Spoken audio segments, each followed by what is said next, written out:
everyone, Novels Wonderland here. Thank you all for the love and support you've shown me and the channel. Danmachi Stranger from Another Star, equals chapter 101 to 150.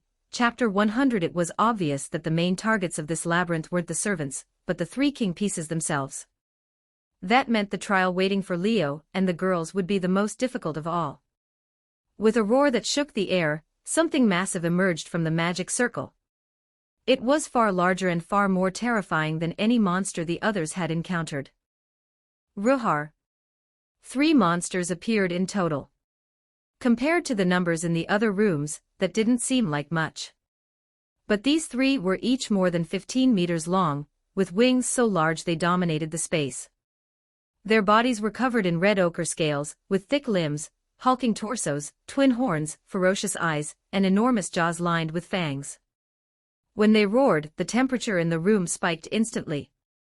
The blast of sound forced Leo, Rias, and Sona to shield themselves with their arms. Rias and Sona's skirts whipped violently in the wind, an impressive sight, though only Leo was there to see it. "That's a crimson flame dragon," Rias shouted over the sound, unable to care that her clothes were practically blowing apart. "Dragons." Sona's expression darkened. Even Leo hadn't expected the old malfaction to go this far, sending 3 crimson flame dragons just to deal with them. Flame dragons were true fire dragons, famed for their ferocity, combat instincts, and destructive power. While they weren't among the highest-ranked dragons, any pureblood, fully grown dragon could fight on equal terms with a high-class devil. Roar. All 3 dragons locked onto the trio, flames surging in their throats, and unleashed massive torrents of fire. Before the blast even reached them, Leo, Rias, and Sona leapt backward in perfect sync, narrowly avoiding a direct hit. The flames crashed into the ground like a nuclear detonation. A sea of fire expanded outward, swallowing everything in its path. "1 each. Finish them quickly." "Fine by me." Leo didn't hesitate. He stopped mid-retreat and sprinted straight toward the nearest dragon. Rias grinned fearlessly. She unfolded her devil wings and shot into the air, weaving past incoming fire as she closed in on her target. "I guess that's how it is." Seeing her 2 closest friends rush ahead without waiting for strategy, Sona sighed and spread a magic circle before her. She was a tactical fighter by nature, calm, calculating, and analytical since childhood. She wasn't as overwhelmingly powerful as Rias, but when it came to strategy and efficiency, Sona could easily overpower Rias in a straight one-on-one. Her brain had already been racing, trying to devise the fastest way to defeat their enemies. But with Leo and Rias charging in recklessly, she could only sigh and join them in direct combat. Of course, just because she preferred strategy didn't mean she was weak. Far from it. As the heir of the Citri house, a pureblood devil and a proper high-class devil, Sona was still stronger than Leo, who had only advanced a few months ago, so she had no reason to fear direct combat. Her opponent was a dragon, possibly even stronger than she was. But because it was a crimson flame dragon, Sona knew she had the advantage. To beat fire, you use water. The magic circle in front of her spun, and released a massive column of water. The water smashed into the incoming fire breath, clouds of steam erupting in every direction. Then the water plowed straight into the dragon, hurling it through the air like a ragdoll, and slamming it into a wall hard enough to shake the entire room. Sending a crimson flame dragon against Sona Citri had been a mistake. The Citri house's trait was exceptional water manipulation. It sounded simple, unremarkable, even, but simple things, when honed to their extremes, became terrifying. The current Mao, Seraphal Leviathan, a pureblood Citri, was living proof. Rumor said she possessed power beyond ordinary Mao-class devils, capable of freezing an entire small country with ease. Sona had always devoted herself to mastering water magic, refining her control to the absolute limit. Against a fire-attributed dragon, she was a natural hard counter. "Let me show you what my water techniques can do." Demonic power surged around Sona. Moisture gathered in the air, transforming under her control. In seconds, she created an entire menagerie of water beast hawks soaring through the air, Serpents slithering across the floor, lions, packs of wolves, even massive water dragons all simultaneously formed and controlled with flawless precision. Rias dodged another blast of flame, and couldn't help admiring the sight. As expected of you, Sona.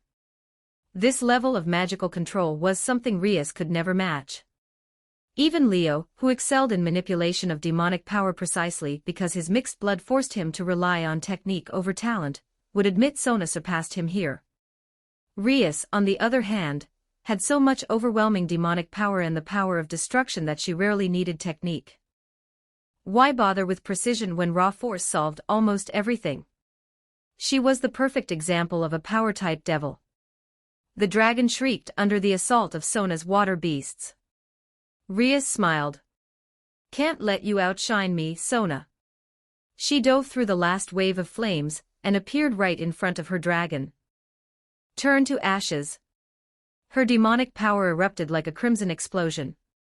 The aura rising from her body matched her scarlet hair, brilliant, overwhelming, and dangerous. Her eyes glowed red as magic blazed around her, her clothes rippling violently from the force. A massive sphere of demonic power gathered before her. The sphere shot forward and smashed into the dragon. It didn't just injure it, the dragon didn't even have time to scream before it evaporated completely, erased from existence. Rias had annihilated a dragon capable of matching a high-class devil in a single blow. That was the power of destruction, the power to erase, to end, to bring ruin. Sona, who had been overwhelming her own dragon since the start, still hadn't finished by the time Rias vaporized hers. Only after witnessing that did she fire several massive water lances through her dragon's body, killing it cleanly. I still can't compete with you, Rias. Sona exhaled and gathered her magic, minimizing unnecessary consumption. She looked at Rias's figure standing unshaken within the crimson gale, and couldn't tell whether she felt admiration or resignation. The two exchanged a glance and shared a knowing smile. Then they both turned toward Leo. And froze. Look, the exit is already open. Leo pointed calmly toward a newly revealed passage. Behind him lay the corpse of a crimson flame dragon, massive, scorched, and very much dead. Judging by the faint smoke rising from it, it had been dead for quite some time. Rias and Sona's pupils constricted. A single thought struck them at the same time. So the one who finished first wasn't either of us. It was him. And when they looked at Leo again, their eyes had completely changed. Extra chapter. Chapter 102, Chapter 101, a guess born on its own. 1252 words. Why are you two looking at me like that? Leo obviously noticed the way Rias and Sona Citri were staring at him. He also knew exactly why they would react that way, yet he put on an innocent expression. The exits already appeared. Aren't you going? His act only made Rias and Sona's eyes turn more thoughtful. Was he hiding his strength? Or changing the subject on purpose? Of course we're going. Rias gave Leo a long, deep look. I was just thinking. Her gaze drifted to the burned corpse of the crimson flame dragon behind Leo. It had been killed so fast it probably didn't even realize what happened. Maybe she really had underestimated this man. No, she had already adjusted her view of him after witnessing his rapid growth. She no longer saw him as the same devil who had only just reached the level of a high-class devil. But even so, his current strength might be far beyond what she'd predicted. He had finished his opponent faster than she had, and apparently by burning it to death. At minimum, that meant his attack power wasn't weaker than hers and could very well surpass it. And the crimson flame dragon was a fire dragon. A fire dragon burned to death. Even if it wasn't burned by actual flames but scorched directly by demonic power, it still sounded absurd. Not to mention that his attack seemed even stronger than her own power of destruction. It was a shame she hadn't seen the fight. She might have caught a glimpse of his true capabilities. Rias's thoughts churned rapidly. Sona, who was naturally sharper, was thinking even more. So he's already become that strong. She watched Leo quietly. She understood Leo better than Rias did after all, he had shown her his six-winged form. Since then, she had viewed him as on par with her, or even stronger. But thinking back, that was when he only had one servant Yukino. Now he had added Yuki Asuna, Kasumigakaka Yutaha, and Shina Mahiru one after another. That meant his servant conversion trait had triggered 3 more times since then, strengthening him each time. He had definitely grown far beyond the six-winged Leo of the past. So how strong was he now? Yukino Shida Yukino alone had boosted him from 2 wings to 6, raising him from a newly advanced high-class devil to one of the stronger high-class devils. After gaining 3 more servants, even if each increase wasn't as dramatic as Yukino's, it should still have transformed him again. Was he still a high-class devil? Had he stepped into an even higher realm? Sona pushed up her glasses, letting the glare hide her eyes. Let's go. Next room. Forcing down the whirlwind of thoughts in her chest, she continued, we need to find the owner of this maze space, or regroup with our servants as soon as possible. Hearing her, Rias also set aside her guesses about Leo's power and nodded. They already knew they were being targeted by the old malfaction. They needed to escape this alternate dimension. I don't know how many people the old malfaction sent after us, Rias said calmly, but if they're confident they can wipe us out, we should assume their overall strength is above ours. Which means this is a dangerous situation for us. We need to contact the underworld immediately and let them know we were ambushed. The enemy belonged to the old malfaction defeated long ago, yes, but still far from something 3 young devils could handle alone. Sona agreed with Rias but then added, it's likely they're stronger than us, but probably not by too much. Otherwise they wouldn't need all this trouble to drag us into a maze. They could have attacked directly at Kuo Academy. If they truly outclassed them overwhelmingly, why bother? Just descend on Kuo Academy and erase them. If they didn't do that, then only 2 explanations made sense. Either their actual combat power wasn't much higher or even lower and they needed a trap. Or their true goal wasn't Rias, Sona, or Leo but someone else. Someone important. Such as the Mao behind them. So we're bait. Leo spoke casually as he walked toward the exit. Not necessarily. Sona followed him. If their goal was to lure the Mao, they could simply capture us. Rias caught up as well. If they wanted hostages, this isn't how they'd do it. Creating a maze to wear us down. That's not a hostage strategy, it's an elimination strategy. Which meant the enemy wasn't overwhelmingly stronger. And that led to even more speculation. The old malfaction lost before, but after hundreds of years, they shouldn't be so weak they can't handle 3 high-class devils, Leo said without turning back. And we all know their bloodlines were never wiped out. Both Rias and Sona stiffened. They had studied underworld history. They knew what happened during the Great Civil War centuries ago. Back then, the leaders of the old malfaction were the children of the 4 great Mal Lucifer, Leviathan, Beelzebub, and Asmodeus, the first-generation inheritors of their bloodlines. They ruled the underworld before the reformists overthrew them. In the final battles, the son of the original Beelzebub and the son of the original Asmodeus were slain by the current Lucifer, Serzex. The current Beelzebub, Ajuka, killed the original Leviathan's daughter. The original Mao bloodlines were nearly wiped out. But not entirely. Their descendants survived. And those bloodlines were far stronger than those of the 72 pillars, including houses like Gremry, Citri, or Astaroth. After hundreds of years, even without spreading widely, any inheritor of those bloodlines should be monstrously strong, likely the leaders of the current old malfaction.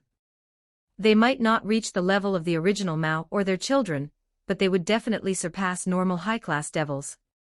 Conservatively, they should be ultimate-class devils or even stronger. For people like that, defeating 3 young high-class devils and their servants would be trivial. The fact that such monsters didn't appear meant only one thing. This attack must have been orchestrated by only a portion of the old malfaction, Leo concluded. Whoever planned it might hold some authority, but they're definitely not among the Mao bloodline heirs. If they succeed or fail, the underworld will retaliate. Unless the old malfaction is ready to face that backlash, they wouldn't expose themselves like this. So it's probably an unauthorized operation, Sona said solemnly. Leo agreed. And he had another reason. In the original timeline, this event never happened. Right now, the old malfaction was still dormant and aligned with an enormous hidden organization made of multiple factions. They were waiting for the perfect moment to strike the underworld and other major powers all at once. Sending minor operatives to bother 3 young devils made no sense. This attack felt like a test A warm-up. Or perhaps just a few radicals who joined the alliance group and couldn't hold back their hatred. Whatever the case, we need to deal with them quickly. Leo stepped into the corridor. And I'm worried about Yukino and the others. Demonic power surged around him as he transformed into a streak of black shadow, flashing down the passage. Rias and Sona unfolded their devil wings, gathered their demonic power, and pushed the air aside to accelerate, chasing after him at full speed. They raced through the tunnel and soon reached the next room. Extra chapter at 500p. You can read up to chapter 143 on Patreon. com/NiaXD. Chapter 103, Chapter 102, The Shunned Dead. 1228 words for the next hour. Leo and the others passed through 3 more trials. The first room once again summoned monsters. This time, however, it wasn't a crimson flame dragon, but an ice snow dragon, a dragon that commanded ice and frost, a far higher-ranked species. The frost dragon Leo once considered contracting for Yukino in the familiar forest was a lower subspecies. Which meant this ice snow dragon was far stronger than that frost dragon and much stronger than the crimson flame dragon they'd fought earlier. It gave the 3 of them real trouble. Against this one, even Rias couldn't destroy it in a single strike.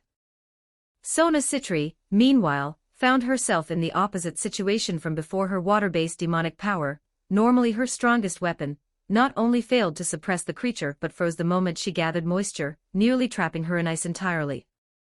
Leo once again finished off his opponent first.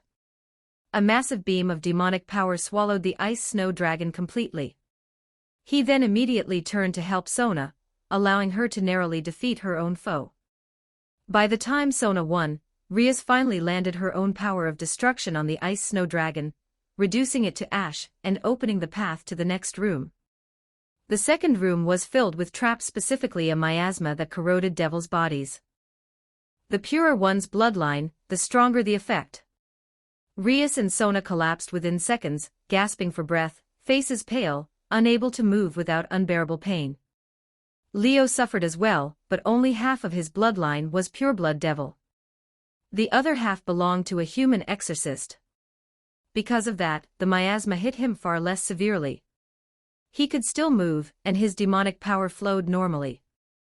So Leo unleashed a barrage of demonic power blasts, detonating the miasma throughout the room, until it thinned out enough for Rias and Sona to breathe again. After resting a while, they recovered enough to open the passage to the third room. In the third room, they encountered another trap. This time, it wasn't miasma, it was something far deadlier to devils. Just like the last strike Sharon had used against Yukino, the floor lit up with a massive magic circle of light. Radiant power erupted from it, instantly shattering Rias and Sona's hastily formed defensive magic circles. Only Leo's magic circle held strong, resisting the overwhelming brilliance. Seeing the danger, Rias and Sona launched counterattacks at the glowing floor, Rias firing a condensed orb of destructive demonic power, Sona shooting a vortex of rapidly spinning water. Their attacks struck the magic circle, obliterating both it and the floor beneath it. Only then did they clear the third trial. With 3 more rooms behind them, 4 including the first with the crimson flame dragon, Leo was still in decent shape. But Rias and Sona were visibly tired, the strain was starting to show. Fortunately, when they stepped into the next room, they finally saw the one behind everything. Welcome to the Master's Chamber, successors of Eligos, Gremory, and Citri. The speaker was a young-looking man dressed in the finery of a noble, yet nothing about him felt refined. His cold smile and the aura around him felt rotten, like something that crawled out of a crypt. He looked under 30, but compared to Leo and the others, who weren't even 20, he was clearly older and his true age definitely wasn't reflected in his appearance. Devils lived long lives. Judging by his presence alone, he had to be at least a century old. So it's you. Rias stepped forward. You're the one behind all of this. The voice was unmistakable. It was the same voice they'd heard in the very first room of the maze. This was the man who dragged them here. My name is Leafii Trix. Leo, Rias, and Sona's eyes all sharpened.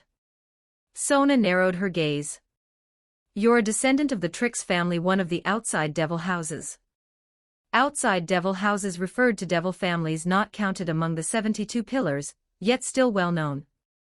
Some had once produced extraordinarily powerful devils, some rivaled or surpassed pillar families in strength, and others simply chose not to involve themselves in underworld politics. Only a few remained in the underworld families like Mammon, Abaddon, and Belphegor, who withdrew voluntarily to avoid political conflict. Trix had once been one of them. But in the present underworld, their name had all but vanished. The reason was simple. Centuries ago, during the Civil War, the Trix family pledged allegiance to the old Malfaction and became the direct subordinates of the son of the original Beelzebub, the tyrant who ruled the underworld back then. They became his executioners, slaughtering any devil families who dared to resist. Their massacres earned universal hatred. The reformists targeted them relentlessly until the Citri House and the Glaciolabalas House annihilated their clan. As the next head of the Citri House, Sona knew this history intimately. Correct, Leafii said coldly. I am the last surviving member of the Trix family, the only survivor. His glare at Sona brimmed with venom. Successor of the Citri House. The blood running through you makes me wish I could burn you to ash. Not just because your family destroyed mine, but because you dare to stain the name of Mal-Leviathan. You and your sister are the ones I despise most. You're the people I want to erase from existence. Once I heard you were hosting this gathering, I rallied others who shared my hatred for the Citri House, and created this killing field. He then turned his spite toward Leo and Rias. The both of you as well. One shamelessly claims pureblood status despite being a half-breed. The other inherited the Baal clan's power of destruction, just like that imposter Lucifer. And you're both close allies of the Citri successor. Her friends. Her trusted companions. Which means you all deserve to die. His rancor was unmistakable, but Leo's group remained unmoved. As expected of a ghost clinging to a forgotten grudge, Rias said, smiling coldly. No wonder you'd do something like this. A Trix survivor, huh? Leo spoke as if Leafii didn't exist. A family of executioners hated by all devils, opportunists who followed the darkness of the old era. After losing everything, of course you'd seek revenge. You finally produced a survivor, and instead of hiding to rebuild your family, you came running out here to die. Idiot descendants stay idiots, I suppose. No wonder all you can manage is underhanded tricks. Their words snapped Leafii instantly. Don't you dare insult my family. You know nothing. His screaming was cut short by Sona's attack. The ones who loved insulting others' families were your executioner ancestors, she said icily. Seems you didn't learn from their downfall. Idiots produce idiots, after all. She flicked her hand. A surge of water burst beneath Leafii's feet, silent and perfectly timed, forming countless needle-like spikes that shot upward. She had prepared this trap from the moment the conversation began. Against an ordinary high-class devil, it would have landed cleanly. But tch. A blast of terrifying demonic power erupted from Leafii's body, shredding the water spikes into mist. Sona's expression tightened. Rias's eyes narrowed sharply. Leo raised an eyebrow, genuinely surprised. Because the demonic power Leafii released had surpassed the level of a high-class devil. An ultimate-class devil. Leafii Trix was an ultimate-class devil. Chapter 104, Chapter 103, A Power That Strikes the Heart. 1135 words. In a space far larger than any of the previous rooms, Leifiai's rising flames of demonic power churned the air into chaotic currents, blasting outward and sweeping across Leo, Rias, and Sona Citri. Leo remained steady, but Rias and Sona's expressions hardened. Instinctively, they released their own demonic power, red flames, and blue flames rising around them to push back against Leifiai's aura. Leifiai's anger slowly faded from his face, replaced by a cold, mocking smile. You didn't actually think I set up all those rooms because I was scared of your strength. His tone dripped with ridicule. Ridiculous. Why would I fear a few newborn devils like you? The maze, the traps, the monsters, those were just precautions. A way to prevent accidents. And a chance to test the things those people lent to me. Those traps, creatures, even the magicians who came with us, all of it was provided by individuals far removed from our true malfaction. I agreed to help them test their creations, so they lent them to me. As he spoke, the flames around him grew larger, more violent, far more dangerous. Then he said a sentence that changed the atmosphere completely. I never intended to rely on those toys to kill you. Only I, or rather, we, the true malfaction, have the power to kill you. The moment that declaration fell, familiar light from magic circles filled the room. Silhouettes appeared one after another. They spread their devil wings, some with a pair, some with 2 pairs, and a few with 3 pairs. Their demonic power surged accordingly. Some were low-class devil level, some mid-class devil, and the ones with 6 wings were naturally high-class devil strength. With a swing of Leifiai's hand, the devils around him took to the air and unleashed volleys of demonic power blasts. A storm of magic bullets rained down like artillery shells, covering Leo's group completely. Explosions stacked atop explosions, turning the air into a violent mix of heat and shockwaves that ravaged the entire room. The bombardment didn't stop. More blasts poured into the inferno, detonating endlessly and shaking the ground. A combined attack like this could turn any high-class devil into dust, leaving nothing behind. But Leo's group survived. In the center of the explosions, the 3 stood back to back, forming a triangle. Each extended both hands forward, releasing demonic power to construct defensive magic circles, holding back the onslaught and keeping the explosions outside their barrier. Rias and Sona struggled, stifling pained groans, but they held on. Leifiai watched, expression twisting with wicked amusement. As expected of the newborn devils favored by those false Mao. Your demonic power is at least somewhat impressive. But it's a pity. You're too young. You won't live long enough to grow. Leifiai raised his hand as well, gathering demonic power far more than the others. His magic bullet grew enormous, half the size of his own body, hot enough to vaporize the air around it. Not good. Rias and Sona's hearts lurched. A full power strike from an ultimate class devil, none of them could withstand that alone. If the 3 of them combined their defenses, maybe. But right now they were forced to stand back to back, each defending one direction. Only one of them would take Leifiai's hit directly. And that person was the one with the weakest demonic power. Sona Citri. Rias shouted. Sona didn't answer. She simply gritted her teeth, eyes filled with resolve. She prepared to pour every last drop of demonic power into her defense until Leo's voice cut through the chaos. Before she even thought, Sona obeyed instinctively. She shifted her position with Leo, trading places in a swift, practiced movement. Leo now faced Leifiai's attack. Boom! The massive blast smashed into Leo's defensive magic circle, generating the loudest explosion yet. Flames and shockwaves swept across the entire chamber, blowing back every old malfaction devil. Smoke billowed thickly. But when it cleared, Leo was still standing tall. His defensive magic circle hadn't cracked. Not even once. The old Mao devils froze. Leifiai's smile turned rigid. Rias and Sona stared wide-eyed at Leo's calm expression. Words failed them.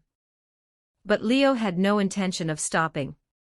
He flipped his magic circle, shifting it from defense to offense. The shield became a cannon. Dozens of high-power demonic blasts erupted outward, raining toward the surrounding enemies. Turn to ash. Disappear.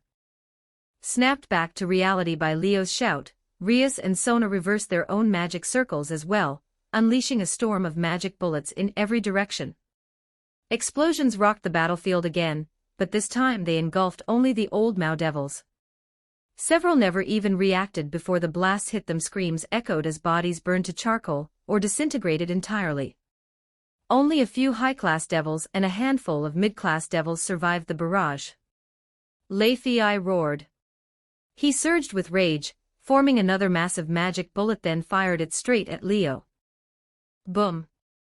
Once again, Leo shifted his magic circle into a shield, blocking the attack in a fierce clash of demonic power and pressure. And once again, Lei Fei's attack failed to break through. Impossible. Impossible. Lei Fei screamed, firing again and again, each magic bullet larger than the last, eventually matching his own size. His power rose with every shot, fury making him reckless. Leo, unfazed, calmly expanded his own magic circle, reinforcing it while continuing to block every attack. His demonic power output rose steadily, rising until his aura surged upward like a blazing inferno, equal to Lei Fei's and ultimate class devil's power. Leo had reached it. This can't be. Lei Fei's eyes went wide, trembling with disbelief. Rias and Sona were just as stunned. Ultimate class devil. Rias whispered. So he really did reach a higher realm. Sona murmured, her heartbeat stumbling. Leo, however, showed no change in expression. He flipped his magic circle again, turning the shield back into a cannon. Get away. The remaining old Mao devils panicked instantly, flapping their devil wings desperately to flee. You won't. Lei Fei snapped out of his shock, unleashing all 8 of his devil wings and shooting toward Leo. Seeing this, Leo didn't hesitate. He aimed the cannon at Lei Fei directly and fired. The blasts he unleashed were on par with Lei Fei's earlier attacks, each 1/2 his size at minimum, some as large as his entire body. Sonic booms cracked the air, the sheer force undeniable.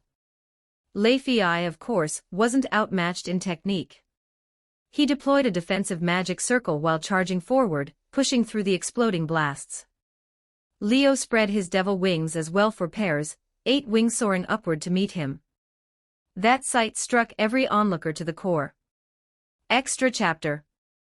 You can read up to chapter 143 on patreon.com/NiaXD. Chapter 105, Chapter 104. You're not supposed to use it like that. 1333 words in general. While devils, angels, and fallen angels are often distinguished by the number of wings they possess, the number itself doesn't directly determine their combat strength. Or rather, it doesn't influence it as much as people assume. Just like Leo before his breakthrough, and like Rias and Sona Citri, now all high-class devils, yet still possessing only 1 pair of wings. That alone proves that wings don't directly correlate to power. Even without gaining more wings, they can continue growing stronger. But there is a reason devils, angels, and fallen angels possess different numbers of wings. A being's wings represent their tier, their rank as a devil, angel, or fallen angel. The more wings they have, the higher that tier is. And the higher the tier, the greater the vessel that carries the identity of devil, angel, or fallen angel becomes. The greater the vessel, the higher their potential, limits, and innate qualities as a devil/angel/fallen angel. That may not directly affect combat strength, but it influences countless other things: growth rate, training efficiency, adaptability to special environments, even their recovery speed. All of these trace back to the height of one's existence. Which is why, for devils, angels, and fallen angels, strengthening their power may be straightforward, but increasing their number of wings, increasing their rank, is far more difficult. Take Miyamoto Musashi, for example. She's been reincarnated as a devil for several centuries. Her power is only 1 step away from Mao class, yet she still only has 4 wings, the level of a mid-tier devil. That alone shows how hard it is to increase wings. For new generation devils like Leo, Rias, and Sona Citri, things are even harder. They may be born with astonishing demonic power and reach high-class devil strength by age 17 or 18, but precisely because they're young, they rarely have the time or opportunity to calmly cultivate their rank as devils. And even if they do, it's not easy. So this generation generally starts with very low ranks. Under these circumstances, it was already shocking enough that Leo displayed power equal to an ultimate class devil. But for him to then reveal for pairs of wings 8-wing devil rank, the mental shock to all the devils present surpassed even the moment he first unleashed ultimate class demonic power. Lei Fei's expression twisted. His mind flooded with emotions far darker than the rage and hatred he'd shown earlier. He, the sole surviving member of the Trix family, a bloodline not inferior to the pureblood houses of the 72 Pillars, had possessed high-class devil-level demonic power from birth. He'd been hailed as a once-in-a-millennium genius. Yet he only gained his first extra pair of wings after turning 20, becoming a 4-winged devil. His second pair came in his 40s, making him 6-winged. And he didn't become an 8-winged devil until he was well past 130. He had once been proud of that. From what he knew, throughout all of underworld history, there weren't many who reached 8 wings at his age. Even in the ancient era, before the old Mao perished, during the peak of devil civilization, he could have been considered a prodigy. What was this supposed to be?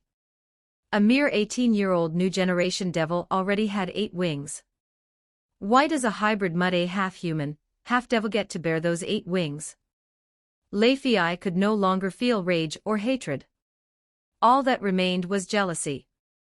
Overwhelming, mind-clouding jealousy. Yes, that's it. I'll rip those wings off your back. Only then could he keep feeling proud of himself.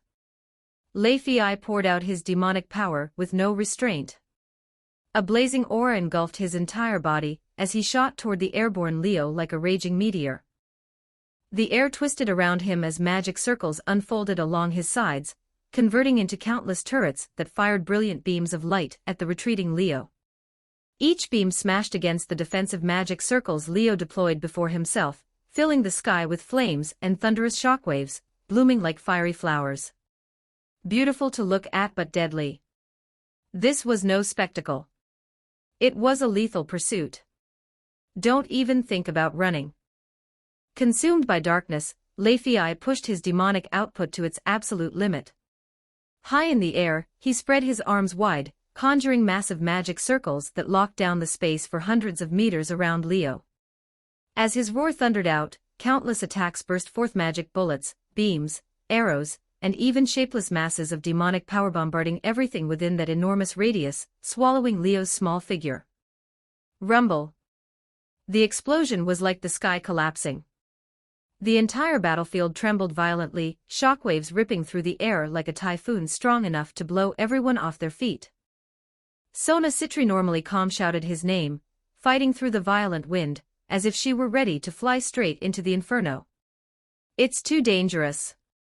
Rias quickly grabbed her, stopping her.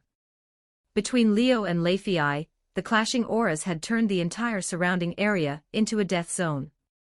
Without ultimate class devil strength, stepping into that storm meant instant annihilation. Die, die, die. Lei Fei no longer cared about anything. He unleashed wave after wave of attacks, trying to drown Leo beneath sheer annihilation. You were already annoying enough before. Acting like a crazed animal now just makes you look even more pathetic, third-rate devil. A figure with 8 devil wings appeared behind Lei Fei without warning and spoke coldly. Before Lei Fei could turn, a fist wrapped in blazing demonic power slammed into his face. He was sent flying. Demonic power isn't used like that, you idiot. Leo stretched his 4 pairs of wings behind him, not to vent power like Lei Fei, but simply to gather a small amount of demonic energy. He formed a magic bullet no larger than a fingertip. Not a massive blast, but a tightly compressed projectile. Lei Fei, tumbling through the air, saw a flash of light. Pain tore through his shoulder as the tiny magic bullet pierced straight through. 3 more shots followed, striking his abdomen, thigh, and cheek. If he hadn't moved his head at the last second, the one to the face would have gone through his skull. Aargh! Blood sprayed everywhere as Leifei screamed, his body instantly covered in wounds. Shock and fury twisted in his mind. He had fought with everything he had, yet he couldn't even injure Leo, not even once. Instead, he was nearly killed in an instant. Even if they were both ultimate class devil level, even if they both had 8 wings, how could he lose this easily? He had been an 8-wing devil for over 10 years. When he achieved that, Leo probably wasn't even born. Even at the same rank, he'd had more than a decade of training. How could he be inferior? How was this possible? Leifei had no idea that Leo had been half a step from ultimate class even before recruiting Shina Mahiru as his servant. And after recruiting Mahiru, whose Longinus ranked even higher than Yukino Shida, Yukino's his power not only surged past that final barrier, but soared far into the realm of ultimate class devils. In truth, he wasn't a newly ascended 8-wing devil. His strength was comparable to those who had been ultimate class for 10, or even dozens of years. He was already stronger than Leifei. When Leifei staggered from his wounds, Leo fired an invisible blast of compressed demonic power. It smashed into Leifei like an unseen mountain, hurling him downward like a cannonball. He crashed into the ground, raising a huge cloud of dust. Damn it, damn it, damn it. Racked with agony, blood spilling from his mouth, Leifei completely lost control. Goodbye, idiot. Leo looked down with no emotion at all, like a true devil. No trace of his usual carefree grin remained. Demonic light gathered in his hand, clearly preparing a finishing blow. Leifei's bloodied face twisted into something monstrous. You forced me. He roared and yanked a small vial from his clothes, a tiny black snake-like thing twisting inside. That's Chapter 106, Chapter 105, A Dire Situation, 1363 words. What is that? Leifei's movement didn't only catch Leo's attention, Rias and Sona Citri noticed it too. Everyone's eyes locked onto the small vial in Leifei's hand, and they finally saw what was inside. A tiny black snake-like thing twisted within it. Its form was unstable, flickering like vapor, drifting and writhing without end. Yet its head and tail were connected, giving off an unsettling aura, something impossible to fully comprehend. Rias and Sona felt it immediately. Whatever that was, it came from something terrifying, a presence so dreadful that even looking at it made their bodies tremble instinctively. But before they could examine it any further, Leifei tilted his head back and swallowed the contents in one gulp. The space around them convulsed instantly. A surge of monstrous power burst outward, sweeping through the entire arena in an instant. The aura erupting from Leifei's body skyrocketed, swelling at a pace visible to the naked eye. His demonic power surged past his limits in mere seconds, so violently that even he roared involuntarily. If he had previously been at the level of an 8-wing devil, then right now, his power had shot up to the level of a 10-wing devil. What is happening? Rias and Sona stared in shock. Leo's calm expression disappeared for the first time. His brows drew tight. Bathed in that monstrous aura, Leifei felt the flood of power rushing through his body. Ha ha ha ha. He burst into triumphant laughter. What incredible power.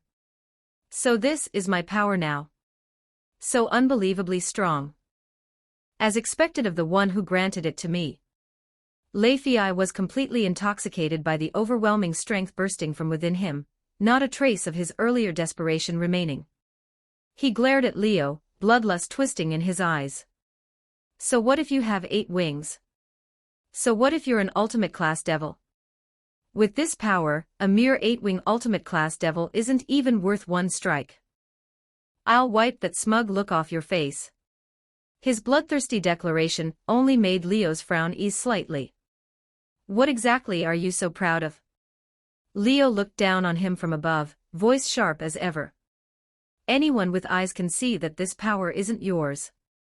You're borrowing strength from some outside source. What's there to brag about? And what of it? Leifei sneered, unbothered.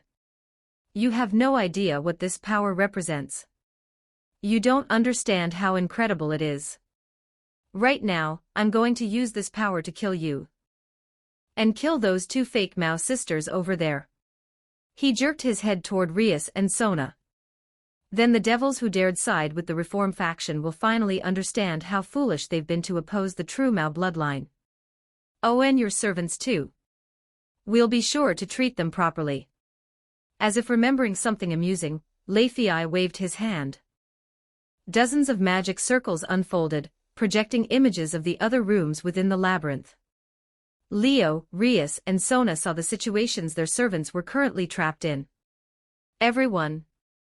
Rias and Sona's faces drained of color. In room after room, their servants were fighting desperately and barely holding on. Akino Himejima and Shinra Tsubaki were still battling devils from the old Mao faction in the first room, surrounded on all sides. They were constantly ambushed, covered in wounds and blood, their clothes shredded, exposing far too much and showing how dire their situation was. Kasumigakaka Yutaha, Kaneko Tuju, and Tsubasa Yura were also in the first room, hiding within a defensive barrier. Black-robed magicians surrounded them, hurling spells in endless waves. As soon as one group tired out, another immediately replaced them. Yutaha was drenched in sweat, struggling to stay conscious. Shina Mahiru, Raya Kasaka, and Momo Hanakai had fought all the way to the third room mostly because of Mahiru's explosive outburst. But the enemies there were also black-robed magicians, unaffected by her holy light. After expending so much energy in the earlier rooms, Mahiru was now pale, and collapsed on the ground, guarded by Raya and Momo. Yuki Asuna and Tomo Meguri had entered the second room, only to be met with a swarming tide of locusts. The two girls screamed repeatedly, forced to rely on the holy aura of their holy swords just to push the insects back. They had zero ability to counterattack. As for Yudo Kiba and Ruruko Nimura, their situation was the worst of all. Ruruko lay unconscious on the ground in an unknown state. Yudo stood in front of her with one arm severed, barely holding himself upright with his demon sword. His face was pale, lips trembling, ready to collapse at any moment. Rias and Sona completely lost their composure.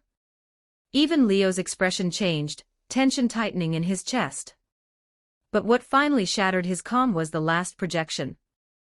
His first servant, his strongest servant, was in a situation more dangerous and more hopeless than all the others combined. Blood dripped steadily. The sound came from a shadow slumped against the corner of a room. Yukino pressed a trembling hand to her abdomen, struggling just to stay standing with the wall's support. Her face was pale. Her stomach was soaked in red. She had been stabbed clean through.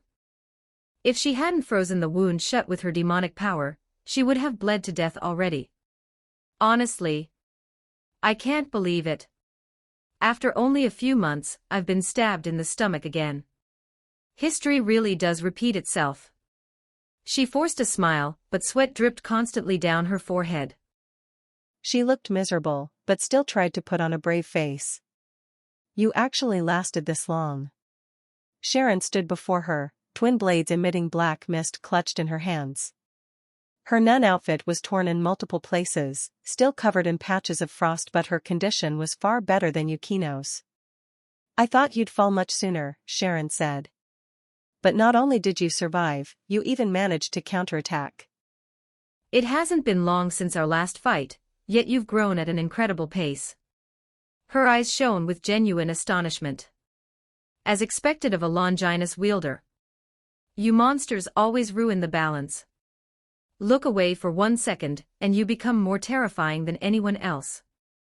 The church was truly incompetent to let someone like you fall into the hands of devils. If I had been in Chiba back then, I would never have allowed it. Sharon sounded genuinely regretful, pity flickering in her eyes. You're the last person who should say that. Yukino gritted her teeth, voice laced with sarcasm. You've gotten a lot stronger too. I thought for sure I'd win this time. She hated admitting it. She had grown stronger. She believed she could defeat Sharon and avenge her prior loss. But Sharon hadn't been idle either. She had gained new weapons. Her overall strength had risen dramatically. She had grown just as fast as Yukino, if not faster. Yukino couldn't understand how. What had happened to cause such a change? The reason is simple, Sharon said, raising the black blades. These devil-slaying swords. Yukino's expression tightened. These weapons contain the lingering hatred, hostility, and resentment of humans who died to devils. Feed them devil flesh and blood, and they convert it into power, strengthening their wielder. When the blade pierced your stomach, part of your flesh was eaten away. Didn't you notice? Thanks to that, I've become even stronger. Dark mist surged from her body, making her look like a demon rising from hell. Yukino shivered. She had indeed sensed Sharon's power increasing, but earlier you were already much stronger than before. Even before eating my flesh. As soon as she said it, realization struck. Used your own flesh, didn't you? She couldn't bring herself to say the rest. Sharon simply smiled, cold and hollow.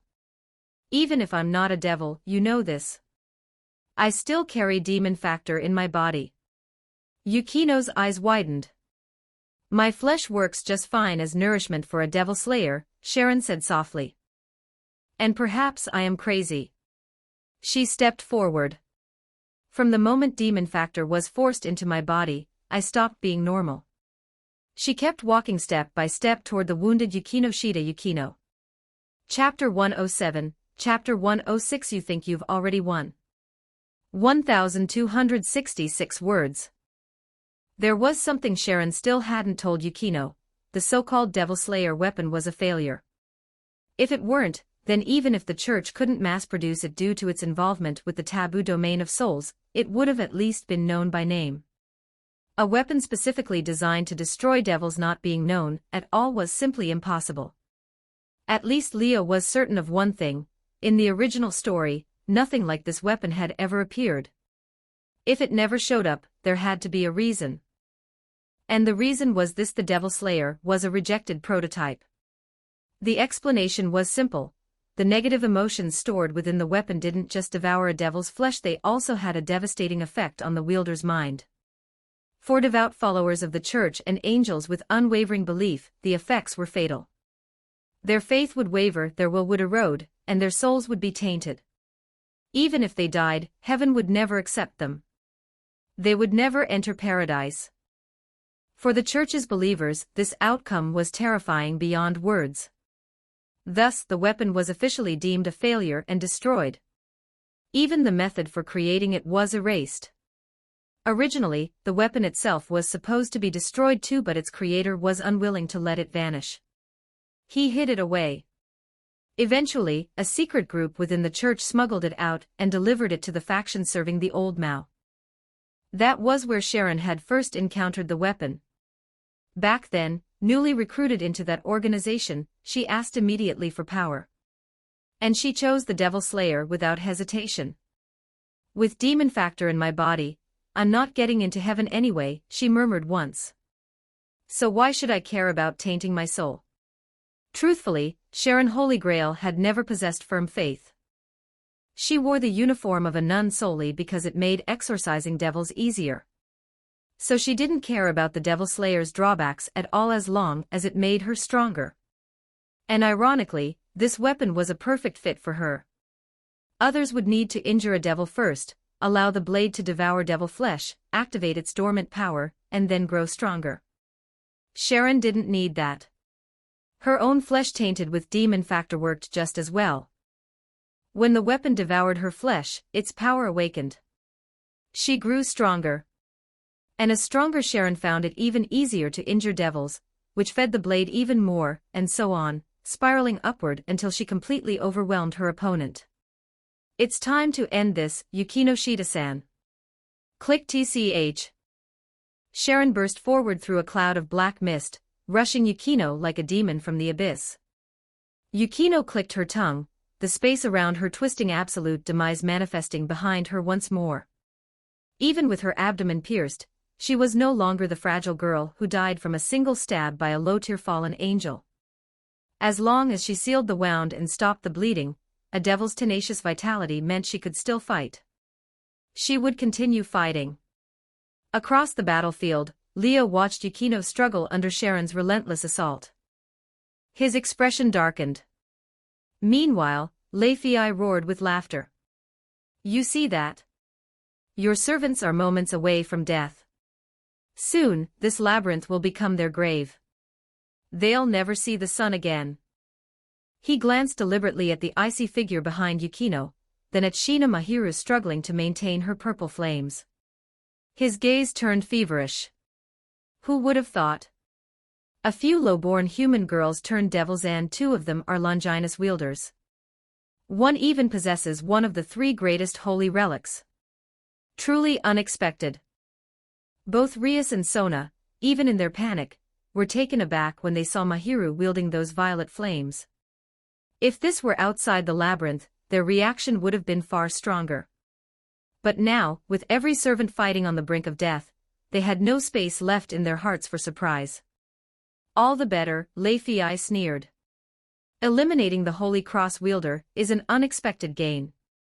And that absolute demise holder keeping her here forever means removing a future enemy of the true malfaction.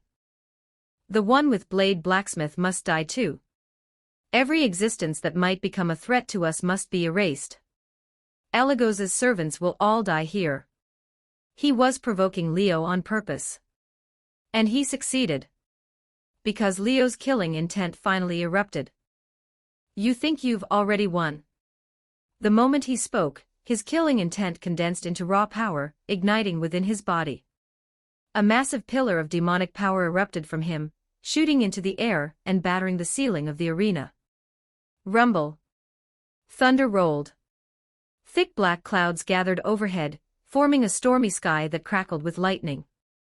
A bolt of lightning tore through the darkness, illuminating the entire space. Leo spread his 8 devil wings wide. Under that storm-dark sky, the overwhelming might pouring off him made Rias, Sona, and even Lei Fei's face twist in disbelief. That aura dash, sacred gear. Lei Fei stiffened. That's a sacred gear's power. He's a sacred gear user too. Rias and Sona's eyes flew wide. Lightning lanced downward one after another, but instead of crashing into the ground, they stopped held in place around Leo as if by invisible hands. The bolts reshaped themselves, twisting into brilliant spears of lightning. Without hesitation, Leo unleashed the sacred gear. The lightning spears shot forward, tearing through the air toward Lei Fei. Lei Fei panicked. He poured everything into forming massive defensive magic circles. Boom, boom, boom, boom, boom. The lightning spears struck the barrier like falling comets, detonating with deafening thunder. The barrier shattered into pieces crack. And vanished into sparks. Lei Fei was hit dead on before he could react. Lightning ripped through his body, hurling him through the air. Smoke rose from his charred body, but through the agony he forced himself to form more magic circles. He unleashed a torrent of massive demonic power blasts, filling the entire arena with explosions in an attempt to burn Leo to ash. But Leo simply surrounded himself with a roaring cyclone, sending every incoming blast flying away. All of Lei Fei's attacks failed. Every single blast was deflected by the storm surrounding Leo. He looked like the calm center of a raging hurricane, wearing a suit of wind and lightning. Leo beat his wings once and tore straight through the barrage, flying directly toward Lei Fei. Stay away. Lei Fei wasn't some ignorant backwater devil. Living over a century, he definitely recognized a Longinus, especially among the 4 top-tier sacred gears capable of destroying nations. Seeing Leo command the sky, manipulate lightning, and the air itself, he already knew which one it was. He didn't want to believe it, but he couldn't deny it. He was afraid. Terrified. Facing one of the 4 greatest Longinus second, only to the true Longinus itself, Lei Fei's courage shattered. He screamed and unleashed demonic power everywhere, sending massive blasts in all directions. Get away from me. Explosions tore across the arena. Firestorms and shockwaves rippled outward, turning the space into a war zone. Rias and Sona fled desperately, their wings beating frantically to escape the spreading destruction. Only Leo surged forward, shrugging off every explosion with the cyclone around him. Suddenly, countless boulders materialized around Lei, drawn toward him as if magnetized, slamming into him and burying him alive. Leo appeared behind the mound of stone, reached in, seized Lei's wings and ripped one off. Aya Aya. Lei's screams ripped across the arena. Blood rained down alongside the severed black wing, violent, brutal, and merciless. Note: Happy New Year everyone. May 2016 be your year. You can read up to chapter 146 on patreon.com/NiaXD. Chapter 108, Chapter 107 1338 words. Leo wasn't someone who enjoyed tormenting others. Even after being reborn as a devil in this life, gaining power, letting himself be a little freer, he never abandoned certain lines he'd drawn back when he was human. Nearly 20 years as a devil had turned him into someone fully qualified for the role, but also someone who didn't lose control of his emotions without reason. So even when facing an enemy, Leo usually just aimed to end things cleanly. If he intended to kill, he did it swiftly. He never bothered to draw out someone's suffering or take pleasure in their screams. That was a bottom line he'd kept from his human days. Even if he had to kill, even if he had to abandon unnecessary sentimentality, he never developed any taste for cruelty. But this time, Lei's actions truly enraged him. So he didn't mind using methods a little crueler, letting Lei have a proper taste of defeat. A second ripping sound tore through the air. The second pair of bat-like devil wings was ripped straight off Lei's back, blood spraying everywhere in violent arcs. Lei was still bound tightly by countless rocks, forced to watch in agony as Leo tore his wings apart one after another. His pain only dragged him into deeper madness. The demonic power of a 10-winged devil burst violently out of him again, smashing the restraints to pieces with brute force. Stone exploded outward like shrapnel. A storm of demonic power surged up around him. Leo was already gone, his devil wings flaring once to pull him clear before the explosion hit. He raised one hand and pointed toward the sky. Black clouds churned overhead, lightning flashing violently before crashing downward in rapid succession. Bolts slammed toward Lei one after another, filling the air with blinding light. But this time, Leo's attacks were scattered by the raging storm swirling around Lei. Pure demonic power roared from him, shaking even the air. So what if you're a sacred gear user? So what if you have the world's second strongest Longinus? Lei's back was drenched in blood, only 2 pairs of devil wings remaining. His appearance was wretched, his aura, deranged. Those toys are nothing but creations of gods. The power I carry, I took it from a god directly. Pitch black. The demonic power around him had become like that same little black serpent he'd swallowed before. With this power, someone like me shouldn't lose. I won't lose. Cracks split across Lei's skin, blood seeping out and covering him entirely. His whole body looked like it was moments away from collapsing. It wasn't far from the truth. His demonic power.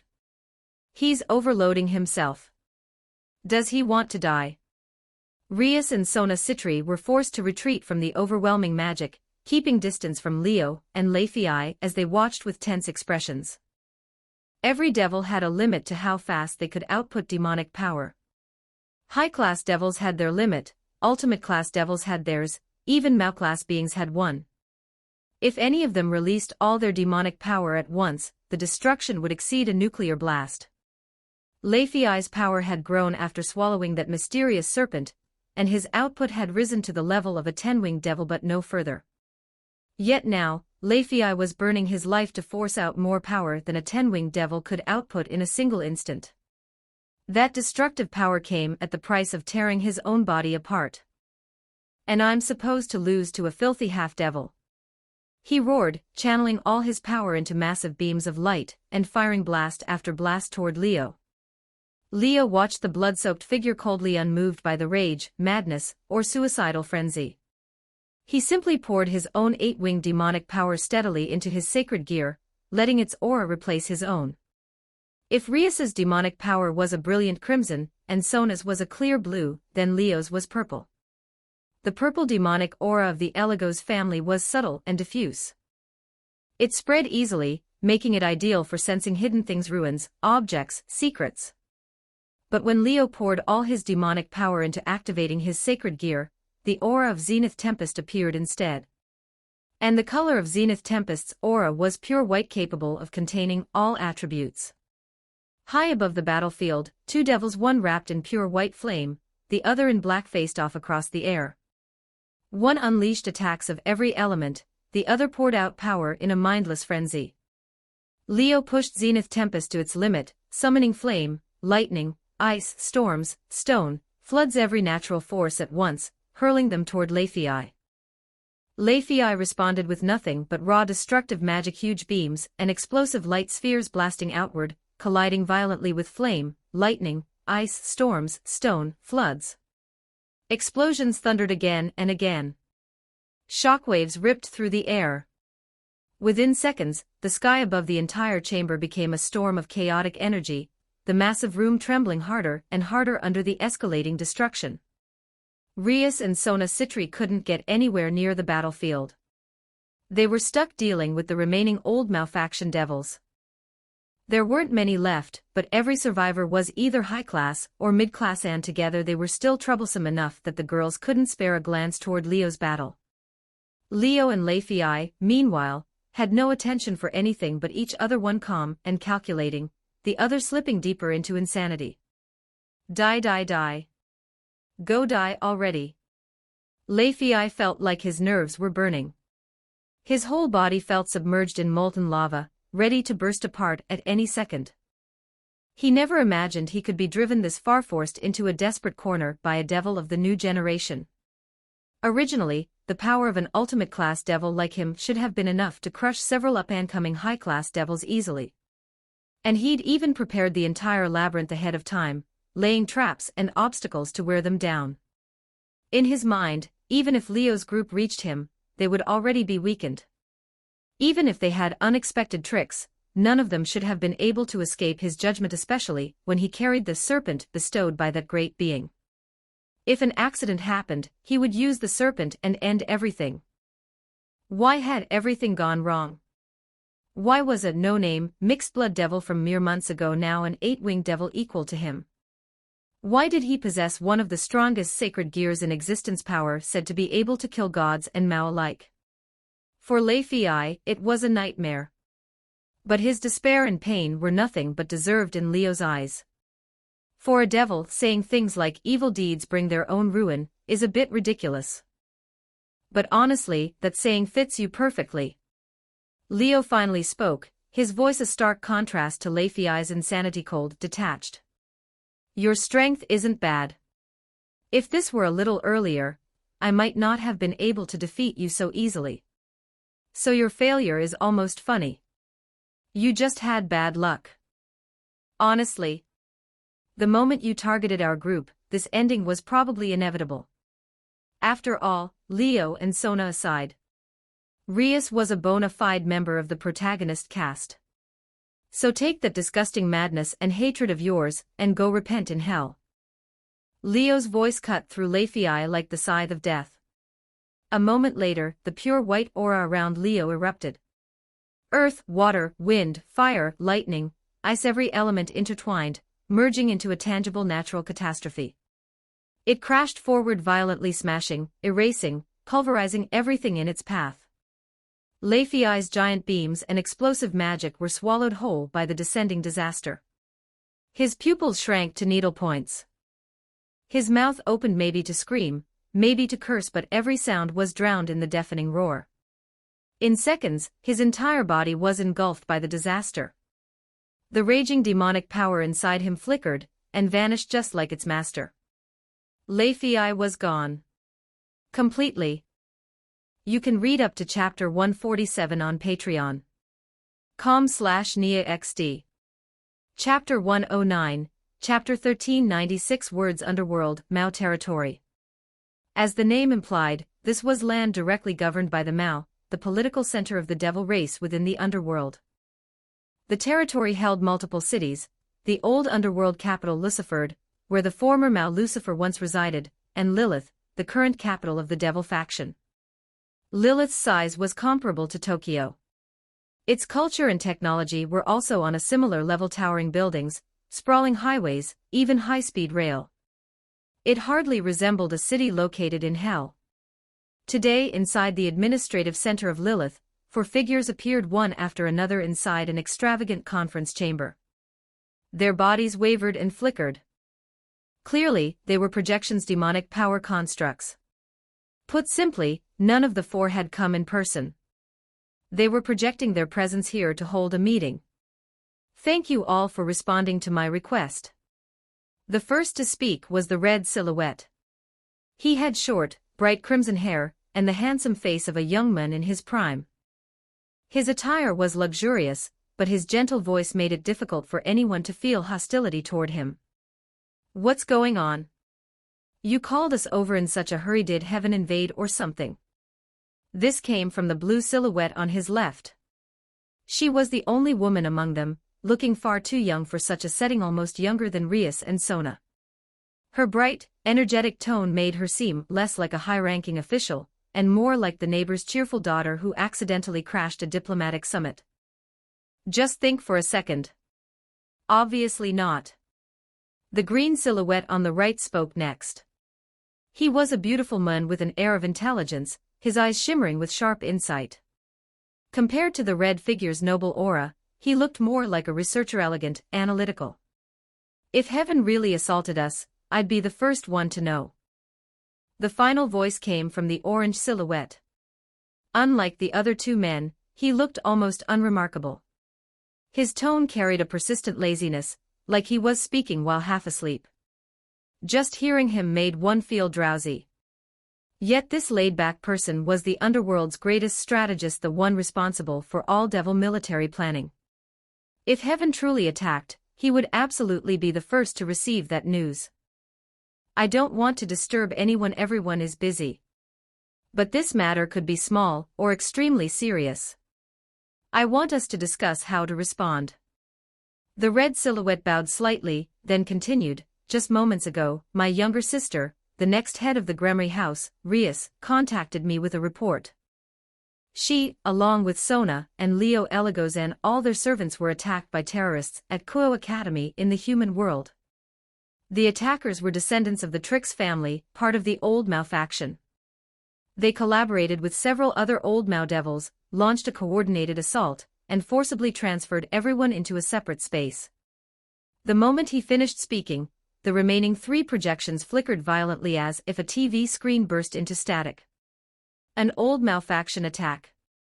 Both the green and orange silhouettes hardened their expressions. How could this happen? The blue silhouette practically exploded, jumping up in panic. What about my Sotan? Is Sotan okay? She's fine.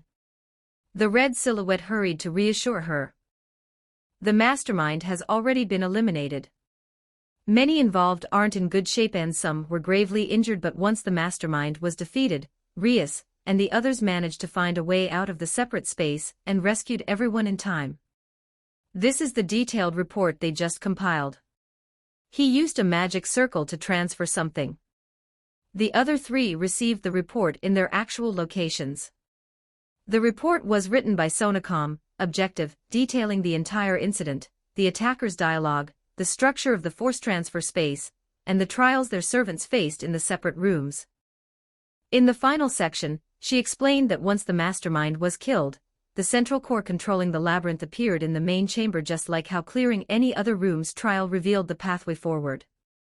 The new master of the core could manipulate the labyrinth freely, including opening exits back to the real world. Sona also emphasized clearly that the greatest contributor this time was Leo Eligos. He defeated the mastermind alone, defeated the ruler of the labyrinth's core, and gained control of the system. Only after he opened the paths to the rooms were they able to regroup with their servants and wipe out the remaining enemies.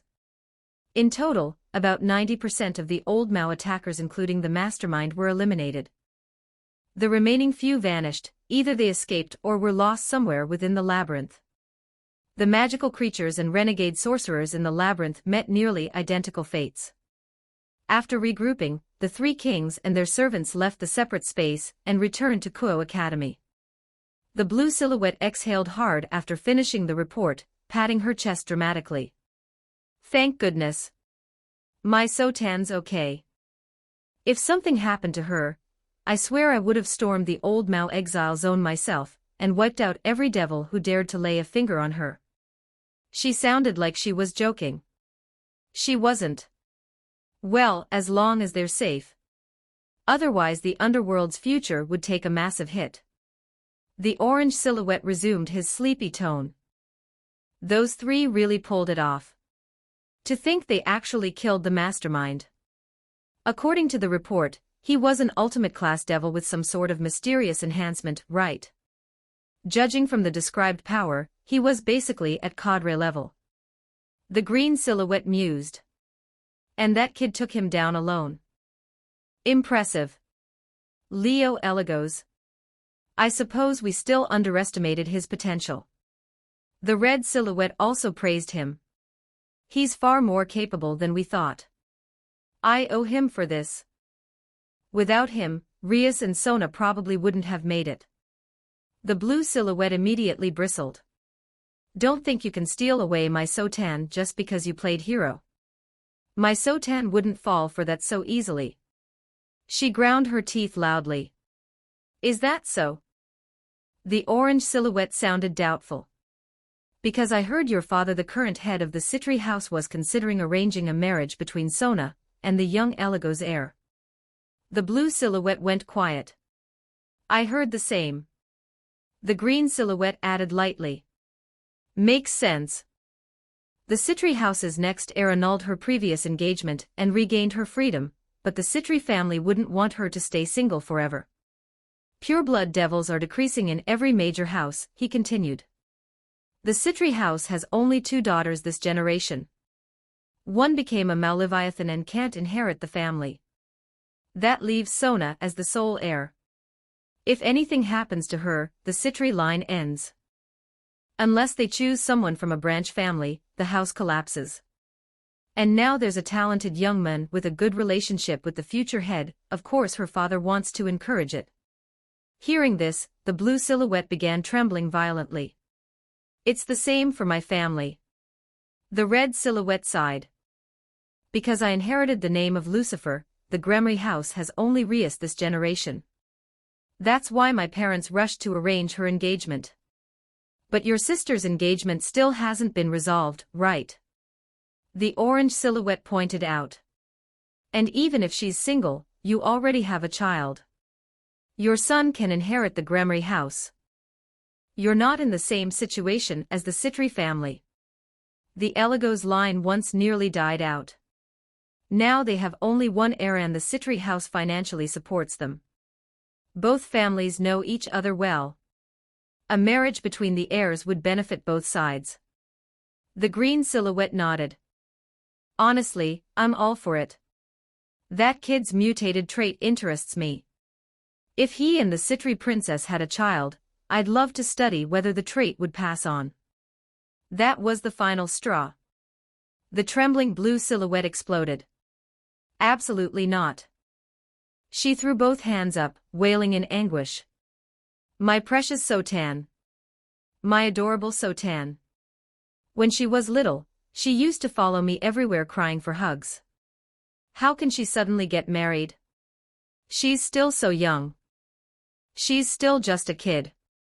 And you want her to have someone else's baby. How could you even suggest that?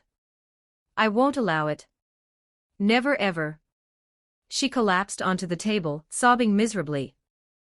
The other 3 went quiet. Then in perfect unspoken agreement they collectively ignored her and continued the meeting.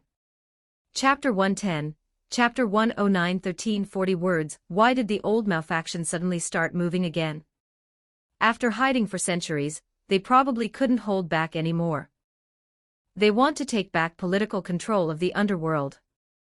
We need to re-establish contact with them and confirm their intentions. The red, green, and orange silhouettes began discussing the old malefaction's actions. The atmosphere turned heavy clearly, to all three of them. This was no trivial matter. I've always regretted it, the red silhouette admitted quietly.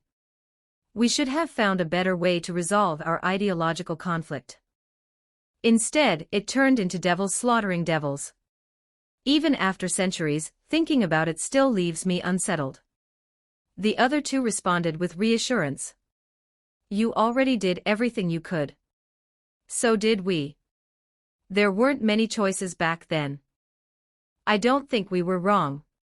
If we hadn't stopped them, devils might have fought until total extinction. That's something we absolutely couldn't allow, right? Their words didn't lighten the red silhouette's mood. Even so, we should have tried to explore coexistence first, instead of going straight to war. His voice lowered. Too many devils died in that battle.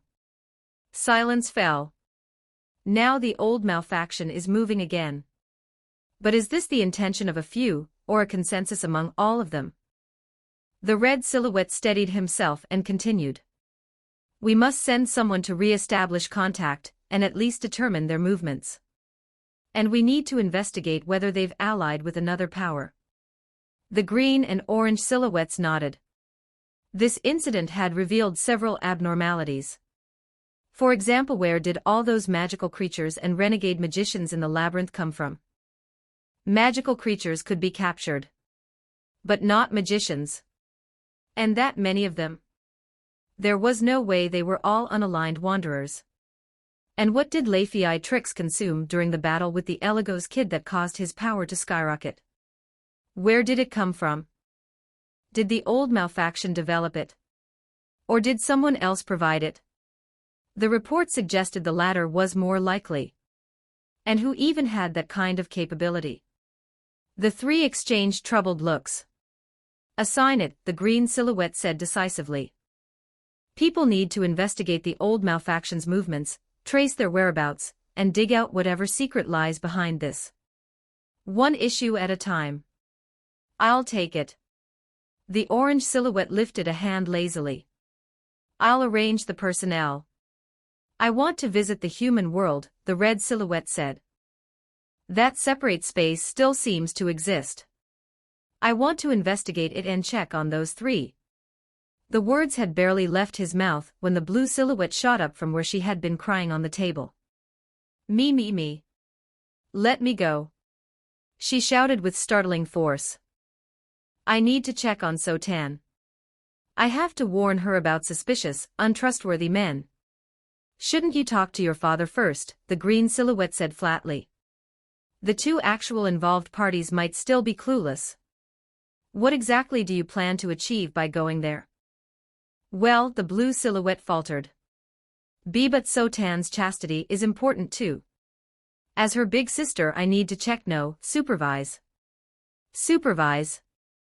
Was she about to say something extremely inappropriate just now? Aren't you currently on a diplomatic mission? The orange silhouette reminded her. Did your negotiations with the outlying non-devil races finish already? Very awkward silence. The four handled different branches of administration within the underworld. The green silhouette was the chief advisor for technological development, responsible for new generation innovations like the creation and advancement of the evil pieces. The orange silhouette oversaw military affairs, army management, defense, surveillance of other factions, and maintaining combat readiness. The red silhouette handled overall governance, coordinating sectors, guiding development across underworld cities, from entertainment industries to territorial expansion. And the blue silhouette was responsible for diplomacy, managing all foreign relations. Right now, she was stationed in the territory of an outlying non-devil race, negotiating an exchange that would secure resources vital for future devil development. If she bailed out midway and ran to the human world, chaos would follow. MMNNGH. She squirmed with visible frustration. I'll go instead, the red silhouette said gently, speaking like a patient older brother consoling a tantruming little sister. I'll check on Sona for you and confirm she's doing fine. The blue silhouette reluctantly nodded. But once I'm back, I'm going to the human world too. If I don't replenish my Sona energy soon, I'll wither. The other three. The last time they felt this level of speechless exhaustion was the last time she acted like this. If she really charged into the human world in her current state, who knew what kind of disaster she might cause? Especially for the Eligos boy. Facing the strongest devil woman at this timing, anyone's sanity would collapse. If she acted impulsively, the consequences would be unimaginable. I'll never understand people who spoil their younger sisters like this, the orange silhouette muttered, implicitly dragging someone else into the complaint. I'm not like her, the red silhouette laughed. I wouldn't oppose my sister falling in love. Honestly, I want her to find someone she truly cares about. Not stay miserable because of an arranged engagement. If my little Rias's fiancé were the Eligos boy, I'd probably wake up laughing from my dreams. At the very least, compared to Rias's current fiancé, he far preferred Leo. Half-blood or not, he's still an Eligos. Plus that unique trait of his, and a Longinus on top of it. The red silhouette looked at the report, unsure whether to be impressed or amazed. Zenith Tempest, huh? He sure hid that well. The others shared a look and found the same emotion reflected on each face. Never thought the Longinus second only to the legendary true Longinus would appear on our side. The orange silhouette sighed. And on top of that, his servants hold Incinerate Anthem, and Absolute Demise 2 more Longinus. The other sacred gears are also rare and strong. Unbelievable. Compared to that, the fact that he suddenly displayed ultimate-class devil power and grew 8 wings seems almost trivial. If the Eligos servants continue to grow, they might replace us one day becoming the pillars of the underworld. The evaluation was shockingly high. Yet none of them argued. In fact, their eyes shone with hope. They were not obsessed with power. In truth, the 4 of them were false Mao. They never cared about the Mao title. If not for necessity and the need for someone to lead the devils through crisis, they would have preferred ordinary, peaceful devil lives. This trip to the human world talked to him properly. The green silhouette turned to the red one. Tell him what he needs to know. Make sure he understands the dangers. Someone like him can easily attract unwanted attention. Especially from that fallen angel.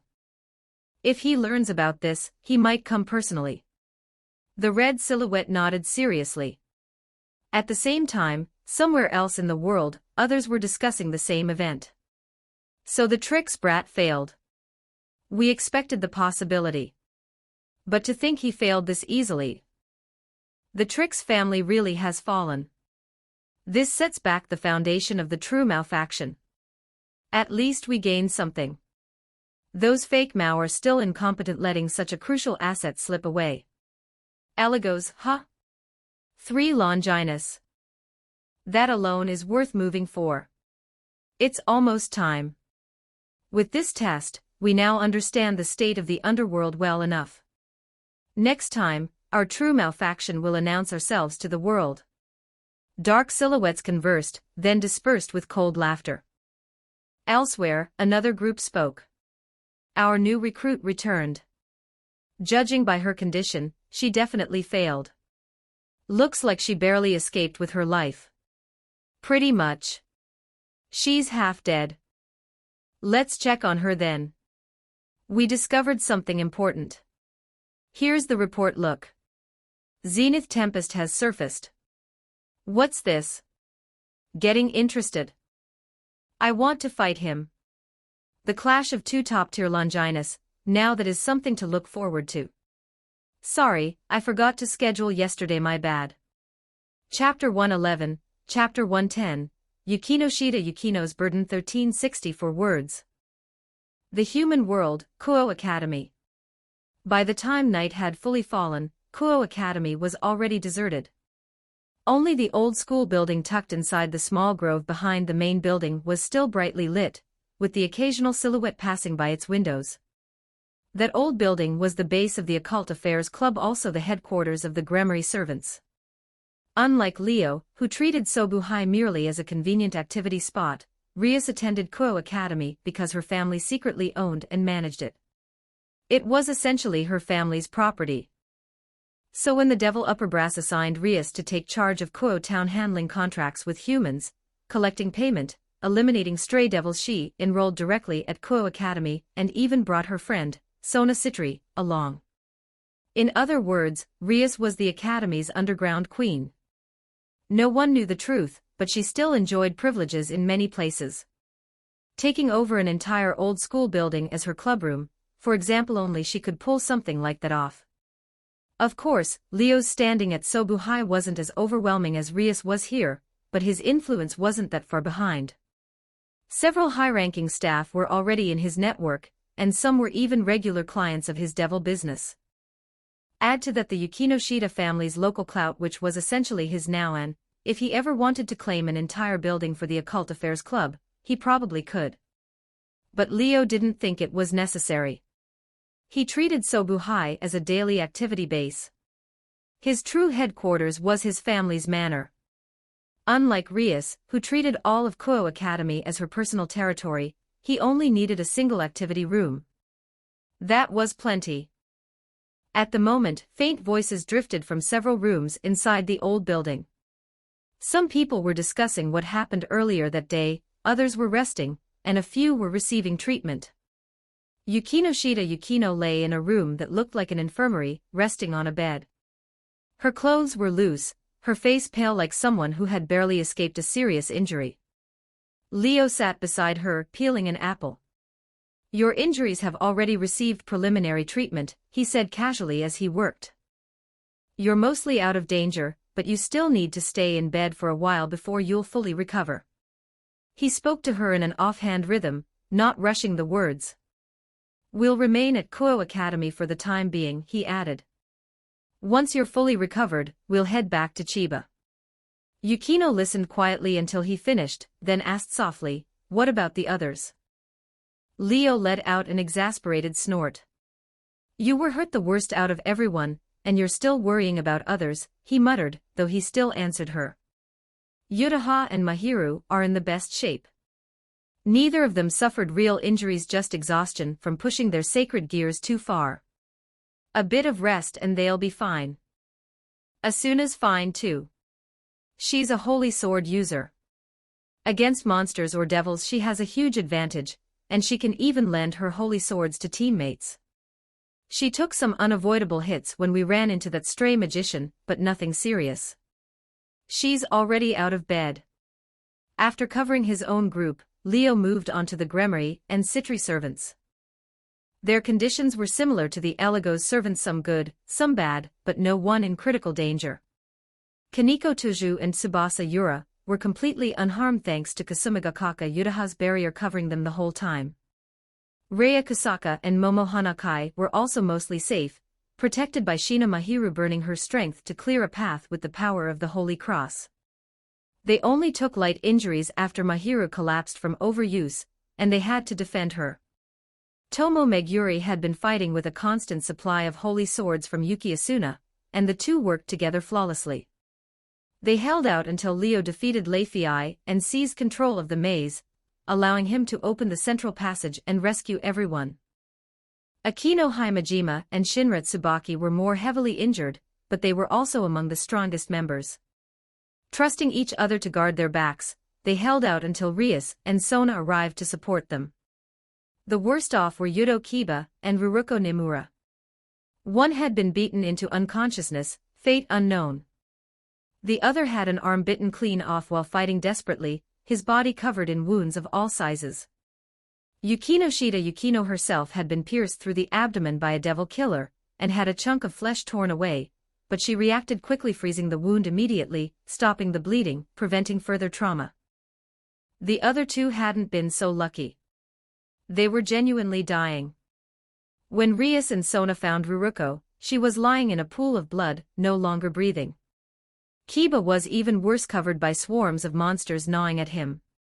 Rias and Sona erupted in fury on the spot, obliterating every creature into ash before pulling him out. Right now, those two still haven't regained consciousness, Leo continued.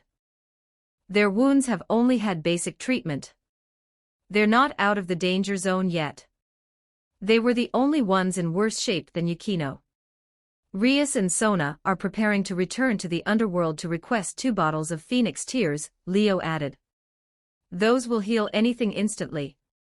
Phoenix Tears were a product of the Phoenix family, one of the 72 pillars, descended from the legendary Phoenix, revered for its connection to life. Its tears could heal any injury, its blood granted immortality. Human legends across the world had traces of them. In the underworld, the Phoenix clan was a prestigious devil house, famous for their fire, wind, and life powers able to burn even dragon scales and revive from ashes. They also produced Phoenix Tears, which made them wildly sought after. Since raiding games were now wildly popular, Phoenix Tears had become essential items frequently used as tools or emergency aids. The Phoenix family's status continued to rise. Leo shrugged lightly. Too bad your wounds aren't severe enough to justify applying for Phoenix Tears. Otherwise, I'd sneak you a dose. Yukino frowned delicately. I don't want the kind of injury that requires something like that, she said sharply. Leave them for Kiba-san and Nimura-san. They need them more. If Rias or Sona heard you say that, they'd explode, Leo said, amused. In any case, everyone's going to be fine. Even Kiba and Ruruko should recover by tomorrow once the Phoenix Tears arrive. He tapped her lightly on the forehead. Your only job is to rest. Recover properly so you don't make people worry. Even if you won't think about yourself, at least think about your master who had to watch you lying on the ground covered in blood. Don't give me a heart attack. God knows what he felt seeing her like that. If Yukino were still human, he could have revived her with the evil pieces and turned her into a devil. But she was already a reincarnated devil. Thanks to the servant conversion trait, even if she died, her soul would return to Leo as her master. So long as he could rebuild her body, she could revive. But if her soul were destroyed, then she would truly be gone. When he found her collapsed and bleeding out, Leo's heart had clenched hard. Fortunately, she had only fainted. I thought you were going to lose to Sharon Holy Grail, Leo said. But by the time I got there, you'd already opened the passage to the next room. He still sounded genuinely surprised. You collapsed in the passage, so you didn't reach the next room. But that means you defeated that nun, right? He hadn't expected Yukino, injured as she was, to turn the tables and defeat Sharon Holy Grail, passing the first trial and opening the next room. Good job. At least that makes up for your loss last time. But Yukino didn't smile. Instead, a shadow crossed her face. What's wrong? Leo asked, frowning. There's something I want to tell you. She hesitated, then looked straight at him. And then she told him everything that had happened to her in that room. You can read up to chapter 150 on Patreon. com/NiaXD. Chapter 112, Chapter 111, Why Can't It Be a Devil? 1282 words. Back to the moment when Leo was fighting his final battle against Lei Fei Wush. While Leo and Lei Fei unleashed everything they had, one revealing a Longinus he'd kept hidden, the other overloading her demonic power at the risk of tearing her own body apart. Yukino and Sharon were also locked in a fierce fight. The monstrous, 3-meter-tall ice princess's freezing breath howled through the room like a Category 12 typhoon. A raging blizzard swallowed the entire space, turning the vast chamber large enough to withstand a full-power battle between ultimate-class devils into a world of pure white. Everything was buried beneath ice. Everything was frozen. Sharon alone broke through that near-absolute zero maelstrom. Wrapped in a shroud of pitch-black aura, Sharon charged straight into the storm. The super-low temperature didn't hinder her at all. Her bladed gauntlets flashed like a stunt performer's choreographed strikes, chopping apart every shard of ice carried by the blizzard. A massive iceberg roared toward her just like the one Yukino had launched outside the Yukinoshita estate during their first encounter. This time, Sharon didn't dodge. She swung her vicious blades once and split the entire iceberg in half, shattering it like stone. "You've gotta be kidding me." Clutching her stomach wound, Yukino couldn't help raising her voice. "Cutting an iceberg in one blow, she'd only ever seen Miyamoto Musashi do something like that. Musashi could cut anything, Leo's Zenith Tempest meteorites, even the space around her. If Musashi were trapped here, this whole dimensional maze wouldn't last a second. A few swings and she'd slice through all the so-called trials and walk right out." Sharon wasn't on Musashi's level, of course, but to Yukino she might as well have been a monster. It was a night and day difference from the last time they fought. Facing such a relentless opponent, Yukino didn't dare let her get close. She kept widening the distance and channeled vast amounts of demonic power into her ice princess, forcing it to breathe more and more terrifying gusts of frozen wind, creating more blizzards and icebergs to slow Sharon down. Just earlier, she had gotten caught because Sharon closed the distance for a split second. Sharon pierced her abdomen faster than Yukino could react. She couldn't afford another mistake. With that lesson carved into her memory, Yukino poured demonic power into Ice Princess like water from a broken dam. The blizzard intensified, wilder, harsher, colder. But even so, Sharon's black aura let her cut straight through it, ignoring the frozen landscape entirely as she advanced step by step. One pressed forward. One retreated. And because one was a raging beast and the other was severely wounded, they met sooner rather than later. Sharon destroyed another iceberg and sprang toward Yukino, forcing her to stumble backward in panic. A black arc of blade light slashed through where Yukino had been standing an instant ago. It moved so fast it was like a streak of black lightning, splitting the air itself.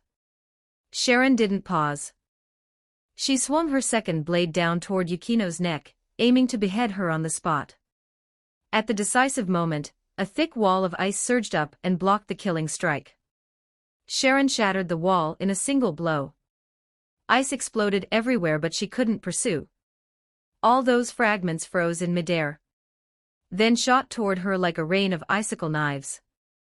Sharon had to halt her attack and leap back, dodging the barrage. But the instant she escaped the ice knives, she crouched, kicked off the ground, broke the sound barrier, and rushed Yukino again. So persistent. Yukino barely got to her feet, clicking her tongue in frustration. This woman was absolutely not a real nun. Not even a real exorcist. What kind of exorcist fought like this? She was more like an assassin. With no choice, Yukino raised more ice walls one after another in front of herself.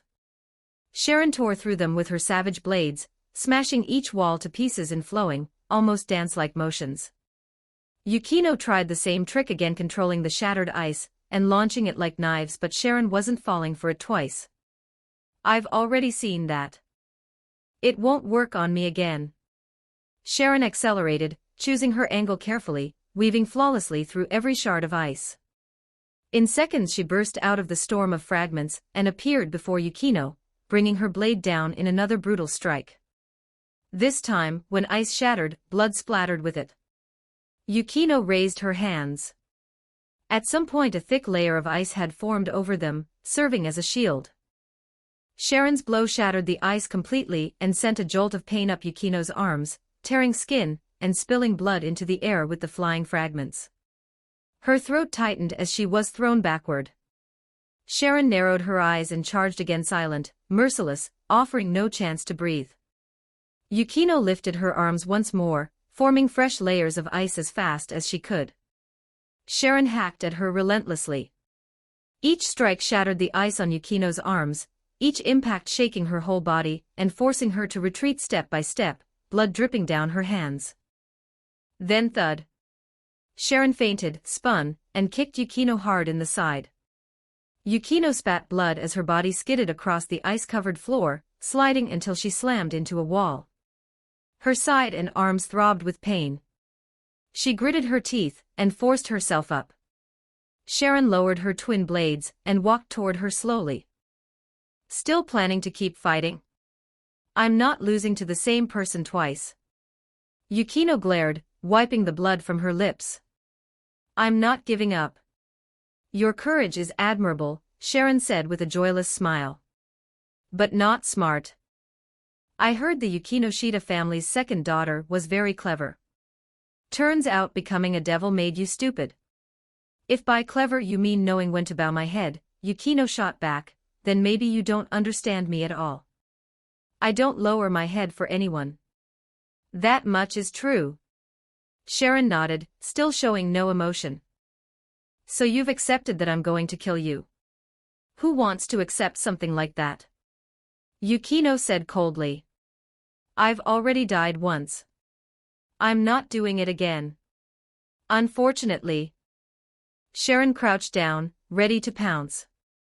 That's not your decision. She prepared to lunge. Yukino's heart tightened. Her fists clenched. Not yet.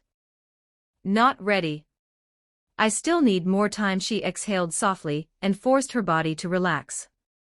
Can I ask you a question?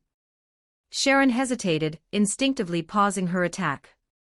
Yukino's voice was steady. Why do you fight for the church? I don't think you're stupid enough to die for people who clearly hurt you. For someone like you, insane, yes, but not an idiot to have such extreme hatred for devils. It doesn't make sense. Even the fanatics I've heard of only hate devils on principle. Unless they were harmed directly, that hatred never reaches this level. And yet your hatred isn't just hatred. It's obsession.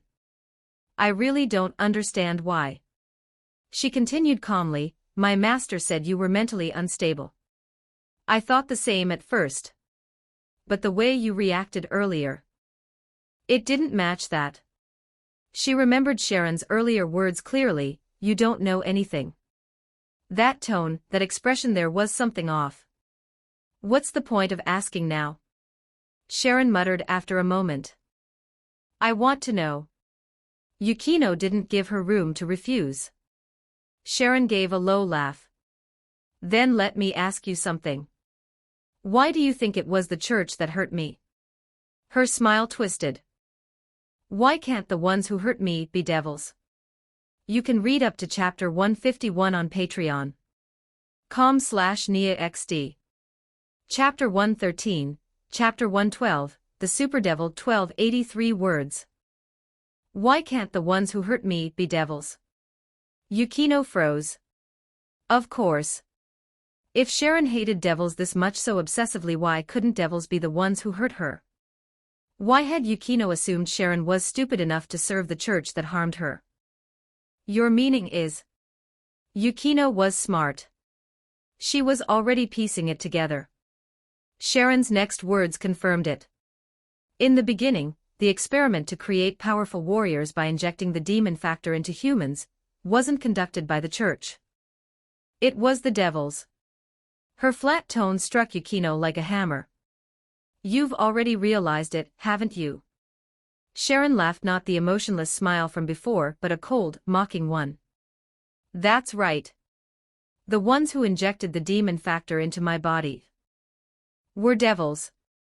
It happened when Sharon was still a small child. She didn't know her parents, didn't know where she was born. Her world only consisted of a few rooms, a pitch-black cell with no light, or a blindingly bright laboratory. She spent her days being moved between them.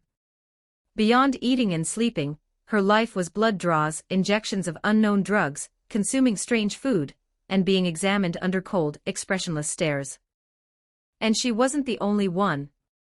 There were beings of all races, monsters, yokai, vampires, even angels and fallen angels. Every race under the sun. And one by one they disappeared.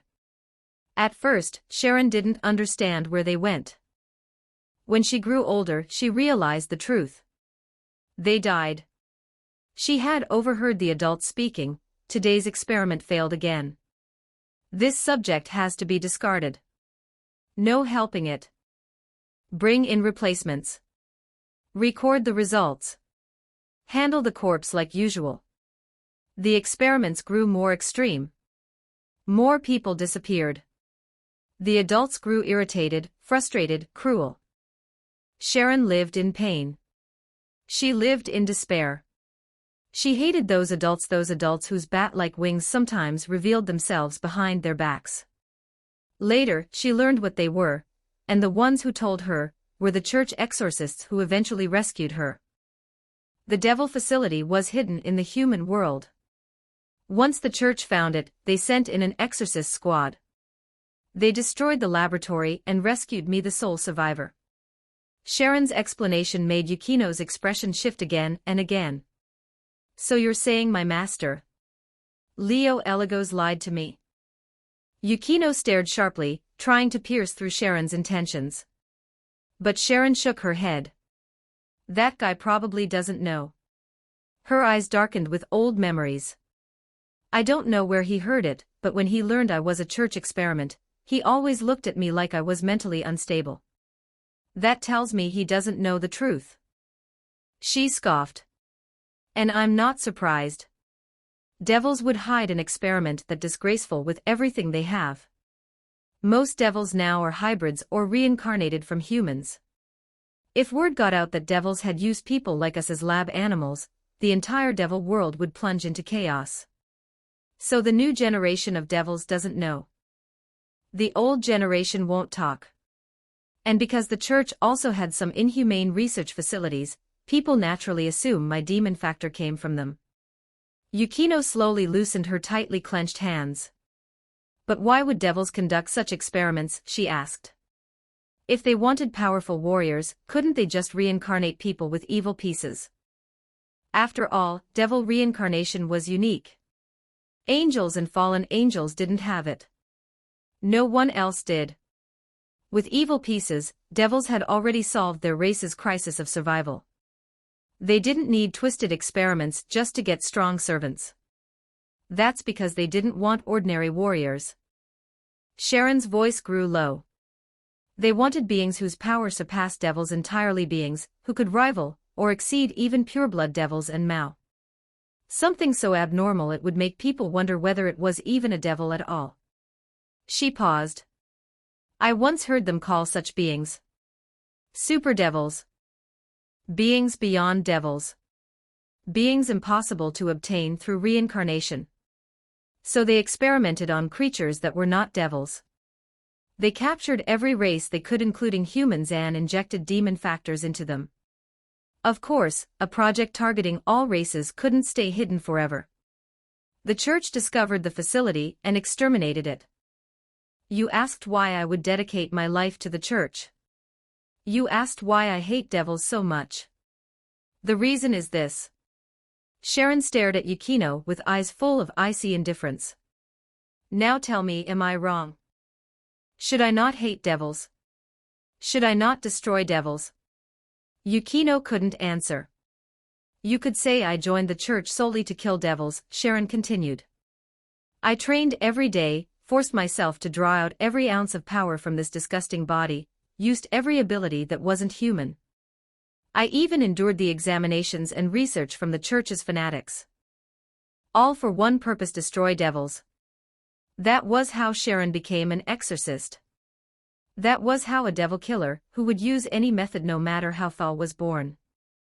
And for that purpose, she could even betray the church, join suspicious individuals, accept offers from unknown organizations. As long as she gained the power to kill devils, nothing else mattered.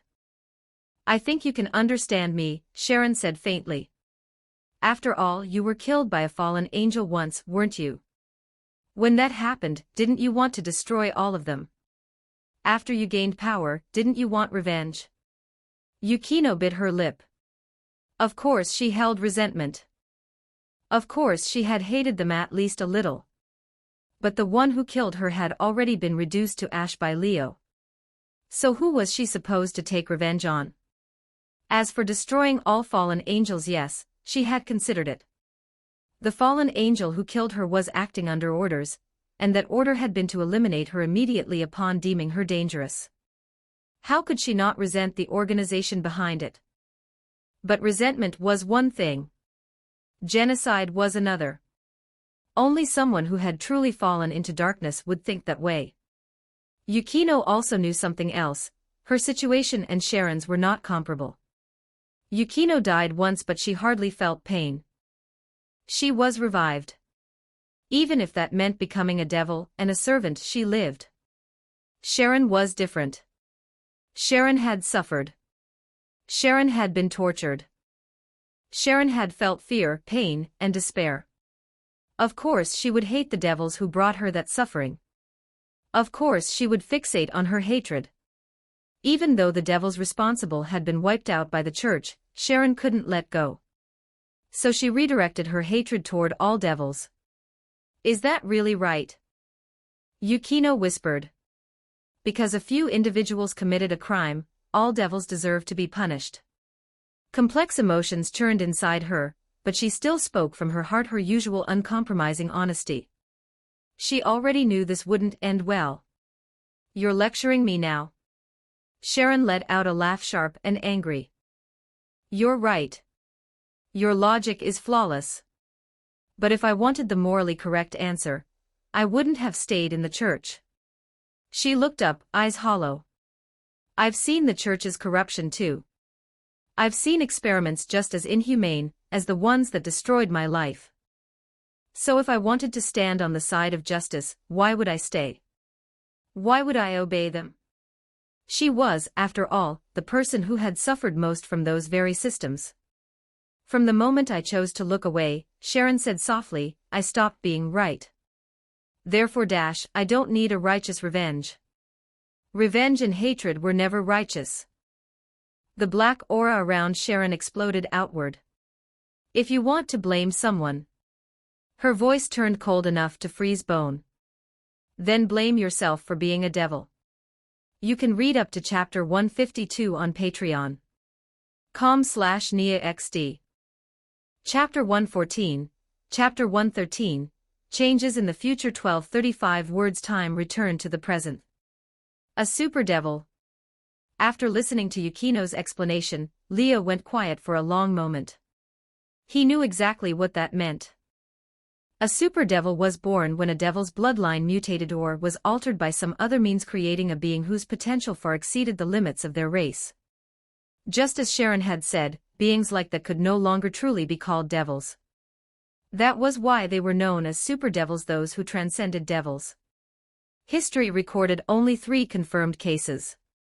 The first was Rizavim Levon, Lucifer, son of the original Mal, Lucifer, and Lilith, the mother of all devils. Known in the Bible as Lilith's son, his demonic power reportedly rivaled or even surpassed his father's. The second was Surzek's Gremory, the current Mal, Lucifer. He'd inherited the Baal family's power of destruction, and through mutation, his very body had become a condensed mass of that destructive force. His power was 10 times purer than the original Lucifer's. In his true form, he'd effortlessly slain the sons of the first Mal, Beelzebub and Asmodeus. Even gods feared him. The third was Ajuka Astaroth, the current Mal, Beelzebub, creator of the Evil Pieces system and architect of the raiding game. Born to a branch family of the Astaroth house, ranked 29th among the 72 pillars, he possessed extraordinary talent in formulas and magical systems. During the Civil War, he'd killed the daughter of the first Mal, Leviathan. These 3 were the only confirmed super devils in history. Surzek stood at the top, feared even by gods. Rizavim was the weakest. He'd vanished during the Civil War, and no one knew where he'd gone. Still, all 3 possessed power beyond any ordinary Mal. Leo remembered what would happen in the future. The world's mythological factions would unite, and a clearer power ranking system would emerge. Currently, the 3 factions use simple classifications: low class, mid class, high class, ultimate class, and Mal class, each corresponding to angels and fallen angels of increasing wing counts, from 2 to 12. But once the factions united and made contact with other worlds, new tiers would be added. A special rank between ultimate class and Mal class would emerge for elite devils matching weak dragon kings and 10-wing angel executives. Mal class would align with 12-wing seraphs, 12-wing fallen angel leaders, and strong dragon kings. Above that came Super Mal class, where the current Mal, Leviathan and Asmodeus stood. They could overwhelm ordinary Mal so completely that even Mal class fighters couldn't safely intervene in their battles. And at the very top sat the super devils, equals to gods and chief gods. The 2 heavenly dragons belonged here too. This was the world's absolute peak. Only 3 beings surpassed even this level. One lay sealed, destined to destroy the world upon release. Another drifted through the dimensional gap, rarely appearing. The last wanted nothing more than to leave this world and remained indifferent to everything around her. Put simply, a super devil stood 2 full tiers above ordinary Mao-class. Even Rizavim, the weakest of the 3, matched or exceeded super Mao-class. When the gap reached 2 tiers, comparisons became meaningless, like an ant versus an elephant. That was how Cerzex, in his true form, had effortlessly slain the sons of the first Beelzebub and Asmodeus. How Ajuka had killed the first Leviathan's daughter without breaking a sweat. Only Rizavim, a fellow super devil, had escaped that purge. Power like that was bound to attract dangerous attention. At some point, artificial super devil experiments had emerged in the devil world, something that would only come to light much later. Leo had already met another victim of those experiments, someone hiding in this very school building, burying their wounds beneath a peaceful facade. He hadn't expected Sharon to be one too.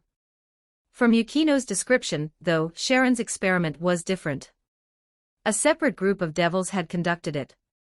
And theirs had been far more dangerous, more reckless. Why else would Sharon be the only survivor? Even after being injected with demon factor and gaining inhuman strength, she'd only reached high-class devil level. Nowhere near a super devil. So that's what it was. Leo murmured. No wonder she wouldn't leave me alone. She wasn't crazy, she'd chosen this path herself. I haven't told anyone else, Yukino said once Leo had processed everything. She looked away. Only you and I know. Do you want to report it? Yukino clearly wanted the truth out. Not out of sympathy for Sharon, she just couldn't stand watching her own people be kept in the dark. Without this knowledge, Leo would have kept dismissing Sharon as just another lunatic. The nun was unhinged, sure, but not stupid. Her mind had been twisted by hatred and obsession. Yukino was warning him not to underestimate Sharon. She also wanted him to see the bigger picture. The intelligence Leo had received about Sharon was clearly false, and it had come from Sona, or more precisely, the Citri house. Whether they'd misled him intentionally was anyone's guess. But one thing was obvious: the Devil World's higher-ups knew Leo was digging into Sharon's past. They'd hidden the truth on purpose. This was Yukino's way of telling him to watch his back. When dealing with scheming superiors, caution was survival. Leo sensed her concern and chuckled, ruffling her hair. I've been a devil for nearly 20 years. I know this race better than you do. Devils weren't all filthy and evil like the myths claimed, but that didn't mean such devils didn't exist. Modern devil society looked civilized because the 4 great Mao had pushed reforms, and evil pieces had integrated other races, bringing fresh ideas. But dark secrets still festered beneath the surface. Artificial super devil experiments weren't even the worst of it. The truly explosive dangers were still buried deep underground, waiting to be triggered. Fortunately, Leo wasn't the type to consider himself righteous. He just wanted to live freely in this world. Otherwise, just the information in his head from the original story would be enough to plunge the entire devil world into chaos.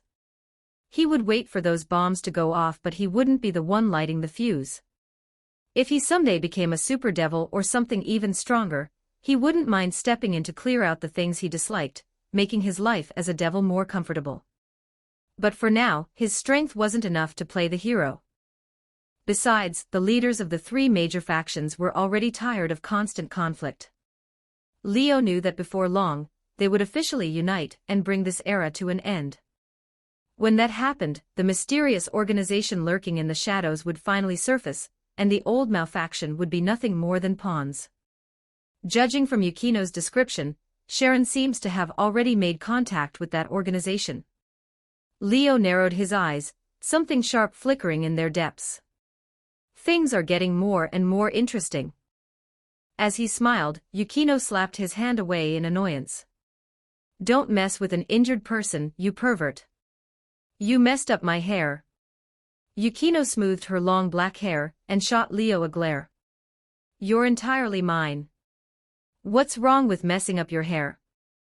Leo clicked his tongue, then asked curiously, that aside, how exactly did you beat that crazy woman? From what you said, it sounded like you were being pushed into a corner the whole time.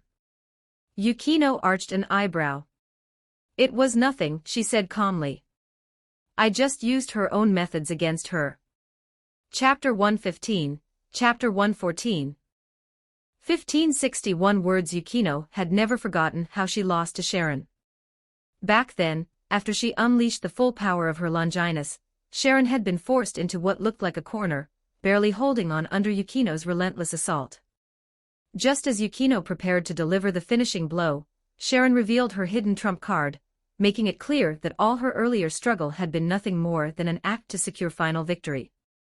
She had been quietly preparing a decisive counterattack the entire time, enduring everything until the very last moment.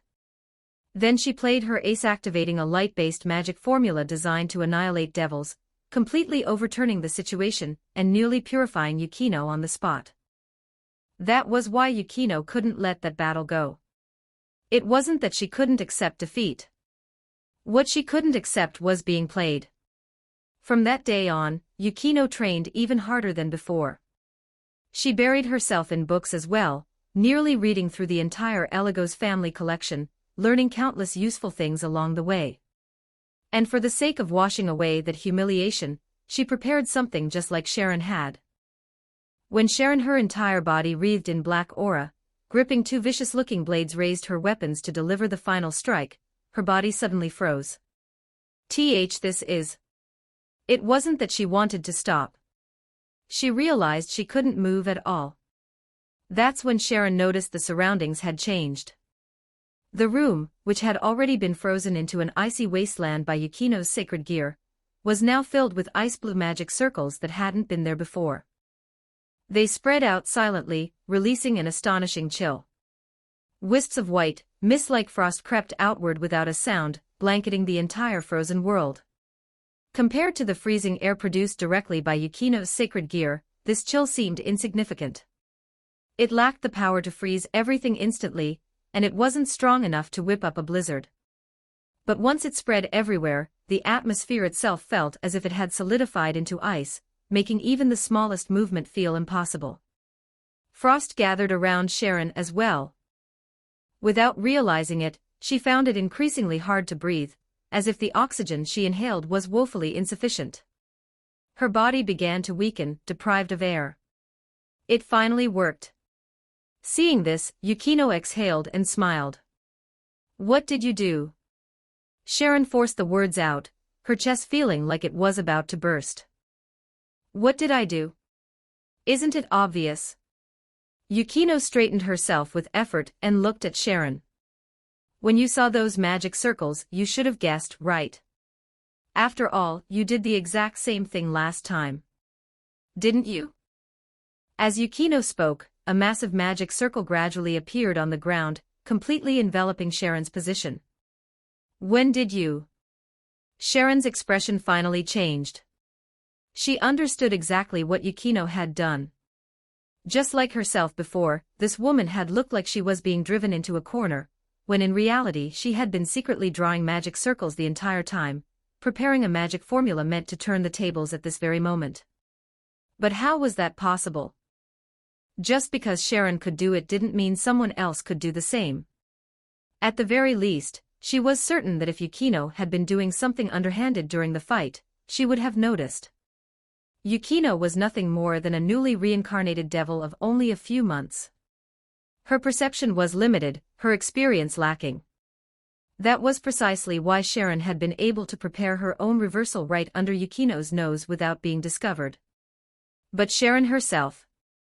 She was a veteran who had survived countless battles, large and small. How could she possibly fail to notice the hidden preparations of a reincarnated devil?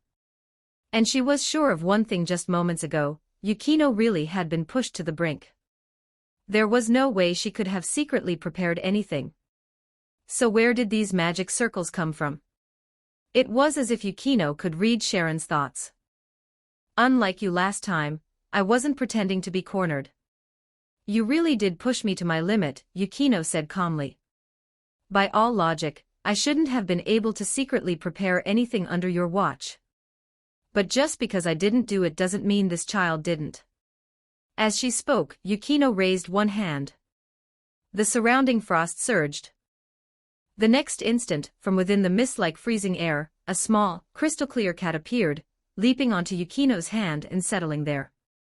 That's an ice spirit. Sharon recognized it at a glance. It was the familiar Yukino had contracted in the familiar forest, the ice spirit she named Fuyu. I only realized it after forming the contract, Yukino said softly. As an ice spirit, Fuyu doesn't just match my attribute perfectly. She can also harmonize with nature, or rather, completely blend into ice and snow. She becomes part of it, helping me control the power within the ice and snow, expanding its range and effectiveness. Yukino gently stroked Fuyu's body, a faint smile appearing on her pale face. That's when I started wondering. If I could have her help me draw magic circles within the ice and snow, preparing a magic formula to turn the tables. The magic circles you see all around us now. That's where they came from. They weren't prepared by Yukino. They were prepared by her familiar. From the very beginning, Yukino's reason for contracting a familiar had been to strengthen her combat ability. Back in the familiar forest, she had given up the more powerful frost dragon and chosen the ice spirit Fuyu instead. And now, it was clear that the sense of closeness she'd felt back then and the choice she made had both been right. Fuyu might not match a frost dragon in raw power, but her ability to assist Yukino's abilities and magic formula was no less valuable. These magic formula were specially prepared just for you, Yukino said, pointing at the magic circle beneath Sharon's feet. I practiced them for a long time. The surrounding magic circles continuously produce ice powder so fine it's invisible to the naked eye, mixing it into the air. When you breathe it in, your lungs are already slowly freezing. That freezing spreads to every corner of your body. Once the ice powder covers you, you'll gradually be frozen solid until you can't move at all. And as for the one beneath your feet, Yukino paused. It has only one effect. She activated the magic formula within the magic circle. The surrounding frost was drawn in as if by an invisible vortex, continuously pouring into it. Ice blue light flared within the magic circle, growing brighter and stronger with each passing moment. All the frost filling this space will be absorbed and compressed to the absolute limit. When it reaches the critical point, it'll be released all at once. So why don't you guess? Yukino said quietly. After compressing this much frost to its limit, which do you think is stronger, this, or the magic formula you used last time? Looking at Yukino's pale face as she smiled, Sharon felt something inside her snap. Yukino. The nun let out a hoarse scream, only to cough up blood midway through. Her blood was mixed with shards of ice. It was obvious her body had already been filled with frost. She tried to move, tried to swing the Devil Slayer in her hands, but she still couldn't move at all. Every attempt only brought pain. Even if I had to use a bit of strategy to stall for time, Yukino said, her expression firm, the result is still my victory. She looked at Sharon, a trace of complicated emotion flashing through her eyes before quickly disappearing. This is me returning the favor from last time. Take it head on. The moment her words fell, the ice blue light within the magic circle beneath Sharon's feet reached its limit, and began to overflow. In the next instant, an ice blue pillar of light shot skyward, plunging the entire space into sub-zero temperatures and swallowing Sharon whole. The pillar was made of frost compressed to the extreme. The moment it appeared, the ground around it froze at a terrifying speed. When the pillar reached the ceiling froze as well, connecting with the ice on the ground. Frost gathered along the walls, turning the entire room into an ice cavern where nothing but ice could be seen. Yukino slowly lowered her hand, her weakened body leaning back against the wall once more. She gave a faint smile. Beside her, Fuyu licked the blood and wounds on her arm, making her wince slightly. I'm fine. Don't worry. She patted Fuyu's small head and forced herself upright again. That's the way out, right? She noticed a passage where there hadn't been one before, took a deep breath, and after a short while began to move. One hand pressed against her abdomen, the other braced against the wall. Yukino slowly made her way toward the dark, bottomless passage. Behind her, the ice blue light faded away and vanished completely. In its place stood a massive ice pillar in the center of the room. The magic circle beneath it disappeared as well, as if it had never existed. Inside that ice pillar, the nun clutching her vicious blades was frozen like an ice sculpture. The sight of it was strangely beautiful. Chapter 116, Chapter 115 15:01 words. So that's how you beat that woman, huh? After hearing the full story of how Yukino defeated Sharon, Leo looked at her with a mix of realization and a strange expression. I didn't expect you to actually go and learn that kind of thing. You really picked up something tough. As the rightful heir of the Eligos family, Leo naturally knew that their library contained knowledge like that. He'd simply never learned it himself. The reason was simple: he didn't think it suited him. Those magic formulae required extremely delicate and complex techniques to construct properly. Without real talent in that area, it was hard to use them successfully, and even if you managed to activate them, it didn't mean you could use them well. In short, it was meticulous, high-precision work. Leo wasn't purely a brute force fighter. He did train technique alongside power, but only when it came to demonic power. As for magic formula, he deliberately kept his distance. Just looking at them gave him a headache. Not only did they fail to help him, they could even disrupt his thinking and make combat unnecessarily complicated. So he gave up on magic formula altogether and focused on training and refining his demonic power. Now that he possessed Zenith Tempestae sacred gear capable of fully commanding nature itself, there was even less reason for him to bother with magic formula that merely imitated supernatural phenomena. At present, Leo focused on only two areas: demonic power as a devil, and the sacred gear within his body. Originally, Yukino should have been the same training, only her demonic power and sacred gear. Yet for the sake of defeating Sharon, she'd gone and learned magic formula anyway. Well, they were just sitting there, Yukino replied calmly. Since I saw them, I figured I might as well learn them. Maybe they'd come in handy someday. It's a shame, though. Everyone in our family is a sacred gear user. They all train their sacred gear. Asuna only practices swordsmanship because she's a swordsman. No one studies magic, so there's no one I can really discuss it with. At present, aside from Leo and Yukino, the rest of the Eligos servants were almost entirely focused on training their sacred gear. Yutaha and Mahiru only trained their sacred gear and rarely used demonic power at all, treating it purely as fuel. They were pure sacred gear users, so magic was completely out of the question. Neither of them had even glanced at that kind of knowledge. Asuna focused on swordsmanship, while also practicing how to use her sacred gear. She barely touched demonic power or magic either. Only Leo and Yukino trained both sacred gear and demonic power, and even then, neither of them had formally studied magic. If you're really interested in magic, Leo said, you can always discuss it with a magician you contract with later. You don't need to look for that within your servants. That made Yukino freeze. Contract with a magician? A magician? She asked, confused. What do you mean? Leo slapped his forehead. Looks like you haven't finished reading the library yet. Or you skipped that part. Otherwise, you wouldn't be asking that. Then he began to explain. Devils do contract with magicians.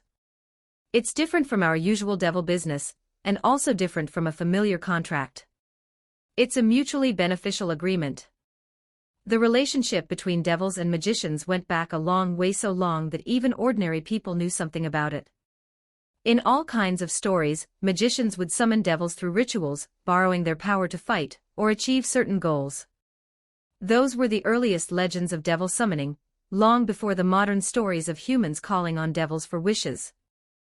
Because of that, devils and magicians had been forming contracts with each other since ancient times. Magicians summoned devils and paid a price to form a contract. Devils, in return, helped fulfill the magician's needs.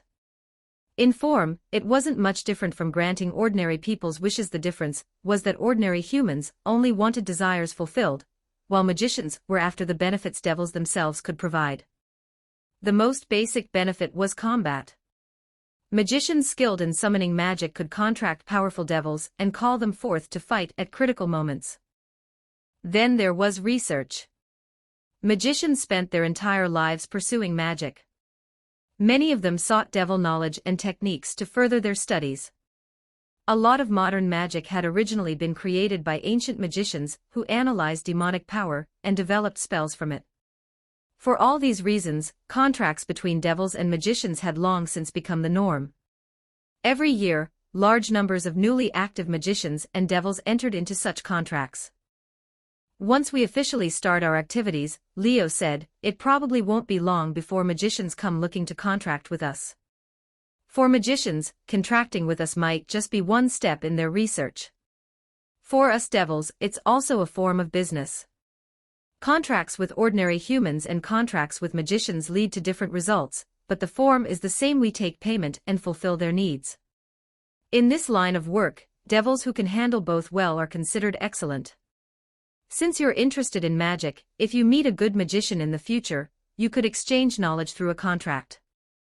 Learn from each other and grow together. That, in fact, was how the magic formula knowledge ended up in the Eligos family library in the first place. Leo himself wasn't interested, but contracting with magicians was a very important part of devil business. It was something he wouldn't be able to avoid in the future. If Yukino truly wanted to pursue magic, it would be worth planning carefully. Let's talk about it when the time comes. Yukino had been a little tempted, but remembering that the attackers they faced earlier that day included magicians as well, she shook her head. I'm interested in magic formula, sure, but right now I should focus on demonic power and my sacred gear. Those are my strengths, and I have talent there. There's no need to put the cart before the horse. Hearing that, Leo smiled. As long as you've thought it through. He stood up. All right, I won't bother you anymore. Get some proper rest. He placed the peeled apple into Yukino's hand, waved, and left the room. Yukino didn't stop him. She watched his back disappear, then looked down at the apple in her hand. That peeling job is awful. But it tastes pretty good. Muttering to herself, she took a bite anyway. After finishing the apple, Yukino lay down. Her eyelids slowly closed, and she drifted into sleep. On the other side, after leaving Yukino's room, Leo went to check on the other servants. Compared to Yukino, the other three were mostly healed and in no real danger. Still, the exhaustion from the day's battle had caught up to them, and all three were already asleep. Mahiru in particular had only been reincarnated as a devil for less than half a month. She hadn't even fully adapted to daytime life before being thrown into such a brutal battle. The former angel was utterly exhausted physically, in terms of demonic power, and mentally as well. Even while sleeping, her brows were tightly furrowed, like she was trapped in a nightmare.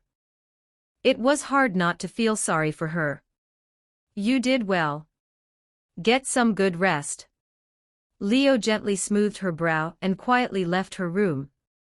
In the old school building, it seemed everyone else was asleep too. The day's attack had taken a heavy toll on everyone. Even those who weren't injured were completely worn out. Only Rias and Sona were still awake, standing guard outside the rooms of Yudo Kiba and Ruruko Nimura, their faces filled with worry. How are they doing? Leo asked as he approached. Not good, Sona said with a sigh. They haven't been purified, but there's no sign of improvement either. They still haven't regained consciousness and remain in a coma. With our current treatment methods, Rias added, arms crossed, clearly in a bad mood, keeping them alive is already our limit. We'll have to wait for the tears of the phoenix to arrive before their injuries can truly heal. The tears of the phoenix haven't arrived yet. Leo frowned. Should I go to the underworld and bring them back for you? No, that won't be necessary, Sona said, shaking her head. We've already contacted our Mao directly. The request for the Tears of the Phoenix is being expedited. They should arrive soon. That's good, Leo nodded. If there's anything I can help with, don't hesitate to ask. You've already helped us more than enough, Rias said, looking at him as her expression softened. If it weren't for you and your servants, we might not have made it back this time, let alone with everyone intact. We owe you a lot. Honestly, we should be thanking you. You can read up to chapter 155 on Patreon. com/NiaXD. Chapter 117, Chapter 116, Good Things Always Belong to Someone Else. 1577 words. Rias owed Leo big time. So did Sona. Both of them had survived because of Leo. And it wasn't only them. If Leo's servants hadn't been there to help, it was hard to say whether their own servants would have made it out alive. Yutaha, Mahiru, and Asuna had stood out the most during the attack. Because of their actions, most of the Gremory servants and Citri servants managed to get through the crisis without serious injuries. As for those who hadn't teamed up with Leo's servants, Yudo Kiba and Ruruko Nimura didn't even need to be mentioned. They were still unconscious, not yet out of the danger zone. Even Akino Himejima and Tsubaki, the two Queen Peace holders, had barely survived. Their injuries were severe, second only to Yukino, Kiba, and Ruruko. So whether emotionally or logically, both Rias and Sona owed Leo their thanks. Leo himself, however, didn't think much of it. Even without me, you wouldn't have fallen here. He said it casually, but he genuinely believed it. He trusted Rias's strength. He trusted Sona's intellect. More than that, he trusted their place in the original story. No matter how bad things got, they would always find a way out. They were part of the main cast, after all. If they fell to something this minor, it would be embarrassing. Even more dangerous and terrifying events were waiting for them in the future. If they couldn't handle something like this, how could they deal with the kind of incidents that would shake history itself? Still, thanks are necessary, Rias said softly. Even if not for me, then for my adorable servants. She didn't know what Leo was thinking. She looked at him deeply and said it sincerely. Unfortunately, our match can't be completed now. After the old Malfactions attack, Rias understood something very clearly. If she really had fought Leo during the day, she would have lost 10 times out of 10. There was no helping it. She could never have imagined that the Mun in front of her had already broken through the high-class devil level and reached ultimate-class devil territory. And he already had 8 wings. He had hidden it far too well. And that wasn't even the most shocking part. The most unbelievable thing was his identity as a sacred gear user. Zenith Tempest. The Longinus ranked second in the world, second only to the legendary strongest holy spear. A sacred gear said to command weather and nature, even capable of influencing the world itself. I never imagined you were its host. Even though she had already been shocked once, Rias still couldn't hide the awe in her voice when talking about it again. Who could have imagined it? Not long ago, the man standing before her had only barely advanced to high-class devil. He was regarded as a pure-blood devil, but in truth, he was a genuine mixed blood of the new generation. Then his mutated trait awakened, and he skyrocketed in strength on top of that, becoming the host of such a terrifying sacred gear. You really hid it well. Even Sona was looking at Leo now, her tone unusually subdued. She had thought she understood Leo better than anyone else. And yet, he had kept something this big from her. Don't look at me like that, Leo said with a dry laugh. I was just being careful. He could handle Rias's amazement, but Sona's never-before-seen resentful gaze was harder to deal with. Because of my mutated trait, I was already high-profile enough, Leo explained. If I'd exposed the fact that I'm the host of Zenith Tempest on top of that, I probably wouldn't have had a moment of peace in Chiba. Chiba wasn't some remote backwater, but it wasn't an especially important place either. Otherwise, Leo wouldn't have been able to act so freely there before even reaching high-class devil, smoothly building his devil business, and thriving without resistance. That was because Chiba wasn't like Koyo Town. It wasn't devil territory, it was under the church's influence. And the church's local strength had its limits. Even under the church's pressure, Leo had managed to flourish. That alone showed how constrained their power there was. In that situation, revealing some of his uniqueness and strength was harmless. It only made the church wary, discouraging them from suppressing him too hard. That much was obvious from how the church stopped targeting him after he became a high-class devil. At that point, aside from Sharon the crazy woman, no one in the Chiba church wanted to clash with him head-on. But if Leo had revealed everything, the church would have reported it to headquarters. Once that happened, stronger forces would be stationed in Chiba. Even heaven might respond, possibly sending down high-ranking angels. On top of that, not all devils were Leo's allies. There were fallen angels lurking in the shadows who were extremely interested in sacred gears. Naturally, Leo wanted to grow stronger before exposing Zenith Tempest. Thanks to the old malfaction, I'm completely exposed now, Leo said with a shrug, looking helpless. Rias and Sona exchanged glances. They both understood his concerns. You really are too eye-catching now, Sona said. After her earlier resentment faded, worry replaced it.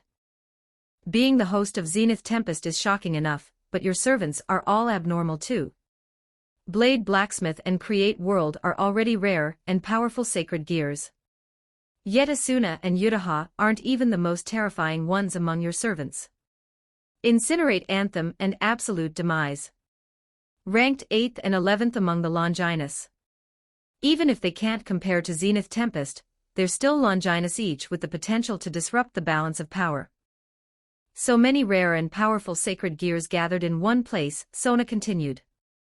Whether it's Heaven or Grigori, they'll definitely be alarmed. Just thinking about all of them being on the same team felt absurd. For outsiders who learned of this suddenly, it would be even more unbelievable. A small new generation devil group that hadn't even officially debuted yet. Only 5 people. And among them 3 Longinus and 2 of the rarest sacred gears. Any one of these sacred gears appearing alone would attract massive attention and prompt action from the 3 major factions. 5 together was outright asking for trouble. Grigori would absolutely make a move. Researching sacred gears was their specialty. Heaven would too. At the very least, the church would take major action. Otherwise, it would be an insult to the Holy Cross and Holy Swords. Incinerate Anthem and Blade Blacksmith, one was among the 3 great holy relics, and the other was a sacred gear capable of creating holy swords. Both were things the church desperately wanted and deeply cared about. If they didn't act under these circumstances, that would be far more suspicious. You need to be careful, Leo, Rias said seriously. From now on, you'll be a priority target for all 3 factions. Trouble may already be on its way. You must be cautious in everything you do. Honestly, you should return to the underworld, Sona suggested. At least it'll be safer on our own turf. Both of them were thinking sincerely for his sake, and that warmth eased Leo's heart a little. But he still shook his head and gave them a reassuring look. I'm not who I used to be, Leo said with a confident smile. I wouldn't call myself unbeatable, but I'm not someone anyone can just push around anymore. Unless one of heaven's for Seraphim or the fallen angel's governor personally steps in, if I want to leave, no one can stop me. As an 8-winged devil, once he activated Zenith Tempest, he could even challenge 10-winged opponents. Even if top-ranking angels or fallen angel executives acted, he could still barely hold his own. To truly capture him, anything short of a 12-winged existence at the highest level was impossible. And at that level, heaven only had the 4 seraphim. Among the fallen angels, there was only the governor at most, the deputy governor as well. The remaining 6 executives were all 10-winged at best. They could suppress Leo, but crushing him outright and capturing him alive was out of the question. And that was without Leo even using his true trump card.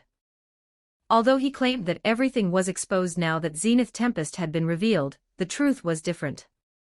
After taking in Mahiru as a servant, Leo had already gained new power, an entirely new hidden card. Lately, he had been quietly refining it, preparing for a moment to shock the world. If those who were watching him thought he had already revealed everything and came knocking, Leo would make sure to give them a very memorable surprise. As long as you know what you're doing. Seeing Leo so confident, Sona guessed he had his reasons. She opened her mouth, then closed it again, finally just nodding. Rias watched Leo, full of confidence. Then she glanced at Sona, who silently expressed her trust in him. For some reason, Rias suddenly felt a little envious. Compared to herself, Sona really was amazing. She had defeated her former fiancé with her own strength, annulled her engagement, and then met someone so powerful and outstanding. Compared to her own current helplessness, Sona was far more capable. Unfortunately, good things always belong to someone else. Rias sighed quietly to herself and said nothing more. You can read up to chapter 157 on Patreon. com/NiaXD. Chapter 118, Chapter 117, Suddenly Feeling Like Running Away. 1468 words. The night passed quietly.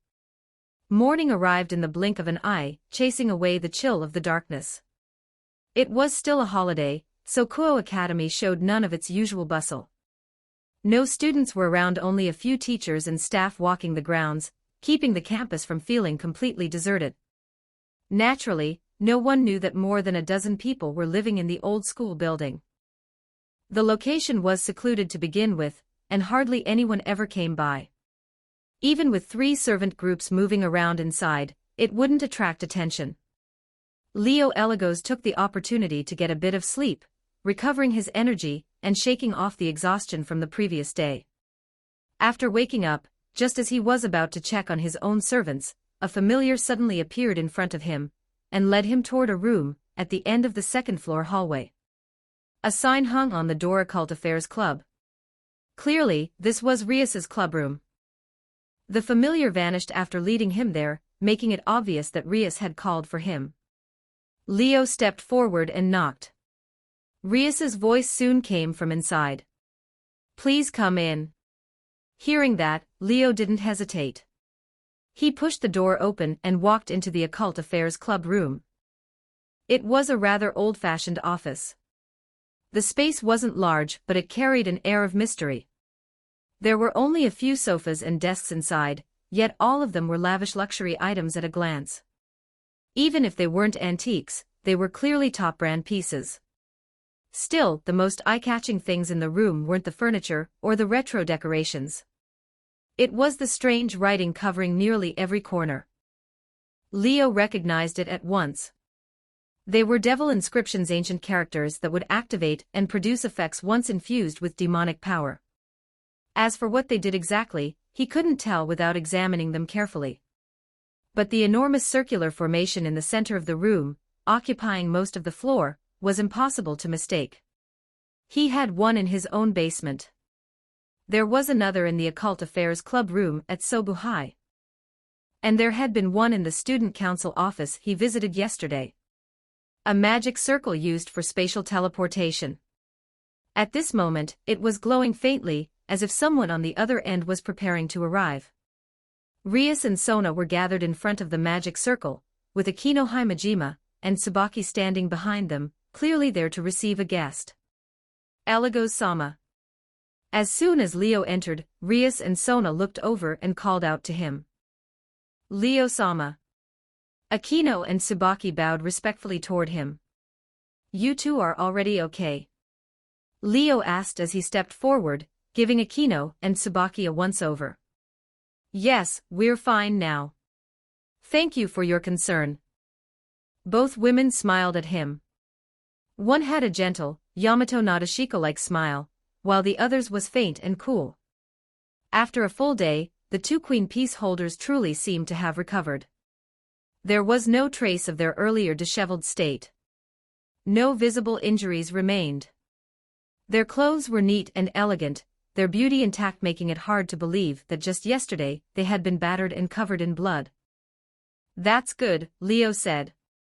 Seeing that they were fine, he didn't dwell on it and turned his attention to Rias and Sona. "So who's coming?" At first, Leo thought it might be a devil delivering Phoenix tears. But after a moment's thought, that didn't make sense. If it were just a regular devil delivering something, there'd be no need for Rias and Sona to personally bring their Queen Peace holders here, much less send a familiar to summon him. That level of formality meant only one thing. Whoever was coming wasn't ordinary. "And sure enough, we just received word," Sona said, "that a Mao will be arriving in person." Leo blurted out. A Mao was the supreme leader and guide of the devil race, the highest-ranking existence among devils. Especially the current for Great Mao. Even though the old Mao faction mocked them as false Mao, when it came to strength alone, all four had surpassed the old Mao without exception. None of the old Mao's descendants could compare to them. They were once the pride of the great devil families, the ones who led the reformist faction to defeat the old Mao faction and establish the current devil regime. Without them, there would be no present-day devil society, and no fragile balance between the three major factions. For hundreds of years after the old Mao faction's defeat, these four had worked tirelessly to keep the devil world running. They were the four pillars holding everything up. Losing even one of them would be a devastating blow to the entire devil race. And now one of those figures was coming here. "Who is it?" Leo asked nervously. "Don't tell me it's Leviathan Sama." Leo wasn't unfamiliar with Mao. When he advanced to high-class devil and received his evil pieces only to awaken a mutated trait that resonated with them, the current Mao responsible for evil pieces, Ajuka Beelzebub, had personally appeared and spoken with him briefly. But aside from Ajuka Beelzebub, Leo hadn't met any of the other Mao. If it were Lucifer or Asmodeus, he wouldn't be this tense. But Leviathan? That was another story. He'd heard more than once that Seraphal was displeased with how close he was to Sona and had even messed with him over it, causing him no small amount of trouble. If it was that Mao coming, Leo suddenly felt like running away. "Relax," Sona said, seeing his expression. She wasn't sure whether to laugh or sigh. "It's not my sister. It's Rias's older brother who's coming." "Rias's brother?" Leo froze, then turned to Rias. "Surzex." Rias didn't speak. She simply nodded. Leo immediately sighed of relief, followed by a surge of anticipation. Surzex Lucifer. That was a legendary name. Lucifer wasn't a title just anyone could inherit. He was the progenitor of devils, the first Mao, the strongest among the four great Mao, and the son of Lilith, the mother of devils recorded in history. After the first Lucifer's death, his son became a super devil but failed to hold onto the title of Mao and fled. In the end, it was Surzex Gremory who personally slew the sons of the first Beelzebub and first Asmodeus, who inherited the name and became the strongest Mao in the current devil world. In the original story, he was the strongest devil to appear. When he unleashed his true form, even gods were shaken. His strength was considered to be within the top 10 in the world. The thought of meeting such a figure filled Leo with anticipation. "He's here," Rias said suddenly. Everyone's attention snapped to the glowing magic circle. The next instant, light burst forth, and two figures gradually took shape within it. They were striking in every sense of the word. A man and a woman. The man stood slightly ahead, clearly the one in command. The woman stood behind him, like an attendant. Both possessed an aura that set them apart from ordinary beings. The man wore luxurious attire, and had the same vivid crimson hair as Rias. Tall and refined, he radiated an otherworldly elegance. The woman had long silver hair, and wore a maid outfit. Despite that, her noble presence and powerful aura were impossible to conceal. She was breathtakingly beautiful. Seeing them, everyone present bowed in unison. "Greetings, our most honored Mao Lucifer Sama." The man before them was the strongest existence in the current devil world, Surzex Lucifer. Surzex stepped out of the magic circle with his maid attendant and looked over everyone present. His eyes weren't red, but a clear sky blue. His gaze was gentle, making him seem more like a refined noble than the king of devils. His eyes swept across the room, pausing briefly on Leo. A flash of crimson passed through those blue eyes before they softened even further. "There's no need for formalities," Surzex said. His voice matched his demeanor, warm, courteous, and reassuring. "There are no outsiders here. Let's set aside the complicated etiquette." He smiled. "Think of me as a doting older brother visiting his sister or a neighbor dropping by." "Yes," everyone replied. The atmosphere relaxed noticeably.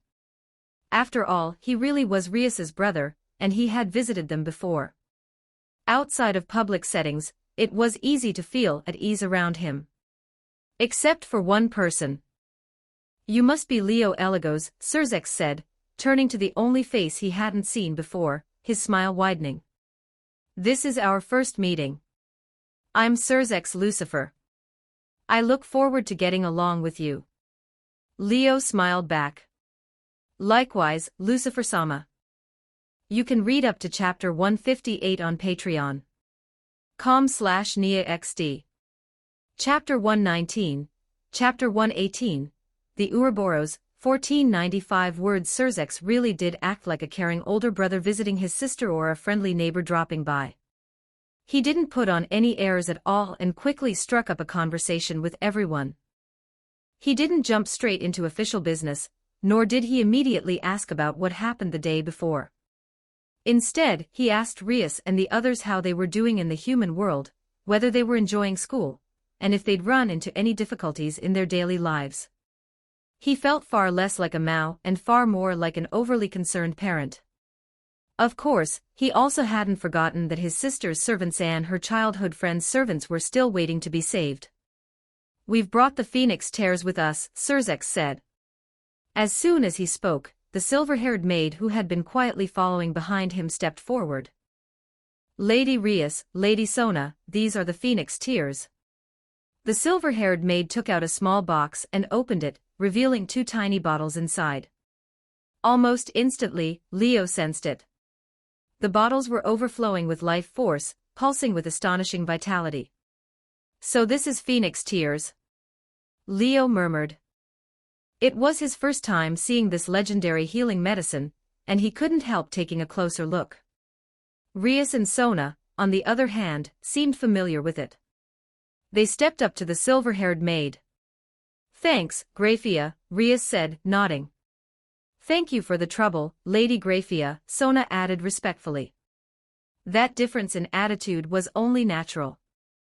This woman wasn't just an ordinary maid. Put simply, she was Rias's sister-in-law. Her name was Graphia Lucifuge, Surzex's Queen Peace, and his wife. She came from the Lucifuge house, a family that once served the old Mao Lucifer. Centuries ago, they had stood with the old Mao faction against the reformists. Yet on the battlefield, she fell in love with the reformist hero Surzex Gremory. After overcoming countless trials, they came together. Now, she was known as the strongest Queen Peace in the underworld, hailed as the silver-haired Annihilation Queen. At Leo's current level, he could vaguely sense it. The terrifying demonic power flowing within her body. It surpassed Mao class and was comparable to, if not greater than, the Chaos Karma Dragon Tiamat that Leo had once encountered in the familiar forest. Put simply, the silver-haired maid standing before him was very likely in existence beyond Mao class. Leo wasn't surprised. After all, Graphia was widely regarded as someone who could contend with the current Mao Leviathan, Serafal Citri, for the title of strongest female devil. If not for political circumstances, one of the Mao seats might very well have belonged to her. Miyamoto Musashi had once said that there were only 2 women she truly admired. One was her current master, Serafal Leviathan. The other was Graphia Lucifuge. She had even challenged both of them, especially Graphia, more than once. As for the results, I got absolutely destroyed. That was what Miyamoto Musashi had said at the time, scratching her head with a foolish grin, leaving everyone speechless. That alone spoke volumes about just how strong this silver-haired maid really was. Even now, the current Mal-Leviathan still regarded her as a formidable rival. Standing face to face with one of the strongest female devils in the underworld, Leo had only one thought. Confirmed. Definitely someone I can't mess with. Absolutely certain of that, Leo promptly stopped looking at her. Meanwhile, the moment Rias and Sona received the phoenix tears, they were eager to give them to their servants. However, with a Mao present, they couldn't simply leave. So they handed the phoenix tears to their queen peace holders, asking them to go treat Yudo Kiba and Ruruko Nimura first. Surzex also had Grafia accompany them, in case any help was needed. Soon, only the three king peace holders of the new generation devils and Surzex the Mao remained. I've already read your reports, Surzex said, finally growing serious.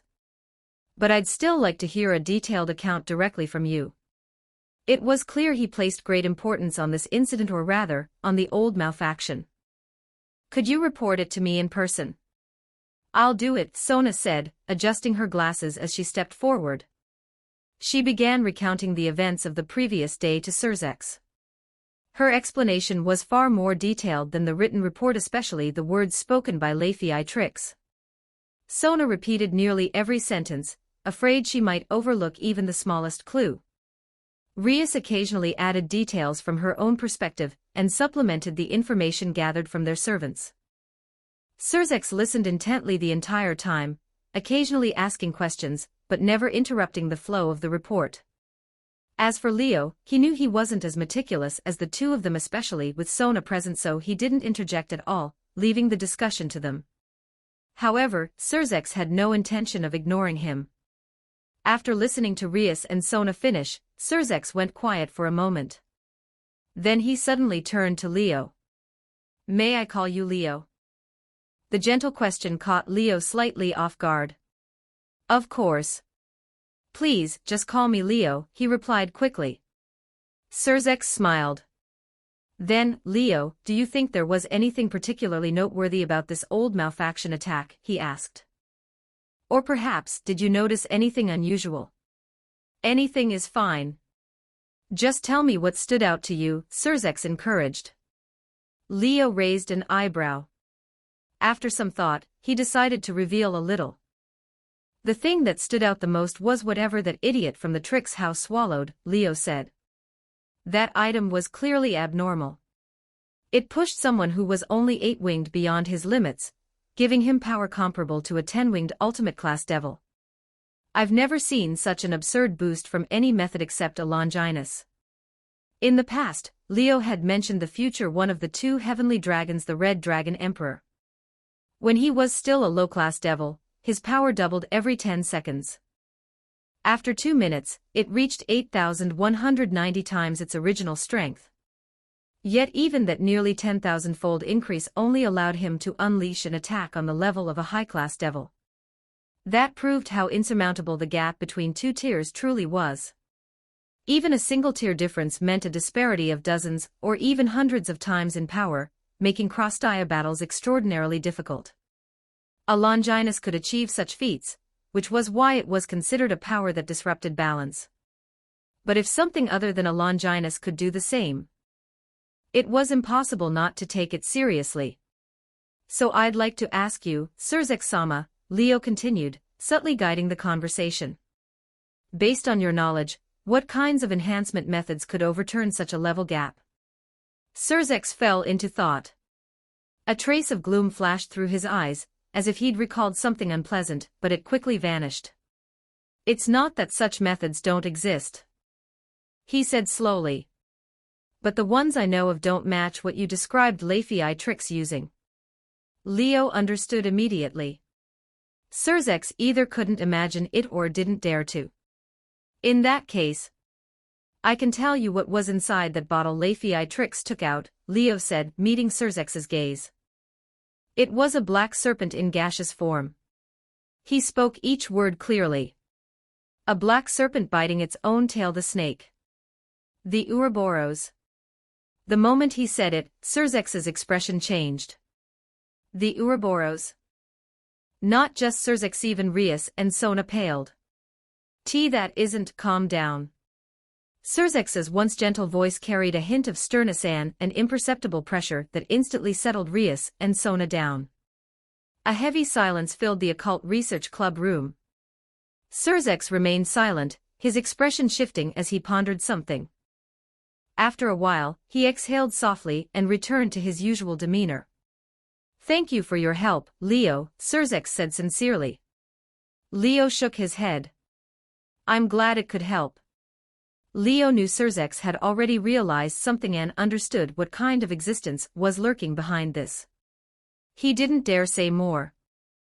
Those truths were secrets among secrets. Even the three major factions were still unaware. Only the fallen angel's governor had sensed something amiss, and begun investigating in secret. If Leo revealed something that even the three factions hadn't noticed, it would only invite suspicion toward himself. So he could only point out the most crucial piece. The Ouroboros. That symbol alone was enough. After all, in the entire world, there was only one existence that could truly bear that name. "I'll inform the Devil World's upper echelon immediately and convene a focused discussion," Surzex said, looking around the room. "During this time, all of you must be extra cautious. Don't let yourselves be targeted again and dragged into danger." "Yes," Rias and Sona replied together, nodding. "Would you accompany me for a walk?" Surzex then turned to Leo and extended the invitation. As if he'd expected it, Leo accepted without hesitation. "It would be my honor." As for extra chapter, you can read up to chapter 159 on Patreon. com/NiaXD. Chapter 120, Chapter 119, 1489 words in alternate dimension. The heart of the labyrinth. The Master's Chamber. In a place that had only become a battlefield yesterday, a magic circle appeared out of nowhere. Two figures stepped out of it. "So this is where you were forcibly transferred yesterday." The moment he arrived, Surzex swept his gaze across the surroundings, carefully observing the entire Master's Chamber, as if trying to discern something hidden within it. "This is the core of the labyrinth space," Leo explained as he stood beside Surzex, pointing toward one of the newly appeared passageways.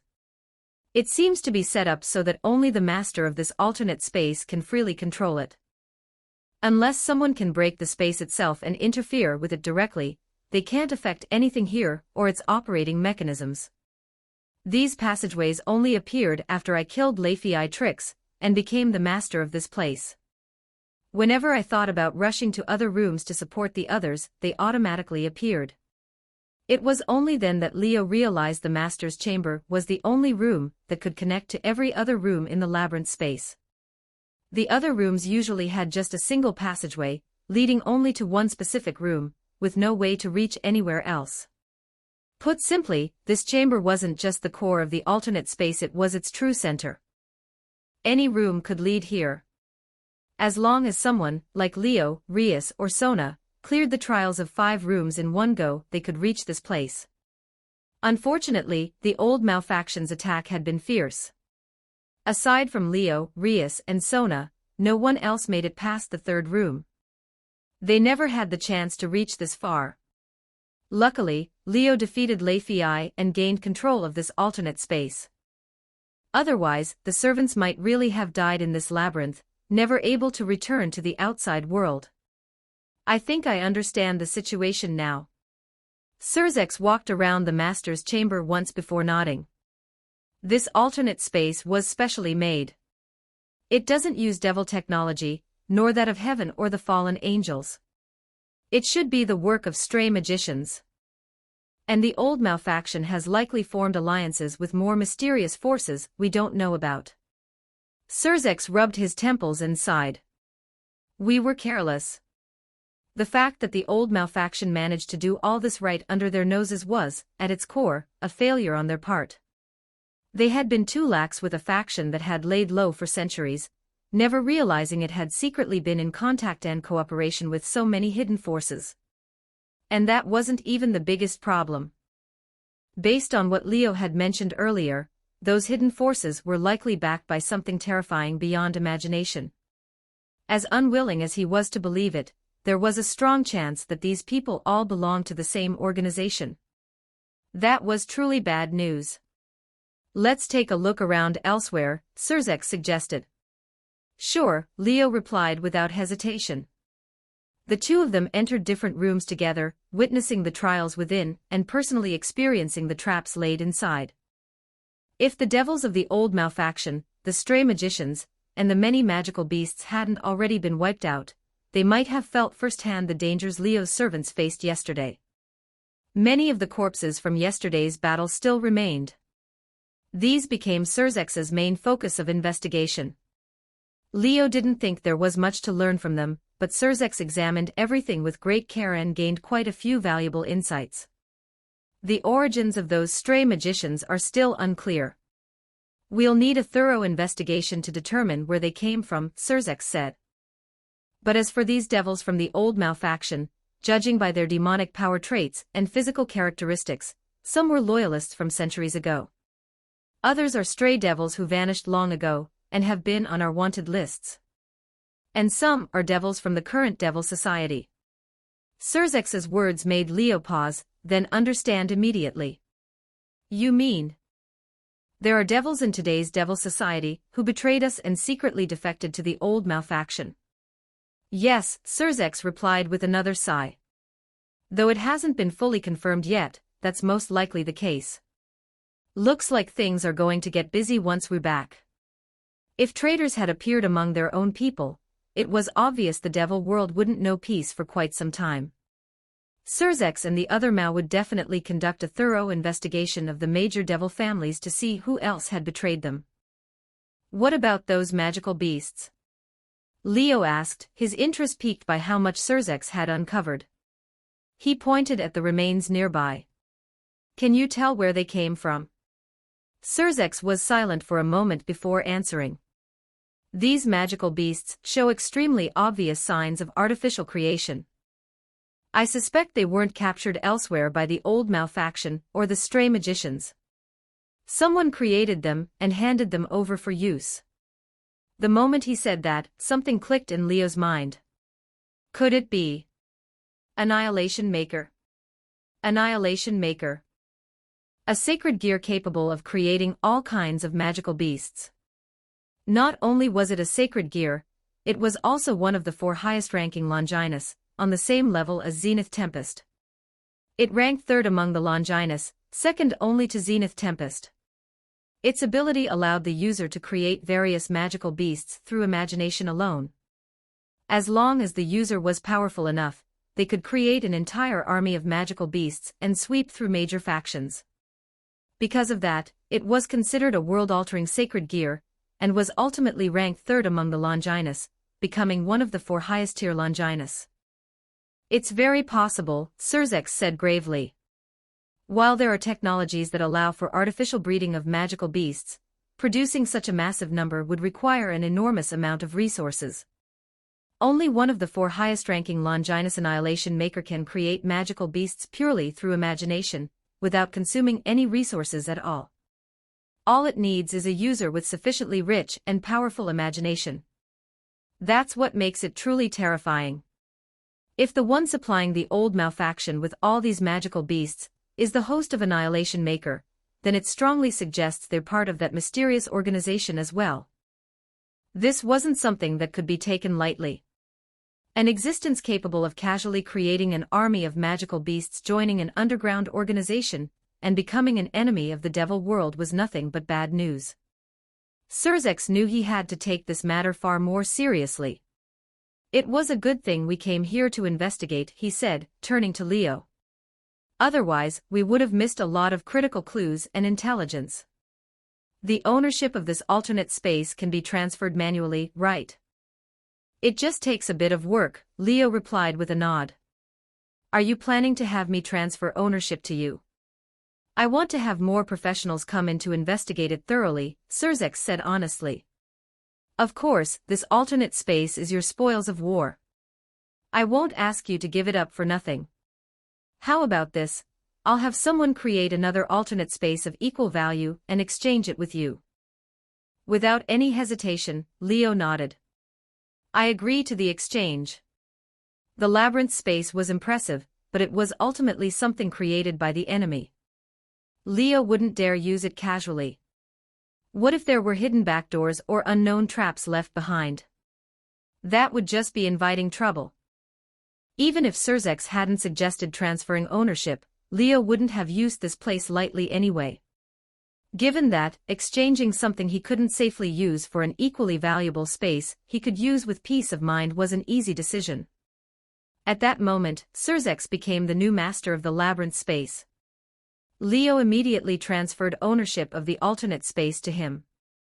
"Thank you for your understanding," Surzex said, his previously heavy expression easing as a gentle smile returned. "Just as Ajuka said, Yuri, a very sensible kid." Leo said in surprise. "Beelzebub-sama mentioned me to you." "Of course," Surzex replied with a smile. "The day you advanced to a high-class devil and awakened your mutated trait, Ajuka came to me personally. He was unusually excited, saying he'd found an interesting research subject. Your devil trait didn't just mutate, it also formed an unknown connection with the evil pieces he developed, causing mysterious changes in them.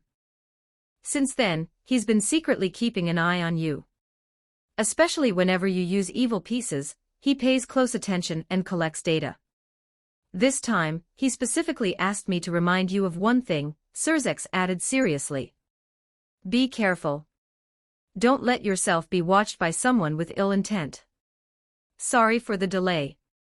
As for extra chapter, you can read up to chapter 160 on Patreon. com/NiaXD. Chapter 121, Chapter 120. We'll take care of it for you. 1614 words. Leo had known for a long time that Ajuka Beelzebub had been quietly keeping an eye on him. There was no helping it. His servant conversion trait needed an external medium to function, and evil pieces just happened to be the perfect medium for it. Given that Ajuka Beelzebub was the developer of evil pieces, it would have been strange if he wasn't paying attention to Leo.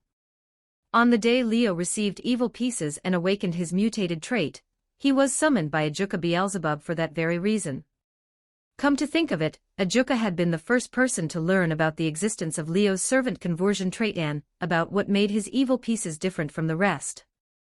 That day, Leo chose to tell Ajuka everything, trading full disclosure for the underworld's attention, resources, and support.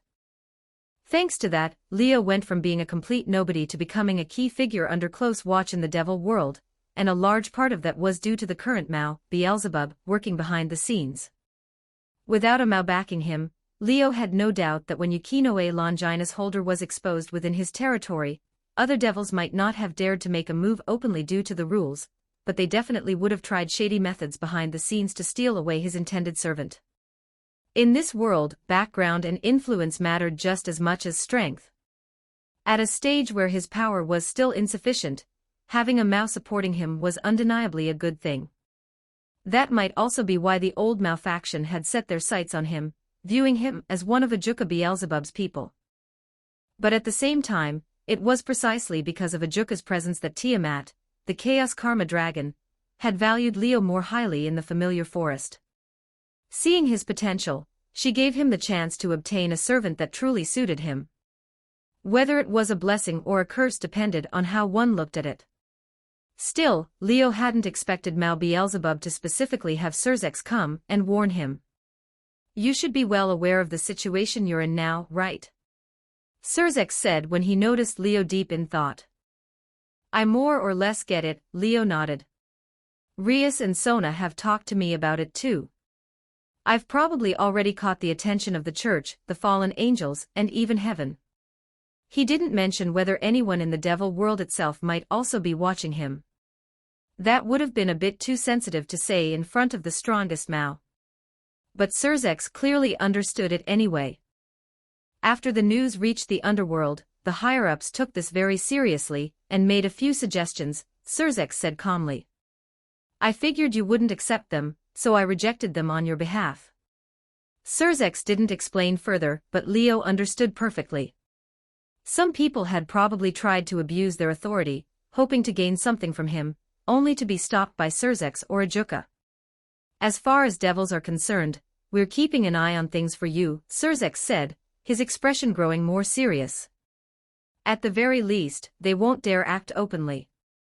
But when it comes to heaven and the fallen angels, even if we step in, we can't guarantee we'll block all malicious intent. Zenith Tempest, Incinerate Anthem, and Absolute Demise, 3 Longinus gathered around a newly awakened devil. No matter how you look at it, that's bound to draw attention. Especially from the fallen angels. That governor who founded Grigori is obsessed with the sacred gear system created by God. It's said he's cultivated quite a few powerful sacred gear users under him, including multiple Longinus holders. You showing up will definitely pique that fallen angel governor's interest. Leo had already known all this, but hearing the warning directly from the strongest Mao still weighed heavily on him. That fallen angel governor held a pivotal position even in the original story, and Leo knew him fairly well. He'd thought he had enough leeway to deal with it, but now he felt he shouldn't be so blindly confident.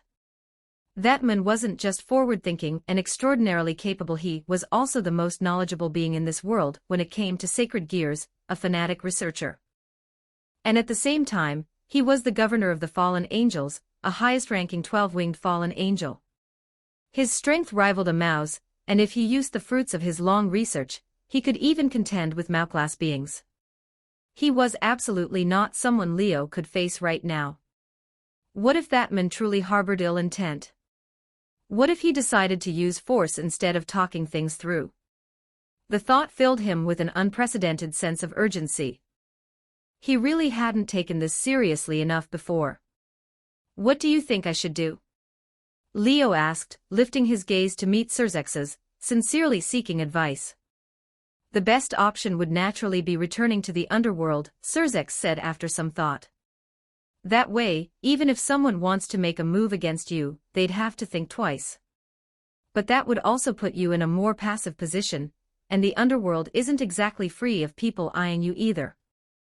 So, I can give you 2 choices. Leo straightened up and listened carefully. First, you can stay in the human world. I'll give you a direct way to contact all 4 of us. That way, if you ever run into danger, you can call for help immediately. But this option isn't without risk, Surzex continued. Communications can be cut off, and it still takes us some time to reach you. We can't guarantee instant support. Having the 4 Great Mao as personal bodyguards sounded incredibly reassuring. But just as Surzex said, it wasn't foolproof. If someone planned ahead, they could easily counter it and leave Leo without rescue. On top of that, entrusting his life entirely to others didn't really suit Leo's personality. So he silently ruled out the first option. If that was off the table, what else could he do? Did he really have to leave the human world and return to the underworld? What's the second option? Leo asked, frowning slightly. I figured you'd want to keep staying in the human world, Surzex said with a knowing smile. So the second option is that you stay, but we send people to protect you. Seraphal's night piece is already over there with you, right? How about we send a few more people? They'll protect you and guide you at the same time. Leo was stunned. That's... He didn't hide how tempted he was. It was still protection, sure, but having strong figures nearby who could actively guide him, and the others, was far more appealing. If he became strong enough, all dangers would naturally disappear. Why wouldn't it be? Surzex chuckled. You're all kids with tremendous potential. You could very well become pillars of the underworld in the future.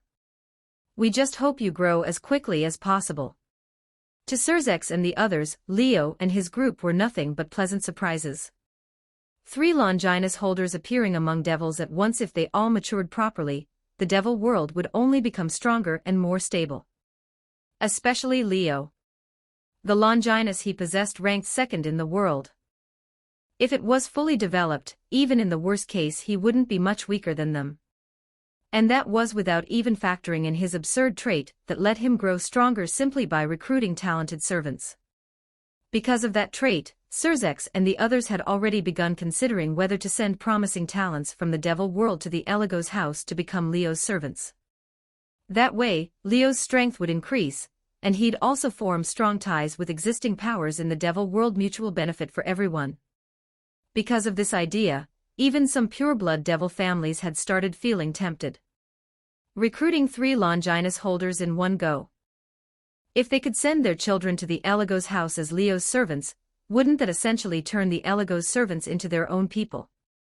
Going even further, if they could arrange a marriage alliance with the Eligos house, wouldn't that secure this immense potential completely? Thinking that far, even those who originally had no intention of using underhanded methods to obtain the 3 powerful Longinus holders found themselves shamefully tempted. It was said that this matter even reached the ears of the head of the Citri house, throwing that worried father into a panic. Because of that, this whole incident might not be entirely bad for Leo. The only question was how Sona would feel about it. She was probably anxious too. Just thinking about it gave him a headache. Surzex found the whole thing amusing the more he thought about it, but when it came to his own sister's future, he couldn't help but feel conflicted again. Should I go persuade father to choose a different son-in-law, he thought to himself. That'll be a big help, Leo said, unaware of the dangerous idea forming in Surzex's mind, though he did feel the Mao's gaze on him suddenly become. Don't worry, Surzex said after giving Leo a long look, smiling faintly. I'll make sure everything is arranged for you. Originally, Surzex had planned to send some of his other servants over as Leo's guards and instructors. But now, he was thinking of changing the candidate. If they were choosing family, then it made sense to send actual family over. Hopefully the head of the Citri house won't blame me, Surzex muttered to himself. With that, he left the space together with Leo. Chapter 122, Chapter 121, Servants to be proud of 15-18 words. By the time Leo and Surzex returned together to Kuo Academy and re-entered the old school building, Yudo Kiba and Ruruko Nimura, who had previously been gravely injured and unconscious, had both already recovered. Kiba had even lost an arm before, yet now it was perfectly restored, back where it belonged, as if he'd never been injured at all. Anyone who had seen him in his earlier state was left completely stunned. So this is what Phoenix Tears can do? Leo exclaimed in amazement. That's incredible. He even found himself briefly tempted to get his hands on some Phoenix Tears. An item with healing power like that was basically a second life. If he could acquire some, then even if they were attacked again in the future, he wouldn't have to worry about anyone getting hurt. Unfortunately, Phoenix Tears were a strictly regulated item. Even as the heir of a pureblood devil family, Leo couldn't obtain them freely. Otherwise, Rias and Sona wouldn't have needed to formally apply to the underworld just to get 2 bottles to save lives. Those 2 were both the next heads of pureblood devil families, and neither the Gremory house nor the Citri house was in decline like Leo's own family. In fact, both families were at the height of their power, each with a Mao among their ranks and backgrounds so deep it was intimidating. Even so, they still had to go through proper procedures just to obtain 2 bottles. That alone showed how difficult Phoenix Tears were to come by. I'll just have to wait until the rating game and figure out a way then, Leo decided, temporarily setting the thought aside. Once participants were allowed to use items in the rating game, Phoenix Tears could be included as competitive items. Maybe then he'd have a chance to get some. For now, all he could do was watch. With Kiba and Ruruko fully healed, Rias and Sona visibly relaxed, no longer constantly on edge. After a full day of rest, everyone else had either fully recovered or was at least mobile again, no longer confined to bed. At Leo's, Rias's and Sona's invitation, everyone gathered in the Occult Research Club room to formally meet the current Mao, Surzex Lucifer. So he's Mao Lucifer. He doesn't really look like it. Yukino stared at the gentle-looking Surzex, clearly unconvinced. Yutaha muttered quietly as well. I thought a Mao would look. Yeah, he doesn't feel like the legendary Mao at all. More like a friendly older brother next door. Asuna and Mahiru also shared their impressions. As for Leo, he could only say one thing. That's because you're lucky you've never seen him lose his temper, he said, lightly knocking each of his servants on the head to remind them not to be rude. If you ever get the chance to see his true power, you'll understand what the strongest Mao really means. Even so, the girls just exchanged looks. It was hard for them to imagine, still fooled by Surzex's gentle appearance. In contrast, the servants of the Gremory house all sat stiffly upright, clearly tense and restrained in front of a Mao. "I'm relieved to see that you're all safe," Surzex said. He sat behind the desk with Grafia beside him, as if he were the owner of the room, wearing a relaxed smile. "I've already heard about your brave actions from your masters. You've all worked hard." Hearing words of praise directly from a Mao made the servants feel both honored and uneasy. "No, we didn't do anything," someone said quickly. "That's right. We were barely holding out against the attacks, and our masters still had to come save us. We didn't accomplish anything at all. We didn't help, we just dragged our masters down.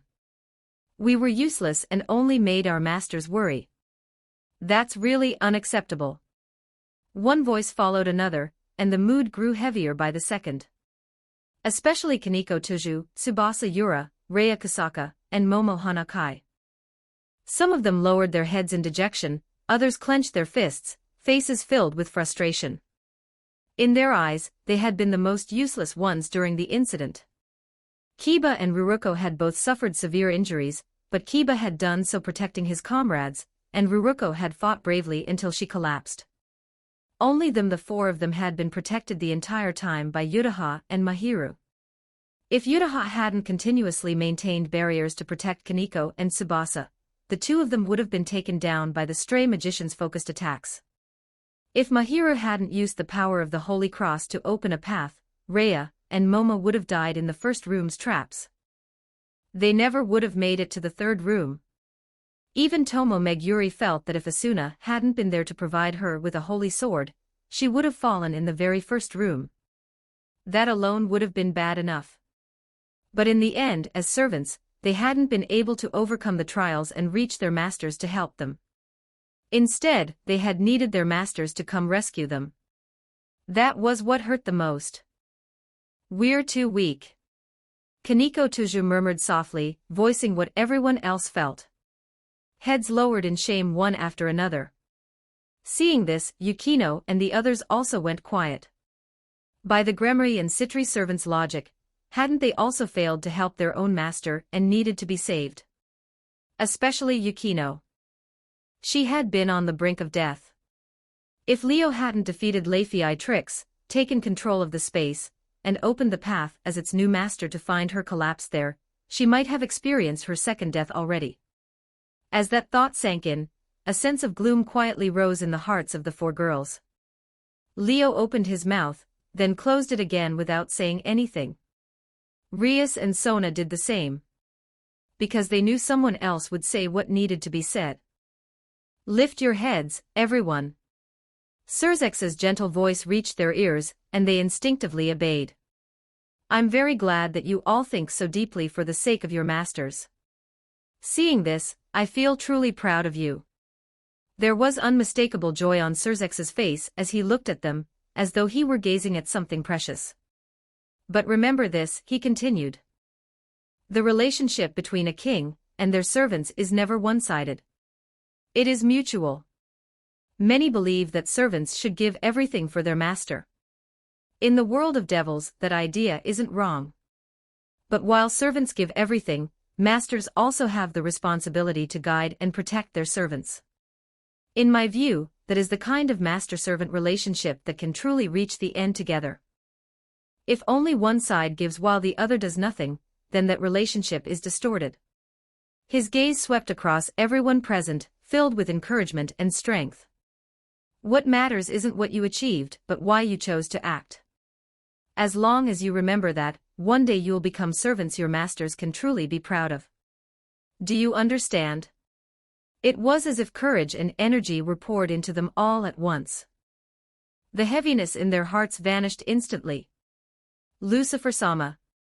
Their voices rang out together, no trace of their earlier dejection remaining. Leo, Rias and Sona exchanged glances and smiled. "I've always thought you were servants I could be proud of," Leo said simply. That single sentence lifted the spirits of Yukino and the others. Even Asuna and Mahiru couldn't stop themselves from smiling brightly. "You're still not fully grown yet," Sona said in her usual strict tone, strict with others and herself alike, yet one that reassured her servants. "But in that regard, I feel the same. Let's keep working hard together. As long as you're safe, I'm already satisfied," Ria said softly. She pulled Akino Himejima and Kaneko Toju into a hug, her voice gentler than ever, making Yudo Kiba smile awkwardly off to the side. Surzex watched the scene with a pleased expression. Even Grafia, standing behind him, relaxed slightly, and the atmosphere grew warm and comforting. Although the situation ahead is uncertain, and new conflicts are quietly brewing, threatening this hard-won peace, Surzex said thoughtfully, "Seeing you all makes me feel that devils still have a future. Before you fully grow, we will do everything we can to shelter you from the storm. I hope you continue to push yourselves and become the new pillars that support devils." With those words, Surzex stood up. "It's getting late. I should return to the underworld," he said with a smile. "I'll be watching you closely. I look forward to what you'll accomplish." Amid everyone's loud replies, Surzex and Grafia stepped into the magic circle and vanished in a bloom of crimson light. They all watched as the Mao departed, until the magic circle finally went quiet. "Now I believe he really is a Mao," Yutaha muttered quietly. Yukino and the others nodded in agreement. Leo smiled silently, saying nothing. You can read up to chapter 161 on Patreon. com/NIAXD. Chapter 123, Chapter 122, Not Necessarily the Strongest. 1629 words. Chapter 122, Not Necessarily the Strongest. The sudden attack by the old Mao faction came to an end here. The process had been dangerous, but after getting through it without major losses, many people gained new insights. They felt they had learned a great deal from the incident. The servants in particular realized that their strength was still lacking. Because of that, they resolved to work harder and continue refining themselves. Yukino, Asuna, Yutaha, and Mahiru were prime examples. Compared to before, the change in their presence was obvious. Previously, although they had reincarnated as devils and become Leo's servants, they had never truly faced danger.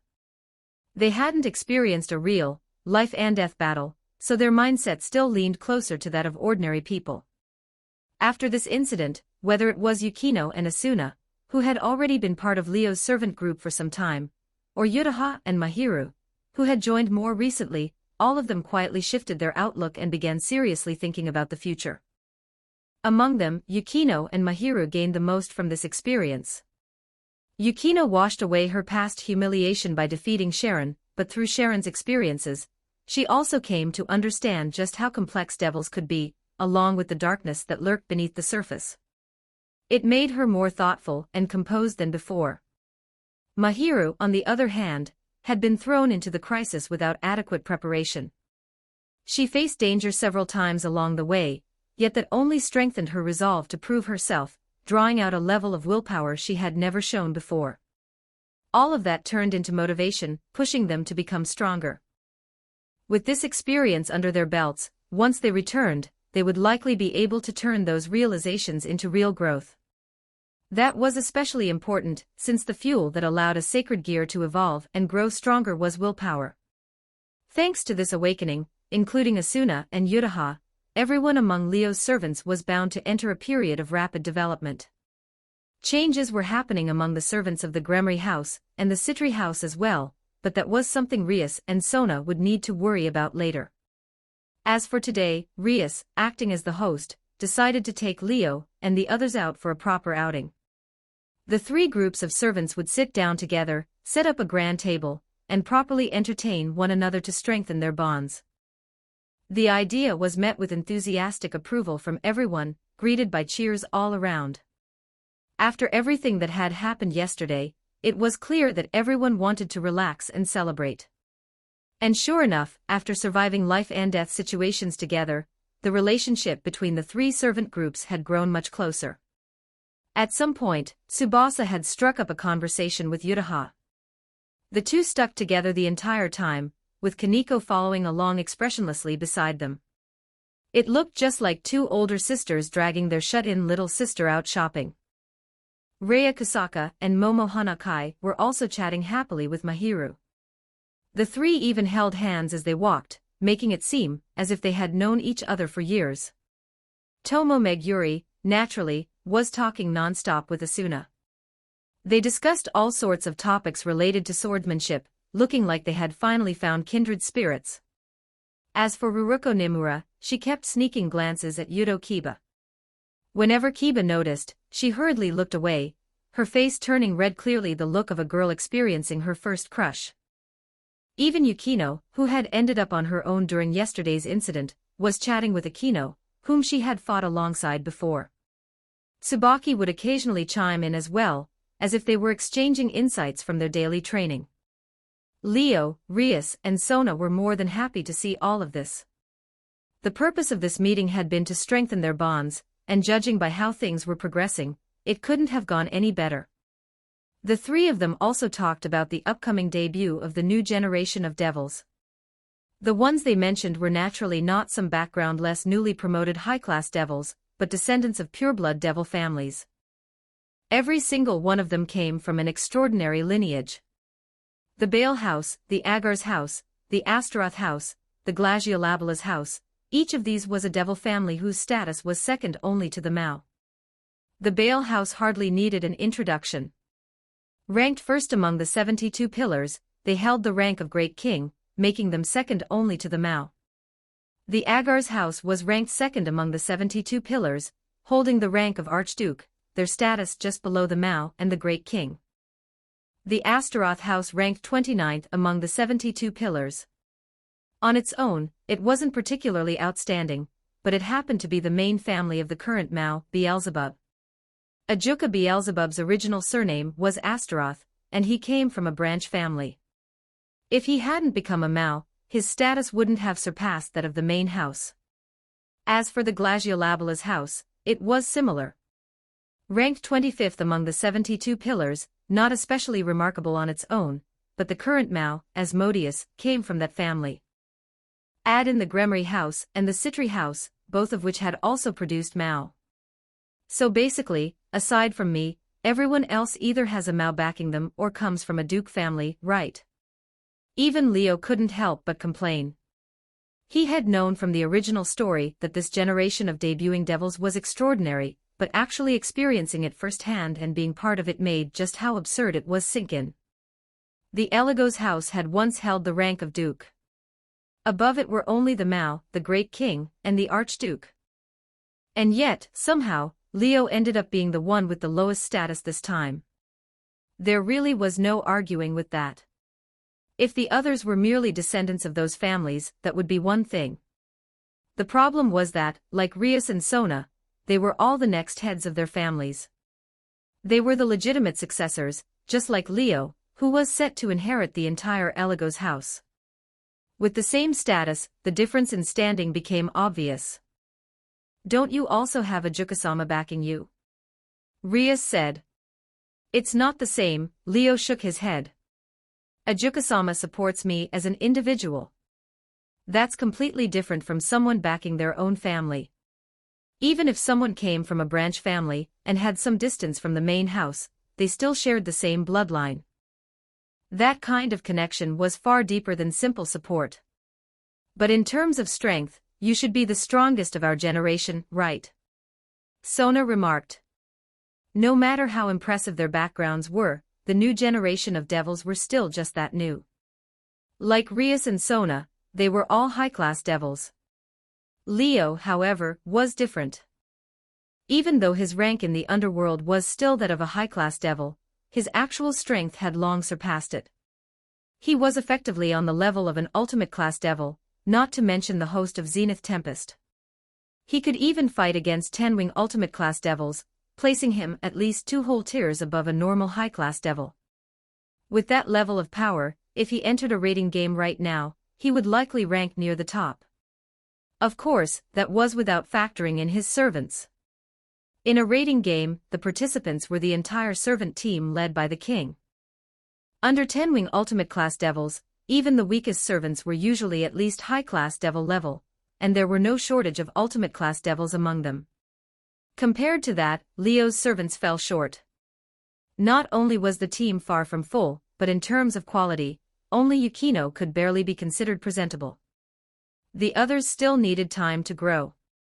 There was no helping it. Leo had only become a high-class devil recently, and he had only received his evil pieces a few months ago. Even with tremendous potential, growth still took time. In that regard, he lagged behind the other new generation devils. Leaving Rias and Sona aside, the other four families had been cultivating servants for over a decade. They were in no short supply of high-class devil-level combatants. And besides, my strength might not necessarily be the greatest among the new generation of devils. That statement made both Rias and Sona freeze. Sona looked surprised, while Rias seemed to think of something and fell into thought. Leo smiled faintly. Musashi-san once told me that this generation has produced a truly terrifying individual. His strength might not be weaker than mine. Sona aside, Rias immediately spoke up. You're talking about the one from the Bale house, aren't you? She guessed it right away. Looks like you know him, Leo shrugged.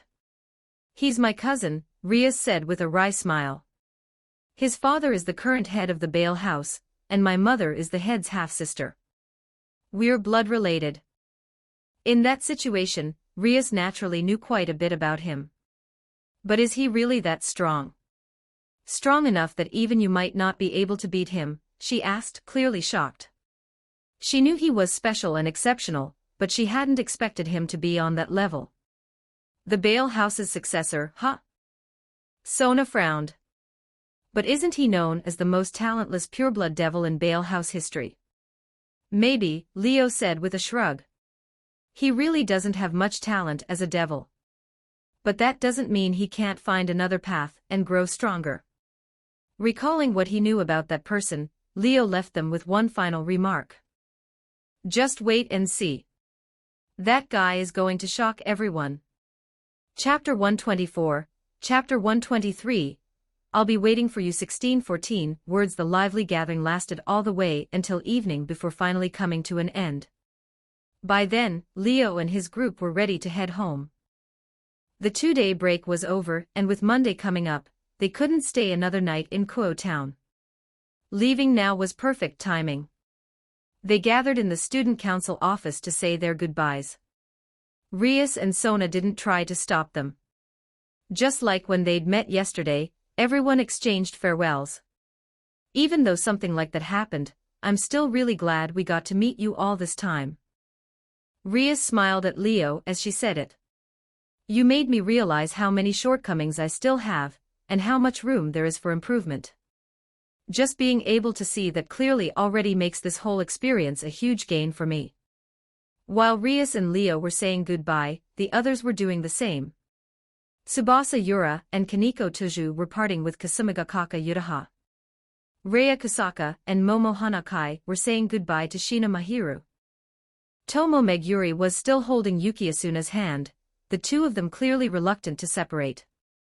Even Akino Himejima and Shinra Tsubaki were earnestly bidding farewell to Yukinoshita Yukino, filling the air with a faint sense of melancholy. I need to work even harder too, Sona said, closing her eyes as if firming her resolve. I might not be able to catch up to you in terms of strength, so I'll have to double down on sharpening my mind. I'll refine my strategies and tactics so I don't get left too far behind. She couldn't help feeling a little bitter. Not long ago, she'd been stronger than Leo, and far more capable in many areas than someone who had only just become a high-class devil.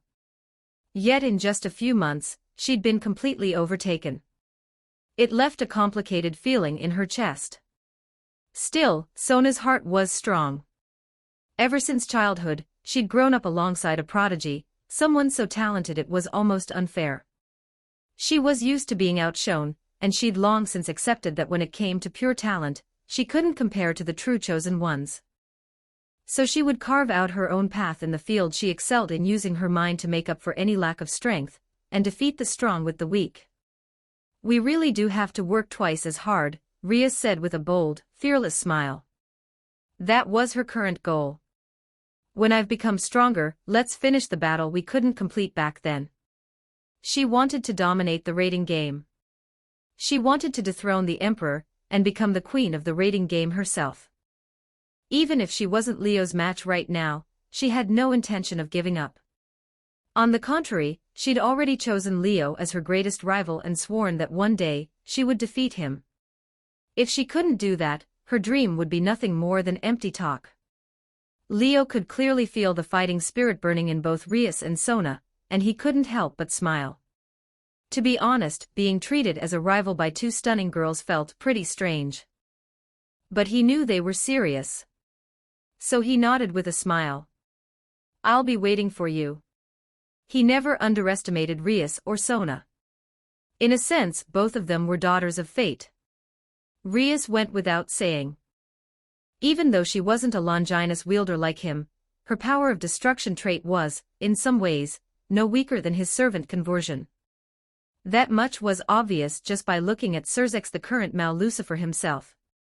It was precisely because of the power of destruction that Cerzex had undergone a mutation and become a super devil, reaching a level where he could stand shoulder to shoulder with gods from various mythologies and join the ranks of the world's strongest.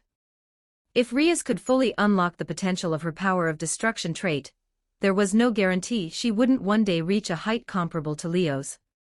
At that point, Leo might not be able to match her. Reaching Super Devil level wasn't guaranteed even after filling all 11 remaining servant slots, not unless at least half of them had exceptional potential. That was difficult. But for Rias to reach the Super Devil level like Cerzex was even harder. It could only be said that the possibility existed. Whether she could truly achieve it would depend on her own fate. As for Sona, her intellect had always been something Leo admired. No matter what, he didn't think he could ever beat her in that regard. In the original story, it was precisely because of that brilliance that she'd nearly defeated the powerhouse Gremory servants, earning even higher evaluations than Rias among the upper echelons of the devil world. With that fact alone, Leo could never afford to look down on her. All things considered, Leo actually had high expectations for both girls, hoping they would truly achieve their wishes. Oh, right, Rias, Leo suddenly remembered something and turned to her. You might want to pay closer attention to the students at the academy lately. You could find a few surprises. Surprises? Rias froze, puzzled.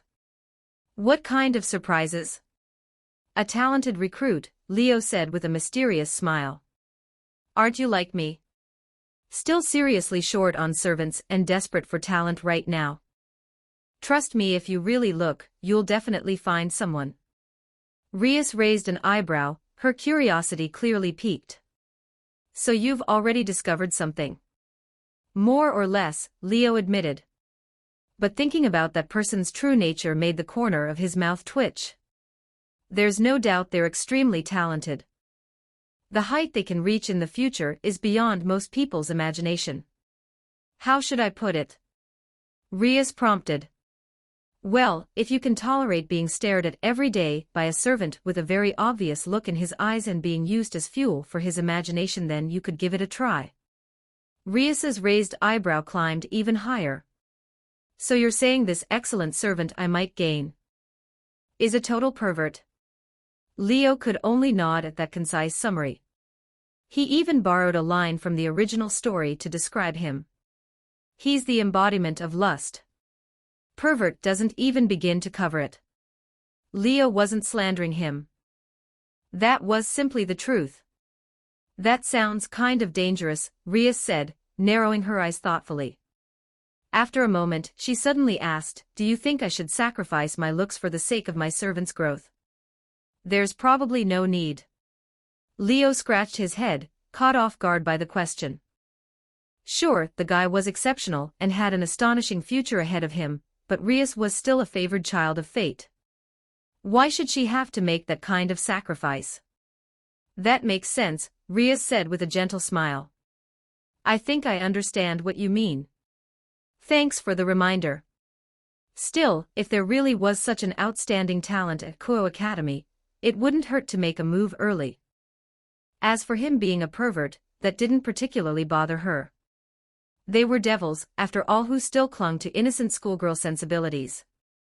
Rias Gremory was a devil brimming with charm. Calling her a succubus wouldn't even be an exaggeration.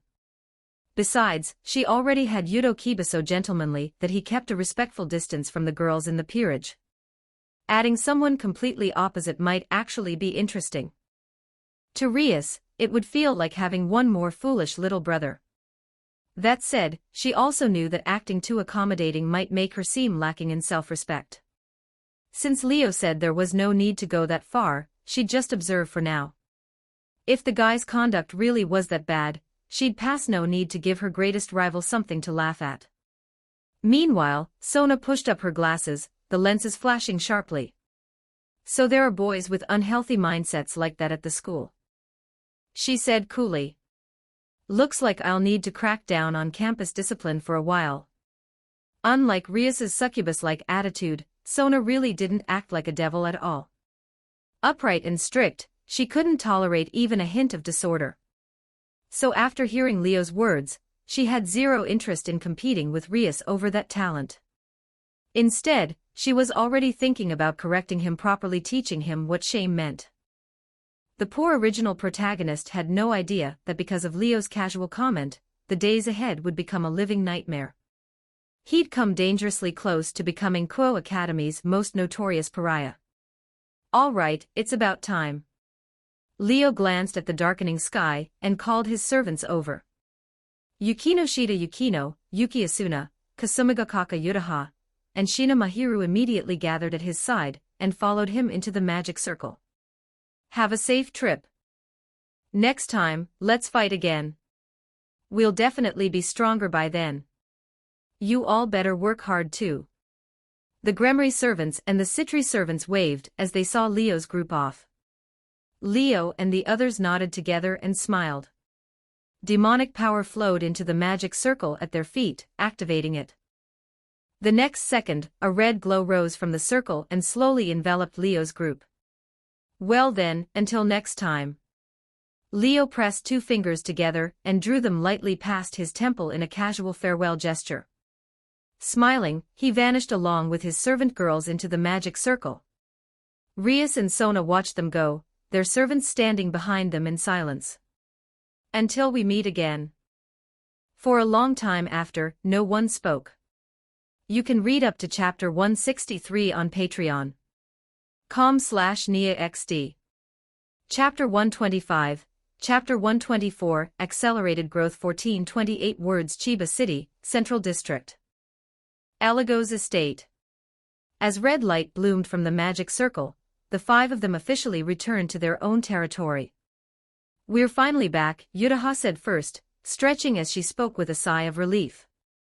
Being home really does make you feel at ease. Yeah, Asuna agreed, tucking a strand of hair behind her ear. We were only gone for 2 days, but it feels like so much longer. That's probably because of everything that happened, Yukino said quietly. No matter how you look at it, we brushed past death. It'd be strange if we felt nothing. Her words left everyone silent. Thinking back on the past 2 days, everything felt oddly unreal. They'd been nothing more than ordinary high school girls. Yet now they'd experienced battles where life and death were on the line. The more they thought about it, the more unbelievable it felt. Still, they'd already had plenty of time to process it. Their mindsets had subtly shifted, and none of them were trapped in those thoughts anymore. I don't think anyone's hungry, Mahiru said with a gentle smile. Ria-senpai already treated us really well. I'll go prepare some tea so everyone can relax. I'll help, Asuna said right away. Tomo gave me some tea leaves her family grew. This is a good chance to try them. Speaking of which, Kaneko also gave me a lot of snacks, Yutaha said, pulling out a package. They'll make perfect tea snacks. Then I'll head to the study, Yukino said calmly. Akino-senpai and Shinra-senpai recommended several books to me. The study has copies, so I want to see what makes them so highly praised. One by one, they decided what to do next. Go on, then, Leo said. He hadn't interrupted, and seeing them quickly return to their usual rhythm, he smiled. We'll take tonight off from training. Do whatever you want and get yourselves settled. After tonight, though, I won't let you slack off. The girls nodded and left the basement. Leo left as well, only to run into someone waiting for him halfway down the hall. Miyamoto Musashi approached from the other side, a sword at her waist, fully armed. She looked at Leo and smiled brightly. You're back. Yeah, we're back, Musashi-san, Leo said, raising a hand in greeting. I've already heard what happened, Musashi said, giving him a once-over and nodding in satisfaction when she saw he was unharmed. I didn't expect you to run into an old malfaction attack on this trip. Life really is unpredictable. As a servant of a Mao, Musashi was clearly well informed. She already knew what Leo and the others had faced. Did you know people from the old Mao faction too? Leo asked, noticing the nostalgia in her tone. Of course, Musashi replied without hesitation. When I first met Serafal-sama, she wasn't a Mao yet. In other words, back then Serafal had still been the Citri House's young lady, fighting on the front lines as a leading figure of the reformist side against the old Mao faction. When I was about to reincarnate as a devil, the civil war was at its peak, Musashi continued. I witnessed several of those battles myself. I know just how stubborn and insane those old Mao faction lunatics were. She sounded a little wistful. The Trix house you ran into was wiped out by the Citri house under Serafal-sama, and the Glaciolabula's house under Falbium-sama. That was before I'd even reincarnated as a devil. The Falbium she mentioned was the current Mao Asmodeus Falbium Asmodeus, just like Serafal Leviathan, a future Mao-class existence. In other words, the Trix house had been annihilated by the current Mao Leviathan, and the current Mao Asmodeus leading their respective houses. That alone showed just how despised that family had been. In my eyes, no one in the Trix house was normal, Musashi said, clearly harboring no goodwill toward them. Every last one of them was crazy, obsessive, volatile, quick to anger. Even the true ruler of the underworld at the time, the son of the original Mao Beelzebub they swore loyalty to, could only use them as executioners. They weren't suited for any other role. She shook her head. You were lucky to come back in one piece after running into people like that.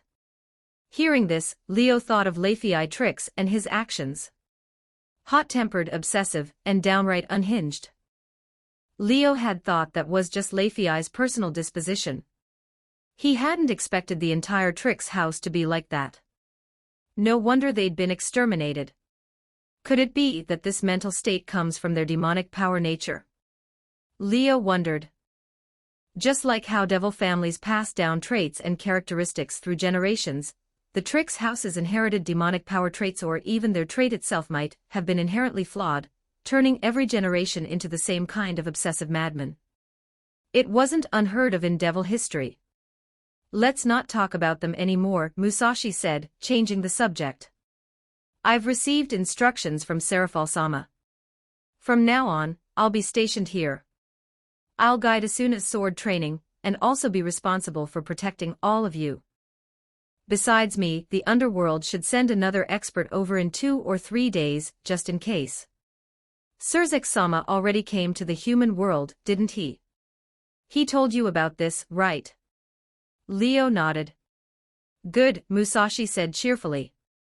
Until the underworld's arrangements are finalized, I'll be fully in charge of the Eligo's servants' security. If you have any plans outside of school, let me know so I can prepare. Oh, and Serafal-sama also told me to train you hard, she added. Right now, the entire devil world and even the angel and fallen angel sides are watching you. Some are looking forward to your growth. Others are waiting to see you stumble. As long as it's something I can do, just say the word. With that, Miyamoto Musashi left. Leo watched her go, deep in thought. It was clear now.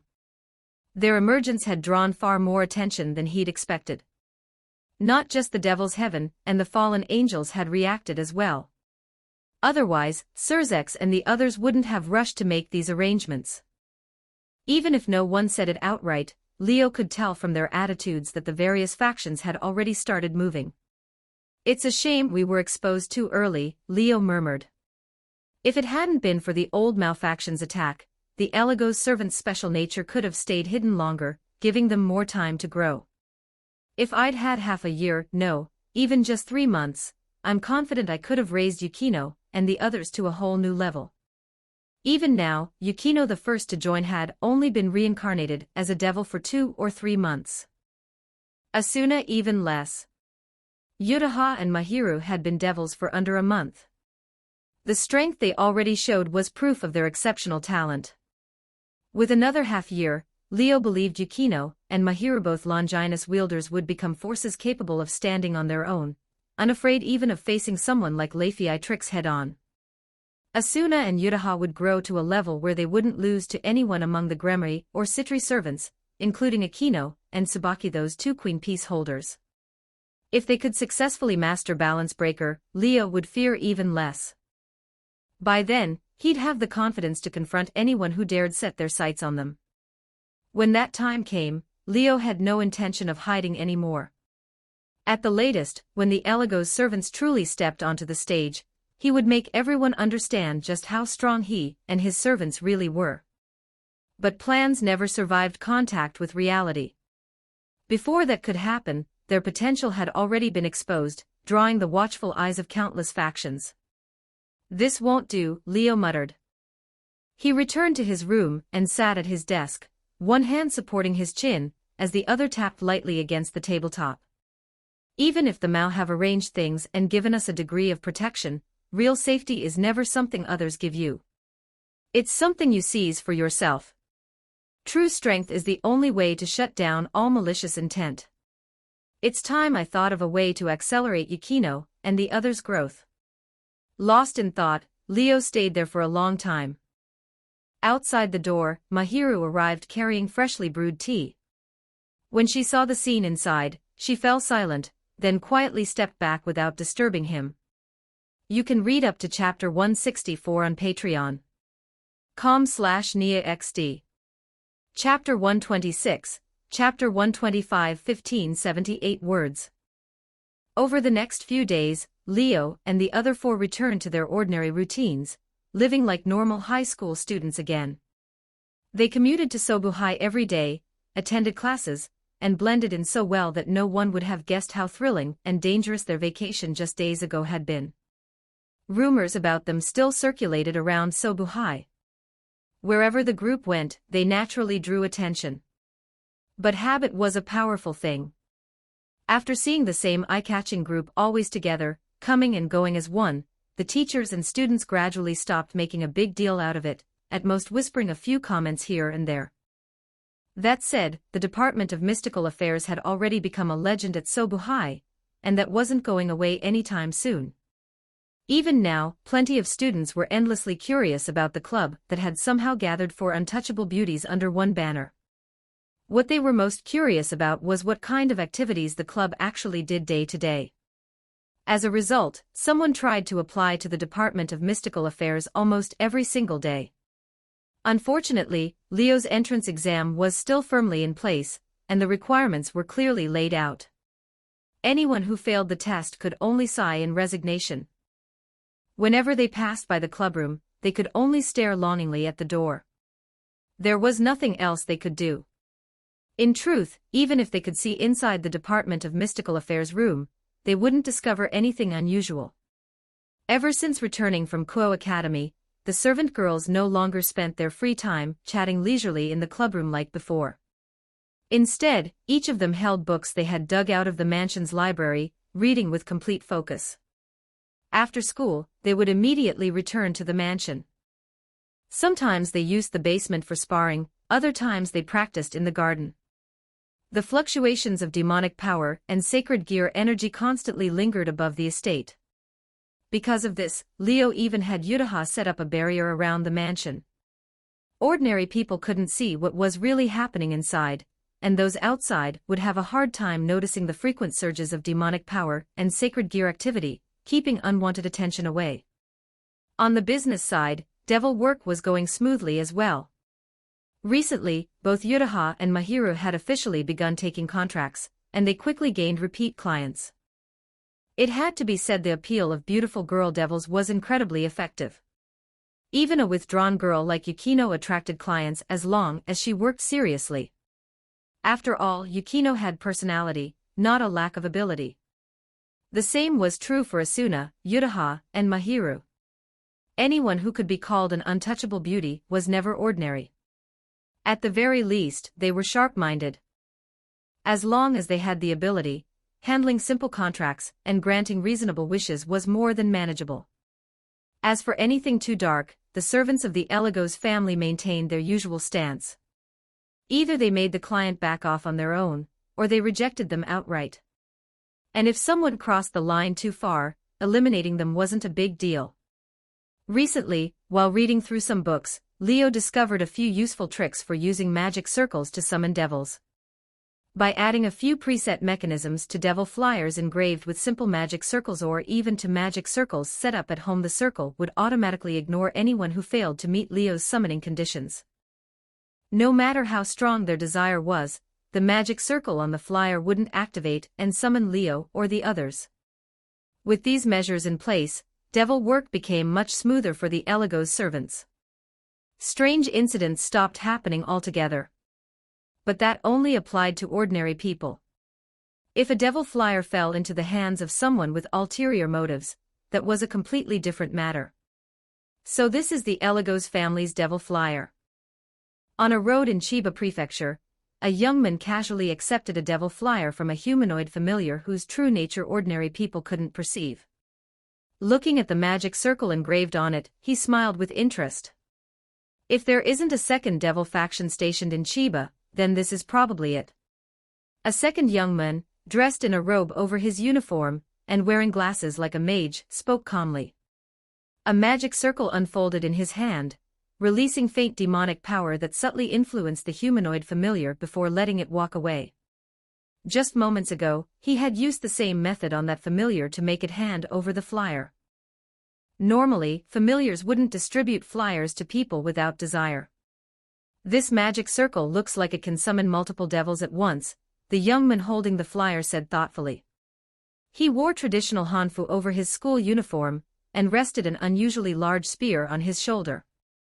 His appearance should have drawn attention, yet for some reason, passers-by completely ignored how out of place he was, brushing past him as if nothing were wrong.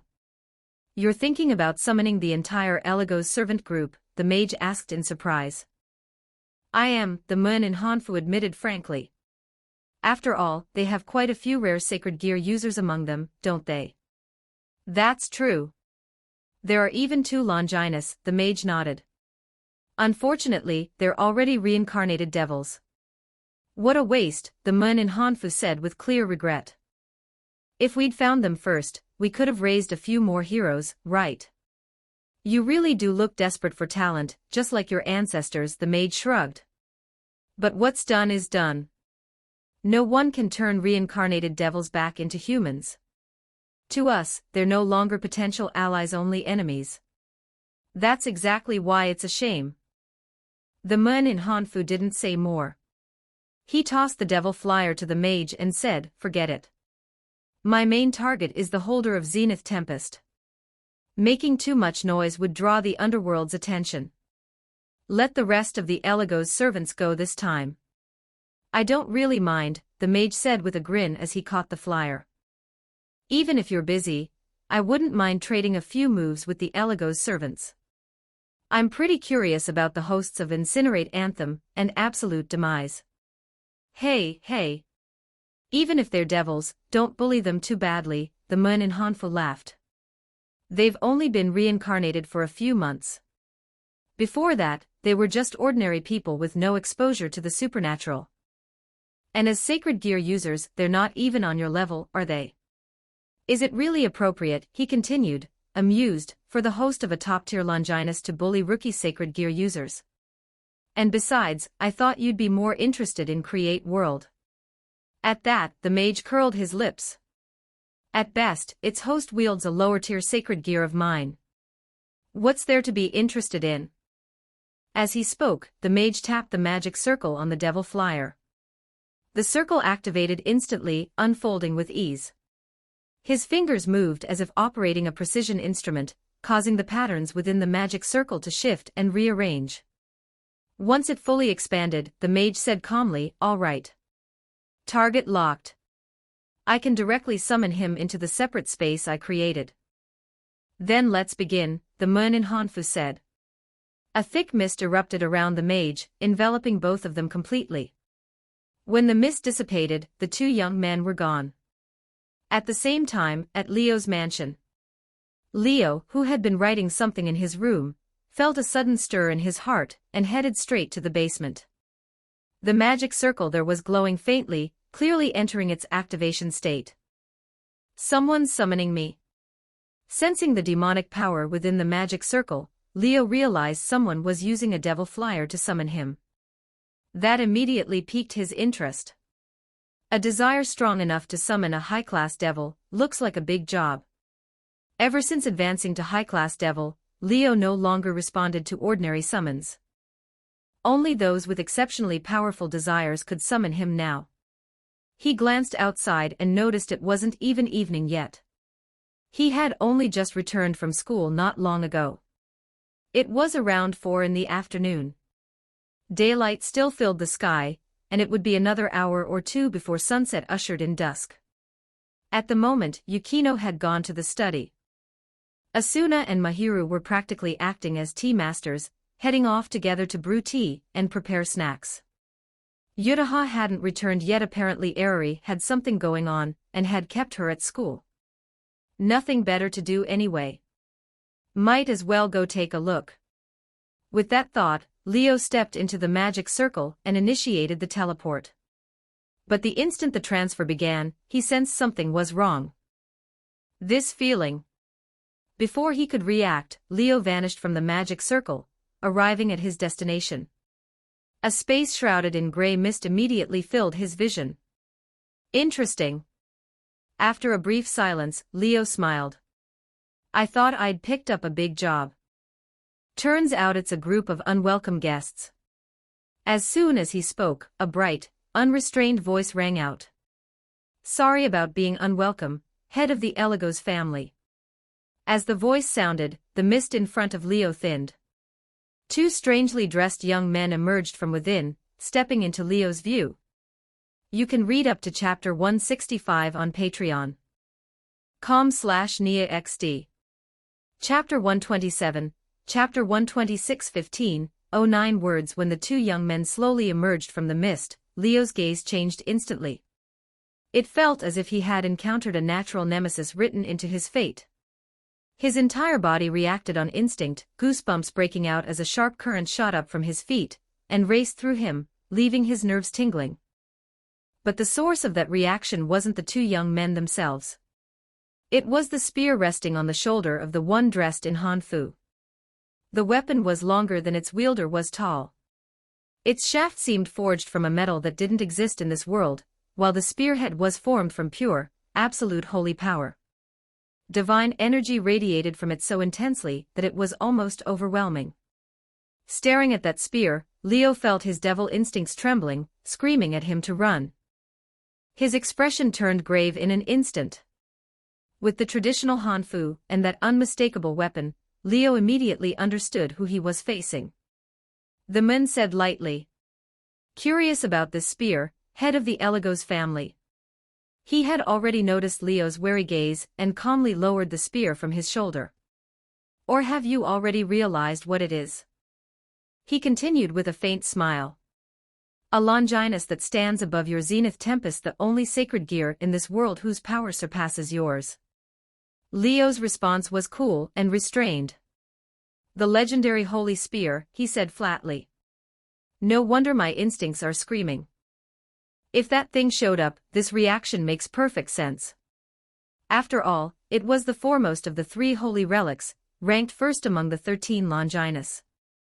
The original and strongest sacred gear. The true Longinus. The spear that pierced the Son of God. The spear that killed a god. The spear stained with divine blood, capable of piercing deities themselves. The very name, Longinus, came from this weapon. It was synonymous with a sacred gear capable of destroying gods and Mao alike. From the Church's perspective, it was the ultimate relic. To a devil like Leo, it was the embodiment of terror. Now that most powerful and legendary Longinus stood right before him. It was no surprise his instincts reacted so violently. "My name is Cao Cao," the man said, grinning unabashedly at Leo while gazing at the holy spear. Yes, that Cao Cao, the descendant of the one recorded in the records of the three kingdoms. "Care to say hello? I heard the sacred gear ranked just below this one has appeared," Cao Cao continued casually. "And it's in the hands of a devil. As a descendant of heroes, and as the host of the holy spear, don't you think it's only natural that I come to meet you?" Leo's expression didn't change. "A greeting," he replied with a faint smile. "Didn't you already do that last weekend?" Cao Cao paused, then laughed dismissively. "Oh, you mean those old malfaction lackeys? Don't misunderstand, we're not on the same side." "So you admit you're part of the same organization," Leo said calmly. "Same organization, different factions," Cao Cao replied. "And we're destined never to be allies." His tone sharpened. "Remember this. I am Cao Cao of the hero faction. There will never be a devil or any non-human existence in the hero faction. Heroes must be human," he declared. "Isn't that obvious?" From his words alone, it was clear how he viewed non-human beings. It wasn't simple hostility. It was battle intent. Challenge. Targeting.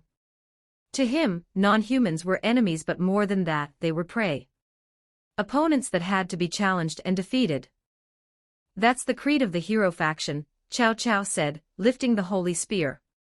"Humans challenging the inhuman, proving that humanity isn't weak, that we are strong enough to overcome every race." The spearhead leveled directly at Leo. "And you," he continued, voice brimming with excitement, "have the honor of becoming one of my chosen opponents."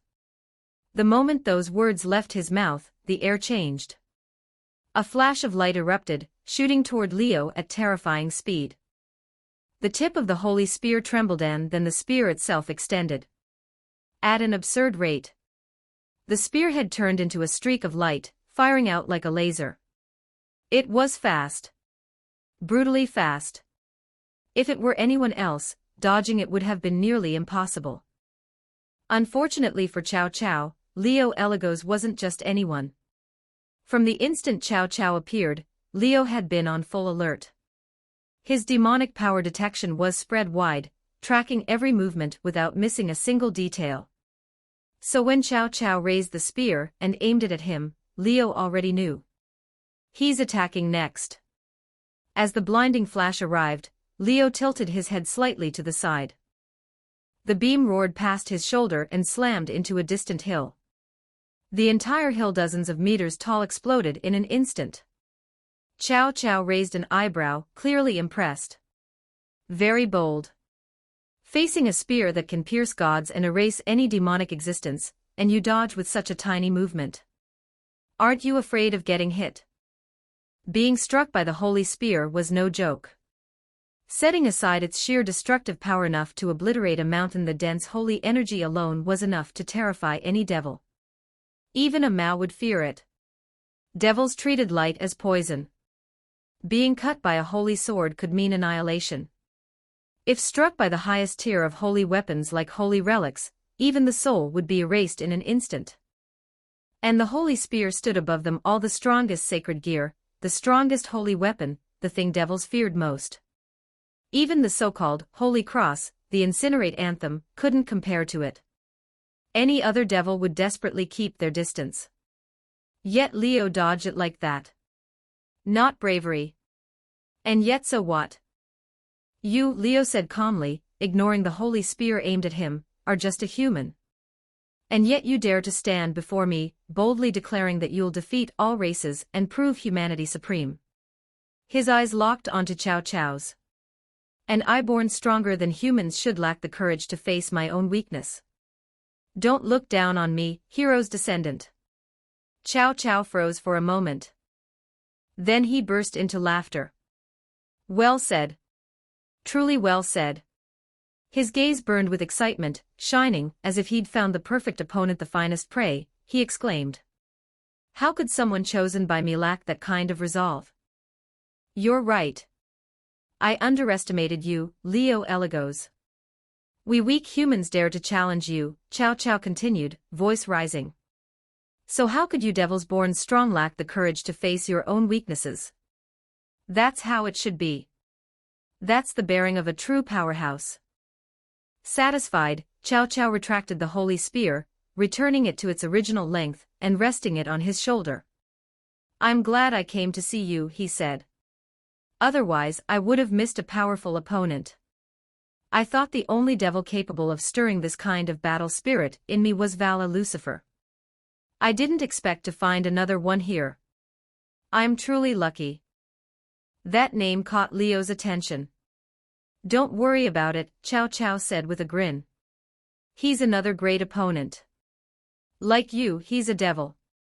With his love for battle, he'll probably come looking for you sooner or later. Leo stared at him. On one condition, he said. That I survive today. At those words, Leo's demonic power ignited.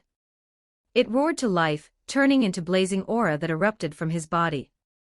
The violent surge distorted the air itself, throwing the surrounding mist into chaos like a raging storm. Facing demonic power strong enough to make any high-class devil feel inferior, Chow Chow showed no fear. Instead, his eyes grew brighter. His smile widened. Not bad at all, he said approvingly. Your demonic power isn't much weaker than Vala's. And with Zenith Tempest the sacred gear second only to the Holy Spirits, no wonder you defeated Leifei Trix. It wasn't luck, Chow Chow continued, raising the holy spear once more.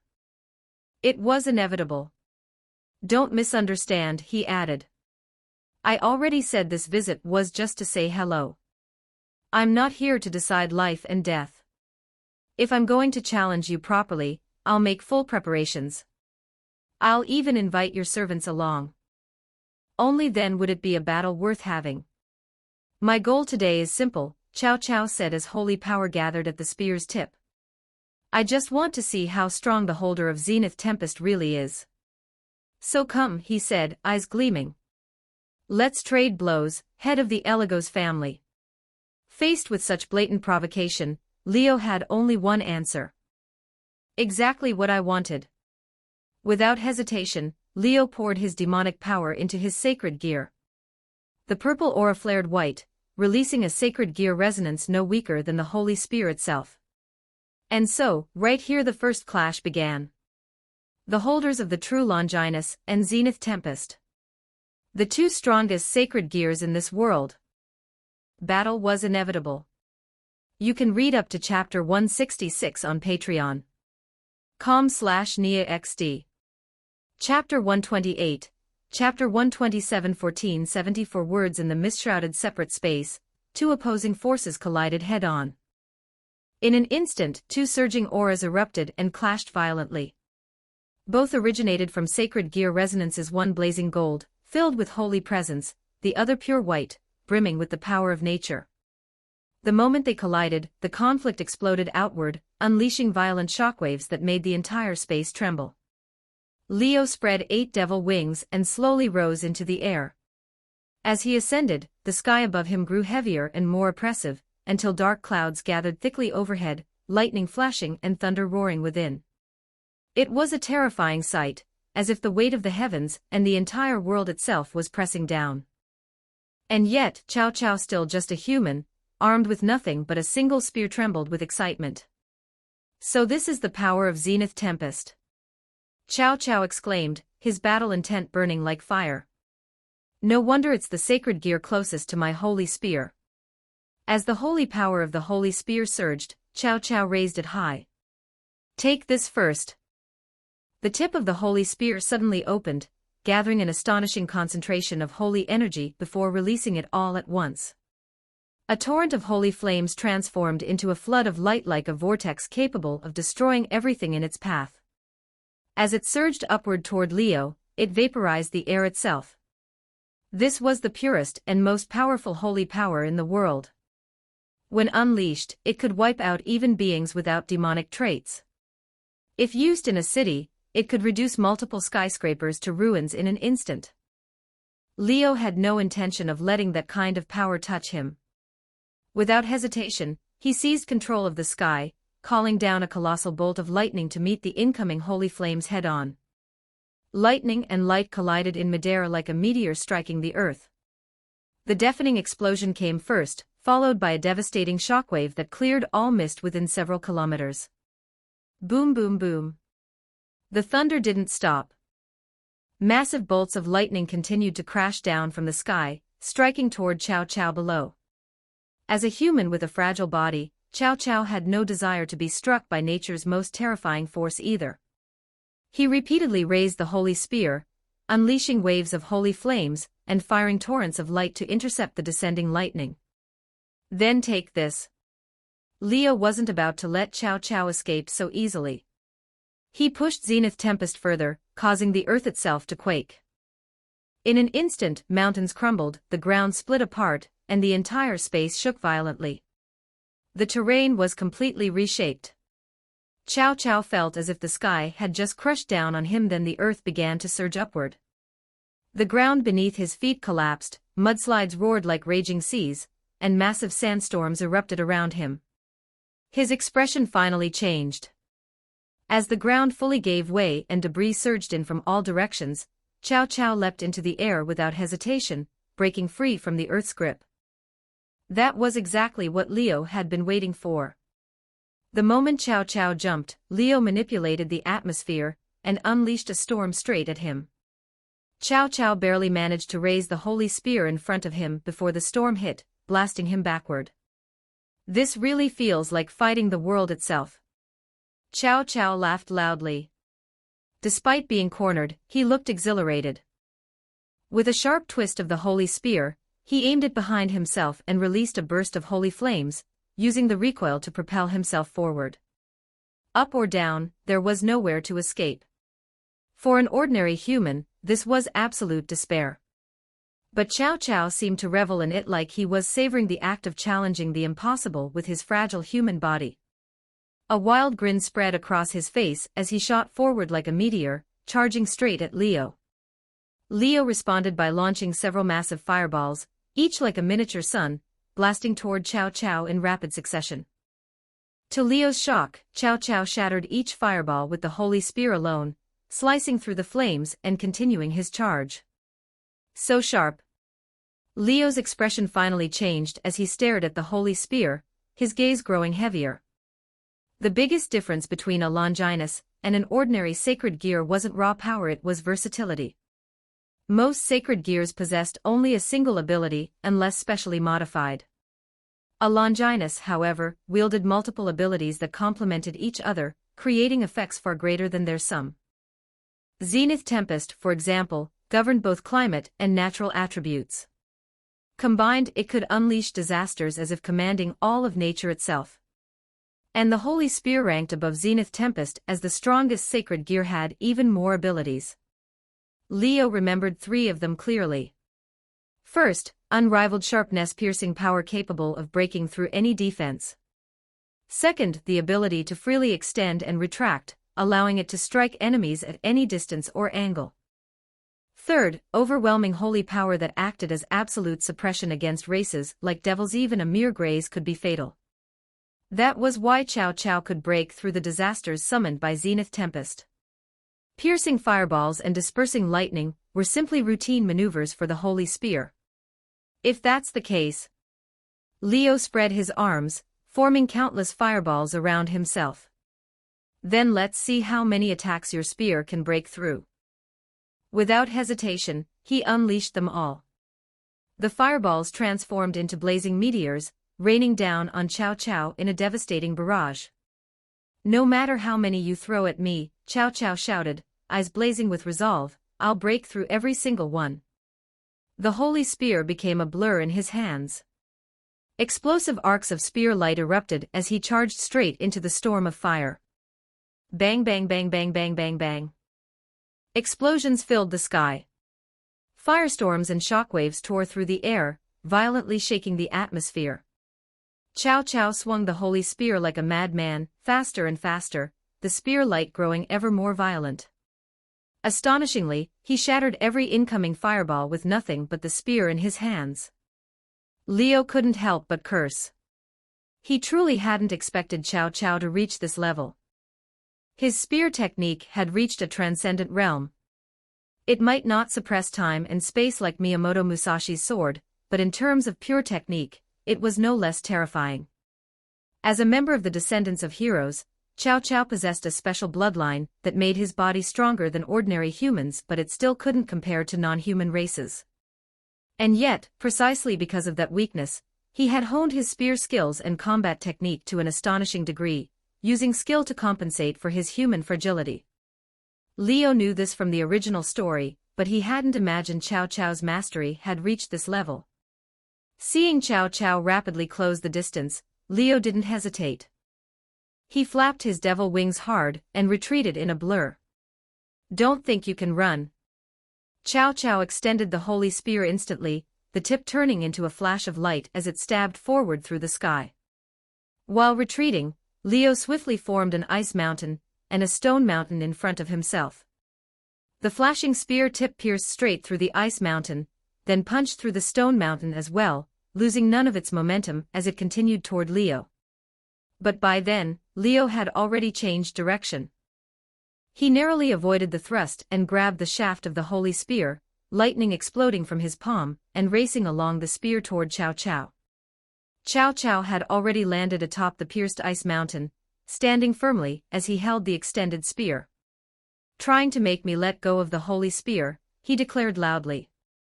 "That won't happen. A weak human like me would lose the right to fight you if I let go of my innate sacred gear." As his words fell, golden flames ignited along the spear shaft, releasing intense holy power. The golden surge dispersed the lightning instantly. Leo's hand, still gripping the spear, began to sizzle with a harsh burning sound. Leo clicked his tongue in pain and released the spear, retreating without any regard for appearances. This holy power is seriously broken. In just that brief contact, Leo felt his hand go completely numb, as if it had been burned away. He couldn't feel it at all. He had no doubt that if he'd held on any longer, his entire arm would have been purified, erased from existence. Fighting the holy spear really does require absolute caution. After confirming that, Leo reactivated Zenith Tempest. Thunder rumbled across the sky once more. Standing atop the stone mountain, Cao Cao watched with anticipation, murmuring softly, "Come on. Show me more." You can read up to chapter 167 on patreon.com/NIAXD. Chapter 129, Chapter 128 2068 words. The deafening roar echoed through the fog-shrouded alternate space for who knew how long.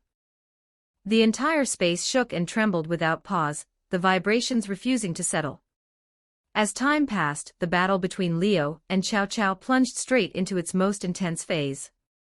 Phenomena erupted across the space without end. Shockwaves, thunderous booms, raging flames, crackling lightning, golden auras, one spectacle after another unfolded, dyeing the entire alternate space into something resembling an ancient battlefield of gods, jointly composing an epic, mythic clash. With a dull explosion, Leo's body was blasted backward from a sweeping surge of golden energy. The 4 pairs of devil wings on his back beat frantically before he managed to halt his retreat, leaving him looking more than a little battered. Cough. Leo spat out a mouthful of blood, wiping it away with one hand as his gaze locked firmly onto the figure ahead holding the holy spear. To be pushed to this extent by someone wielding the holy spear at this point, Leo had already gone all out, using every trick at his disposal. And yet, he was still forced back by that man. "Looks like I had the upper hand this time." The tip of Cao Cao's holy spear remained unfolded, holy radiance rippling along its edge. He smiled faintly at Leo, whom he had just sent flying, then promptly spat out a mouthful of blood himself. A closer look showed that Cao Cao wasn't in much better shape. His hanfu was torn to shreds, blood trickled down from his forehead, and while it couldn't be called a serious injury, it was proof that he hadn't come out of the fierce exchange unscathed either. "You don't look any better than I do," Leo mocked. "And you call that having the upper hand?" Chow Chow's response was utterly unconcerned. "It can't be helped. The human body is just too fragile. You, with Zenith Tempest, are practically the embodiment of a natural disaster. Just dodging your attacks is already difficult, getting caught in the aftermath is unavoidable. Ending up like this is simply inevitable." That wasn't an excuse. Human bodies really were fragile, their vitality nowhere near that of a devil's. Facing a calamity head-on with such a body was already incredible. For Chow Chow to fight Leo and only suffer this much damage was impressive in itself. "We're in the same boat, aren't we?" Leo glanced at the holy spear in Chow Chow's hands. "As long as I'm a devil, I can't ignore the threat of that weapon. Even getting grazed by it could cripple me on the spot. If we're talking about disadvantages, neither of us has the right to complain." If anything, it was even worse for him. The pressure Leo felt fighting Chow Chow was no less than when he had fought Miyamoto Musashi. In terms of raw strength, Chow Chow might fall short of Musashi due to being human, but his technique was in no way inferior. Add in the strongest Longinus in existence, and Leo was convinced that even Miyamoto Musashi herself wouldn't fare well against Chow Chow. Musashi didn't particularly counter Leo, but Chow Chow's holy spear perfectly suppressed him as a devil. Comparing the two, it was obvious which opponent put more pressure on him. If Chow Chow's weaknesses weren't so glaring, if his body weren't so fragile, Leo didn't think he'd have managed to injure him this much. And besides, "It's clear now," Leo said calmly, as if he'd already seen through Chow Chow. "You didn't come here this time just to say hello." "Maybe saying hello was part of it," Leo continued, his words carrying deeper meaning. "But collecting my combat data, analyzing my strength, and preparing a strategy to counter me before our next encounter so you can strike me down with overwhelming force. That was your real objective, wasn't it?" At those words, Chow Chow's eyes instantly sharpened. The look he gave Leo was no longer just filled with battle intent.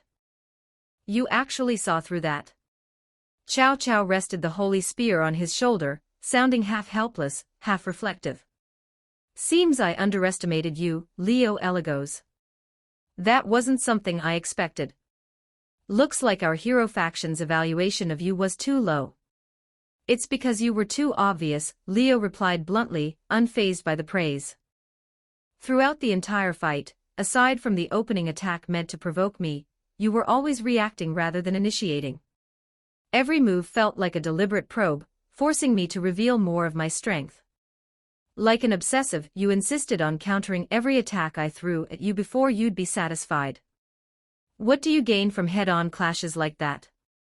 Aside from burning through stamina, it's completely pointless.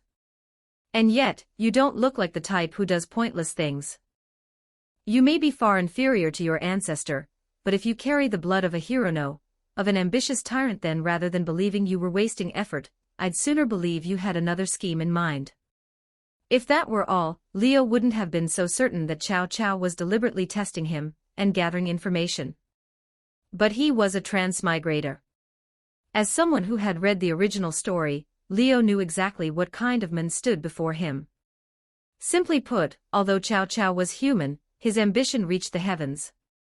He constantly claimed to be weak, yet couldn't tolerate weaker races standing above humanity. In order to explore humanity's limits, he would stir up chaos without hesitation, thriving on turmoil, a complete villain. In the original story, to defeat those he considered targets, he orchestrated countless incidents. His favored method was always the same: probe first, gather all the information, devise a perfect counter-strategy, then strike decisively with absolute certainty. Countless disasters followed, and many important people were hurt because of it. That was why Leo was certain Chow Chow was testing him, collecting intelligence to ensure a 100% chance of victory next time. The old malfaction incident had your involvement too, didn't it? Leo changed the subject abruptly. That was also part of the probing, right? The artificial monsters created during that attack, those were lent to Lei tricks by your hero faction, weren't they? Leo had already basically confirmed that those monsters were created by the holder of Annihilation Maker. And according to the original story, that top-tier Longinus was currently in the hero faction, held by one of its members. And that labyrinth space, Leo continued. Just like this alternate space, it should have been created by the same person, right? Though the two spaces differed in scale, both attacks involved alternate space technology. That couldn't be a coincidence. Even if a faction possessed the technology, alternate spaces weren't something to be abused freely. Yet both incidents featured them. If I'm not mistaken, that space was created by the holder of another top-tier Longinus Dimension Lost. Ranked fourth among Longinus, Dimension Lost could endlessly release fog, sealing anything that entered it, even forcibly transporting targets into alternate dimensions. Alternate spaces weren't particularly rare. Devils, angels, and fallen angels all possessed such technology. But it wasn't something any random organization could just use at will. The old Malfaction's attack also utilized forced spatial transfer. Even if the holder of Dimension Lost didn't personally act, it didn't mean he wasn't involved behind the scenes. Putting it all together, the Lei tricks incident wasn't just the old Malfactions doing it, also bore the hero faction's mark. As for their objective, was it to confirm the underworld's movements by attacking a mouse family? To divert the devil race's attention toward the old Malfaction? Or to sow chaos as cover for future actions? Leo listed calmly. Or perhaps to force a Mao to act personally, so you could gather intelligence on them. He laid out each calculation one by one. More or less, Leo concluded. It's just that you didn't expect me to be the holder of Zenith Tempest and that I'd also possess another holy relic on par with the Holy Spear, that Incinerate Anthem. That's why you took interest in me, and why you decided I might be a threat, prompting this little greeting, right? As Leo's analysis unfolded, the smile on Cao Cao's face slowly faded. By the time Leo finished speaking, Cao Cao was no longer smiling at all. His deep gaze was fixed on Leo, as if reassessing his worth, sharp and intense. Leo met that gaze calmly, the atmosphere growing heavy and oppressive. After a long silence, Cao Cao finally spoke. A brilliant analysis. Brilliant judgment. He tapped the holy spear against his shoulder. No wonder Sona Citri herself took notice of you. I never expected to be seen through to this extent. Honestly, your keen insight isn't any weaker than that fallen angel governor's. As far as they knew, only that individual had been able to sense their presence and see through some of their arrangements. Before this, neither the devils nor the heavenly side had noticed them at all. By all logic, Leo, as a devil, should have been the same. Yet he displayed an abnormal level of familiarity with them, making Cao Cao suspect there might be some hidden variable at play. This is troublesome, Cao Cao sighed. I really didn't plan to do anything to you right now. I haven't seen all your cards yet, and without absolute certainty of keeping you here, taking action would be reckless. If you suddenly pulled out a power you'd never used before like you did against Lei tricks, we'd only end up on the losing end. But now, I'm starting to fear your insight and perspective. Perhaps I should try, at any cost, to keep you here forever. Cao Cao's gaze turned cold as he raised the holy spear once more. No helping it. I'll have to get serious. As he spoke, an astonishing sacred gear fluctuation erupted from the holy spear. That invisible ripple spread outward, merging with the flow of the world itself and disrupting it. Seeing this, Leo immediately understood. Cao Cao was truly going all out. When a sacred gear's wielders will underwent a drastic change strong enough to defy the world's pervasive flow, the gear would reach its ultimate domain. Cao Cao was about to unleash it. His low voice echoed throughout the alternate space, making Leo tense up instantly. He knew this was the moment that would decide life and death. He couldn't hold back anymore. Demonic power blazed in Leo's eyes as an equally overwhelming sacred gear fluctuation surged from his body, just like Cao Cao's holy spear beginning to alter the world's flow. Then let's do this. Seeing that, Cao Cao's eyes widened slightly. As if his warrior instincts had been ignited, his battle lust and fighting spirit surged once more. The true power of the true Longinus and Zenith Tempest, the two strongest sacred gears in this world, was about to be revealed. Unfortunately, just as the most violent collision was about to occur, the silent third party finally stepped in. Calm down, Cao Cao. A young man in a mage's robe suddenly appeared beside him, reaching out to grasp the raised holy spear. Now isn't the time to reveal this spear's true power. Cao Cao snapped his head around. His voice brimmed with dissatisfaction and raging battle intent, making it clear he had no intention of stopping. George, of course, understood, but he didn't let go. I can feel this alternate space being invaded, George said succinctly. The underworld has noticed us. Our time is up. That single sentence cooled Cao Cao down immediately. He exhaled slowly and lowered the holy spear. Then we'll end it here. George nodded. You're running? Leo asked bluntly, having seen everything. More or less, Cao Cao admitted casually. Don't bother trying to stop us, Eligos. Just like I don't have the confidence to keep you here, you don't have the confidence to keep us either, right? This battle will have to wait. He looked at Leo with burning, brilliant eyes. Next time, we'll settle this properly. Then I'll show you the Holy Spear's true power. I hope you'll do the same and show me the real Zenith Tempest. With those words, dense fog spread throughout the alternate space. In the blink of an eye, all figures were swallowed by the mist, vanishing without a trace. You can read up to chapter 168 on Patreon. com/NIAXD. Chapter 130, Chapter 129, 1921 words. Chiba Prefecture, on a city street. Cao Cao and George, who had already left this place some time ago, reappeared once more amid rising fog. Just like before, not a single passerby noticed their presence. People brushed past them as if nothing were amiss, seemingly blind to the two oddly dressed men, who had suddenly appeared on the street, one of whom was carrying a long spear, his clothes in tatters and stained with blood. George asked as he withdrew the weapon that had just been raised, glancing at Cao Cao beside him. Satisfied? Of course not. Cao Cao rested the holy spear on his shoulder and tapped it lightly. I didn't even force him to reveal his trump card, and there was no winner. How could I be satisfied? After all, the purpose of this visit had never been to decide a victor with Leo Eligos. But you didn't go all out either, George said. And this time, our objective, that's what you call plans falling apart, Cao Cao cut in, narrowing his eyes as a sharp glint flashed within them. His fighting spirit surged as he spoke. I'll admit it, Leo Eligos is stronger than I expected. It really got my blood pumping.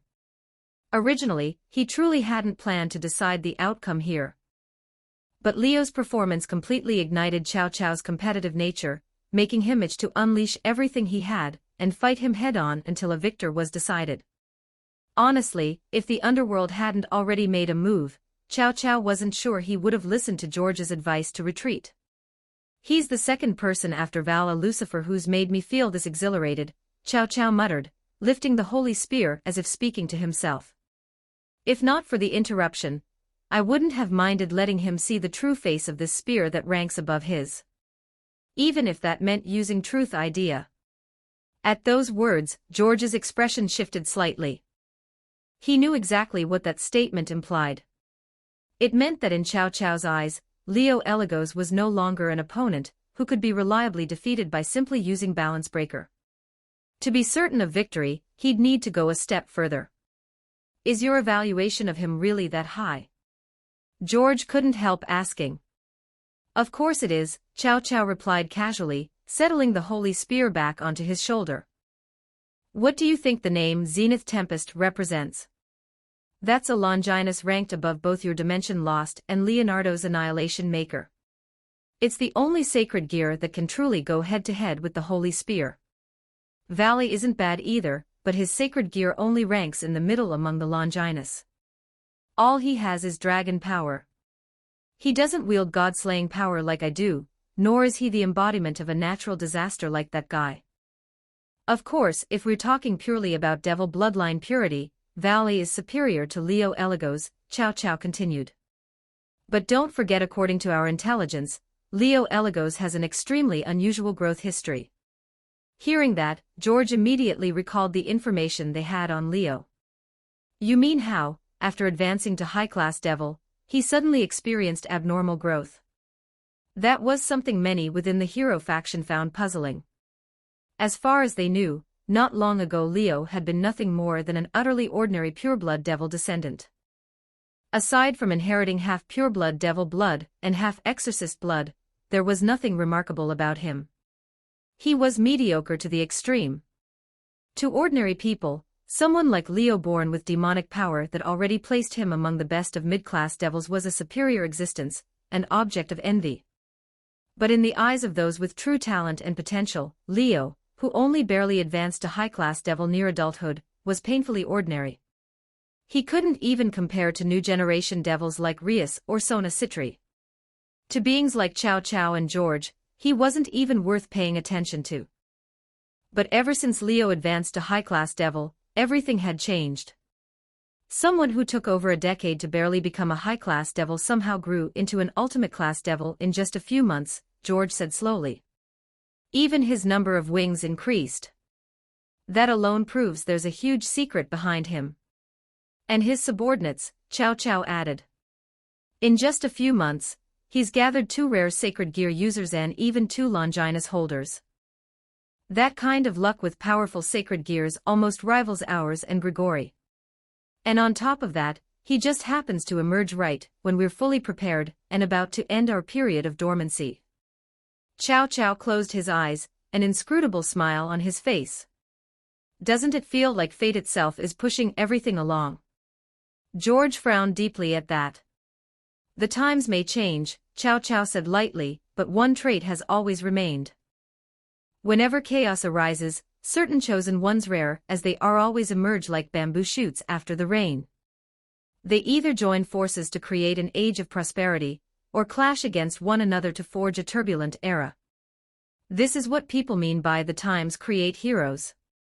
As Cao Cao's evaluation of Leo continued to rise, George's frown deepened.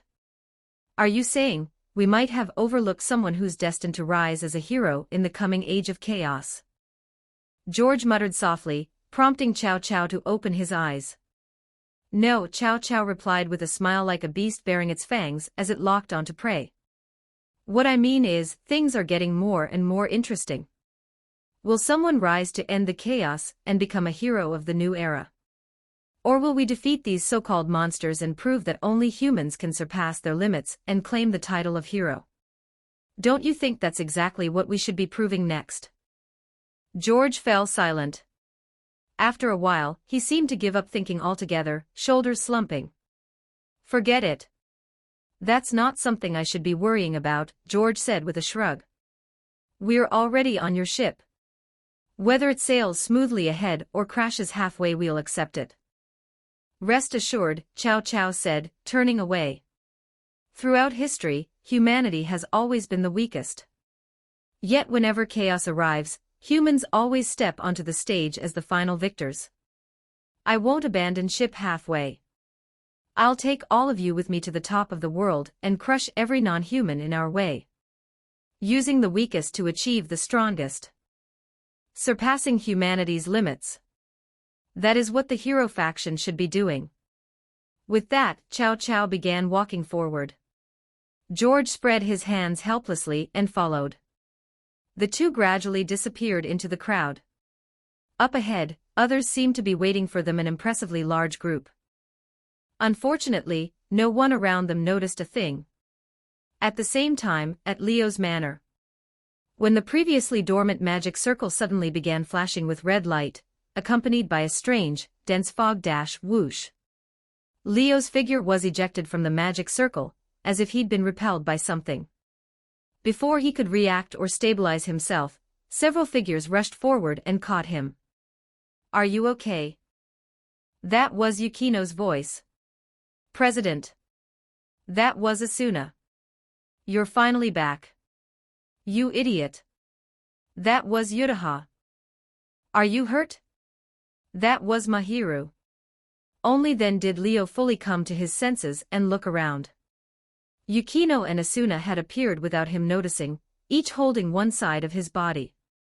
Behind them stood Yutaha, her face full of anxiety, and Mahiru, her expression brimming with worry.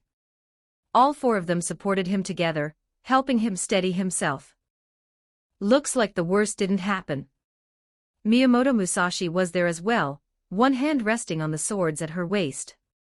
Her expression was far more serious than usual. Aside from those who had already been in the manor, there were unfamiliar devils surrounding the magic circle, channeling demonic power into it as they performed some kind of operation. You all. Leo said in surprise. Why is everyone here? Asuna answered. Musashi-sensei noticed you used the magic circle to jump somewhere unknown and couldn't contact you, so she immediately called us over and notified the underworld as well, asking them to send people to help get you out. Holding on to Leo's side, Asuna looked at his torn, blood-stained appearance, her face filled with concern. What exactly happened? Yukino asked, also supporting him, though her tone was far sharper. Didn't Musashi-sensei say that during this period, you should inform her beforehand no matter where you're going? The magic circle records show that you activated the transfer yourself, Yutaha added, arms crossed as she narrowed her eyes. Why did you leave without telling anyone? Did you think we'd be useless? Mahiru frowned slightly, staring straight at Leo. I remember you saying that a master and their servants are one, that they share the same fate, didn't you? One by one, the girls voiced their complaints, making it clear just how unhappy they were. It's not, this really wasn't my fault, Leo said with a bitter smile. I had no idea it was a trap. I thought someone was summoning me, like I was about to get a big job. Otherwise, he'd never have gone alone to face an unknown threat. If he'd known there was a problem on the other end, he would never have stepped onto the magic circle.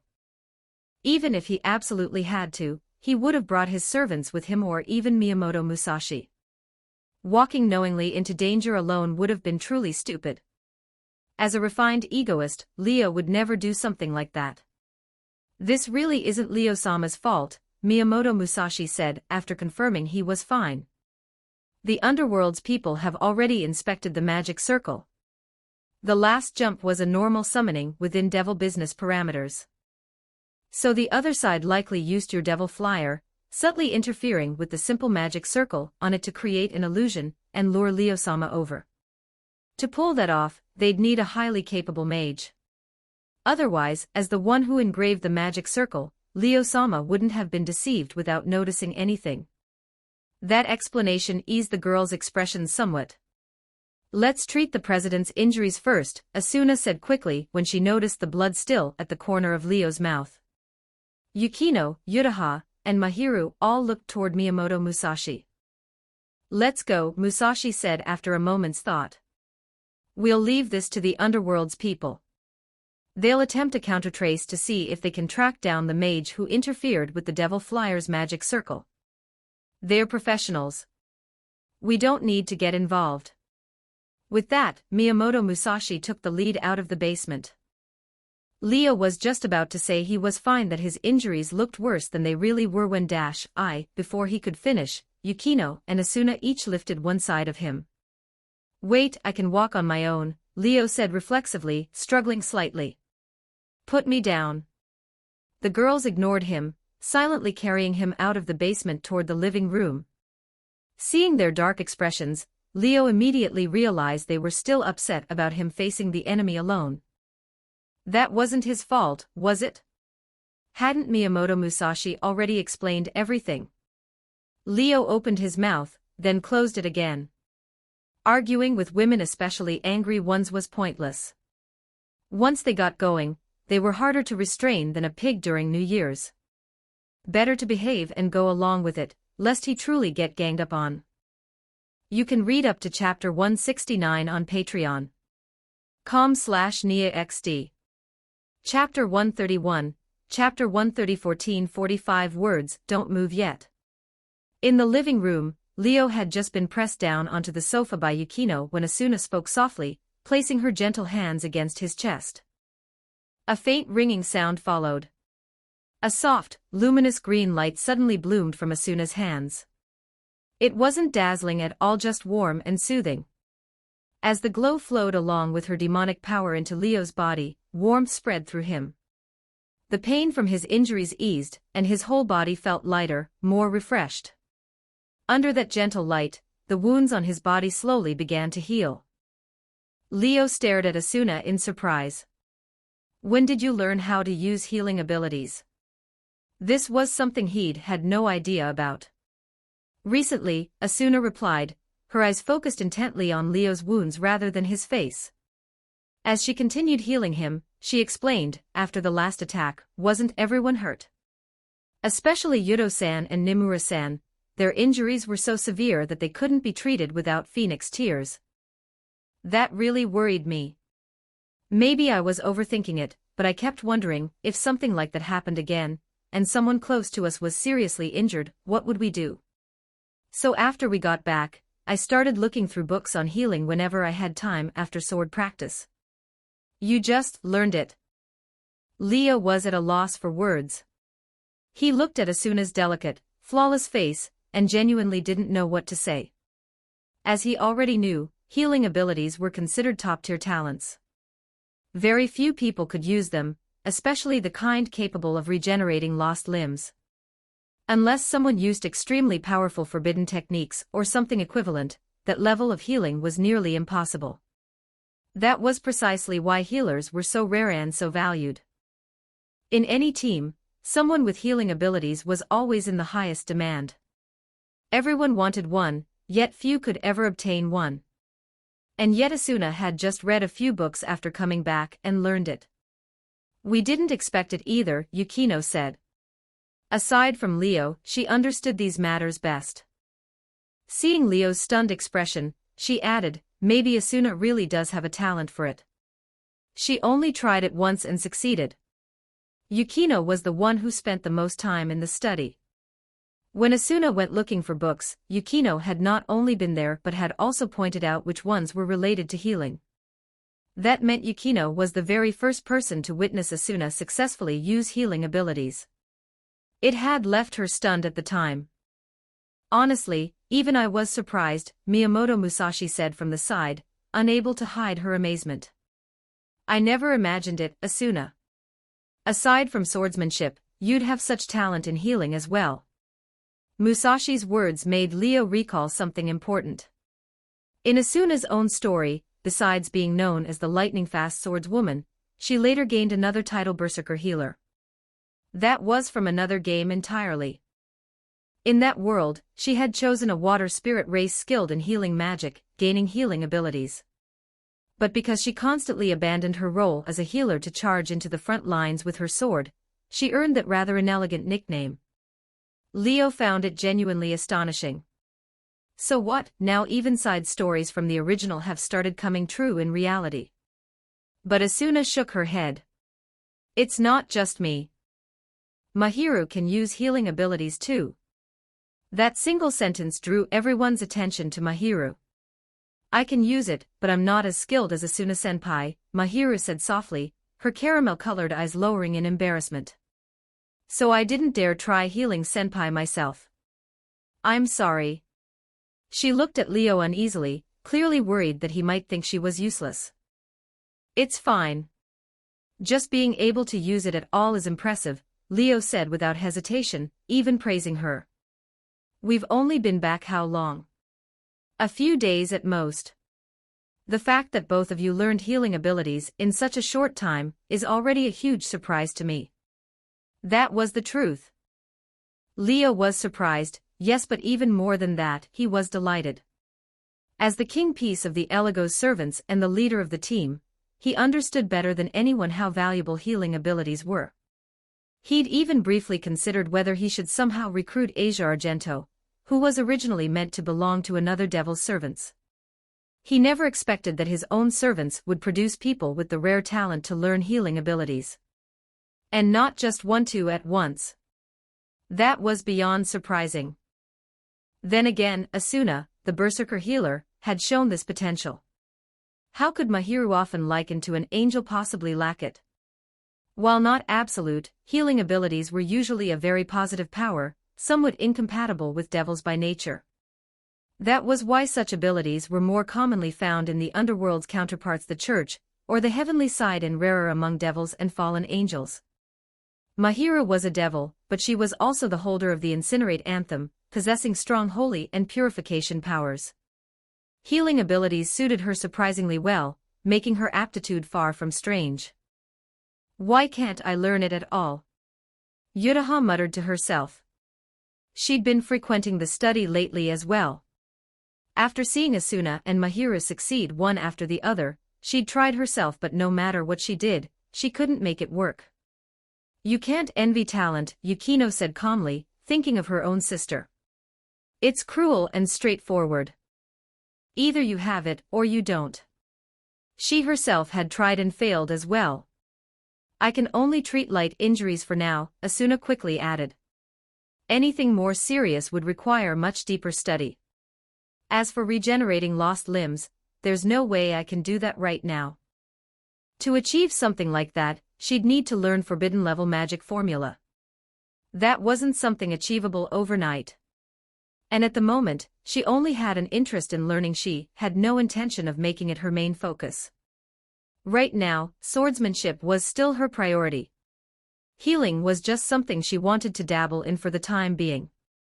When you've finished your sword training, you should consider studying it more seriously, Miyamoto Musashi said to her.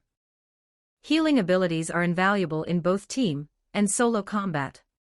Especially in prolonged battles, a healer is the lifeline of any team. Even the Mao place great importance on that. It'd be a waste to abandon such talent, she added. You've achieved this much in just a few days. If you have the time later, going deeper into it would benefit both you and the entire Eligo's servants. Asuna naturally accepted Musashi's advice. She had no intention of giving up on it. Otherwise, she wouldn't have taken the initiative to learn in the first place. Once her swordsmanship reached a mature stage, she fully intended to seriously study healing. For now, though, healing would remain a side pursuit. Sword training was still Asuna's main path. All done. After a while, Asuna withdrew the soft green light from her hands and smiled. That should take care of it.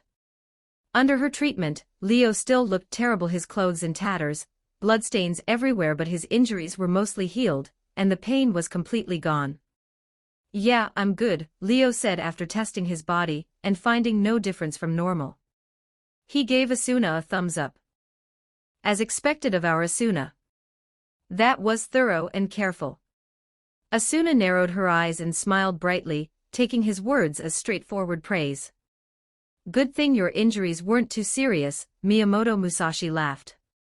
Otherwise, we'd probably have had to request phoenix tears from the underworld again. Then her tone shifted slightly. It's about time you told us everything, isn't it? This wasn't just about them. The underworld was waiting as well for Leo and Miyamoto Musashi's report. It's nothing too complicated, Leo said after a moment's thought. He then recounted everything that had happened between himself and Cao Cao. There was no need to hide anything. He explained the entire experience in detail. As he spoke, everyone's expressions grew solemn, then shifted again and again. The sheer amount of information was overwhelming. The mastermind behind the attack had been human descendants of heroes. That alone was shocking. On top of that, they had formed a faction, seemingly tied to the old Mao faction as well. The previous attack on the three major servant teams also bore their fingerprints. Even if they weren't the main instigators, they had clearly been accomplices working from the shadows. And yet, that wasn't the most shocking part. What truly unsettled them was the power those people wielded. The true Longinus. Miyamoto Musashi murmured. This is going to be troublesome. You can read up to chapter 170 on Patreon. com/NiaXD. Chapter 132, Chapter 131 48 words the absolute spear that could pierce anything. The true Longinus, the very first and strongest Longinus. Undisputedly ranked number 1 among sacred gears. The foremost of the 3 holy relics. A legendary weapon said to have slain even the Son of God, its reputation alone was overwhelming. If the church or heaven learned of its appearance, they would inevitably be thrown into an uproar. That was why its emergence weighed so heavily on everyone present. It was also the only sacred gear ranked higher and more powerful than Leo's Zenith Tempest. Worse still, it was a holy weapon, the thing devils feared most. There was no way anyone could treat it lightly. Miyamoto Musashi frowned deeply. Yukino and the others exchanged looks, shock clear in each other's eyes. They clearly hadn't expected that the one Leo encountered would be the host of the legendary Holy Spear, the only person capable of suppressing him in terms of sacred gears. Why would someone like that become a terrorist and even get involved with the old Mao faction? Even Miyamoto Musashi felt a headache coming on. But she was worrying too soon. If it were only the host of the true Longinus, that would be one thing. But the problem is, it's not just that, Leo said, having to remind her. Based on the spatial techniques they used both times, there's a strong chance their faction also has the host of Dimension Lost. And the one who tampered with our Devil Flyer is probably a powerful magician. Surzek-sama also said that the monsters used by the old Mao faction in the last attack were artificially created, Asuna added. They were produced in large numbers using unknown techniques. It's highly likely that was done by the host of Annihilation Maker. Do you understand what that means? Miyamoto Musashi's expression grew darker by the second. What did it mean? Yuraha couldn't help but speak up. Doesn't that mean 3 of the 4 top-tier Longinus are all in that hero faction? That was exactly the case. The true Longinus, Zenith Tempest, Annihilation Maker, Dimension Lost, these 4 sacred gears were classified as top-tier Longinus. They were the only known sacred gears that, depending on how they were used, could destroy an entire nation or even have a massive impact on the world itself. While Longinus were ranked in strength, the gap between the other 9 wasn't actually that large. At the end of the day, they were all on the same tier. Even a higher-ranked Longinus didn't necessarily mean a guaranteed victory over a lower-ranked one. At most, it meant having a greater advantage. Once the host's abilities were factored out, the outcome was far from certain. Only these 4, the true Longinus, Zenith Tempest, Annihilation Maker, and Dimension Lost, were singled out and given the title top tier. That was because their power was simply too dangerous, separated from the rest by an insurmountable gap. Against an ordinary Longinus, their advantage was absolute. Which was why Cao Cao had chosen to target Leo. This didn't mean an ordinary Longinus would definitely lose to a top-tier one, but the odds were undeniably stacked. Leo himself was the host of Zenith Tempest, a sacred gear ranked just below the true Longinus. Otherwise, with his current strength, he wouldn't even qualify to be targeted by Cao Cao. After all, Cao Cao's strength was on the same level as Miyamoto Musashi's, possibly even higher. Not to mention, he still had Balance Breaker. And within the true Longinus, there was power hidden beyond Balance Breaker itself. Leo knew it very clearly. Right now, he wasn't a match for that man. Even though they had fought evenly in the pocket dimension, that was for 2 reasons. First, Cao Cao's goal had only been to gather intelligence. He had no intention of deciding the battle then and there. Second, Leo's fighting style naturally restrained Cao Cao to some extent. After all, Cao Cao was a fragile human. If he took a direct hit from Zenith Tempest's disaster-level attacks, he would have to dodge and respond perfectly to avoid injury. As a human with a weak physique, even grazing one of Zenith Tempest's Calamity-class strikes would result in severe injury or outright death. That forced Cao Cao to be extremely cautious. He couldn't charge in recklessly, which gave Leo plenty of room to maneuver. There was also a third reason. Cao Cao hadn't gone all out. From the way he looked at the time, it was obvious he would eventually use Balance Breaker and even push the Holy Spear to an even higher level. If it were only balance breaker, Leo wouldn't be completely helpless. But in the face of power beyond that, he had no confidence at all. Judging from the true Longinus and Zenith Tempest alone, even if Annihilation Maker and Dimension Lost were slightly inferior, being called top tier meant they were absolutely nothing to scoff at. And yet, including the Holy Spear, 3 of these terrifying sacred gears were all gathered within that hero faction. Just how terrifying of a force was that? Especially with the Holy Spear involved, its threat to devils was simply too great. At that thought, Miyamoto Musashi could no longer sit still. I need to report this immediately. She stood up and addressed Leo and the others. You absolutely must not leave the manor again. We can't risk another attack. Leaving those words behind, Miyamoto Musashi rushed out of the living room to contact the underworld.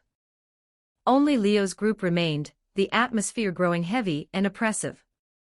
Yutaha pressed a hand to her forehead. Doesn't it feel like the world suddenly got a lot more dangerous? That was exactly what everyone else was thinking. What kind of organization could gather terrorists like the Hero faction and the Old Mao faction under one roof? Yukino frowned at Leo. It's not some stray magicians group, is it? Obviously not, Leo said, rolling his eyes. Even those stray magicians are probably just another faction within that organization. Otherwise, there wouldn't have been so many of them involved in the last attack. We're being targeted now. Mahiru asked softly. That hero faction won't just ignore the president's Zenith Tempest. That's probably it, Asuna said worriedly. To be precise, the entire Eligos servant group won't be ignored by the hero faction anymore. Even the Old Mao faction will likely see us as a thorn in their side. Zenith Tempest, Incinerate Anthem, Absolute Demise, Blade Blacksmith, Create World, so many rare and powerful sacred gears gathered under a single devil. There was no way Eligos' servants wouldn't draw attention. That attention alone had already provoked massive reactions from devils, angels, and fallen angels alike, let alone those terrorists, who had clearly positioned themselves as enemies. Whether it was the Old Mao faction or the Hero faction, neither would ignore the existence of Eligos' servants. Even if they hadn't fully grown yet, they would surely want to strangle the threat in its cradle before it became a future catastrophe. And that was only based on what could be seen on the surface. Leo knew better than anyone how extraordinary the entire servant group, including himself, really was. His own talent might be average, but as long as he possessed the trait of servant conversion, and as long as he still had evil pieces left, he would grow at a speed that left everyone stunned. Yukino's talent was no worse than that of a pureblood devil, and her mind was even sharper. She was already using powerful magic formula as traps. Given time, she would become formidable. Asuna had talent in swordsmanship and recovery. Yutaha had a natural aptitude for using sacred gears. Mahiru's Holy Cross concealed even greater power. An Eligos servant group that had only developed for a few months already rivaled the Gremory and Citri servant groups. Given another year or two, they would undoubtedly become a pillar of the underworld. If all of this had already been exposed, then things would only get far more troublesome. Leo understood very clearly that the current situation was extremely unfavorable. The others might not grasp it as deeply as he did, but they still knew something was wrong. They had only just returned, yet they were attacked again. What would happen next? There's no choice. As the girls worried over the situation, Leo finally spoke. I was planning to suggest this later, but we have to move it up. Everyone froze. What suggestion? Yukino asked. What are you planning to do? Leo stood up, meeting everyone's gaze. I'm going to request leave from school, he said. All of you will too. At those words, everyone's heart sank. Are we running away? Yutaha voiced what they were all thinking. Leo had previously told them about Surzex's options, one of which involved going to the underworld. So hearing this, they thought he had compromised. Who said anything about running? Leo replied coldly. In the end, it's because our strength isn't enough that we're forced to live like this constantly on edge. If we had enough power, then no matter who tried to mess with us, they'd have to think long and hard about the consequences. His gaze swept across everyone as he declared, "Let's go train." You can read up to chapter 171 on Patreon. com/NIAXD. Chapter 133, Chapter 132 15-18 words Chiba Prefecture, Nishifunabashi Station. Located in Nishifunabashi 4th District, Funabashi City, this station was jointly operated by East Japan Railway, Tokyo Metro, and the Toyo Rapid Railway. 5 different rail lines stopped here, making it one of the most important transportation hubs in western Chiba Prefecture, and even the eastern outskirts of the Tokyo metropolitan area. It was also the largest and busiest station in Chiba Prefecture. Just as dawn was beginning to break, the station had already started operating, though its main entrances hadn't fully opened yet. Under such circumstances, Leo and his group appeared here. As soon as they arrived, the servants from the Eligos house all yawned in unison, looking like they'd barely woken up, and were still half asleep. "Do we really need to leave this early?" Yuraha complained while yawning, dragging a large suitcase behind her. She was dressed in an academy-style outfit, looking every bit like a beautiful young artist heading out to gather inspiration. "It's not even light out yet." Yukino rubbed her eyes as well. Like Yuraha, she was pulling a huge suitcase, but she wore a floral one-piece dress and high-heeled sandals, making her look as though she was about to head off on a seaside vacation. "Looks like everyone's exhausted. We really should have had some tea first." Asuna and Mahiru seemed slightly better off than Yukino and Yuraha, but they still looked like they'd just rolled out of bed, smiling wryly. Naturally, they were also dragging suitcases. One was dressed in a more sharp, practical style suitable for movement, while the other was dressed conservatively, showing only her ankles. Even so, both were undeniably eye-catching beauties. Leo, on the other hand, was yawning too, but he looked energetic and alert. "What's wrong?" Leo asked in confusion. "Did none of you sleep last night?" At that, the girls all shot him resentful looks. "How could we sleep?" Yukino said bluntly. "You suddenly told us to take leave for special training, didn't explain anything clearly, and then just left.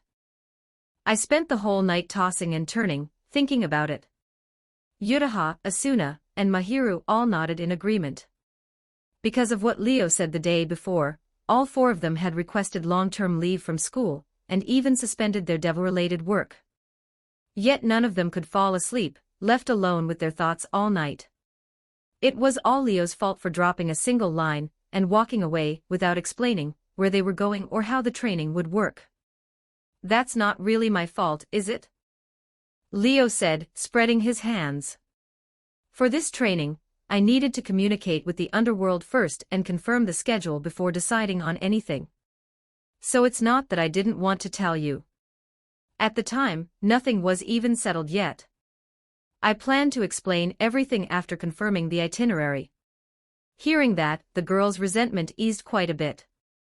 "Then you can tell us now, right?" Yuraha said, looking toward Nishifunabashi Station. "You rushed us to pack and dragged us all the way to the station. Are we heading to some remote mountain village or forest?" "That sounds like a school trip," Asuna said, tilting her head. "Or maybe some small island overseas." "We didn't have time to prepare properly at all," Mahiru said worriedly. "It would have been better if we'd planned this in advance." The girls talked over one another, breaking the quiet air with constant chatter. It was obvious they were curious and uneasy at the same time, excited, yet confused, which made them more restless than usual. "All right, stop guessing," Leo cut in. "We're not going to some mountain wilderness, and we're not heading to an uninhabited island overseas either. We're going to the underworld." The moment he said that, the girls froze. The underworld? Yukino, Asuna, and Yuraha all looked surprised. Underworld? Mahiru, the only one who hadn't been there before, looked downright shocked. "That's right," Leo said, resting one hand on his hip as he stood before them. I'd rather not hide away in the underworld, but given the current situation, if we want to train properly without being disturbed, leaving the human world and going there is the best option.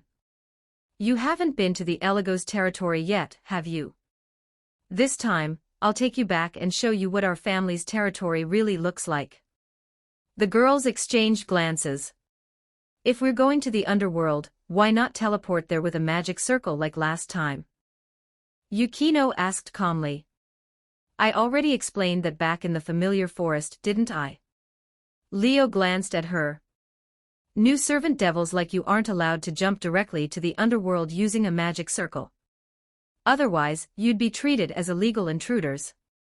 Last time was only possible because I made a special request and got an exception. If you want to use magic circle teleportation to the underworld, you first need to enter through the official human world channel and complete the entry procedures. Otherwise, you'll be treated as illegal immigrants. This time, I'm taking you through the official route from the human world. At his words, all three girls except Mahiru recalled their previous trip to the familiar forest. So how do we use the official route? Yutaha pointed toward Nishifunabashi Station. Don't tell me we're taking a train. The others also looked at the station, their expressions subtle. Taking a train to the underworld from a station. That sounded completely unreliable. It is a train, Leo said casually, ignoring their looks. I already bought the tickets. We'll just head to the platform and wait. With that, Leo took the lead and walked toward Nishifunabashi Station. The four girls looked at one another before following him. As they walked, they noticed that Leo didn't enter through the main entrance. Instead, he led them to a hidden corner. There was a passageway there that led directly into the station, but it was sealed off with notices and secured by a rusty lock, clearly in use for a long time. Leo stepped forward, took out a card, and lightly swiped it. Click, the lock sprang open, the seals peeled away on their own, and the door slowly swung open. Follow me. Leo led the girls through the passage and into the station, but instead of heading to the main waiting hall, they stopped in front of an elevator. It didn't look like one that was used often, and it was fairly small. With 5 people and their large suitcases squeezed inside, it quickly became cramped, to the point where Asuna and Mahiru were almost pressed against Leo. Why did you bring so much luggage? Leo said helplessly. Didn't I say just bring a few changes of clothes? The girls all rolled their eyes at him. We're going on a long trip and taking extended leave. How could we only bring a few outfits? Girls already have a hard time just going out, let alone traveling. I still have lots of things I didn't bring. Same here. If this suitcase weren't big enough, I'd want to bring another one. They all complained at once, including Asuna and Mahiru, who had been shy about being so close to Leo just moments ago. All right, Leo said quickly, sensing he'd angered everyone.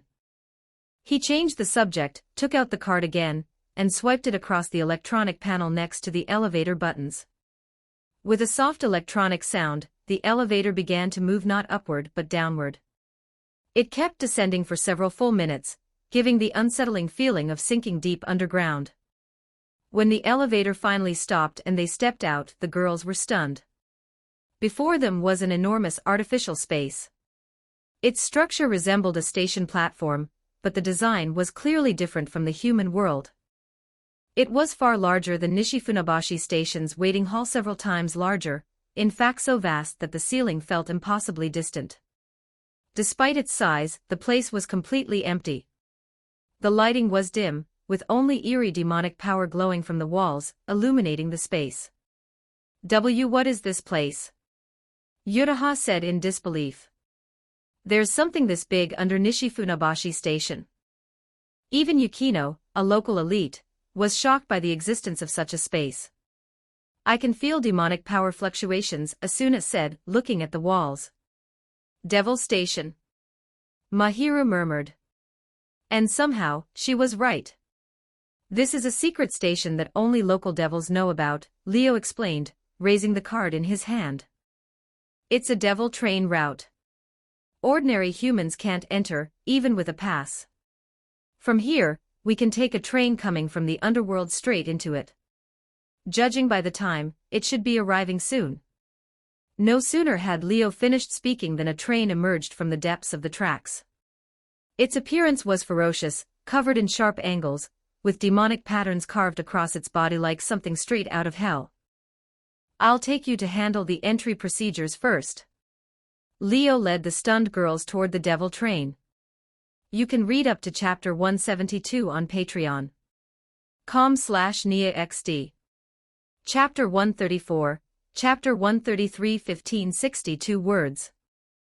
The so-called entry procedures were actually quite simple.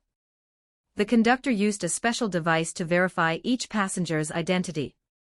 Once the check passed, the entry procedures were completed at the same time.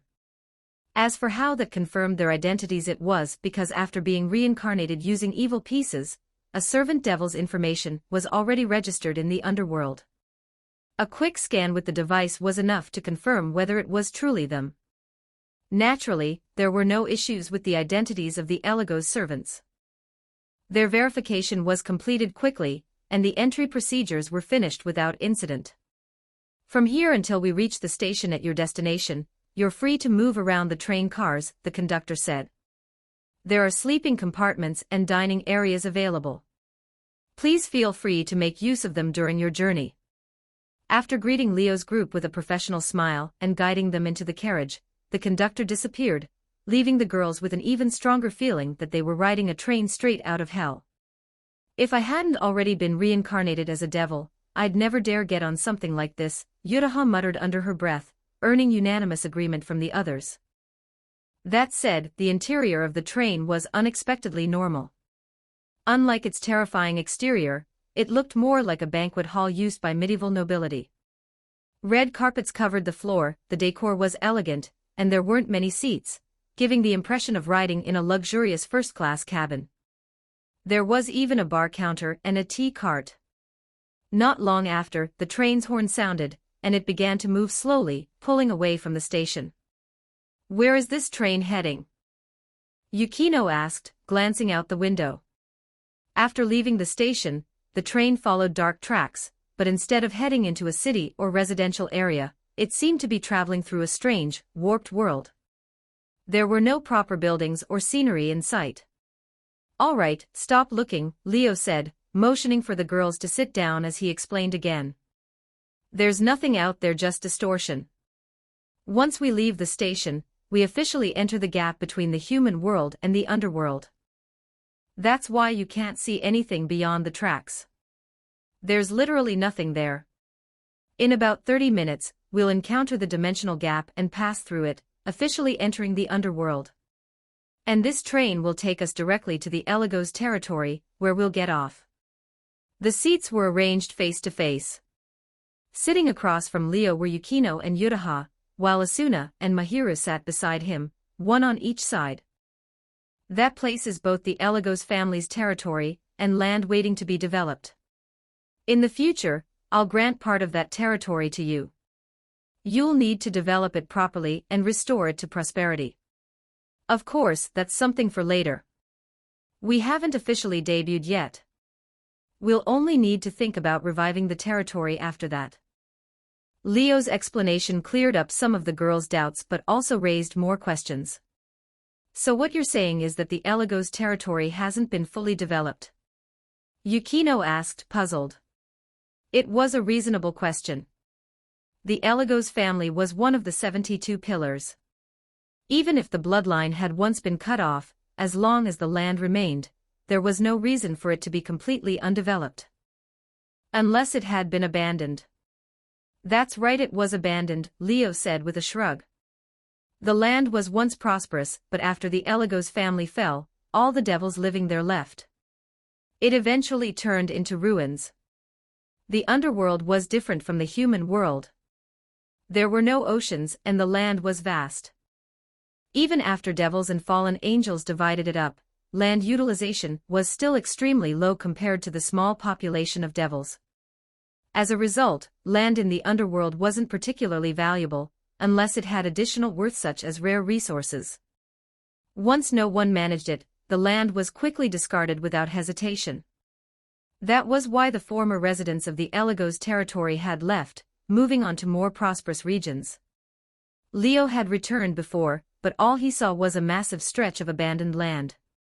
Cities had crumbled into ruins, vegetation overtook what used to be urban areas, and various monsters roamed freely.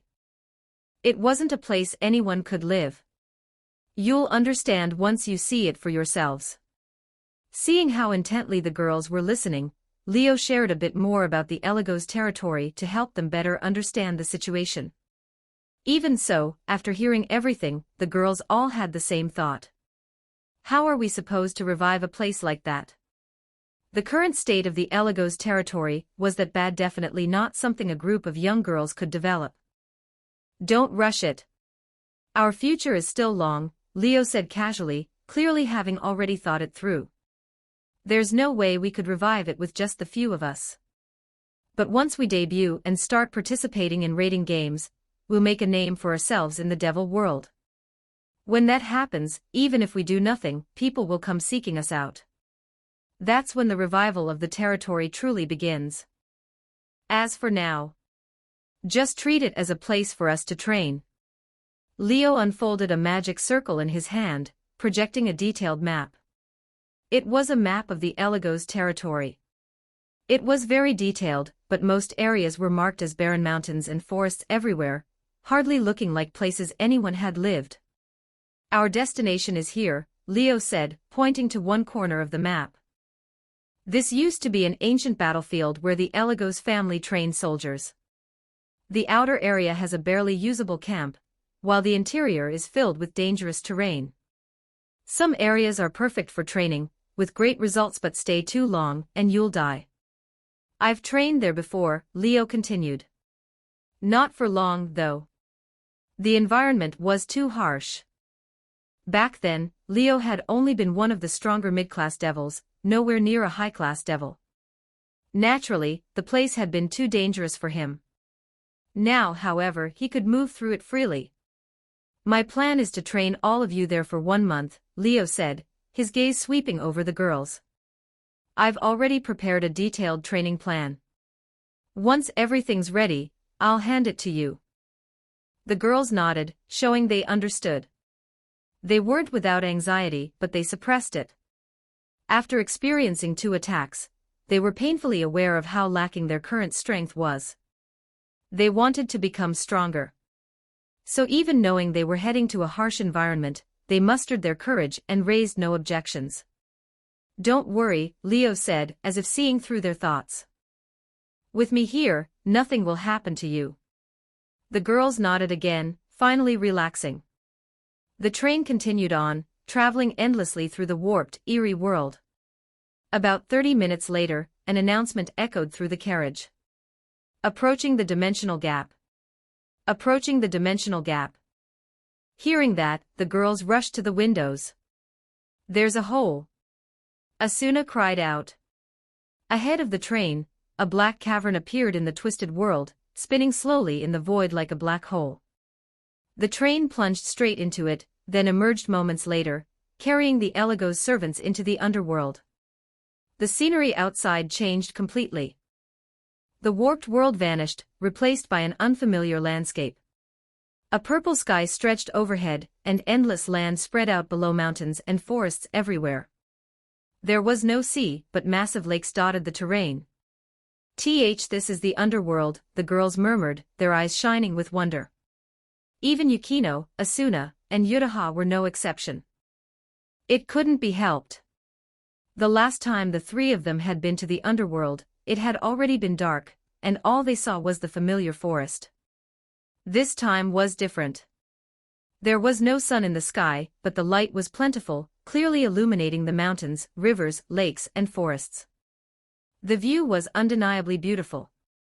Is this really the hell from the legends? Mahira said softly. It doesn't look like it at all.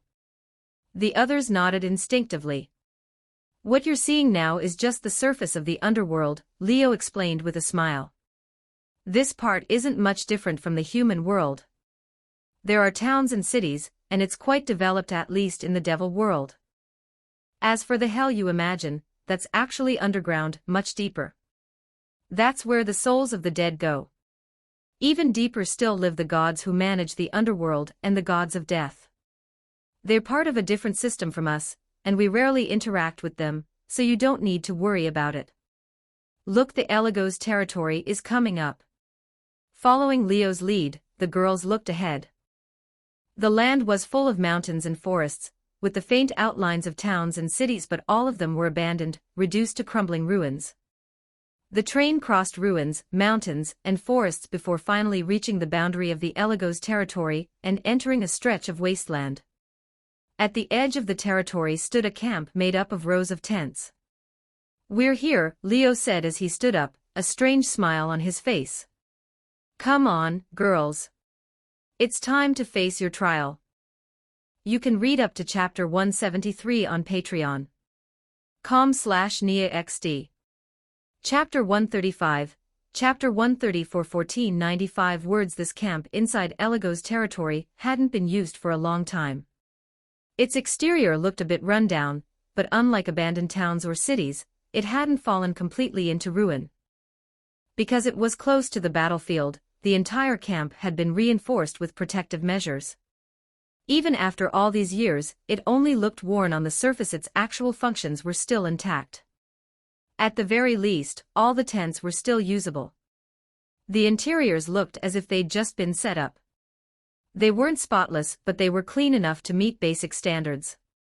Under Leo's guidance, the members of Eligos' servants settled into the tents one after another.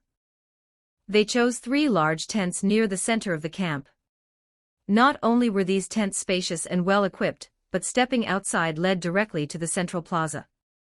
In the middle of the plaza stood a massive bonfire pit. Once night fell, it would ignite automatically, the flames burning all the way until dawn. As for how the tents were divided, Leo took one large tent for himself. Yukino and Yutaha shared another, while Asuna and Mahiru stayed in the last one. The tents were close to each other, so if anything happened, no one would miss it. They gathered in the plaza. Once everyone had settled in, Leo called them all out and stood before the bonfire. Leo smiled slightly as he looked at the 4 girls standing in front of him. "Of course. I'm ready. Bring it on anytime. I'll do my best." Yukino, Asuna, Yutaha, and Mahiru all wore serious expressions, their resolve clear. They had changed into athletic clothes suitable for movement. If not for the setting, it would have looked like they were about to head to a PE class. Leo, on the other hand, was still dressed casually, looking relaxed and almost lazy. If this were the past, he would have needed to take things seriously too. But now, he barely cared about the dangers lurking in this ancient battlefield, so his attitude naturally became much more laid back. "All right. First, take these. Look them over carefully." Leo took out 4 sets of documents and handed them to the girls one by one. "These are..." They accepted them with puzzled looks. "These are training plans I made specifically for each of you, based on your physical condition and demonic power," Leo explained. "They include both physical training and demonic power training. The workload increases day by day, and as long as you complete the assigned amount each day, you'll steadily push past your limits. Your bodies and demonic power will grow stronger very quickly. Don't underestimate physical strength and demonic power. Even though you're all sacred gear users and mainly rely on your sacred gears in battle, you still need a solid foundation in both. After all, a sacred gear runs on stamina and demonic power. Every time you use one, you consume both. The more you have, the longer you can keep your sacred gear active. Only with enough stamina and demonic power can you support stronger sacred gear abilities. Without that support, even if you possess a powerful sacred gear, you won't last until the end of a fight. Mahiru and Yutaha-senpai should understand that better than anyone." At his words, Yutaha and Mahiru fell silent. During the attack by the old Mao faction, both of them had performed exceptionally well. Their powerful sacred gears protected their teammates, leaving the enemy helpless. But if the battle had dragged on and Leo's group hadn't arrived in time, their fate would have been just as grim. Yuraha had maintained her barrier non-stop, blocking enemy bombardment until she nearly collapsed from exhaustion. Mahira had completely run out of stamina and demonic power by the time they reached the third room, forcing her to rely on her teammates for protection. If Leo and the others hadn't arrived when they did, neither of them would have made it to the end. But if their stamina and demonic power had been more abundant, they could have maintained their sacred gears longer.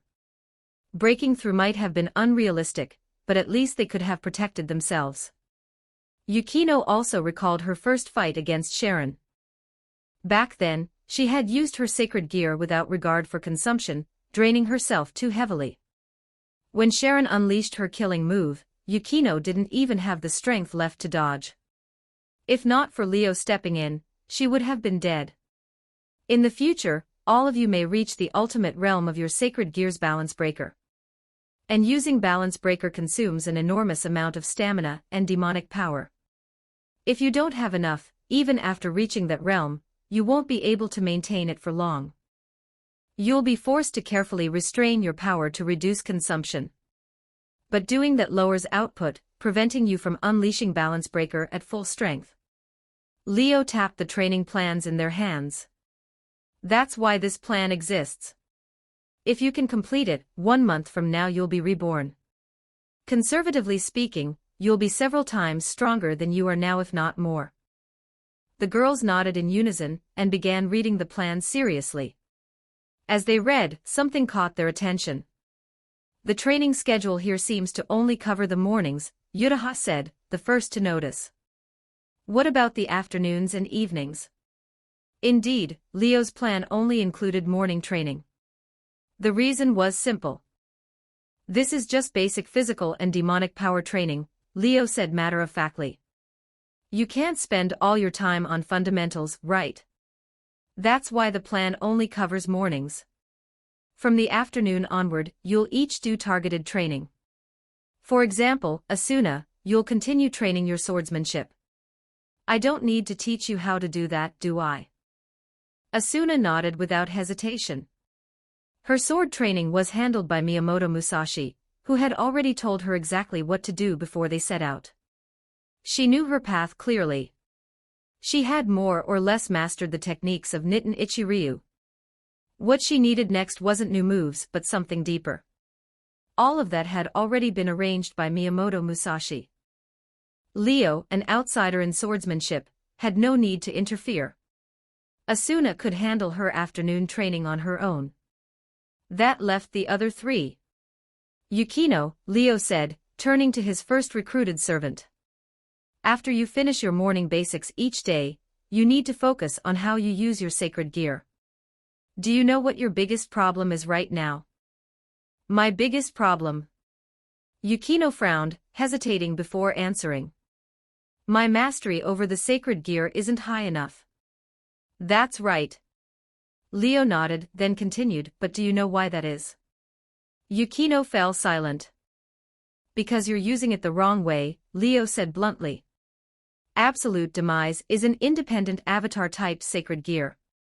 Do you know the defining trait of independent avatar-type sacred gears? That they're alive, Leo continued without waiting. They can act and fight on their own. Their greatest advantage is that the host doesn't need to control them directly. Instead, the host can fight alongside them, achieving a result greater than 1+1. But think about your battles so far. Every time you summon your sacred gear, haven't you been controlling its power yourself? At those words, realization struck Yukino like a bolt of lightning. He was right. Every time she summoned the Ice Princess, she instinctively controlled it, forcing it to fight according to her will. She became a puppeteer, pulling strings, instead of fighting together with it. What you need to do now is completely grasp your sacred gear's combat style, Leo said. Don't control it. Let it coordinate with you or you coordinate with it. Fight together. That may increase consumption, but your combat power will double. This will be your targeted afternoon training for the next month. Understand? Yukino nodded silently. She was exceptionally sharp. Once Leo pointed it out, she immediately understood what she needed to do. She wrote her afternoon training goals onto her plan, refining it. Meanwhile, Leo turned to Yutaha and Mahiru. Yutaha, you're the most talented when it comes to using your sacred gear. Your wild imagination is your greatest asset. Your afternoon training should focus on turning that asset into reality, constantly experimenting with different barrier setups, expanding their applications and possibilities. And Mahiru, Leo continued, you need to deepen your understanding of the Holy Cross. You wield holy power and purification power. These two forces place extremely high demands on your mental state, your mindset. As long as you maintain a pure and upright heart, you'll be able to grasp and strengthen these powers quickly. It was clear Leo had already thought all of this through. His guidance flowed smoothly. That covers your afternoon training. As for the evenings, that'll be combat practice. You'll cross the ancient battlefield and endure its environment. Now then, let's get started. You can read up to chapter 174 on patreon.com/NiaXD. Chapter 136, Chapter 135, 1471 words. When Leo and his group boarded the train to the underworld, the sky was only just beginning to brighten. So even after arriving at their destination and taking some time to rest and reorganize, there was still plenty of time left in the day. Under Leo's instructions, the members of the Eligo's servants began their morning foundational training. Only right from the start, the intensity was cranked all the way up. With a thunderous roar, a massive blast of demonic power came crashing down from the sky, slamming into the ground and triggering a huge explosion. Aho! Yukino, Asuna, Yutaha, and Mahiru screamed as they scrambled to escape, barely avoiding a direct hit. Run faster. Don't slow down. Leo, his 8 devil wings spread wide, hovered in the air as he chased after the 4 girls. At the same time, he kept forming enormous demonic power blasts in his hands and hurling them in their direction. Explosions erupted one after another behind them, forcing the girls to flee in panic, their screams filled with fear. What are you doing? Is this really necessary? This is way too dangerous. Stop it already, senpai. Yukino, Yutaha, Asuna, and Mahiru shouted their protests, but all they got in return was Leo's merciless response. Wasn't it written clearly in the plan? The purpose of basic training is to force out your daily limits and then surpass them, reaching a higher level. If I just had you run laps, sure, it would improve your stamina. But devils have far stronger bodies than humans. How long would you have to run to actually hit your limit? That would be a waste of time, and the efficiency would be terrible. So Leo chose to use danger to stimulate their bodies, to force out their latent potential, pushing them to their limits faster, then breaking past those limits under the surge of adrenaline. This doesn't just improve stamina, it boosts demonic power too. When you're pushed to the brink, a devil's demonic power becomes extremely active, much easier to train, and much easier to strengthen. Leo flapped his devil wings as he pursued them, massive demonic power blasts forming around him. If you want to get strong fast, stop complaining. As fast as you can. And don't forget to circulate your demonic power, use it to protect your bodies, and activate it as quickly as possible. Otherwise, you're going to suffer.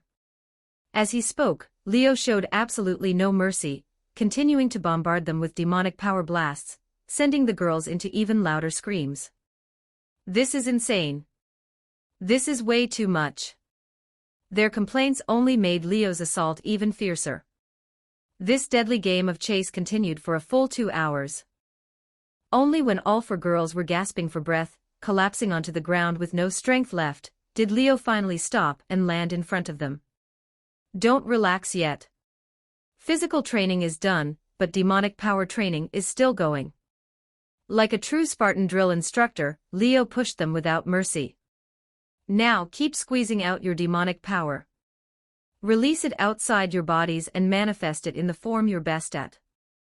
Under his urging, the girls forced themselves back to their feet despite barely being able to breathe, gritting their teeth as they released their demonic power.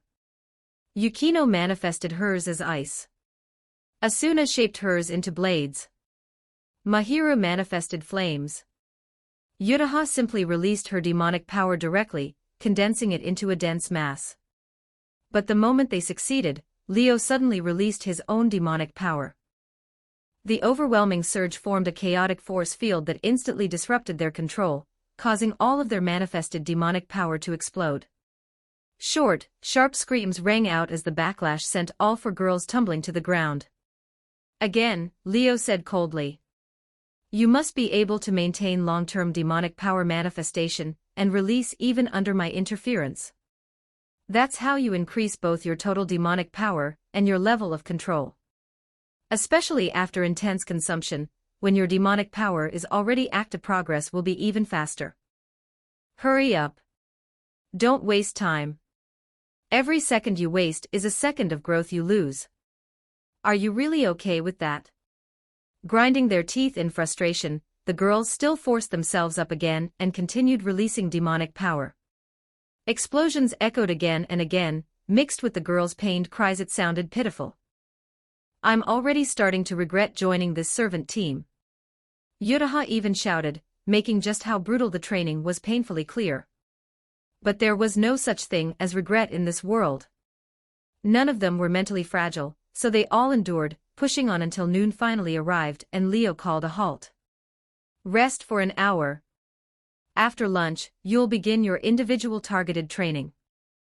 The moment those words left his mouth, the girls all collapsed flat onto the ground, completely spent and unable to stand.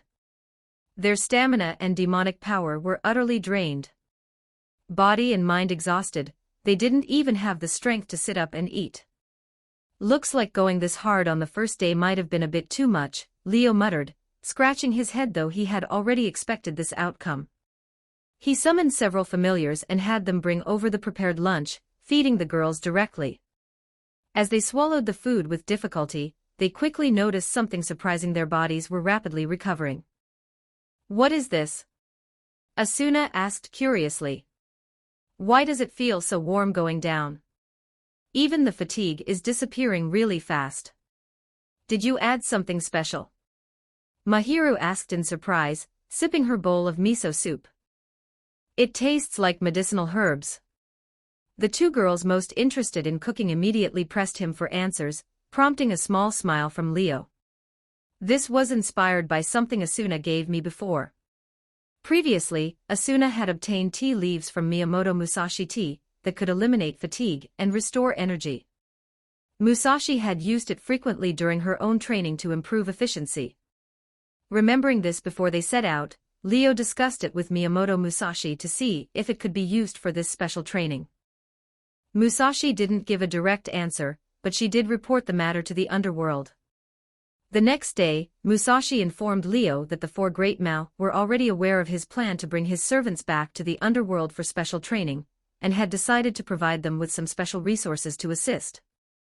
The ingredients used in today's lunch were part of those resources. Food that quickly restores physical vitality has been added, Leo explained. You'll be back to full strength in 5 minutes. From now on, breakfast, lunch, and dinner will all include this, so you won't be immobilized for days after intense training. You'll need the energy for the rest of the training. Leo turned and left, while the girls stared at each other for a moment before hurriedly taking their lunches from the familiars and eating. Do we really have to live like this for a whole month? Yukino muttered without thinking. The others froze. Even so, they quietly finished their meals, let their bodies fully recover and rested where they were. An hour passed quickly. Right on time, Leo appeared in front of them again, making all four girls shudder. Don't look at me like that. Next is your individual targeted training. Even if I wanted to interfere, I couldn't, Leo said, rolling his eyes. But I've prepared suitable training grounds for each of you. Follow me. Under Leo's lead, the girls spread their wings and took to the air, flying off in different directions around the camp. Before long, each of them arrived at their assigned training area. Yukino's was an ice cavern, filled with extreme cold and dense ice attribute demonic power, perfect for training with absolute demise. Mahiru's training ground was an area saturated with intense light power. Simply being there caused the purple flames within her to surge out uncontrollably, forcing her to calm her mind and maintain control. Asuna's training field was a land littered with broken ancient swords. Each blade carried the lingering demonic power of its former wielder, something any swordsman could draw insight from. As for Yutaha, her training area was just an empty field. Leo required her to fill it entirely with barriers she created herself, and every setup had to be different, honing her sensitivity to barriers. With that done, Leo truly had no way to interfere further. These trainings could only be completed by the girls themselves. Only then could Leo finally begin his own training. "I'm not wasting this month," he said quietly. And with that, Leo charged into the ancient battlefield. Before long, thunder and lightning began to roar in the distance. You can read up to chapter 175 on Patreon. com/NiaXD. Chapter 137, Chapter 136-14, Oh for words. The ancient battlefield within Eligo's territory was filled with all kinds of bloodthirsty creatures.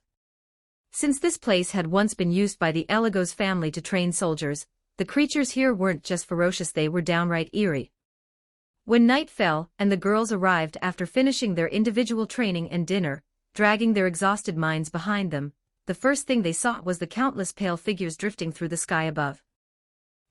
Those are. What exactly?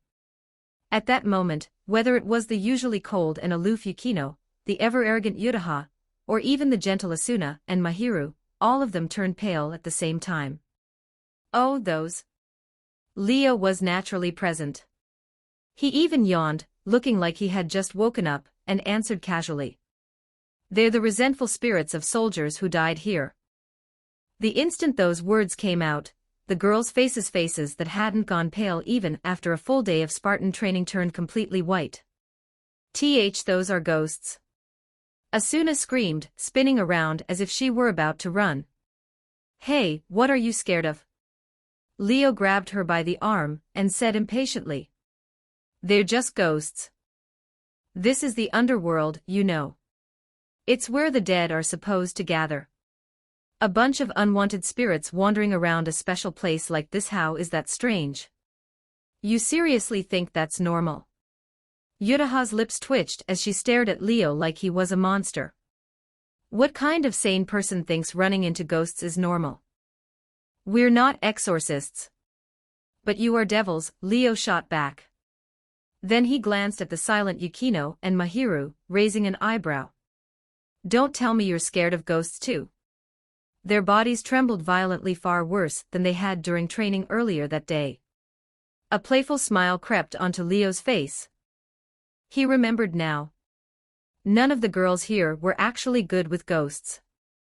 Yukino might look cool and composed, but she was the type who got scared even going into a haunted house, let alone facing real ghosts. Mahiru had been lonely for too long. She was actually afraid of the dark. Even a nighttime power outage could make her shake in fear.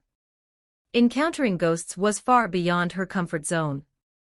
As for Asuna, the thing she feared most in the death game was undead-type monsters. She, who was known as the Clearing Demon, had fled in panic from floors filled with undead. Forget seeing ghosts at night, she'd be terrified even seeing them in broad daylight. And Yutaha. No matter how sharp-tongued or bold she acted, she clearly wasn't immune to the fear ghosts inspired. Well now, this is a problem, Leo said cheerfully. I didn't plan on keeping you in there all night, but I was thinking 2 or 3 hours would be good enough to really experience combat. But if you're this scared of ghosts, that makes things difficult. Very difficult, he added thoughtfully. That teasing tone immediately filled the girls with a sense of impending doom. Sure enough, the next words they heard were decision made. From now on, you'll stay in there for 4 hours every night. And I won't accompany you, I don't want to interfere with your training. The moment Leo said that, the girls' faces turned deathly pale all at once. No. Asuna completely lost her composure. She clung tightly to Leo's arm like her life depended on it and screamed. Anything but that. President. Let's train somewhere else. The others also protested fiercely. I think we could go to the familiar forest instead. We can do combat training there too. Yukino said, trying to sound calm. I'd rather fight the old malfaction terrorists again than deal with a bunch of ghosts. Yutaha declared flatly. I am not scared, Mahiru insisted stiffly. I just think fighting ghosts is too absurd. I can't accept it. The three girls exchanged a look and then, unbelievably, all spread their devil wings at once, preparing to fly away. Unfortunately, Leo caught all of them, one in each hand, and hauled them back. What's with this fear? This cowardice? Leo said sternly, though his eyes were full of amusement. You're devils. You don't fear angels or fallen angels with light power, so why fear mere ghosts? Do you know that sometimes, during devil contracts, we even take souls as payment? Are you scared of that too? That's not the mindset a proper devil should have. It needs to change. With that, Leo dragged the girls toward the ancient battlefield. Don't go in there. Asuna's face turned green as she clung to Leo desperately. I can't do it. My holy sword definitely can't cut something like that. I'll let go of me, senpai. Mahiru struggled, panic obvious in her voice. Humans don't walk toward ghosts after seeing them. That's not normal. That's exactly why I keep saying you re-devils, Leo said helplessly. And honestly, you two are the ones who least need to fear ghosts. Whether it was Asuna's holy sword or Mahiru's holy cross, both were extremely effective against ghosts. Just releasing a holy aura would send spirits fleeing in all directions. And yet these two were afraid to even get close. This was an insult to the holy sword and the holy cross. Don't get any closer. This is illegal. As the ancient battlefield drew nearer and the countless ghosts seemed to stir and drift toward them, even Yukino and Yutaha could no longer stay calm, shouting out in panic. To be honest, seeing how terrified the girls were did soften Leo's heart. Especially watching the usually gentle and composed Asuna, and Mahiru clutching him tightly, faces white, eyes shut tight. He almost gave up, thinking it might be better to change locations. But in the end, he hardened his resolve. If you're scared even of ghosts, what will you do when you face the reapers of the underworld in the future? Thinking of what was yet to come, Leo firmed his decision. It's understandable for girls to fear ghosts. But for the sake of your future, this weakness must be overcome. So don't blame me. When you come out of the ancient battlefield, I'll prepare a surprise for you. With that, Leo grabbed the girls by the backs of their collars and threw them straight toward the sea of ghosts. Aho! Even more piercing screams than during the daytime Spartan training echoed through the ancient battlefield, instantly sending the ghosts into a frenzy as they swarmed toward the girls. Soon, screams rang out again, followed by raging blizzards, countless swords, multicolored barriers, and violent purple flames erupting all at once. With a ferocity never seen before, they desperately attacked and defended against the ghosts coming from every direction. The massive commotion stirred the other creatures of the ancient battlefield. Some watched cautiously, others rushed in directly, plunging the entire battlefield into chaos. Leo hovered in the air, his 8 devil wings spread, arms crossed as he watched. I hope they'll be okay. That was all he could do. 4 hours passed quickly. When the time was up, Leo immediately flew into the battlefield. Lightning crackled around his body as he charged in head first. In an instant, countless bolts of lightning exploded outward, driving back the ghosts and all the creatures that had gathered there. A short while later, Leo emerged from the battlefield with the 4 girls and returned to the camp. Their clothes were in tatters, large patches of skin exposed, some in places that really shouldn't have been, but they showed no reaction at all, standing there in a daze. Leo waved a hand carefully in front of them and lowered his voice. Why you girls okay? His cautious question was met with total silence. They remained motionless, eyes vacant, like their souls had been left behind in the ancient battlefield. Their faces looked completely drained of color, making Leo's heart sink.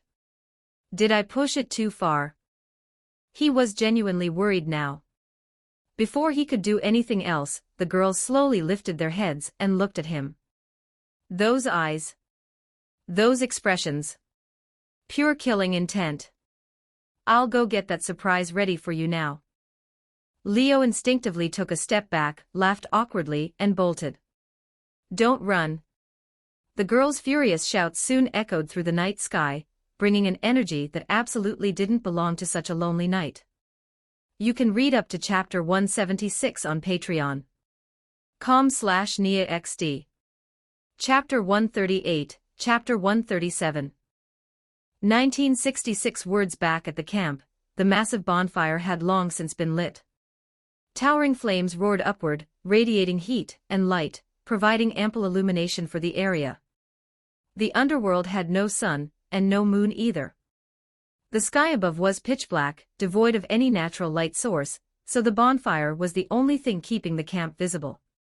Of course, even without light it wouldn't really matter. Most creatures in the underworld had night vision, devils included. But once night fell, the temperature around the camp dropped sharply by more than 20 degrees, bringing it close to freezing. Even devils felt the chill, so lighting a fire for warmth was necessary. Under these conditions, Yukino and the others returned completely worn out. Only Leo was nowhere to be seen. That alone made the girls grind their teeth in frustration. He actually ran away. How shameless, Yukino said through clenched teeth. Where could he even go at a time like this? Asuna analyzed seriously, clearly not ready to give up on getting payback. He didn't just hide in a tent, did he? If he were hiding in a tent, we'd spot him instantly, Yutaha snorted, irritation dripping from her voice. He's not that careless. With Senpai's strength, he'd be fine anywhere, Mahiru said helplessly. He probably went back into the ancient battlefield. The girls exchanged looks. Knowing Leo, that was entirely possible. After all, he wasn't afraid of ghosts at all, and they'd just had a bad experience there. Even if they knew he was hiding in the ancient battlefield, none of them would dare go back. Thinking about that only made them angrier. Just then, a bat flew in from the distance and transformed into a humanoid shape in front of them. They immediately recognized it as one of Leo's familiars. The familiar pointed toward a nearby tent, making the girls pause. Is it telling us to go over there? Asuna asked, looking at the tent. That tent hasn't been used, has it? Yutaha said after observing it for a moment. What's inside? Mahiru grew curious. Is he hiding there? Did he send a familiar to call us over? Yukino said, already striding forward as she spoke, marching toward the tent with obvious momentum. The others immediately followed, clearly ready to settle accounts with Leo together. But when they lifted the tent flap and stepped inside, the sight that greeted them made all of them freeze. The interior of the tent was completely empty, no equipment at all. Only a pool had been constructed in the center of the ground. Several statues stood around it, continuously spraying water inside. Thick steam rose from the surface, making it immediately obvious what it was. A hot spring. Asuna exclaimed first, her voice filled with surprise and excitement. The others' eyes lit up as well, their earlier anger instantly replaced by delight. Why is there a hot spring here? This doesn't look like something that was already here. It must have just been built. The bricks are all new. Yukino, Yutaha, and Mahiru all spoke in turn. This must be the surprise he mentioned, right? Yukino quickly pieced it together. And she was right. Leo knew very well that this round of special training was intense. For the sake of the future, he had no intention of going easy. He'd already decided to push his servants hard. The next month was going to be rough for them. They were still girls. Even after reincarnating as devils and gaining much stronger bodies, training in a place like the ancient battlefield was taxing. Their bodies might hold up, but mentally it was another story. So, to reward his servants after a full day of grueling training, Leo had his familiars build a hot spring here, letting the girls relax both body and mind. Once they realized this, the lingering resentment toward Leo finally began to fade. At least he had the sense to prepare something like this, Yuraha muttered. Her snort had softened into something closer to a huff. Most of her anger was gone. I can't believe we get to soak in a hot spring here. There are bathing supplies too. Asuna had already started testing the water temperature, while Mahiru noticed stools, soap, and wooden buckets tucked into a corner. Everything needed for bathing was ready. All that was missing were the people. After a full day of training, their clothes were in tatters. Dirt, sweat, and grime coated their pale skin, turning it gray. Girls naturally cared about cleanliness. During training, they hadn't had the luxury to worry about it, but now that a hot spring was right in front of them, how could they resist? They felt filthy. Uncomfortable. No, extremely uncomfortable. Should we go in? Mahiru asked cautiously. Why hesitate? Because a certain guy might suddenly pop out at any moment. He wouldn't be hiding somewhere to peek, would he? Yuraha said bluntly, not hiding her distrust of Leo. If it's the president. He probably wouldn't do that, Asuna said, though her tone lacked confidence. He wouldn't peek, Yukino said after thinking it over, shaking her head. And why do you think that? Yuraha asked skeptically. I don't see him as a gentleman. He's obviously not, Yukino replied calmly. But knowing him, if he wanted to watch, he'd just come in openly. There'd be no need to sneak around. After all, he's always saying we're all his, and that whatever he wants to do with us is only natural. I trust him more to just lift the curtain and come in to soak with us. The tent went silent. Painfully so. Because she wasn't wrong. At least, based on what they knew of Leo, that was entirely possible. Isn't that even more worrying? Mahiru muttered. The girls exchanged uneasy glances. He's not actually going to come in, right? Should we block the entrance? What would that do? If he really wants to come in, even sealing the whole tent with a barrier wouldn't stop him. Yuraha, Asuna, and Yukino began discussing countermeasures, trying to think of a way to prevent it. But no matter how much they thought, they couldn't come up with anything reliable. In the end they hesitated, too afraid to enter the hot spring. Finally, Mahiru bit her lip and made up her mind. If Senpai really wants to do something, we wouldn't be able to stop him anyway. We might as well follow our hearts. She remembered the conversation she'd had with Leo on the day she became a devil. You're not going to do anything weird to me, are you? Who knows, maybe one day I'll feel like it. You're pretty straightforward. Aren't you afraid you'll scare me away? A devil scaring people away isn't that normal? If you're already a devil, why worry so much? Living according to your desires, doing whatever you want, that's what a devil is. Mahiru remembered clearly that it was after hearing those words that she accepted the evil piece Leo offered her and reincarnated as a devil. Which meant that from that day on, she'd already accepted the reality of becoming Leo's servant and the possibility of a future where he might do as he pleased. What truly moved her, though, was another line. The one who'll stay by your side through the long years ahead won't be your parents. It'll be me and the companions under my command, servants just like you. That was what sealed her resolve. If he was someone who would accompany her through the long years ahead, someone who would give her the recognition she needed, then so be it. At worst, she'd consider it a servant's perk for her master. Mahiru's cheeks flushed slightly. After hesitating for a moment, she began to undress. More than anything, she really couldn't take it anymore. She was just too dirty.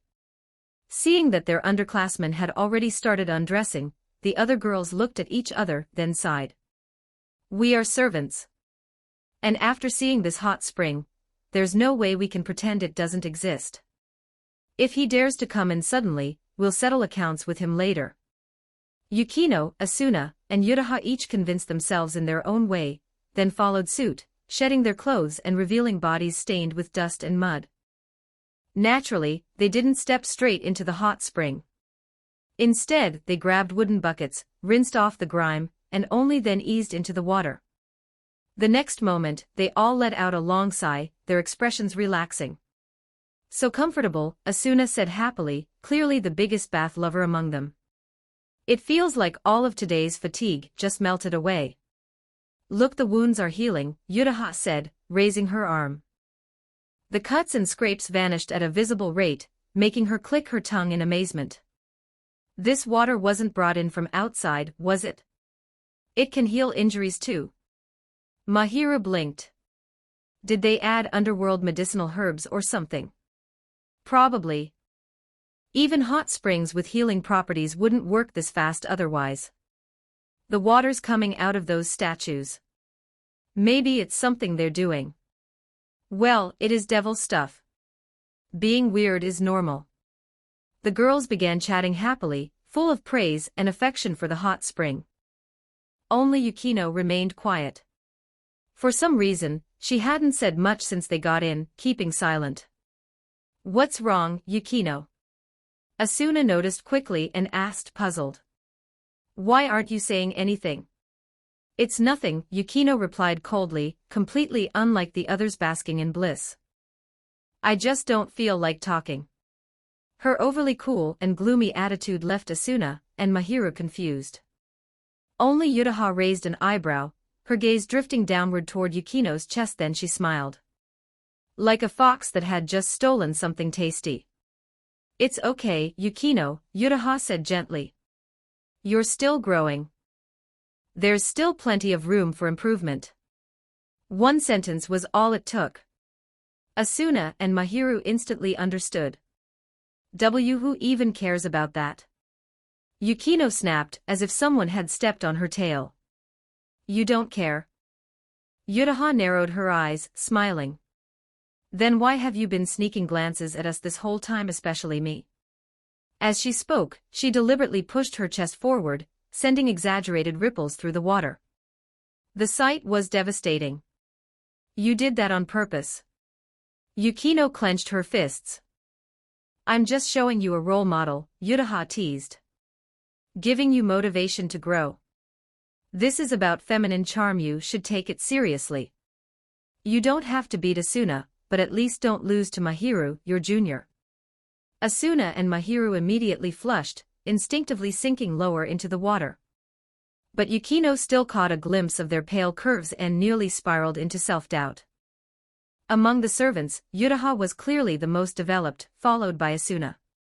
Even though Mahiru was a first year, she didn't lose to the upperclassmen at all.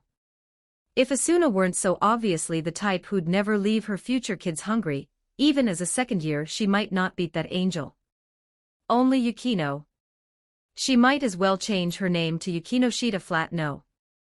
Normally, she didn't think about things like this. But now that they were all naked together in the bath, there was no avoiding it. The cruel reality made her dizzy, feeling like the world was unfairly targeting her. My mom and my sister are both so big, so why am I? She muttered bitterly. Asuna and Mahiru quickly tried to comfort her when they saw she was about to shut down. Meanwhile, Yutaha hummed smugly, as if she'd just scored a small victory. Outside the tent, the night echoed with voices and occasional laughter from the men's camp. Perched atop a tent, Leo smiled faintly. For wings spread from his back as he leapt into the air, flying off toward the ancient battlefield. You can read up to chapter 177 on Patreon. com/NIAXD. Chapter 139, Chapter 138. 1693 words. For a while after that, the special training of the Eligos servants settled into a steady routine. Mornings were for basic physical conditioning and demonic power training. Afternoons were dedicated to individualized training tailored to each servant. At night, they entered the ancient battlefield for live combat drills. Not a single day was skipped, and the intensity only kept increasing. Every day, the Eligos servants trained until they were completely exhausted, filthy from head to toe, pushing past their limits who knew how many times. If ordinary human girls had gone through training this brutal, even if they managed to endure it, their looks would have taken a serious hit. At the very least, their smooth, soft skin would be gone for good. Getting rougher, darker, and coarser would have been unavoidable.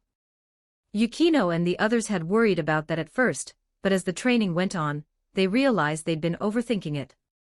Whether it was because their natural foundations were just that good, because they'd been reincarnated as devils, or because the hot springs they soaked in every day were laced with beauty-enhancing ingredients, who knew?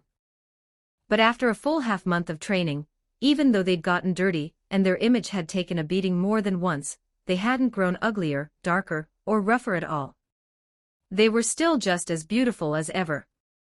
If anything, because they were constantly pushing past their limits, Yukino's old weakness, her lack of stamina, had completely disappeared. The other girls were the same. They all still looked delicate and soft, yet even Mahiru, who appeared the most fragile, could now lift a massive 5-meter-tall boulder over her head with one hand. And her figure hadn't changed at all, she still looked gentle and slender. As time passed, Leo's indiscriminate magical bombardments during morning training no longer sent the girls scrambling in panic. No matter which servant it was, they'd gradually learned to calmly evade the demonic power blasts raining down from above. The same went for demonic power training. Even when Leo deliberately released interference to disrupt them, they could maintain the stability of the demonic power they were manifesting. Their control over demonic power was visibly improving. Even during nighttime combat training, while the girls were still afraid of ghosts, they no longer tried to turn around and run. Urged on by Leo, they'd grit their teeth and charge in, screaming at the top of their lungs while fighting with everything they had. The noise they caused grew louder by the day. Leo could clearly feel it, his girls were undergoing a complete transformation. Their demonic power was steadily increasing, their presence growing stronger, even their eyes had changed. They no longer gave off the feeling of ordinary human girls. There was now an indescribable aura about them. Yukino gradually began to exude a cold presence, like an ice queen. Asuna was starting to resemble the Flash Asuna from Leo's memories, beautiful and sharp, dazzling and fearless. Yutaha's literary girl vibe shifted into something far more mysterious, like an intelligent mage. As for Mahiru, she looked more and more like an angel descended from the heavens, carrying a sacred air that made it hard for anyone to believe she was a devil at all. In just half a month, the changes in these girls were so dramatic that even Leo was stunned. Before I awakened my trait, it took me a full 15 years to break through from being an outstanding mid-class devil to the high-class devil level. That kind of growth rate was already considered fast among devils. After all, there were plenty in the underworld who hadn't grown at all in hundreds or even thousands of years. But among pureblood devils, it was only average. He couldn't even compare to someone like Sona, whose combat strength wasn't particularly outstanding, let alone geniuses like Rias. Of course, genius was still just genius. No matter how talented you were, you couldn't beat someone who was outright cheating. In the future, there would be countless monsters who reached inhuman levels in just a single year. Take the Red Dragon Emperor, for example. He went from being a useless low-class devil all the way up through sheer hacks. In just 1 year, he could already stand toe-to-toe with Mao-class beings. If he went all out and paid the price, he could even defeat a god-level existence, a super devil. It was cheating on top of cheating. Compared to monsters like that, so-called geniuses were nothing. And while Yukino, Asuna, Yutaha, and Mahiru all started out as ordinary human girls, in their own stories, they were all heroines. In other words, these girls had the potential to be cheaters too. The proof was right there. After just half a month of special training, the girls could already hold their own against Leo so long as he held back from using Zenith Tempest. Especially Yukino. Her demonic power had fully broken through to the high-class devil level, and she could now fight alongside absolute demise, coordinating perfectly to achieve a 2-on-1 effect. At this point, her strength was enough to contend with an ultimate-class devil. If Leo didn't use Zenith Tempest, he actually couldn't take her down anytime soon. The other girls had all seen remarkable growth as well. Mahiru, in particular, also a Longinus wielder, and one whose sacred gear ranked even higher than Yukino's, was advancing at a pace that could only be described as astonishing. Leo didn't dare take Mahiru's purple flames head-on. The holy power and purification power within them meant that if he so much as brushed against them, he'd suffer serious injuries. It was just like his last fight, with Cao Cao. He'd only touched the holy spear with his hand, and it had nearly been ruined. And if the girls fought together, their combat results were even more terrifying. Leo tried it once, letting the 4 girls team up against him. In the end, he was forced to go all out just to handle them. That meant once the Elegos servants joined forces, they were already qualified to make Leo use his full strength. That kind of progress was no joke. Even Leo couldn't help but envy it. If I'd had that kind of growth speed, I'd have become a Mao in 15 years, you know. Not just Mao class but an actual Mao. After all, among the current 4 great Mao, 2 had reached Super Devil tier, while the other 2 were well above ordinary Mao class. If Leo had grown as fast as Yukino and the others, reaching Super Mao class in 15 years wouldn't have been a problem. Reaching Super Devil level wouldn't have been impossible either. Unfortunately, he just wasn't born to be the protagonist. Good thing I'm cheating now too. Thinking about his servant conversion trait, and then about Zenith Tempest, the second strongest Longinus in the world, Leo's bruised ego finally felt a little better. At the time, Leo didn't realize that precisely because he'd become a cheater as well, 2 good things, no, not 1, but 2 would soon come knocking. That day, Leo was preparing to head to the ancient battlefield to continue his own training. A month of special training wasn't just for the servants, Leo needed it too.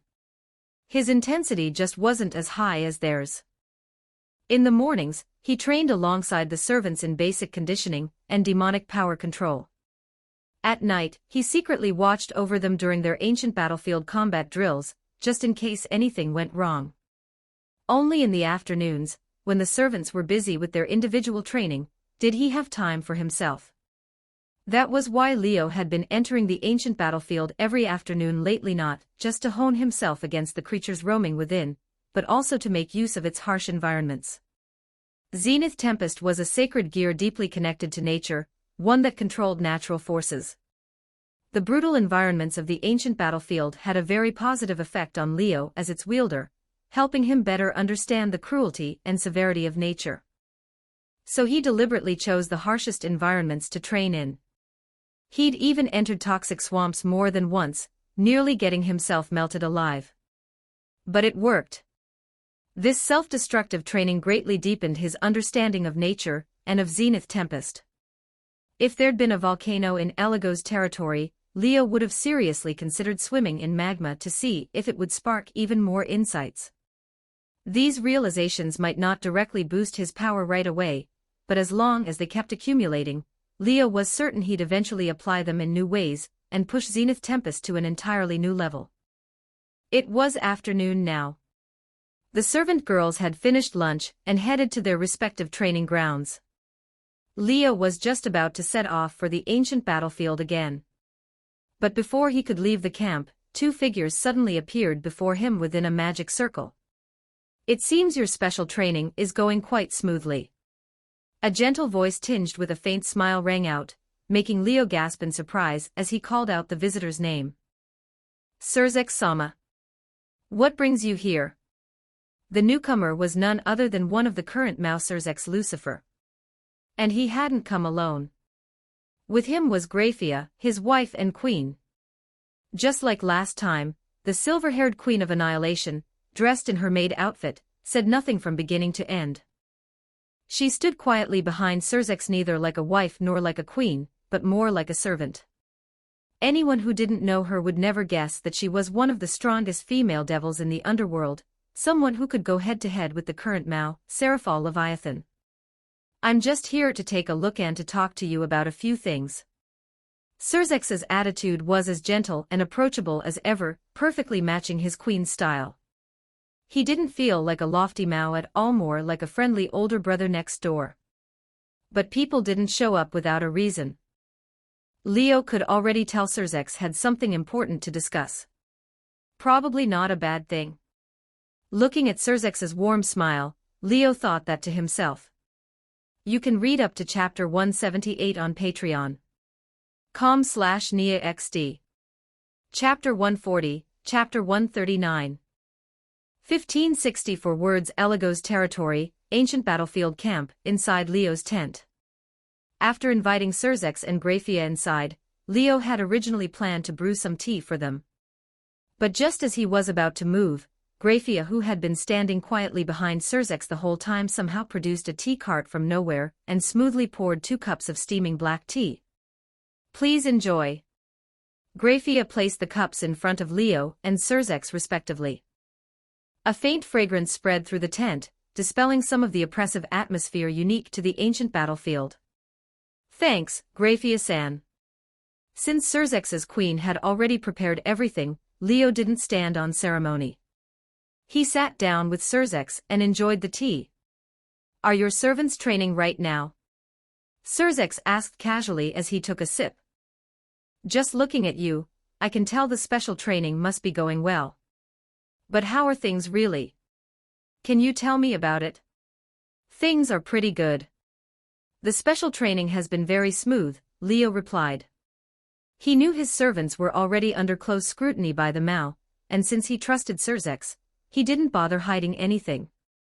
"They're all exceptionally talented girls. Even without sacred gear, they were destined to be extraordinary. With sacred gear, they're bound to soar in this world. If you give them enough time, I don't doubt they'll be able to catch up to Grafia-san and Serafal-sama." At those words, Grafia's eyebrow twitched slightly. For once, a hint of interest appeared on her otherwise expressionless face. "Catch up to Grafia and Serafal." Surzex smiled faintly. "It seems you're truly satisfied with their performance." "They're servants I chose with my own hands. No one understands how exceptional they are better than I do," Leo shrugged. "It's just a shame they still lack time. Even so, they've already shown potential greater than many pureblood devil. In just half a month of special training, they've undergone changes that could be called a complete rebirth. Even I have trouble dealing with any one of them if I don't use my real strength." This was something Leo had personally verified, so he stated it plainly, without any hint of bragging. "That really is astonishing growth," Surzex said, both surprised and impressed. "No wonder the Eligo's servants have already become something of a legend in the devil world. Even Rias's servants would probably have a hard time matching yours in terms of sheer potential, wouldn't they?" As Rias's older brother, Surzex naturally understood her servants very well. They might not seem especially outstanding at first glance, but that was only because each of them was hiding power or potential not yet revealed. Not to mention the bishop piece that was still sealed away. Just Akino Himejima, Yudo Kiba, and Kaneko Tuju alone all had astonishing backgrounds. Their uniqueness was no less remarkable than Sharon Holy Grail, who had been created as an experimental subject meant to rival a super devil, perhaps even more so. If all of them fully unleashed their uniqueness, resolved their inner issues, and drew out their hidden potential, their futures would be limitless. Even if they didn't reach Mao class, they wouldn't fall far behind an ultimate class devil. Because of this, among the upper echelons of the devil world, the current generation of Gremory servants was highly anticipated, with many placing great hopes in them. Yet now, the attention and importance placed on the Eligo's servants had already surpassed that of the Gremory servants, leaving even Surzex feeling a bit emotional about it. "Potential is just potential," Leo said calmly. "Before it's turned into real strength, it's nothing more than a target that attracts trouble." He never thought his servants would lose to the Gremory servants, so even when Surzex praised them, Leo didn't show much joy. Instead, he looked a little helpless. "If possible, I'd rather keep things hidden a bit longer. Let me or them grow enough first, gain a certain level of strength, and only then make the Eligo's servants known to the outside world." Unfortunately, Leifei Trix's attack exposed all of us. Otherwise, we wouldn't have had to rush to the underworld and throw ourselves into this intense training, just to quickly build strength to deal with outside hostility. Leo's words made Surzex's expression turn serious. "As for the hero faction you mentioned, we're already aware of it," Surzex said, setting down his teacup and looking at Leo. "First the old Mao faction, then this hero faction we'd never heard of before, and now the stray magicians who appeared in the last attack. There's no doubt about it. A mysterious, unknown, and massive force has emerged without any of us realizing it. And these criminals have gathered around that force. We've already begun investigating in secret. Although it's only been a short time, and we haven't uncovered much yet, we've noticed several things that don't add up. Surzex recalled the intelligence gathered during their covert investigation. According to their findings, it wasn't just the old malfaction within the devil world that had begun acting strangely. In the heavens and among the fallen angels as well, certain individuals had started abnormal movements against the current order. The church was the same. Aside from Sharon Holy Grail being involved in the old malfaction's attack, there were others who seemed to be secretly colluding with someone. Some had defected from the church and vanished, while others had taken actions that were clearly suspicious. Add to that the human-centered hero faction and the stray magicians. In nearly every faction, terrorists had begun to surface. And they weren't acting alone, they were connected to one another. All of this pointed to one thing: dissatisfied criminals from various factions had begun cooperating to achieve their hidden goals, even joining the same organization. That should have been impossible. Not even the famed God of the Bible had managed to unite all factions under one banner. What right did this mysterious force have? Yet, after Leo's deliberate reminder during the last incident, Surzex had already begun to suspect that if anyone could accomplish such a thing, there was only one possible existence. Ouroboros. The thought cast a shadow over Surzex's eyes. If that being was truly involved, then the situation was dire. Still, these were secrets of the highest order, and Surzex had no intention of sharing them lightly.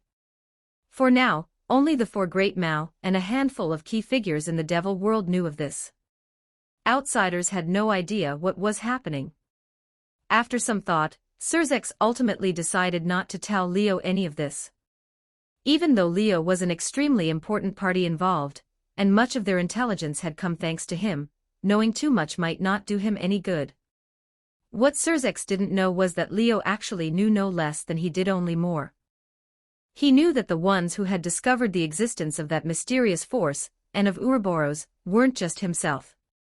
The fallen angel governor had also noticed the abnormalities, and uncovered a substantial amount of intelligence. That information was currently known only to the upper leadership of the Grigori, and hadn't leaked out at all. If not for Leo, the devil world wouldn't have noticed anything yet. Only the fallen angels would have taken action. For that reason, Leo had no intention of telling Surzex any of this either to avoid suspicion. In any case, we're already taking precautions, Surzex said. You shouldn't face any more sudden attacks for the time being. You can focus on your training, we'll be keeping watch around here. Leo wasn't surprised by that at all. He'd already noticed that there were occasional gazes lingering around the camp and the ancient battlefield. Those gazes carried no hostility, so he'd long guessed that Surzex and the others had stationed people nearby to watch over them and prevent another malicious attack. Then I'll thank you, Surzex-sama. Leo expressed his gratitude. That's simply my duty as a Mao. There's no need to thank me, Surzex said with a smile. As long as you all grow stronger, you'll be able to share our burdens in the future. For the sake of that day, no matter how hard things are now, it's worth it. Yes, Leo nodded. We'll get strong as soon as possible. I believe you, Surzex said gently, then changed the subject. To help you grow faster, we've also prepared a few strategies on our end. We're planning to provide you with some assistance. At Surzex's call, his queen stepped forward and took out a thick stack of documents. Please take a look. Grafia placed the pile of papers in front of Leo, leaving him momentarily stunned. What's this? Leo picked them up with some confusion and flipped through them. As he did, his eyes widened in surprise. They were dossiers, detailed profiles on devils.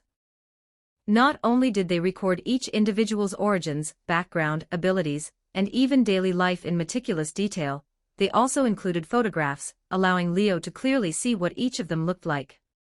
And then he noticed something else. Every one of these devils had an impressive pedigree.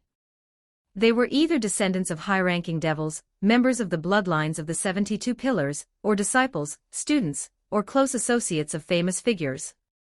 That was when Surzex said, These are the servant candidates we've selected for you.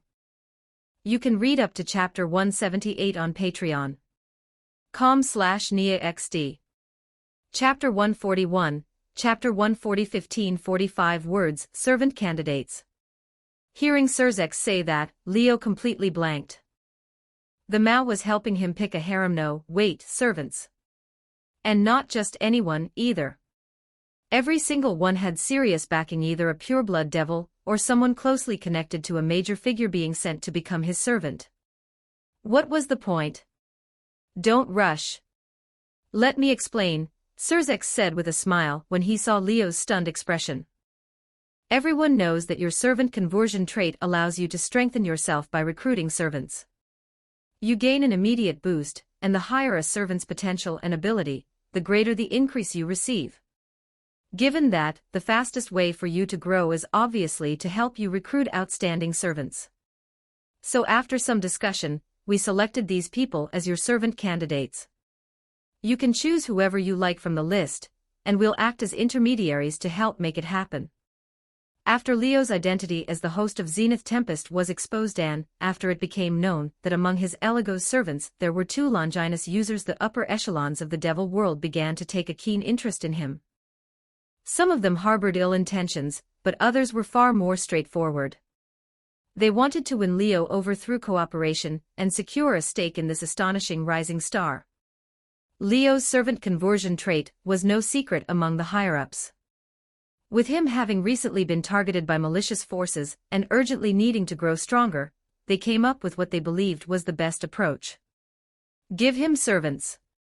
Send their own people under Leo's command, and use that to establish friendly ties between both sides. The idea had been proposed shortly after news of Zenith Tempest spread through the devil world. It just took until recently for discussions to conclude, and for this list of servant candidates to be finalized. This list was carefully screened by us, Surzex said, pointing out the key details. Every single one is a highly promising member of the younger generation. Many come from major families. If you choose them, you'll gain excellent servants, receive a significant power boost, and earn the backing of the people behind them. 3 benefits at once, with no downside. If our generation had more members than just me and Rias, I'd have recommended someone from the Gremory house too. In an era where pureblood devils were becoming increasingly rare, very few families were willing to send their descendants to become someone else's servant. The Gremory house was one of them. Even if they wanted to, they simply lacked the numbers. Other families, however, weren't short on fresh blood at all. This time, without exception, they each put forward one descendant to become Leo's servant.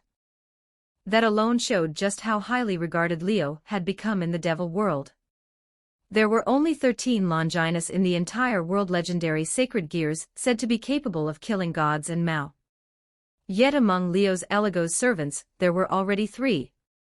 The remaining 2 wielded rare sacred gears only slightly inferior to Longinus. With so many incredible prospects gathered in one place, it would have been strange not to be tempted. So even if it meant becoming someone else's servant, the devil world's upper crust couldn't resist. In the end, they spared no expense, each recommending a descendant and finalizing this list. Of course, families that lacked suitable descendants didn't give up either. Some recommended devils closely connected to them, disciples or students. Others went even further, proposing political marriages and suggesting their daughters be betrothed to Leo. Because of that, the high-ranking devils originally prepared not only a servant candidate list, but also a list of potential fiancés. That second list, however, was jointly shut down by Surzex, Serafal, the Gremory house, and the Citri house. Especially the current head of the Citri house, Serafal, and Sona's father, whose reaction was downright explosive. He nearly stormed over to the families that suggested marrying their daughters to Leo and started throwing punches. By his logic, Leo had already been reserved as his future son-in-law. Those bastards weren't allowed anywhere near him. Serafal puffed out her cheeks so much they could have held oil bottles, but under her father's insistence, she still begrudgingly took a public stance to support him. As for Surzex and the Gremory house, that involved another calculation, one not fit to be spoken aloud. In the end, the fiancé list was shelved for the time being. Whether it would ever reach Leo remained unknown. But the servant candidate list was delivered directly into his hands by Surzex himself. "Don't feel pressured," Surzex added. "We chose the candidates, but the final decision is yours. If you really don't want to choose anyone, we won't force you." With a single sentence, he removed Leo's last lingering concern. Leo had worried whether the families were trying to plant spies at his side. From the looks of it, that didn't seem to be the case, or if it ever was, the Mao had already filtered those out. Besides, once they become my servants, whether they still work for their families is a completely different matter, Leo thought. His evil pieces weren't like anyone else's. They were already linked to his servant conversion trait. The instant the reincarnation ritual was complete, the servant's soul would become his, branded with his mark. Over time, those servants would only grow closer to him. After all, once even their soul had submitted, how could they possibly feel repulsed by him? If someone really did try to slip a mole in, all Leo could say was "Thanks, bro," for the free servant. "Take the list," Surzex said. "You can look it over at your leisure. There's no need to give me an answer right away." As if he'd truly thought through all of Leo's concerns, Surzex continued, "Also, aside from this servant candidate list, we've prepared another form of help for you." "Another kind of help?" Leo's attention immediately shifted from the list in his hands, as he looked at Surzex with curiosity. "You seem to have accepted a request from Tiamat, the Chaos Karma Dragon, to help her find a certain artifact," Surzex said with a smile. Leo's eyes lit up. Surzex knowing about this didn't surprise him in the slightest. He had already asked Sona to help investigate the artifact's location, and she would naturally rely on her family's resources. That meant the Citri house definitely knew. And if the Citri house knew, how hard would it be for others to find out? For someone like Surzex, learning about it would be trivial. So now that he'd brought it up, Leo knew exactly what that implied. "Have you already found the Tablet of Destiny?" Leo asked, unable to hide his anticipation. He'd originally planned to trigger Zenith Tempest's inherited memories to locate it. After all, the Tablet of Destiny had once been in the hands of a previous Zenith Tempest host before vanishing without a trace. But the memories he received only covered how past hosts used the sacred gear, including memories of reaching Balance Breaker. There was nothing about the artifact itself. Not a single hint. It had been a massive disappointment. By this point, Leo had nearly given up hope of finding the Tablet of Destiny at all. Who would have thought that just when one path failed, another would unexpectedly open? "You shouldn't celebrate just yet," Surzex said, tempering his excitement. "We've confirmed where the Tablet of Destiny is, but obtaining it will be up to you. Consider this a trial. We can't just hand every benefit to you outright. Some things you need to earn yourself. To avoid stunting your growth, we'll support you from behind and provide assistance, but that's all." "That's more than enough," Leo said seriously, without a trace of disappointment. "As long as there's a lead." Free gains were great, but relying on them forever wasn't. Some things looked easy to obtain, but fate had already marked their price. One day, when you couldn't pay it back, everything would be taken from you in one brutal sweep. The goodwill the Devil World's upper echelon had shown him was already considerable. But devils were still devils, believers in equivalent exchange. If he kept taking without giving, the ending wouldn't be pretty. Leo would rather take a winding path than let someone shove food straight into his mouth who knew if it was poisoned. "So where is the Tablet of Destiny now?" Leo asked eagerly. "You're quite lucky, perhaps it was fated," Surzex said, no longer keeping him in suspense. "It's in Tokyo, currently held by a very large family." "A large family?" Leo paused, then frowned. "The 5 great clans?" When it came to influential families in the human world, especially ones based in Tokyo, that was the first thing that came to mind. Unfortunately, he guessed wrong. The family Surzex referred to wasn't one of the 5 great clans, nor was it some hidden lineage. "You're familiar with the Shinomiya family, right?" The moment that name left Surzex's mouth, Leo froze. The Shinomiya family? Leo said in disbelief. The one I'm thinking of. That's right, Surzex nodded. And more specifically, it's in the hands of the Shinomiya family's eldest daughter Kaguya Shinomiya. You can read up to chapter 180 on Patreon. com/NIAXD. Chapter 142, Chapter 141 1899 words. As he kept flipping through the pages, Leo couldn't help clicking his tongue. While Yukinoshita Yukino and the others were soaking in the hot springs after a full day of grueling special training, Leo stayed behind in his tent. Sitting on the bed, he carefully reviewed the list of servant candidates in his hands. They really are generous, aren't they, those big families? Just counting candidates from the major devil bloodlines alone, excluding disciples, students, and other outsiders, there were already more than 20 names. Visago, Gamagen, Beleth, Saulos, Person, Bifrons, Furcas, Balaam, and Drilphus, one after another, families ranked among the 72 pillars all had descendants on the list. There were even people from the extra demon families. Even Astaroth and Glaciolabala's two families directly related to the current Mao had representatives listed. Though none were from the main line, even branch members appearing here was enough to show how much importance they placed on Leo. It's a shame there's no one from the Citri house or the Gremory house. Leo felt a trace of regret. Compared to the other families, he naturally trusted the Citri house and the Gremory house more. If someone from either family had appeared, he would have leaned toward choosing them without much hesitation. Unfortunately, neither house was particularly populous. Although both were riding high thanks to producing a Mao, they were clearly facing a shortage of successors. Sending someone out to become another person's servant simply wasn't realistic. Still, they're honest about it, Leo thought. No one to spare, so they didn't force it. Not like some families trying to send disciples or students instead. That, at least, earned some respect. He glanced over the profiles of those disciples and students. They weren't completely worthless. Anyone sent out by a pureblood devil family was never going to be mediocre, and Surzex would never allow filler candidates to take up Leo's servant slots. That would only hinder his growth, not help it. Their backgrounds varied. Some were geniuses chosen from among common devils, others were descendants of purebloods whose bloodlines had thinned and who'd suffered unfair treatment. But without exception, they all had decent potential.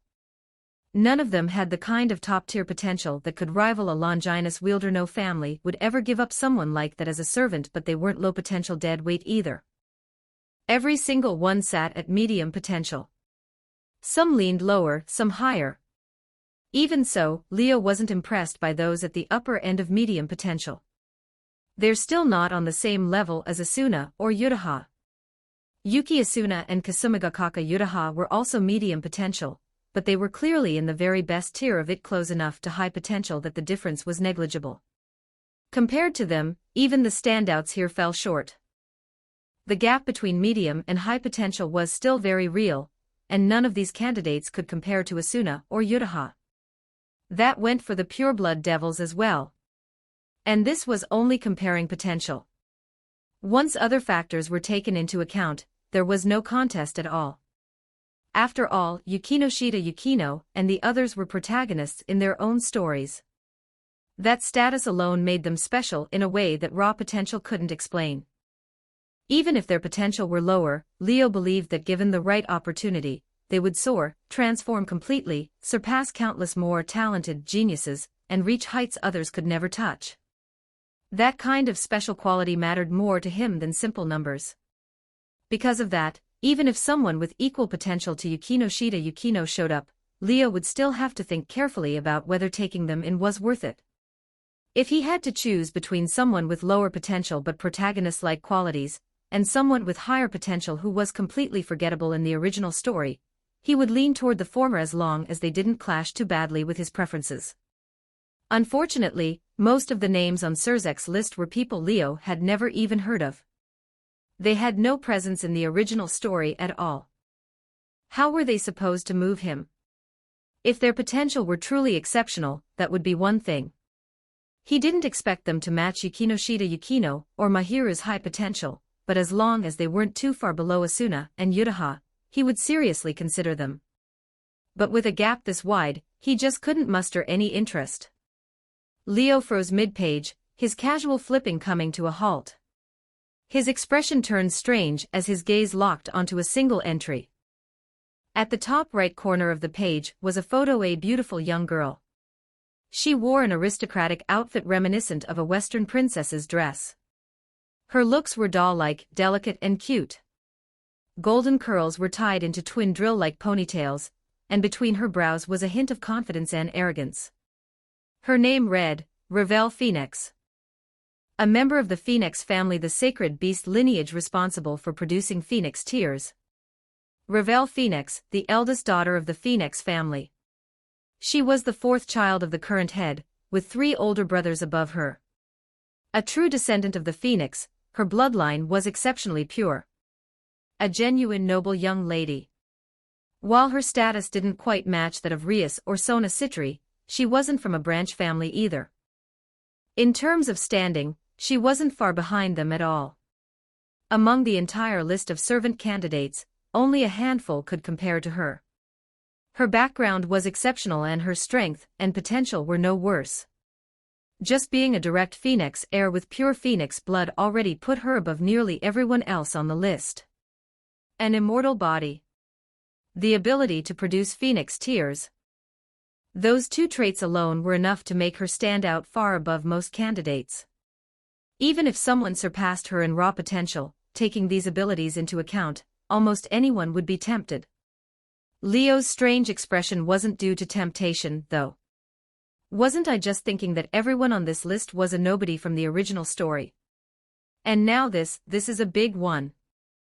Ravel Phoenix was anything but insignificant. She had plenty of screen time in the original story. Before the protagonist even became a high-class devil, she had already been his manager, handling his affairs. After his promotion, she became his servant, serving as his core strategist and military advisor, helping him command his entire servant team, with remarkable tactical and strategic ability. She was exceptional both intellectually and practically. Leo never expected her name to appear on this list. Looks like the Phoenix family really wants to invest in me. He clicked his tongue in amazement. In the original story, the Phoenix family had been drawn in by the Red Dragon Emperor's potential and optimistic about his future, which was why they allowed their eldest daughter to become his servant. Now Leo had appeared out of nowhere with a special mutated trait, the world's second strongest Longinus, Zenith Tempest, and a lineup that already included 2 Longinus and 2 Sacred Gears just a step below that level. It wasn't surprising that the Phoenix family felt tempted to make the same kind of move. A Phoenix, huh? This time, Leo truly was tempted. In terms of ability and potential, she might not surpass Yuki Asuna or Kasumigakaka Yutaha, but she was as pure a pureblood devil as they came. Combined with the Phoenix family's unique traits and her rare strategic mind, she was more than qualified to catch his interest. In terms of original story importance, she could even be considered one of the heroines, certainly more significant than characters who barely counted as side roles.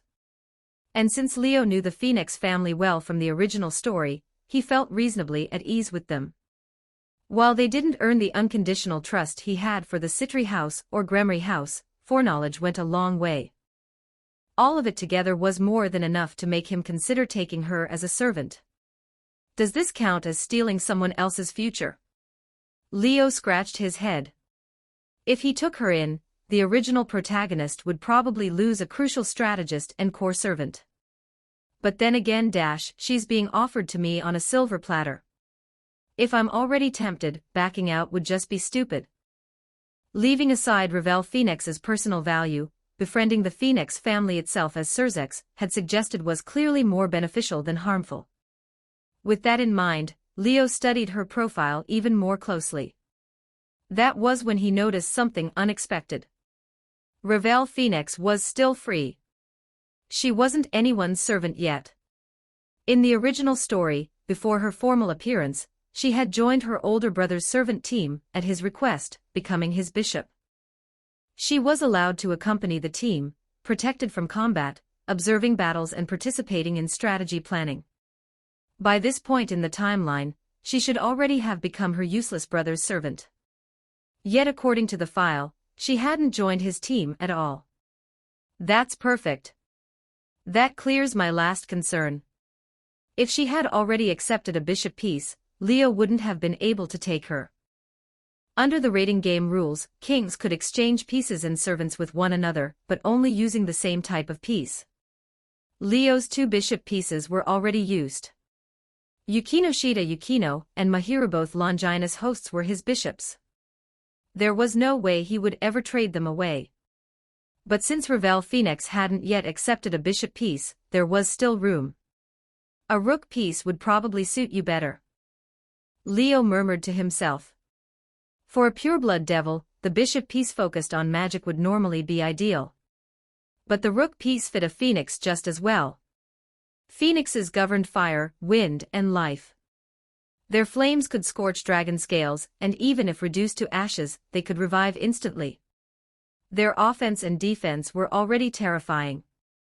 With the rook's reinforcement, her flames and immortal body would become even more troublesome to deal with. And if she can make Phoenix tears too, that would solve a huge problem. Leo had already been thinking about finding a way to get Phoenix tears.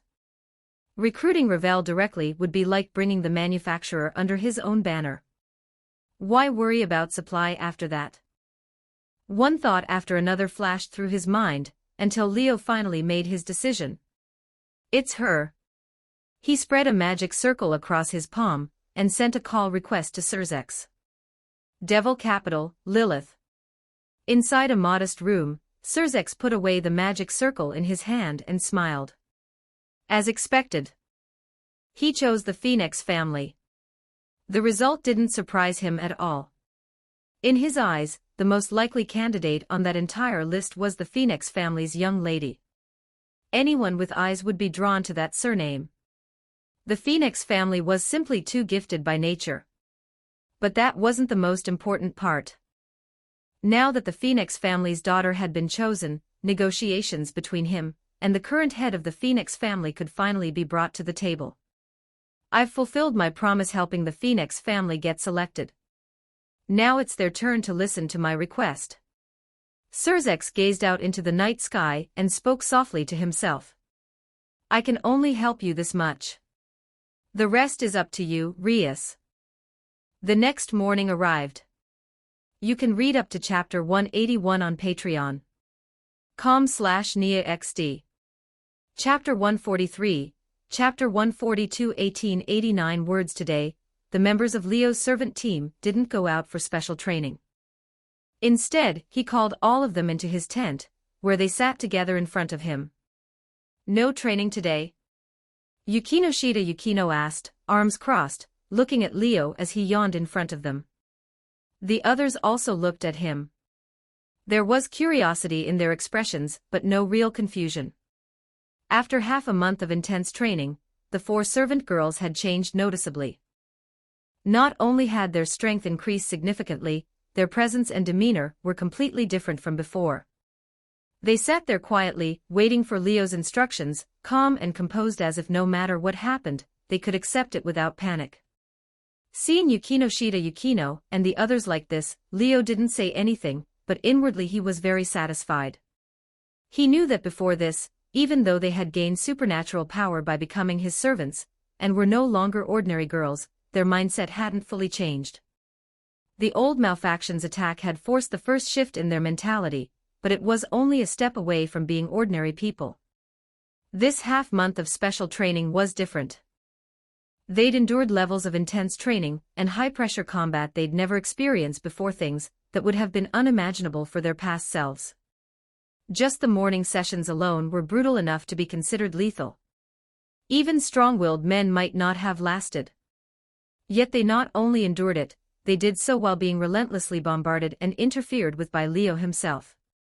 If that treatment were applied to some fragile, pampered girls, they would have exploded long ago. Yukino Shida Yukino and the others had persevered all the way through, and the results were obvious. They had finally developed the awareness and confidence that they were no longer ordinary girls. Their words and actions had become calmer and more grounded. Now they were truly qualified servants, qualified supernatural fighters. If they were sent back to the time of the old malefaction's attack, Leo was confident they could clear the first 5 rooms together and reach the throne room, where he had been waiting. Today, we're going to the Gremory territory. Facing their gazes, Leo spoke casually, one hand on his waist, the other hanging loosely. The Gremory territory. Wasn't that Ria-senpai's family land? Yukino Shida Yukino and the others exchanged glances, then looked back at Leo in silent question. Leo explained everything about his conversation with Surzex the previous day. After I contacted Surzex-sama, he told me to head straight to his place today and wait for him there. The Phoenix family will also be there. We'll meet them in person and meet the Phoenix family's young lady who's about to become my servant. Your new teammate. The girls looked enlightened at first, then puzzled again. So devils can become servants too? Kasumigakaka Yutaha muttered. I thought only non-devil races could accept evil pieces and reincarnate into devils to become servants. Why would a devil need evil pieces to become someone else's servant, she added. They're already devils. That's where you're making assumptions, Leo said, shaking his head. It's true that most servants are reincarnated from other races, but devils becoming servants isn't rare. Some devils are born commoners. By becoming a high-class devil servant, they gain access to efficient training methods and powerful backing. Others use it as a way to connect with noble pureblood devils and climb the ranks. Some are recruited because of their exceptional talent or strength, caught the eye of a noble high-class devil, and are invited to join their servant team. Don't think devils wouldn't want to be servants. Because of the rating game, many devils want a stage to prove their worth and rise within devil society. They look for kings with potential and strength, just like medieval knights choosing a lord worthy of their loyalty. That's why plenty of devils willingly become servants, especially under powerful kings with strong teams. Once a team makes a name for itself in the rating game, there's no shortage of devils wanting to join. Ravel Phoenix was in a similar position. The House Phoenix believed in Leo's future and in the future of the Eligo's servants. They believed he would rise to prominence in the underworld, so they were willing to let their precious daughter follow him, and stake her future on his success. If Leo eventually became a pillar of the devil world, holding a status not inferior to a Mao, then even the position of servant would far surpass that of an ordinary noble lady. That was why so many devil families were willing to send their own people and let Leo choose. As long as there was profit to be gained, what did it matter if they became servants? That was the devil way of thinking. Of course. Leo continued, all of that depends on whether we're worth it. In the past, we were nobodies, or rather, I didn't have enough recognition in the devil world yet. That's why none of this happened. But now we've proven our value. Plenty of people are interested. The Phoenix family's young lady is the one I chose. She's the only one I was interested in. Today, we'll meet her and see what she's really like. In truth, it was a two-way choice. Leo wanted to meet her, and she wanted to meet him to decide whether he was truly worth serving. The Phoenix family, huh? Yuki Asuna sounded intrigued. Is she really able to make Phoenix tears? And she has an immortal body, right? Mahiru asked, clearly remembering that family. Is there really a devil you can't kill? The girls began asking questions one after another. How should I put it? Leo scratched his head. Phoenix tears, she can definitely make them. Anyone from the House Phoenix can. But producing them casually is impossible. It requires special rituals, so even if they exist, there won't be many. As for immortal body, it's true that Phoenix devils can revive even after being reduced to ashes. But the body can regenerate, the mind might not. The most direct way to defeat a Phoenix is to destroy their spirit, or exhaust their demonic power until they can't regenerate anymore. If the power gap is large enough, it's even possible to crush both mind and body at once. So immortal body is strong, but it's not invincible. Otherwise, the House Phoenix would have ruled the underworld long ago. Because their weakness is so obvious, their position in the devil world is solid but not overwhelming. They can't compare to the great noble houses or families tied directly to Mao. You don't need to see her as something untouchable, Leo said. Even if she's a phoenix, she's not above you. Honestly, she's probably below you. That wasn't arrogance, it was the truth. At the very least, compared to Yukino-shida Yukino and Mahiru, who were Longina's hosts, the so-called Phoenix girl fell short. What truly made the Phoenix family special was their ability to produce Phoenix tears and their immortal body. One was for healing, the other merely made them hard to kill. Neither meant they were overwhelmingly strong. The strongest Phoenix in the present era was only an ultimate-class devil. Whether any of them had ever reached Mao class was unknown. Perhaps the founding ancestor did, but among later generations, such strength was extremely rare, if it existed at all. Even in the original story, no member of the Phoenix family ever displayed Mao class strength. That was why they invested in the Red Dragon Emperor back then and why they were now interested in Leo. Get ready. We'll leave soon, Leo said once their questions died down. We'll teleport directly using a magic circle. It won't take long. The girls nodded in unison and left the tent to change. Underworld, Gremory territory. Like the Eligos territory, the Gremory territory was vast, comparable in size to Honshu, but much of it was undeveloped. Mountains, forests and enormous lakes stretched as far as the eye could see. The difference was that the Gremory house, now at the height of its power in the devil world, had many populated areas. Towns, cities and castles dotted the land. Since ancient times, members of the Gremory house appeared at important events riding Gomeran camels, making Gomeran the family's mascot. The Gremory house was also famously wealthy. Their trade allowed them to discover treasures, and its members were known for their deep emotions. That was why Surzex and Rias were both known for doting on their servants.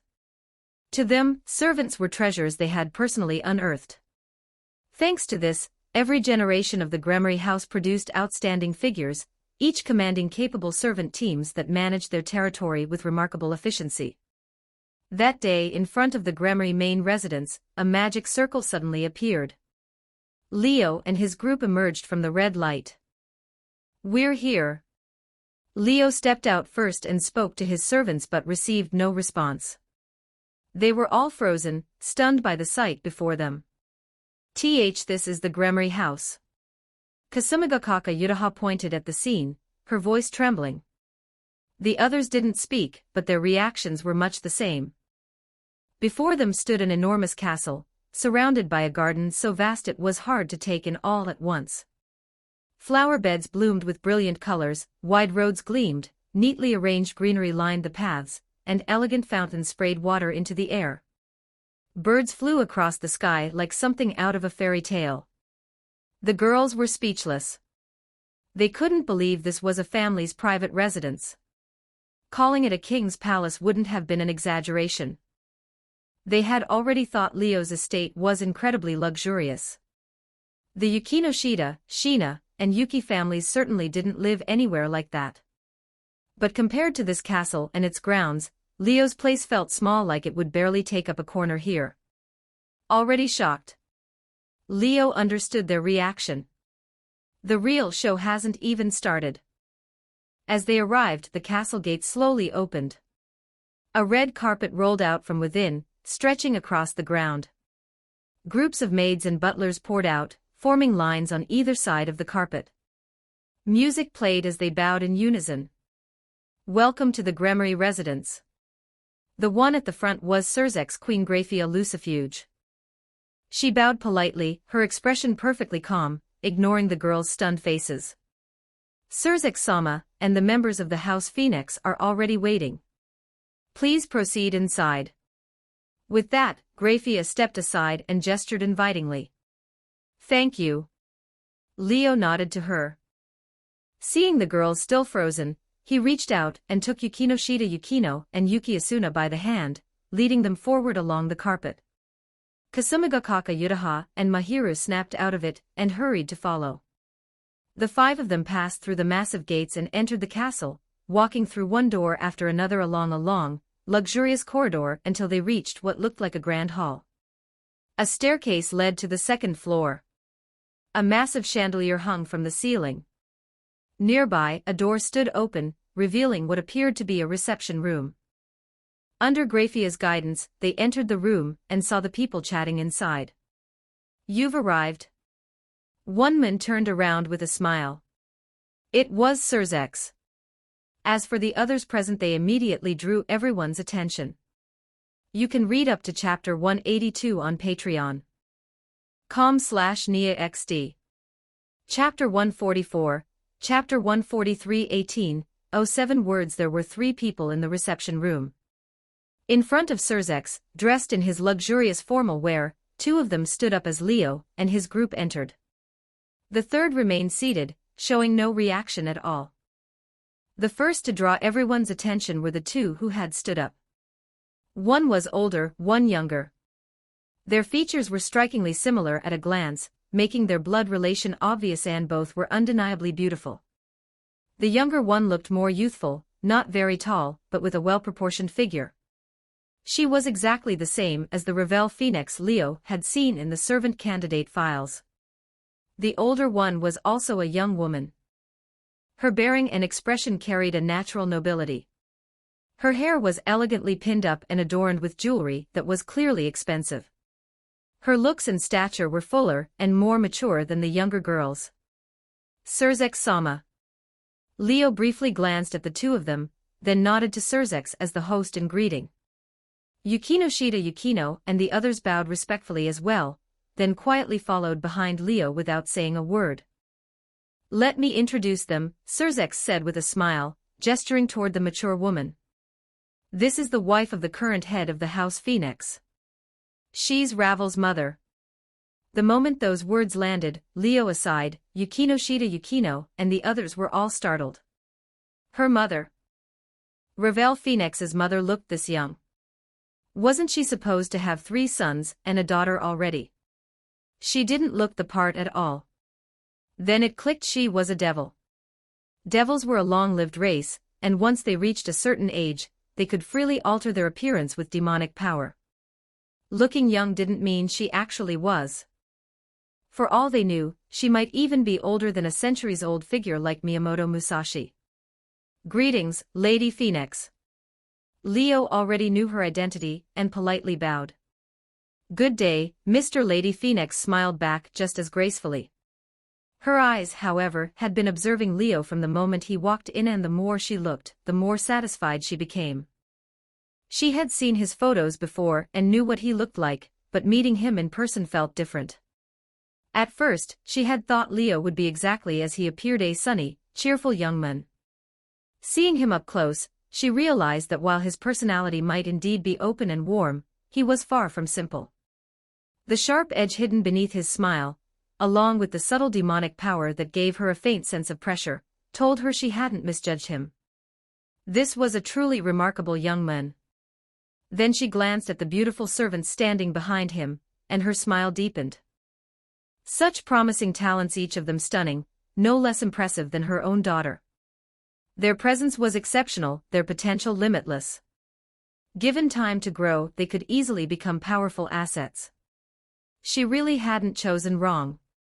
Yes, Ravel Phoenix becoming Leo's servant as a way to draw closer to him had been Lady Phoenix's decision from the very beginning. The current head of the House Phoenix, Ravel's father, had fiercely opposed the idea. He couldn't accept that his precious daughter would become someone else's servant. But Lady Phoenix had suppressed him single-handedly and pushed the decision through. That was how Ravel's name ended up on Leo's candidate list. Which was why she, not the head of the family, was present today. Now that she saw Leo's appearance, strength, potential, and the quality of his servants all exceeding her expectations, Lady Phoenix was naturally delighted. "Originally, I should have invited you to visit our home," she said warmly. "But Surzex-sama wished to host this meeting, so I brought my daughter here instead. I hope you'll forgive any discourtesy." Her tone was friendly, almost enthusiastic, like a mother-in-law meeting her future son-in-law. No, if anyone's being discourteous, it's me, Leo replied with an easy smile, not one to turn away goodwill. If anything, I should be the one inviting you. Unfortunately, the Eligos territory hasn't fully recovered yet.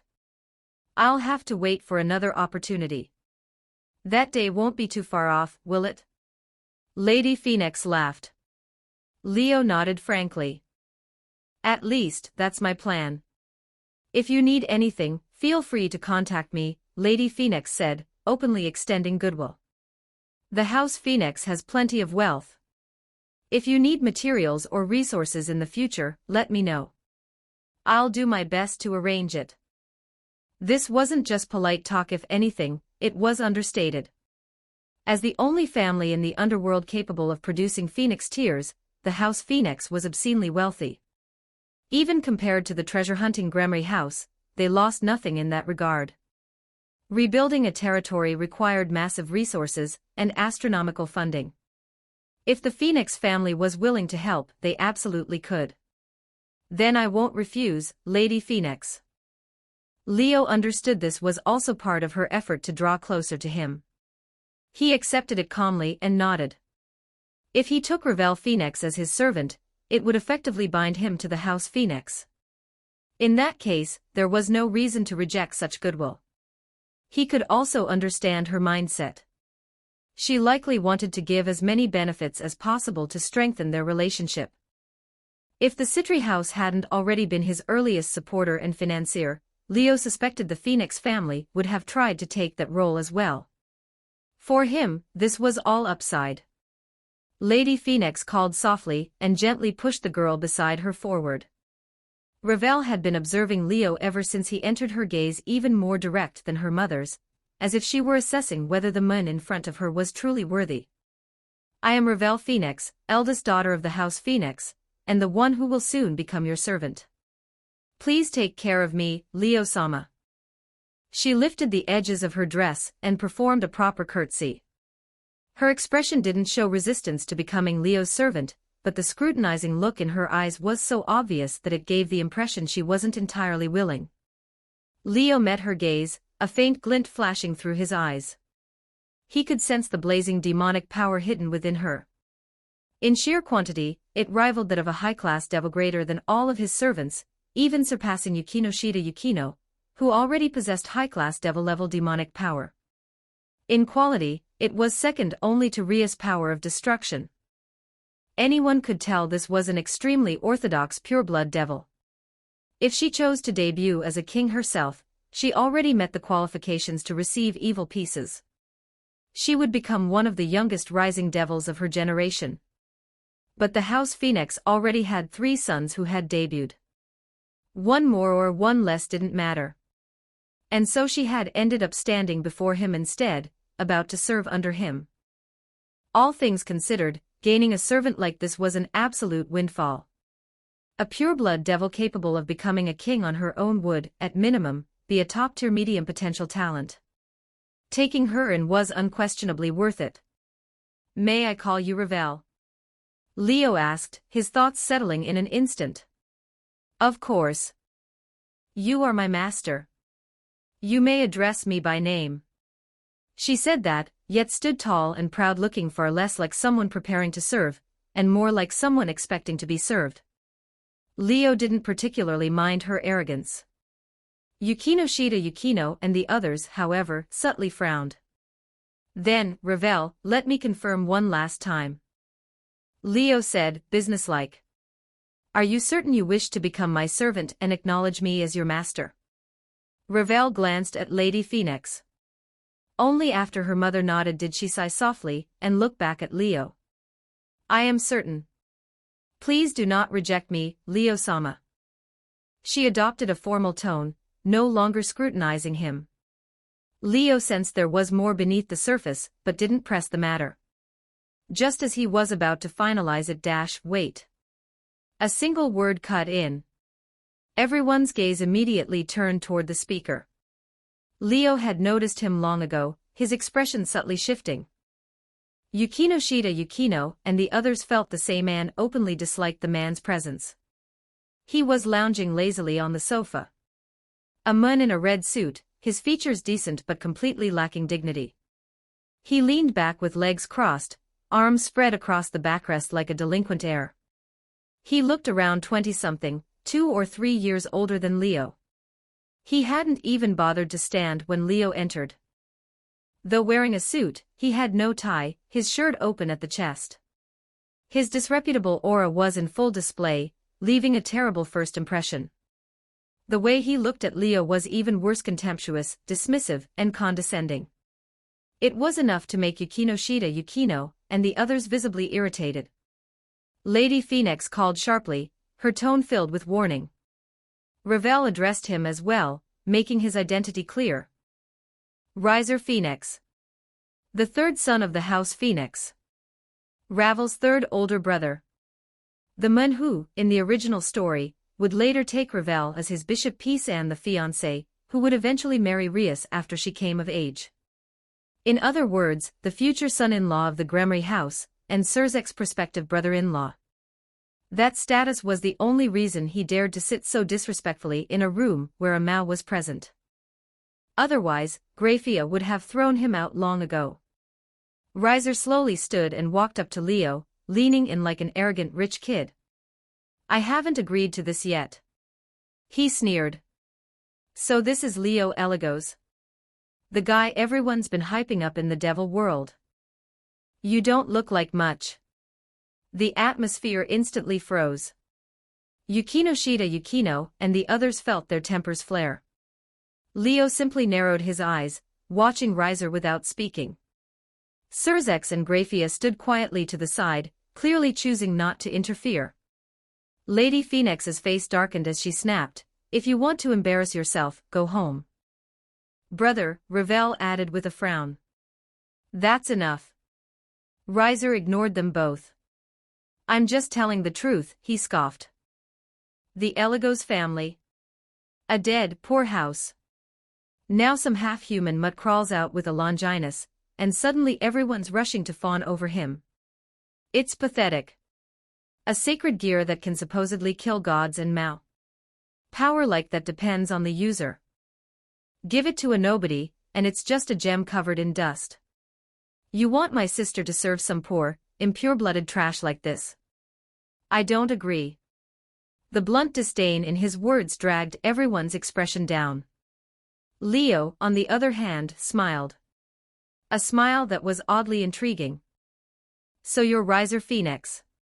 He spoke calmly. Looks like meeting you really doesn't live up to your reputation. You can read up to chapter 183 on Patreon. com/NiaXD. Chapter 145, Chapter 144. 2041 words. Everyone present understood exactly what those words meant. You know who I am. Riser maintained his sneering expression, seemingly unfazed by Leo's provocation. But a second later, his face changed. The three Phoenix brothers, I've heard a thing or two about them, Leo said casually. The eldest is the heir to House Phoenix, and a rising star in the rating games. Though still a high-class devil, he possesses ultimate-class strength, and has led his team into the top 10. Word in the industry is he'll be promoted to ultimate class soon. The second son doesn't participate in rating games, but he's an executive in the media world, controlling vast media resources in the underworld. Quite skilled at manipulating public opinion. As for the third son, Leo raised his eyes slightly, seeming to scan Riser from head to toe, and smiled. I hear you've been active for several years now, participated in quite a few official rating games, and your win record is decent. But seeing you in person like this meeting you really doesn't live up to the reputation. After all, what kind of industry newcomer from a noble house acts like a street thug? Your win rate was probably either propped up by your immortal body, or bought with money, right? At those words, not just Riser, even Lady Phoenix and Ravel's expressions shifted. Riser lost his composure almost instantly, reaching out at blinding speed to grab Leo's collar. You bastard. But fast as he was, others were faster. With a sudden surge of demonic power and sacred gear energy, 4 figures appeared around Riser simultaneously. Yukino appeared on Riser's left, one hand pressed against his waist, her palm radiating intense cold. Don't move. Move again, and this sword goes through your throat. Yuki Asuna appeared on Riser's right. A rapier had materialized in her hand at some point, holy energy pulsing along its blade. She held it to Riser's neck, mere inches from his throat. If you don't want that hand anymore, I can take care of it for you. Kasumigakaka Yutaha appeared in front of Riser, shielding Leo. She hadn't moved a muscle, yet Riser's outstretched hand was now trapped in a cube-shaped barrier, like invisible glass handcuffs. Mahiru appeared silently behind Riser, her delicate hands spread open, gripping purple flames, shaped like a cross ready to press them into Riser's back at any moment. The air froze solid. Everyone's expressions changed dramatically. Surzex and Graphia's eyes widened slightly as they watched the four girls surrounding Riser, their gazes sharp and focused. Lady Phoenix and Ravel were stunned, staring at the girls in pure disbelief. As for Riser, trapped and restrained by the girls, he was breaking out in a cold sweat. He could clearly feel just how dangerous his situation had become. The cold radiating from the hand pressed against his waist was terrifying, as if it could freeze even his phoenix flames. The sword at his throat emanated a lethal aura that made even his proud immortal body tremble. He couldn't see what was behind him, but that holy energy and terrible heat cast a shadow of death over him, telling him exactly how frightening it was. Even the barrier locking his arm was brimming with demonic power, ready to erupt at any moment and crush his limb on the spot. Goosebumps covered Riser's arm, every hair standing on end. How is this possible? His mind reeled, screaming internally. He knew Leo's servants were supposedly a group with immense potential, praised absurdly highly in the industry. But since he'd dared to challenge even Leo himself, he naturally hadn't taken the servants seriously either. In Riser's view, they were just a bunch of girls who'd been reincarnated as devils for only a few months. How strong could they possibly be, no matter how much potential they had? In fact, seeing how stunningly beautiful each of them was, he'd felt nothing but contempt. He assumed the rumors were wrong, that Leo had obviously recruited them for their looks, not their potential. Why else would every single one of these supposedly limitless reincarnated devils be such gorgeous women? He himself had built his peerage with the explicit goal of creating a harem. Every single one of his servants was female. So he figured he understood men's base desires better than anyone, and that Leo was just doing the same thing. All that talk of boundless potential was just hype. That was one reason Riser looked down on Leo. It wasn't that he despised Leo for building a harem after all, he'd done the same thing himself. What right did he have to look down on someone for that? But extending that harem to include his sister, that crossed a line. At the end of the day, Riser was deliberately picking a fight, because he couldn't stand the idea of his little sister serving some harem-building guy. Of course, he also genuinely looked down on Leo. The Eligos family had been extinct for who knows how long, their territory left in ruins utterly pathetic. And Leo was a half-blood devil on top of that. If Riser didn't show contempt and disdain for someone like that, it would be a disservice to his whole villainous young master image. The result was obvious, he'd kicked an iron plate. Already losing your cool? Leo, protected by his four girls, hadn't moved an inch the entire time. He peered past Yutaha's shoulder at the frozen Riser, his voice utterly calm. You hurled way worse insults at me, and I kept my cool. So why are you losing yours? You can dish it out, but you can't take it. You even tried to attack. Think you can move? Then Leo glanced at Surzex and added, I hear this guy is Rias's fiancé. Surzex-sama, it seems your father's taste isn't very good. No wonder Rias always looks so troubled. This really doesn't seem like the kind of man worthy of the crimson-haired princess of Ruin. Those words made Surzex press his lips together in silence. Riser, meanwhile, had veins bulging on his forehead, humiliated and enraged.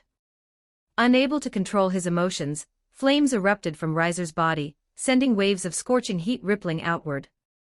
Seeing this, Yukino and the others' eyes went cold. demonic power and flames surged from their bodies as well, ready to strike. Lady Phoenix finally couldn't watch any longer and intervened. "Mother." Riser's flames faltered. He turned to look at his mother, about to say something, but a single glare from Lady Phoenix shut him up. "Yukino, Asuna, Yutaha, Mahiru." Only then did Leo speak, his voice light. "Come back." At his words, the girls exchanged glances, then withdrew their power in unison and returned to stand behind Leo. Surzex and Lady Phoenix gazed at the girls, their minds racing. These girls, they've already reached this level of power. Lady Phoenix was shaken. They're growing so fast. Surzex was both impressed and pleased. Clearly, this brief display by Yukinoshita Yukino and the others had not only shocked everyone, it had exceeded expectations by a wide margin. Riser Phoenix was, after all, a pure-blood devil, and a debuted high-class devil who had won multiple rating games. In terms of raw strength, he might even surpass Rias. Yet he'd been effortlessly restrained by a group of human girls who had been reincarnated as devils for only a few months. To anyone who understood the composition of Eligos's peerage, this was astonishing. Even Ravel's gaze toward Yukinoshita Yukino and the others had changed. She was about to become a servant under the same king as these girls. Their impressive display was more than enough to completely reshape her view of her future companions. Lady Phoenix, newly reminded of the Eligos peerage's potential, fixed her son with a stern look. Apologized to Mr. Riser's body, which had just relaxed, instantly tensed again. He practically roared, "Apologize? Why should I? Why do you think?" Lady Phoenix's gaze turned icy. "Think about what you just did. Ask yourself, is that how a son of House Phoenix should behave?" "But I don't agree with this." Riser protested furiously. "So what if they're a little strong? The Eligos territory is a dump. Why should Ravel have to go suffer there?" Lady Phoenix's expression went completely blank. "Are you questioning my decision?" Riser fell silent. He might be furious about Ravel going off to serve some nobody, but openly defying his mother was something he still didn't dare to do. Despite Lady Phoenix's pleasant demeanor around Leo, anyone who knew her understood that the wife of the current Lord Phoenix was anything but gentle. She was iron-willed, someone whose word was law, so domineering that even her husband sometimes didn't dare cross her.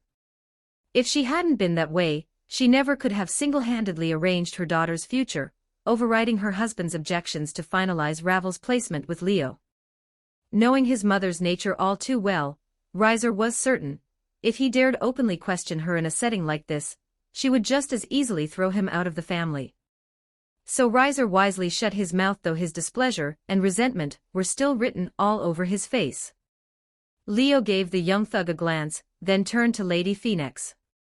"It seems you haven't unified your family's opinion yet.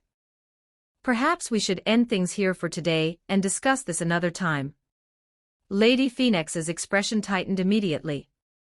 No, Riser's opinion doesn't matter. She quickly moved to reassure Leo, sighing. "I've failed to discipline him properly, which is why he's behaved so rudely here. Rest assured, I will deal with him thoroughly when we return home." The look Lady Phoenix shot Riser was so cold that his face went rigid. He knew his mother wasn't just saying that for show.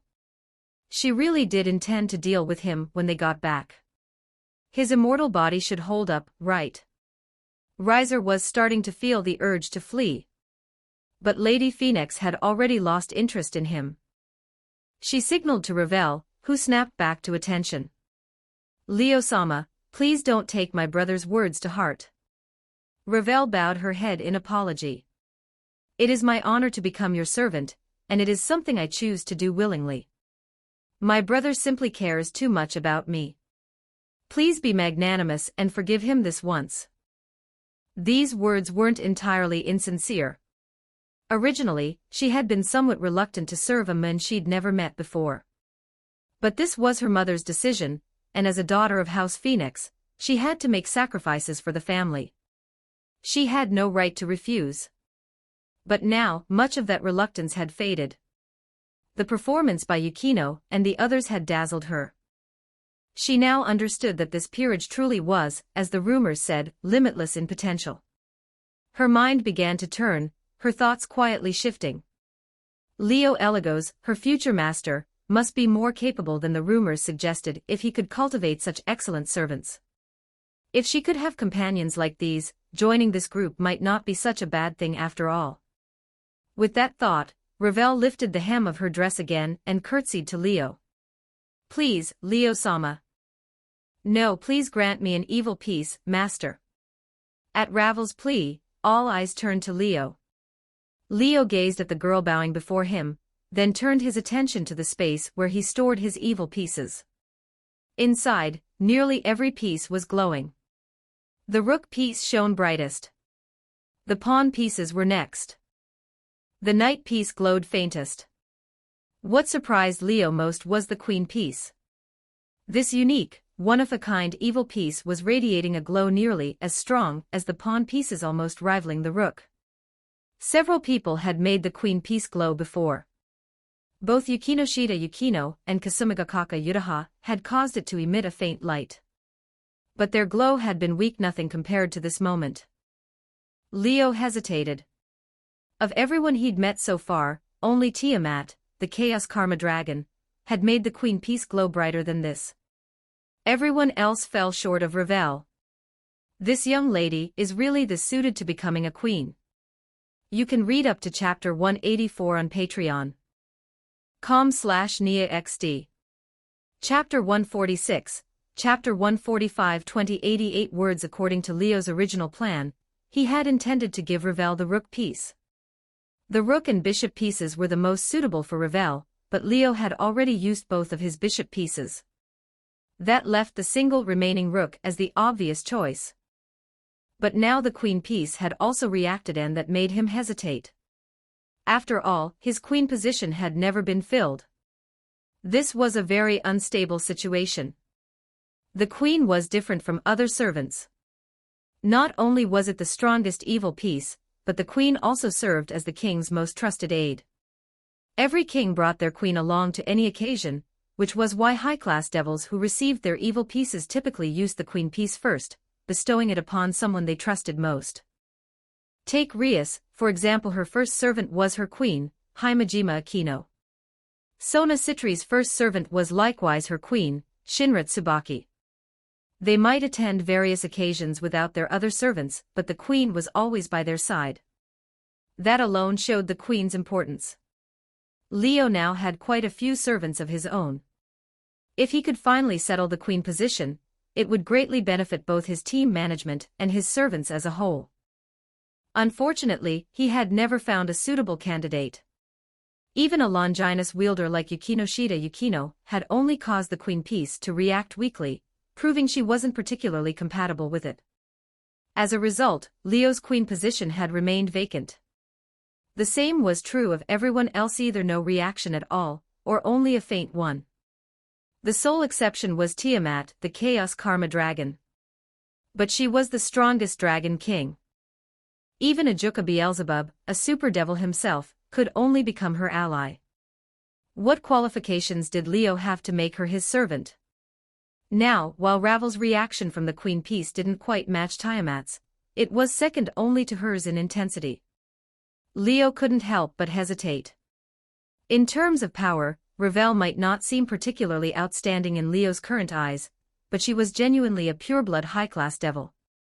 Even Himejima Akino and Shinra Tsubaki were only at this level as servant devils. For a new generation devil, having a high-class devil-level servant as queen was already quite good. In terms of abilities, Ravel could produce phoenix tears and possess the immortal body. Even against opponents far stronger than herself, she could stall them, potentially even wear them down completely. There was nothing to fault there. In terms of intellect, Ravel was a strategist type. Based on her performance in the original story, while her strategies sometimes had flaws, her calculating ability might not be far behind Sona Citri's. She could absolutely become a core member of the team. Though Yukinoshita Yukino was also intelligent, her strengths lay more in learning ability and application. In terms of pure strategic planning, she still fell short of Ravel. Thinking it through, Leo suddenly understood why the Queen Piece had reacted so strongly to Ravel. Because she truly was suited to become a queen, someone who could assist him in overseeing the bigger picture. And yet, just giving away the queen like this, I'm not entirely willing. Leo thought to himself. The queen wasn't just the strongest evil piece, it was also the only one of its kind, making it extraordinarily valuable. The rook, bishop, and knight pieces each came in pairs. The pawn pieces numbered 8. Only the queen piece existed as a single piece, with a value equivalent to 9 pawn pieces. Except when using both rook pieces simultaneously, no other piece's value could surpass it.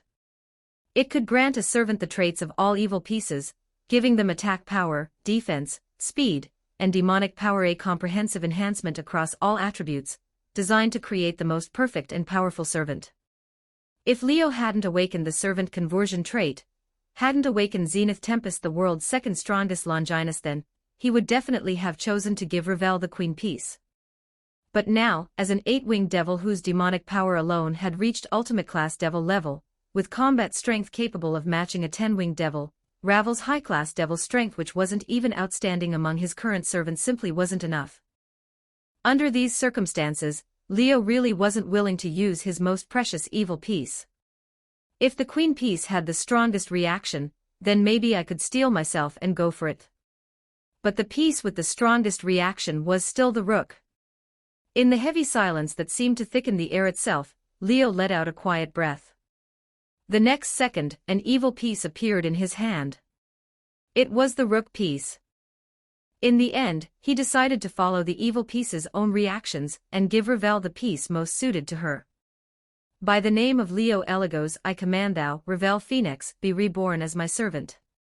Leo presented the evil piece to Ravel. Seeing this, Ravel reached out without hesitation and touched the evil piece. I swear by the name of Phoenix I shall follow my master unto death. As her words fell, the evil piece she touched shattered into countless particles of light that merged into Ravel's body. Scorching flames immediately swirled around Ravel, releasing a crimson aura. Because she was already a devil, a pureblood devil, at that Ravel naturally didn't need to be reincarnated as a devil. She wouldn't involuntarily spread her wings like Yukino-shita Yukino and the others had, nor would she need to adapt to daylight or adjust to her own power. However, the rook piece's traits had indeed taken effect within Ravel. Her attack power and defense had undoubtedly been enhanced, making the phoenix flames capable of scorching dragon scales burn even hotter, and her immortal body even stronger. Watching Ravel, Surzex and Lady Phoenix immediately turned their gazes toward Leo, their eyes filled with curiosity. Under their observation, Leo himself was undergoing significant changes. Trait: Servant conversion is now active. Acquired basic feedback demonic power medium quantity. Acquired advanced feedback sacred gear enhancement. An enormous wave of demonic power emerged from Leo, like an invisible storm that forced everyone around him to step back. This demonic power. Lady Phoenix was somewhat shocked. Riser nearly popped his eyes out of his head, his face filled with terror. Ultimate class devil. And not just any ultimate class devil. Under the feedback from Ravel becoming his servant, Leo's demonic power, which had already advanced to ultimate class devil level, surged again. While it didn't break through to an even higher tier, he had taken a significant step forward within the 8-winged rank. At the same time, Leo felt the zenith tempest within him being filled by a mysterious power, causing the fluctuations it emitted to grow increasingly powerful.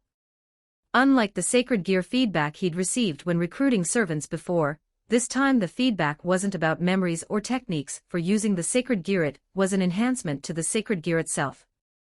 Sacred gears used their wielders' thoughts and convictions as nourishment, constantly changing and evolving, growing ever stronger. But through the servant conversion traits feedback, Leo had skipped the conditions normally required to strengthen a sacred gear, allowing it to power up directly. This power. Leo silently sensed the sacred gear within him, feeling earth, water, wind, fire, lightning, ice, and all manner of natural forces. During this time, Leo had been constantly deepening his understanding of Zenith Tempest, venturing into various dangerous terrains and harsh environments for that purpose. Now that accumulated understanding erupted alongside the sacred gear's enhancement, making him feel as though he had touched another realm entirely. And so, Leo instinctively stepped into that realm. The demonic power fluctuations erupting from Leo suddenly transformed into sacred gear fluctuations. Pure white aura became a tangible storm that swept through the entire reception hall. Surzex and Graphia reacted fastest.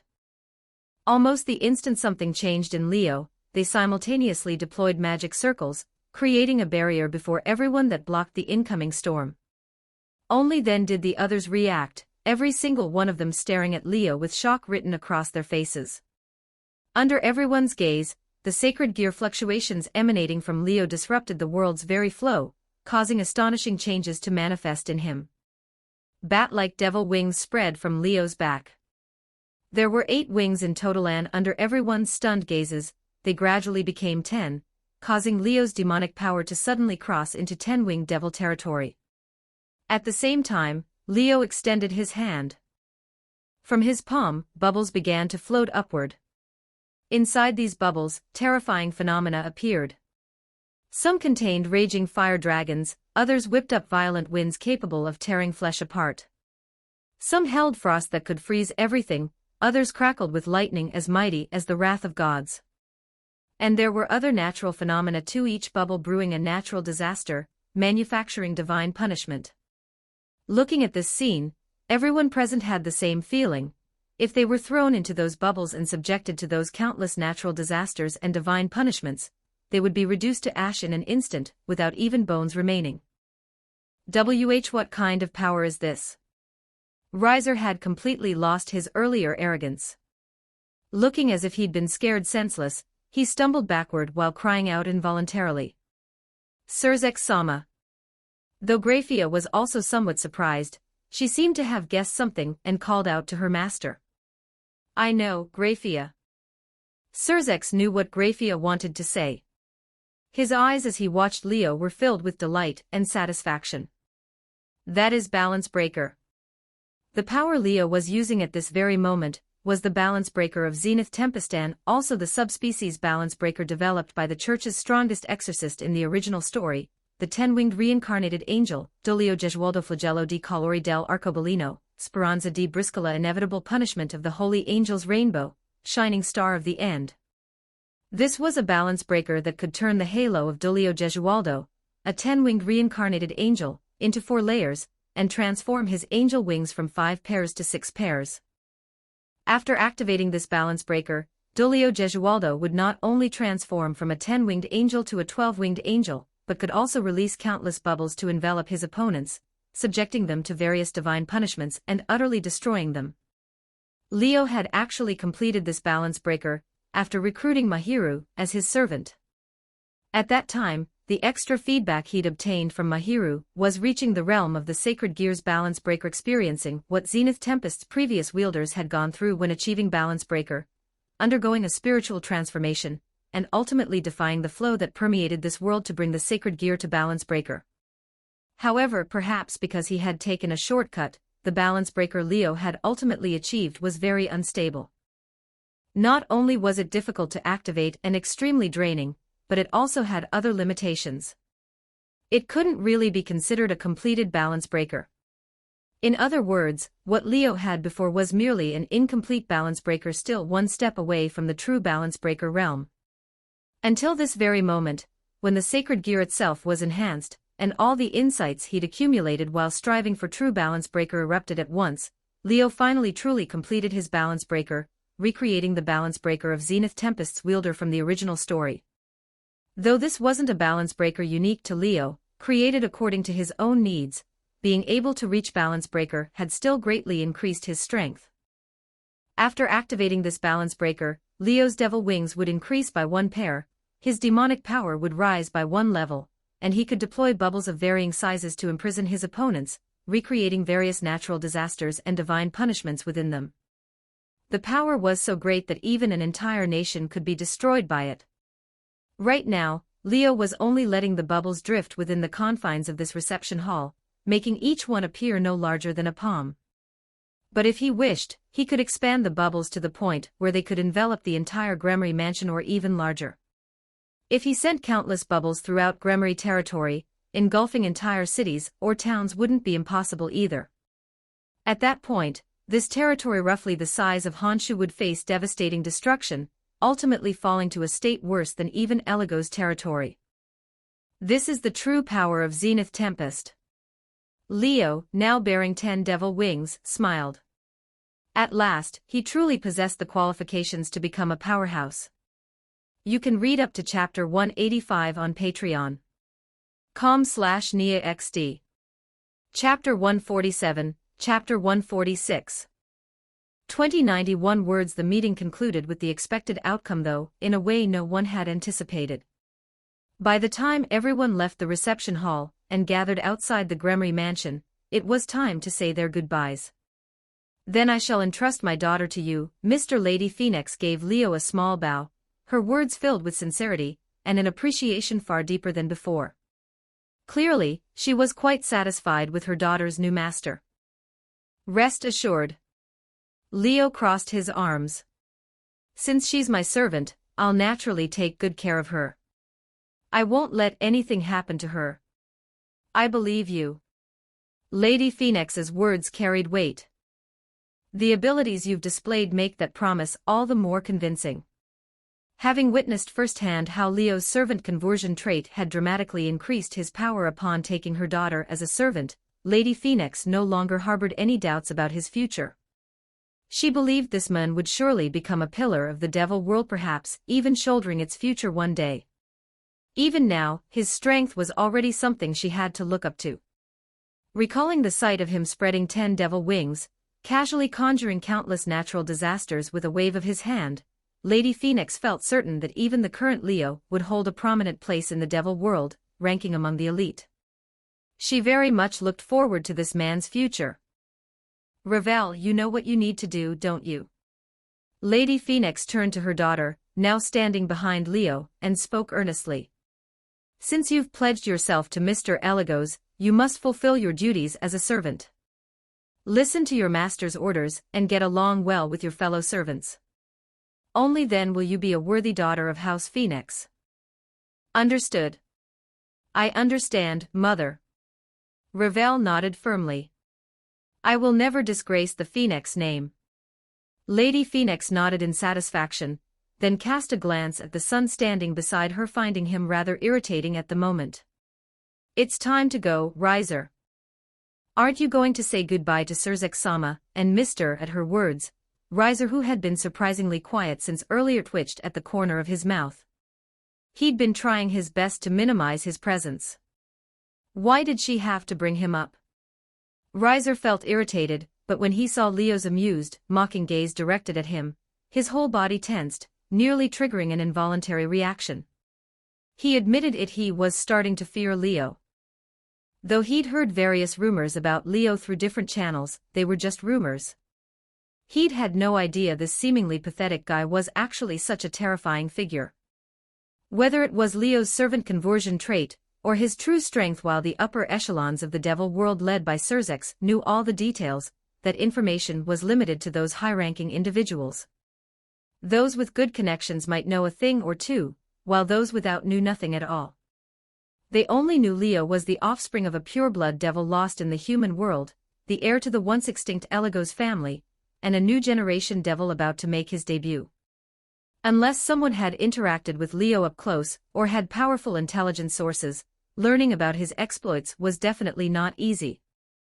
As the third son of House Phoenix, Riser wasn't exactly uninformed. But he'd looked down on Leo from the start, so why would he have bothered learning about him? That's why when he saw Leo display 8 wings, he was stunned. And when he saw Leo activate Zenith Tempest's balance breaker and transform from 8 wings to 10, his brain completely crashed. After all, even he already debuted, and with achievements in the rating games had only reached high-class devil level in terms of power. His wing count hadn't increased at all. Forget 8 or 10 wings, Riser hadn't even reached 6 yet. The eldest son of House Phoenix, the one the family was most proud of, who already possessed ultimate-class devil strength. Even he didn't have 8 wings yet. And the result? The pathetic nobody he'd looked down on not only already had 8 wings, but could reach 10 through his sacred gear's balance breaker, casually manipulating natural disasters with terrifying power. Who was Riser supposed to complain to? He was even starting to feel grateful that when he'd tried to attack Leo, he'd been stopped by Leo's servants. Otherwise, the consequences would have been unthinkable. No, wait, if the master was a monster, then those servants were monsters too. Weren't they supposed to be rookies who'd been reincarnated for less than a few months, with 0 prior experience with supernatural powers? So what did that make him, getting subdued by such rookies in one move? Thinking about this, Riser felt somewhat depressed. He didn't want to look at Leo anymore. He just wanted to get out of here as fast as possible. We'll be going now, Surzek-sama, L. Leo. Riser forced a smile that couldn't have been more strained, struggling to bid farewell to Surzex and Leo. Especially when saying Leo's name, he had to add an honorific. It made him want to die. If he'd known this would happen, why had he picked a fight? Riser felt terrible inside. Take care. Surzex maintained his gentle demeanor, as if he'd merely witnessed a perfectly ordinary transaction. Do come visit again sometime. If the opportunity arises, we will. Lady Phoenix bowed to Surzex once more, then departed with Riser, disappearing into the magic circle beneath their feet. The moment the magic circle appeared, Riser practically fled into it like a streak of fire, clearly unwilling to stay a second longer. That embarrassing display, compared to his earlier villainous young master act, was the starkest contrast imaginable, enough to make anyone laugh. Leo watched the direction Riser had vanished in, and suddenly spoke. Is it really a good idea to let someone like that become Rias's husband? His seemingly casual words made the gentle smile slowly fade from Surzex's face. You think it's not? Surzex didn't look at Leo but asked anyway. Does Surzex-sama think it's fine? Leo's words carried hidden meaning. But my opinion doesn't matter. Surzex's words were equally loaded with significance. After all, I've already branched off from the family. The moment I decided to become a Mao, I gave up the Gremory name. I have no right to interfere in family matters. And those who do have the right to interfere, including my parents, all think this is a good thing. If that weren't the case, House Gremory wouldn't need to form a marriage alliance with House Phoenix. It was precisely because it benefited both families that the engagement had come about. My parents are too anxious. They're worried no one will be able to carry on House Gremory in the future, so they've always wanted Rias to marry. Surzex spoke as if thinking aloud. House Phoenix is equally anxious. Even though they already have 3 sons and 1 daughter, they want to ensure the family bloodline continues, lest it be cut off someday. This was something almost every pureblood devil family worried about.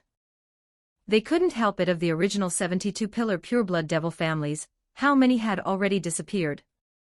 Marba, Valefor, Buer, Gusion, Larage, Eligos, Bodis, Bathan, Merix, Ipos, Aim, Bune, Ronov, Foras, Gaap, Marcojas, Halfas, Malfas, Rame, Viper, Sabnok, Vine, Bifrons, Hagenti, Crossel, Alosar, Kame, Murmur, Oroba, Os, Amy, Zagan, Andrus, Floros, Samirius, Amdushias, Decarabia, Seer, Andromalius. All of these were extinct pillars. The once renowned 72 pillars, now more than half, had been cut off entirely. How could the remaining pureblood devil families not feel anxious? Especially with the pureblood devil population dwindling while the devil world's numbers were gradually being filled by various mixed blood devils and servant devils. Those pureblood families were terrified, fearing that the family bloodline might end on their watch. And this worry was even more pronounced in families that particularly valued bloodline purity. What if there are no more pureblood devils in the future? What if the traits and characteristics passed down through generations no longer appear? What if devils are replaced by reincarnated outsiders? Surzex's voice seemed both distant and near. The more traditional the older generation of devils, the more they worry about such things. That's why marriages between pureblood families are politically correct in the devil world. No one can escape it. Of course, just because you can't escape doesn't mean you can't resist. Take Sona, for example. Didn't she use her own abilities to successfully break off her engagement? As for the fact that House Citri had already set their sights on Leo, viewing him as their future son-in-law, Surzek didn't mention that. They weren't even in a hurry yet. Why should he, an outsider, be anxious? Surzek also didn't want Leo to know that even though Sona had successfully broken off one engagement, her family would still try to arrange another one for her. As long as Sona remained unmarried and hadn't successfully produced an heir, House Citri would continue worrying about family succession and keep pushing her out time and again. This might make the promising young man feel distaste for the current state of the devil world. Surzek felt it was better not to be too explicit. Besides, once this engagement was formed, everyone would be happy. One could only say that the current head of House Citri had put in considerable effort. To prevent his daughter from opposing another engagement, he'd deliberately chosen someone Sona actually liked, this time even going so far as to ignore the objections of his eldest daughter, who was serving as a Mao. So Rias can only decide her own future through her own abilities, is that it? Leo felt he understood Surzek's underlying message. Not necessarily. Surzek smiled slightly. If someone were willing to stand up for her and resist all of this, there might be a way. For example. Leo looked at Surzek. Surzek shook his head. I can only support her from the shadows. I can't openly help her resist. This was, after all, something decided by his own elders. Even as a Mao, he shouldn't interfere. And precisely because he held the position of Mao, he couldn't casually meddle in a pureblood devil family's internal affairs. That would only make people suspect he was abusing his power for personal gain. Support from the shadows, huh? Leo seemed to understand something, falling into thought. I actually have you to thank for this. Surzek looked at Leo and smiled. Because I helped arrange things between you and Ravel, House Phoenix now owes me a small favor. That favor might not be able to help Rias directly, but it can do something indirectly. Surzek had already been negotiating in secret with the current head of House Phoenix, Ravel, and Riser's father. He believed this would definitely buy Rias some time, or at least secure some favorable conditions. Then, during that period, perhaps he could do some work on Leo's thoughts, help these two young people get together. If something could develop between Leo and Rias, then perhaps he could bring about a result where all three parties were happy and only Riser got hurt. Compared to Riser, Surzek much preferred Leo. As for whether this might make the current head of House Citri throw a fit, that was none of Surzek's concern. He hadn't done anything openly. If young people developed feelings on their own, what did he do wrong? At worst, they could compete fairly. After all, Rias and Sona were both friends and rivals. Adding another layer of romantic rivalry shouldn't matter, right? Thinking about how things might develop if everything went smoothly, Surzek actually found himself looking forward to it. He wanted to see rivers of blood, ahem, wrong, he wanted to see the perfect ending where both families got along lovingly. Eligos territory, ancient battlefield camp.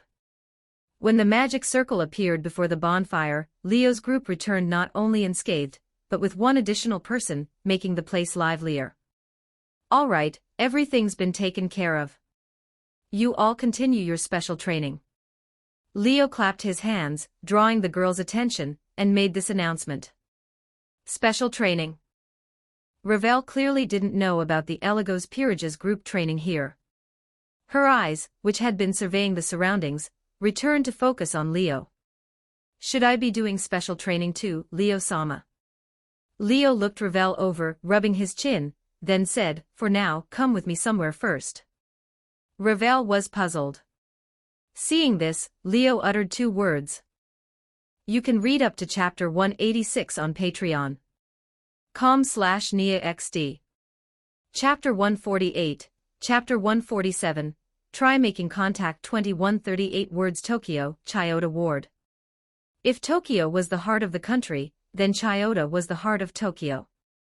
It sat right in the center of the metropolis, with the imperial palace as its focal point. Political power gathered here in dense clusters, places like the National Diet Building, the Supreme Court, and the central ministries. Nagatacho housed the Prime Minister's official residence and party headquarters, while Kasumigaseki was packed with government offices. Even the museum for showcasing territorial sovereignty was in this ward. Administrative, commercial, and cultural functions all overlapped here, giving it an outsized presence both geographically and symbolically. Right now, inside an underground bar in Chiyoda, a boy named Leo showed up where he clearly didn't belong.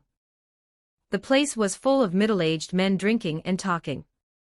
A young guy who didn't even look old enough to be an adult stood out so badly it was almost painful. People kept glancing his way, their expressions complicated. Leo ignored all of it and walked straight to the counter before taking a seat. "Just give me something to drink." He didn't look nervous or timid like someone coming here for the first time. If anything, he acted like a regular casual and unbothered, which immediately set off whispers from the people watching him. The bartender didn't even look up. Without a word, he pulled out several bottles, mixed them with practiced ease, and slid a glass of deep crimson liquor in front of Leo. Anyone who knew what they were looking at felt their eyes widen. That drink wasn't on the menu. It was something reserved for special customers, better than anything they served normally, and absurdly expensive. In other words, you didn't get a glass like that unless you had the right status and the money to match. And yet this kid who might not even be of age had gotten it instantly. Who the hell was he? The murmurs died. Now people just stared, trying to read something from him. They were going to be disappointed. "The aroma's really nice," Leo said, lifting the glass and giving it a small swirl. Musashi-san kept insisting I had to try this at least once. He brought the glass closer, breathed it in, and before it could reach his lips, a slender hand slid in and stopped him. "You're not officially an adult yet. By this country's laws, you're not allowed to drink, Leo-sama." Ravel had appeared at his side without warning. She didn't care about the stunned looks being thrown their way as she delivered the reminder like it was the most important thing in the world. "I'm not from this country," Leo protested. "And I'm basically about to come of age anyway." "What's a few days?" "No," Ravel said flatly, refusing to budge. She sounded like a strict celebrity manager laying down rules for daily life. When you're in someone else's territory, you follow their rules. That's basic noble etiquette. And you are still a minor. Please wait until you're of age before you drink. With that, she snatched the glass from his hand. Then under a sea of horrified stares she poured the expensive liquor out on the spot. It was like she'd just shattered everyone's worldview at once. "Fine," Leo sighed, lifting his shoulders. "Guess I picked myself up a really strict nanny. As your servant, it's my duty to help you become better," Ravel declared, puffing out her chest with an exaggerated pride that didn't match her age at all. "The past is the past, but now that I'm here, I'm responsible for making sure you become a proper noble. That will also benefit the future restoration of House Eligos." All right, you've got a point," Leo said, laughing despite himself. "But before any of that, finish the job I gave you." He leaned back slightly. "Have you figured Tokyo out yet?" Ravel's expression sharpened. "I've collected a useful amount of actionable intelligence. I was just about to report to you, Leo-sama." She sat beside him, pulled out a small notebook she kept on her, and flipped it open. Leo watched her for a moment, then waved a hand. The bartender immediately approached in silence, setting down a cup of black tea and a chilled drink. Leo picked up the cold drink and took a long sip. Ravel ignored the tea in front of her and began her report with meticulous seriousness. "This is a very unusual place. It isn't controlled by devils the way Kuo Town is, and it isn't the church's territory like Chiba. Tokyo is managed by human exorcists. Possibly because this is the nation's capital, human control is extremely strict. They don't leave even the smallest opening for outsiders. Aside from the church, which is also a human faction, other groups can barely operate here. She tapped the notebook lightly with a finger. That includes us. It's difficult for devils to conduct business here, being summoned by humans, taking commissions, earning payment. The environment doesn't allow it. Even the church's influence is limited. Perhaps because of heaven, the exorcist factions here stay wary of them. So the dominant power isn't heaven, and it isn't the underworld. It isn't even the church. It's the major exorcist families, led by the 5 great clans. Even organized mage groups struggle to gain a foothold here. The atmosphere is hostile to outsiders. The 3 great factions can only establish small hidden outposts. As she said outposts, Ravel glanced around the bar. Leo gave a small nod. This bar was one of those outposts secretly controlled by devils. Not everyone who came here was a devil, but devils visiting Tokyo generally made a stop at places like this. It was useful. A reliable source of information, and a place to get bearings. Leo had learned about it from Miyamoto Musashi. Even though Musashi was a figure from centuries ago, she still dropped by now and then to drink a couple of glasses. Musashina was right next door. After all, this area wasn't unfamiliar to her. That special menu wasn't meant for humans. It was meant for devils. And Leo wasn't bothering to conceal the flow of his demonic power, so the bartender had recognized him immediately and silently fulfilled his request. Ravel continued. The Shinomiya family is a massive conglomerate, with total assets reaching 200 trillion yen. They own over 1,000 subsidiaries, and are the largest financial group in this country. Their main household is located in this area, very close to the central district. That alone tells you how high their status is. It matches what you already knew, Leo-sama. With their influence and standing, they're qualified to touch part of the supernatural world. For a long time, they've been making contact and building friendly ties with exorcist families through various channels, including the 5 great clans. At this point, the 5 great clans even accept Shinomiya funding every year. Their cooperation is deep. At the Shinomiya estate, there are always exorcists stationed there, many of them from the 5 great clans. Every important member of the household also has guards assigned to them. Ravel flipped a page, then brought up the intel Leo cared about most. Kagaya Shinomiya is the eldest daughter of the Shinomiya family. She is protected 24 hours a day by a professional who has undergone exorcist training. On the surface, that person is her maid. But in reality, her abilities are exceptional. Even if a high-class devil acted personally, there's no guarantee they could get past her and reach Kagaya Shinomiya. Leo blinked. That maid is... Ravel didn't hesitate. Ai Hayasaka. She comes from the Hayasaka family, once a prestigious household that could establish itself in Tokyo. They were no weaker than the Yuki family, possibly even stronger. But they lost a major competition against the Shinomiya family.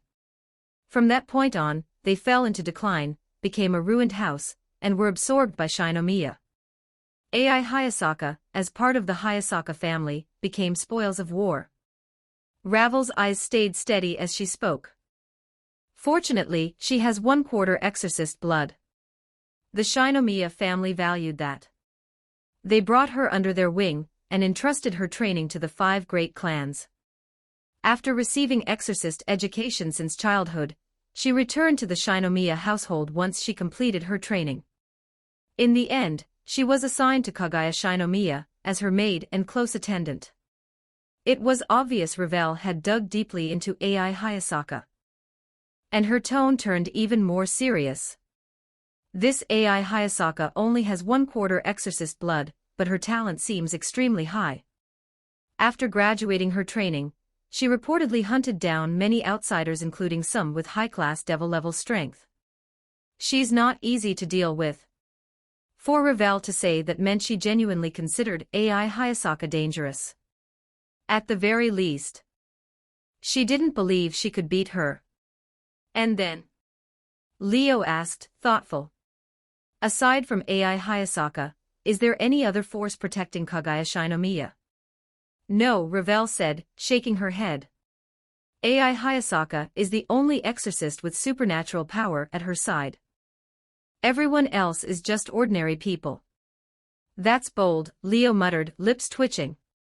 They're not worried someone could beat Ai Hayasaka and go after her. With the Shinomiya family's wealth and status, there were countless people watching them. Not to mention the devil world, there were absolutely devils with eyes on Shinomiya. The Shinomiya family was practically the heart of the nation. Whoever controlled them could influence the country's future. It could become a one-faction kingdom shaped by a single power, rather than a place where different regions were controlled by different forces like it was now. If a devil gained control over Shinomiya, devil business in this country could expand without restraint. Why would they need to care about the church or fallen angels then? So of course people were watching. And if Kaguya Shinomiya only had one guard, wouldn't she be easy to grab? Unless that guard was a Mao-class existence, she wouldn't be enough to scare off the predators circling from every direction. About that, Ravel said, as if she'd expected the question, it may be because Kaguya Shinomiya's status within the family is low. She explained without hesitation. Although she's the eldest daughter, it's said her mother was a top hostess in the nightlife world. Her father, Gonin Shinomiya, was obsessed with her back then, completely taken in. Later, due to heart disease, her mother left that work and returned to her hometown to recover. When she appeared again, she was already pregnant with Kaguya Shinomiya. The Shinomiya household fell into chaos for a time. Many believed Kaguya Shinomiya was another man's child and wanted her gone. But Gonin Shinomiya firmly insisted she was his child. He refused a paternity test, and rumors about whether Kaguya Shinomiya was truly his biological daughter have persisted ever since. Not long after, her mother passed away. After that, Gonin Shinomiya seemed to forget his daughter even existed. He showed her no concern at all. With a background like that, her position in the household was easy to imagine. So even though she was the eldest daughter, she only had one maid who doubled as a guard because the family simply didn't value her. It wasn't a secret difficult to uncover. If Ravel knew it, others did too. And because of that, fewer people targeted Kaguya Shinomiya. They didn't believe using an unloved daughter would be enough to control the entire Shinomiya family. That's good news for us, Ravel said. At least we won't have to clash with the 5 great clans. As long as we can defeat Ai Hayasaka, we can get close to Kaguya Shinomiya and obtain the Tablet of Destiny from her. Ravel clearly thought Leo's goal here would be easy to achieve. Maybe she didn't feel confident about beating Ai Hayasaka herself. But Leo was Leo. Ai Hayasaka, at most, had defeated some high-class devil-level outsiders. Could she really beat an ultimate-class devil? Leo didn't just have ultimate-class devil-level demonic power, he also possessed the world's second strongest Longinus. And now he'd reached balance breaker. Not only could he handle a high-class devil-level opponent, even a Mao-class existence wouldn't necessarily be out of his league. If Leo acted, someone like Ai Hayasaka should be nothing more than a quick, casual grab, hardly worth mentioning. Which meant obtaining the Tablet of Destiny should be simple. That was what Ravel believed. But Leo didn't share her optimism. She's still a daughter of the Shinomiya family, he said, not fully buying it. If she were that easy to control, she wouldn't have made it this far. He finished his tea and stood up. We can try making contact first. I'll lead the way, Ravel said, quickly putting her notebook away. Together, under the watchful stares of the bar's patrons, they left the underground bar.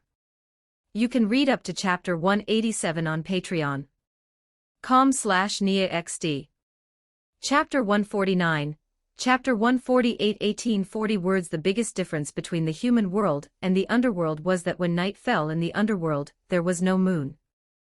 In the human world, a silver moon hung high in the sky, adding an extra touch of beauty to the night. It was a cool evening. The night breeze swept through the streets in steady waves, making pedestrians pull their coats tighter and quicken their steps on the way home. That level of wind, however, was nothing more than a pleasant breeze to devils like Leo and Ravel. Even standing atop a high-rise, their clothes and hair whipping loudly in the wind, neither of them felt the slightest chill. "It's a beautiful night," Leo said, gazing at the moon as his clothes fluttered wildly. He looked relaxed, almost leisurely. "Makes you wonder if things will go smoothly tonight."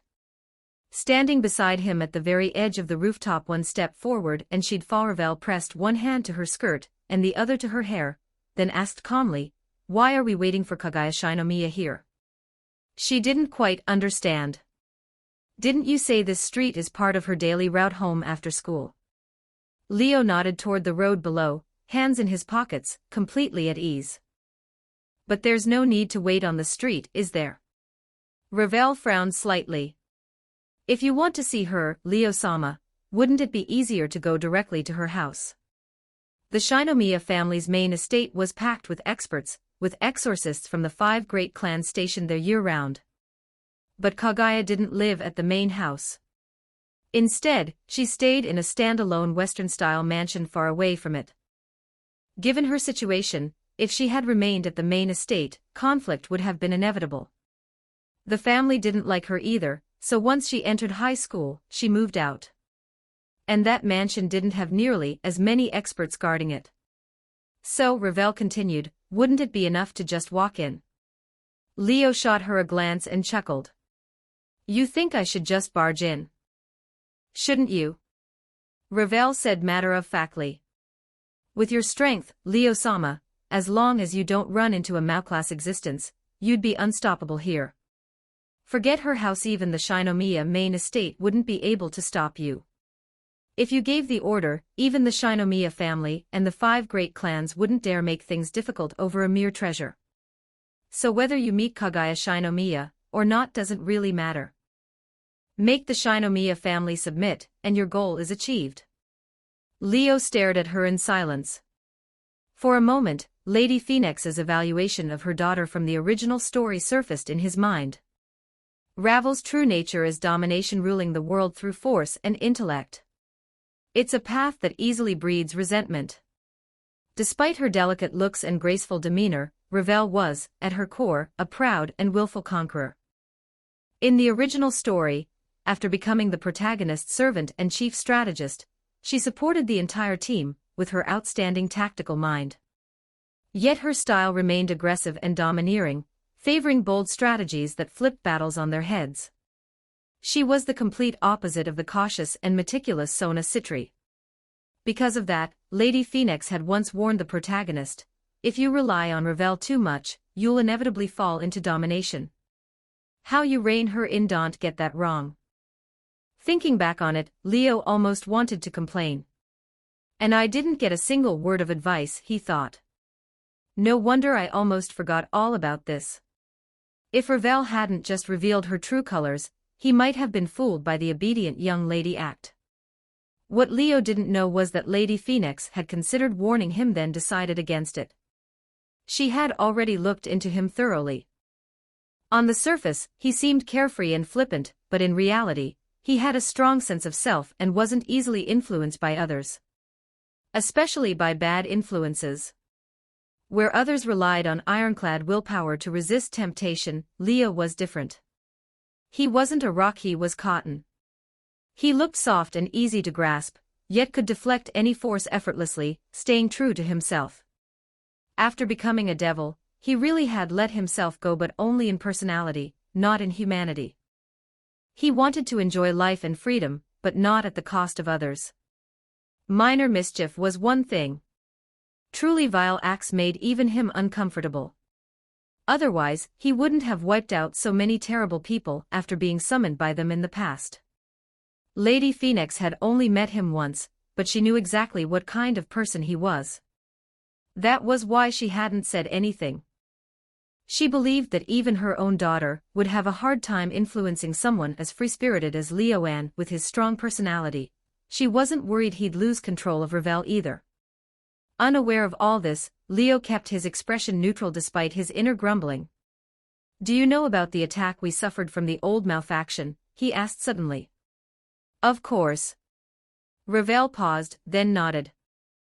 You, Rya-sama, and Sona-sama were attacked in the human world and turned the tide completely. The nobles have been talking about it non-stop. Only my idiot brother would miss something like that. Did she just casually insult Riser? He kind of deserved it. The leader was a remnant of Trick's house, Leo continued. He brought members of the old Mao faction and directly assaulted Kuo Academy. He never once considered the possibility of failure. He looked at her. Because he thought his strength was enough to crush us. Ravel's pupils shrank. She knew exactly where he was going with this. There are countless strong beings in this world, Leo said, his voice carried by the night wind. Even Mao like Surzek-sama surpassed the Mao class long ago. And that's just scratching the surface. Among the top 10 strongest in the world, plenty of god-level existences don't even make the cut. In the 3 major factions alone, Mao class fighters aren't rare. In the Devil world, aside from the 4 Great Mao, there are top-ranking rating game participants with Mao class strength. And that's not even counting the ancient elders of the great families who may still be alive. Heaven has the 4 great seraphs and countless top-tier angels. Grigori has its governor-general, deputy governors, and the 6 fallen angel leaders. Any of them could be Mao class. And then there's the old Mao faction, the hero faction, the church. Leo turned back to her. So tell me, do I really have the strength to act without restraint here? The question left Ravel deep in thought. She wanted to say yes. Even if the world was full of powerful figures, how likely was it that they'd show up here? And Leo had already completed the balance breaker of Zenith Tempest. Even against those monsters, he could hold his own. If things went south, he could just retreat. Who could possibly stop him?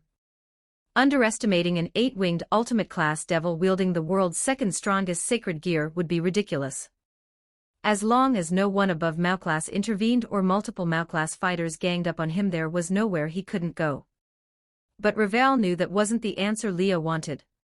He understood his own strength better than anyone. He wasn't arrogant, but he wasn't going to belittle himself either. Even if the 5 great clans mobilized their elites, he wouldn't fear them. At worst, he'd withdraw calmly. Not fearing danger didn't mean ignoring it. Strength is just your foundation, Leo said casually. It's a means to an end, not an excuse for blind confidence. Before fully understanding your enemy's methods, any accident is possible. Even if the odds are low, walking straight into it is just stupid. The 5 great clans have protected this land for generations as humans. That alone proves they have real methods. And for the Shinomiya family to secure their protection. That's no small feat either. Don't be fooled by appearances. So instead of risking the Shinomiya main estate, why not be patient and choose the simpler approach? His meaning was clear. There was no need to show off.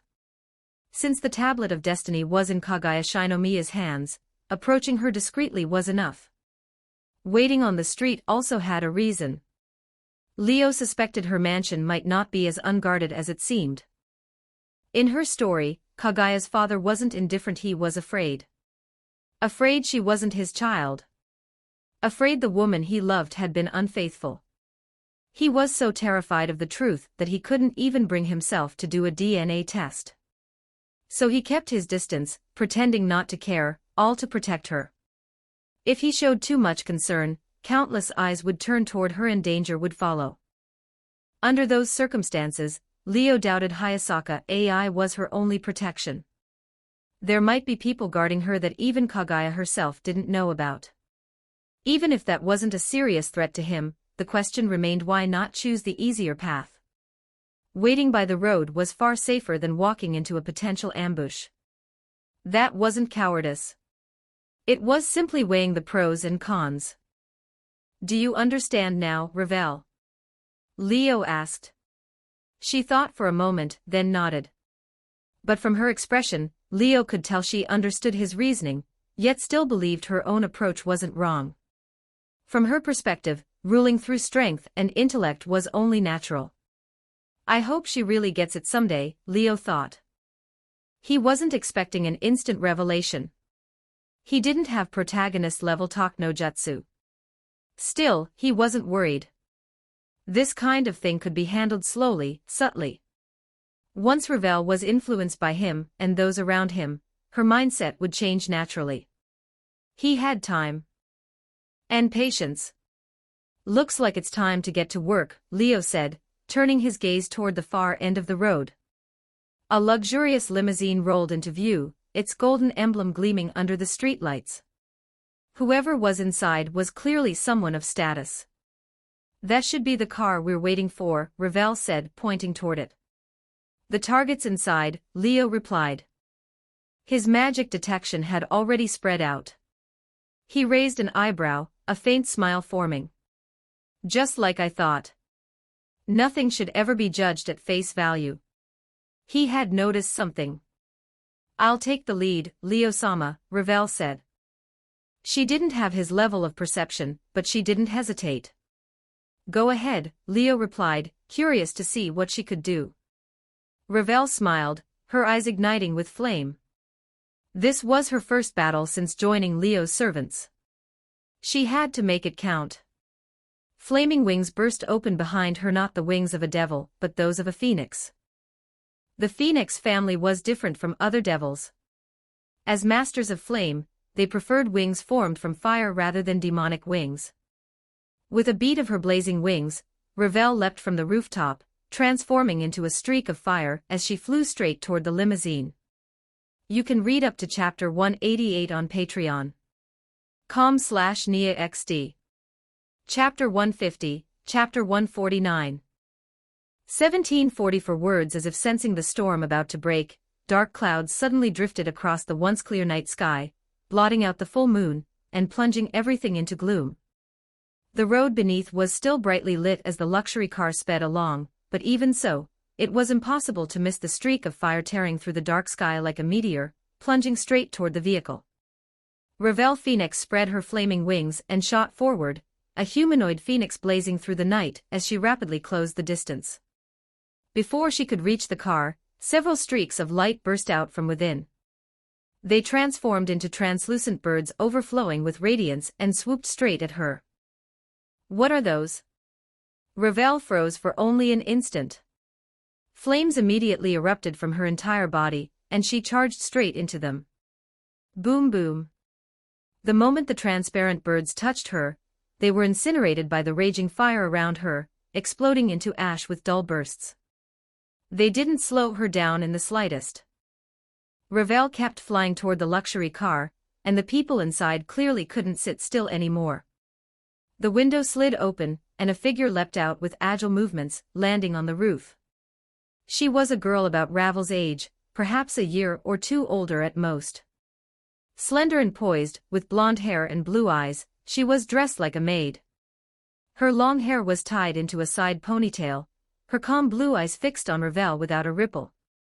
In her arms was a Barrett sniper rifle. Ravel recognized her immediately. Ai Hayasaka. She'd done her homework beforehand, so she called out the name without hesitation. As Kaguya Shinomiya's maid and personal bodyguard and someone who had undergone professional exorcist training, Hayasaka naturally wasn't lacking in insight. Phoenix Flames. House Phoenix, huh? Her voice wasn't light or airy, but it carried clearly on the night wind to Ravel's ears. So you're the famous young lady of House Phoenix, Ravel Phoenix. What business does a devil have with us? There wasn't much hostility in her tone, but the gaze pinned on Ravel was filled with unmistakable vigilance. My master wishes to meet your mistress. Ravel flicked her eyes briefly to the Barrett in Hayasaka's hands, then smiled as she spoke, her manner calm and elegant. Your master? Hayasaka paused, genuinely surprised. The daughter of House Phoenix had a master. Was she someone's servant?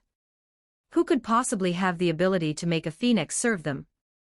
And why would that person want to meet her mistress? Because of the Shinomiya family.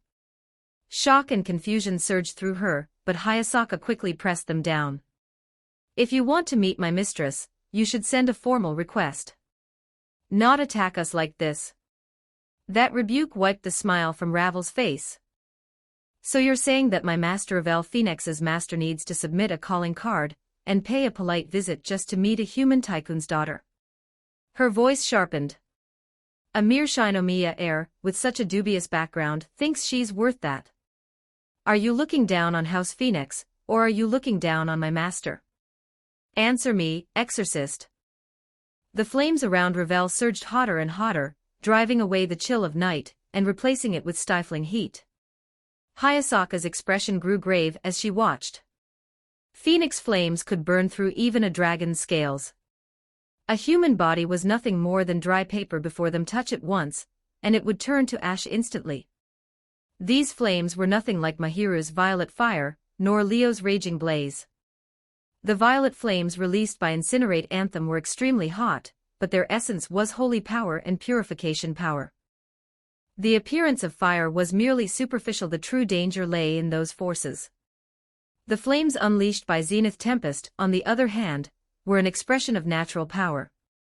Their temperature might not be extreme, but their scale was enormous, easily escalating into natural disasters. Phoenix flames were different. They were pure fire, blindingly hot, brutally destructive, violently combustible. Enhanced by the Rook Peace trait, they could reduce not only fragile human bodies, but even entire buildings to nothing in an instant. Hayasaka couldn't afford to be careless. I'm sorry, but I can't hand my lady over to just any devil. As she spoke, she quietly chambered around in the barret. Then let me see what you're really made of, little maid. Ravel didn't waste words. The flames around her expanded violently, shaping into a true phoenix as she dove toward the luxury car. Almost at the same time, Hayasaka fired. In just 0.1 seconds, she raised the rifle, aimed, and pulled the trigger. The bullet tore through the air, piercing straight through Ravel's flames and chest. Ravel glanced down at the burning hole in her torso, raising an eyebrow. A special bullet engraved with exorcist magic formula, huh? No wonder it could punch through her flames and body. A normal bullet would have melted into slag before even reaching her. Unfortunately, it doesn't do much to me. The hole in her chest regenerated almost instantly amid the shifting flames. Immortal body. Hayasaka inwardly clicked her tongue, but she didn't stop. She kept firing, bullets streaking through the night and tearing through Ravel's arms, abdomen, even her head, each impact bursting into flame. Ravel ignored it all, relying on her immortal body as she continued her charge. In that case, seeing that the exorcist bullets were useless, Hayasaka abandoned the rifle. She pulled several talismans from her pocket and threw them. In an instant, the magic formula inscribed on them lit up, transforming into translucent birds once more. Only then did Ravel realize what they truly were. Shikigami. Shikigami were spiritual entities controlled by Onmyoji. In essence, they were no different from the familiars devils used, just different names and methods. Devils usually obtained familiars through contracts. Shikigami, on the other hand, could be bound by contract, forcibly subdued through exorcism, or even created temporarily through magic formula. Fundamentally, they were all about controlling external entities. The talismans Hayasaka threw contained magic formula for creating Shikigami. The moment they left her hand, they became bird-shaped spirits and attacked Ravel. Just hastily made familiars.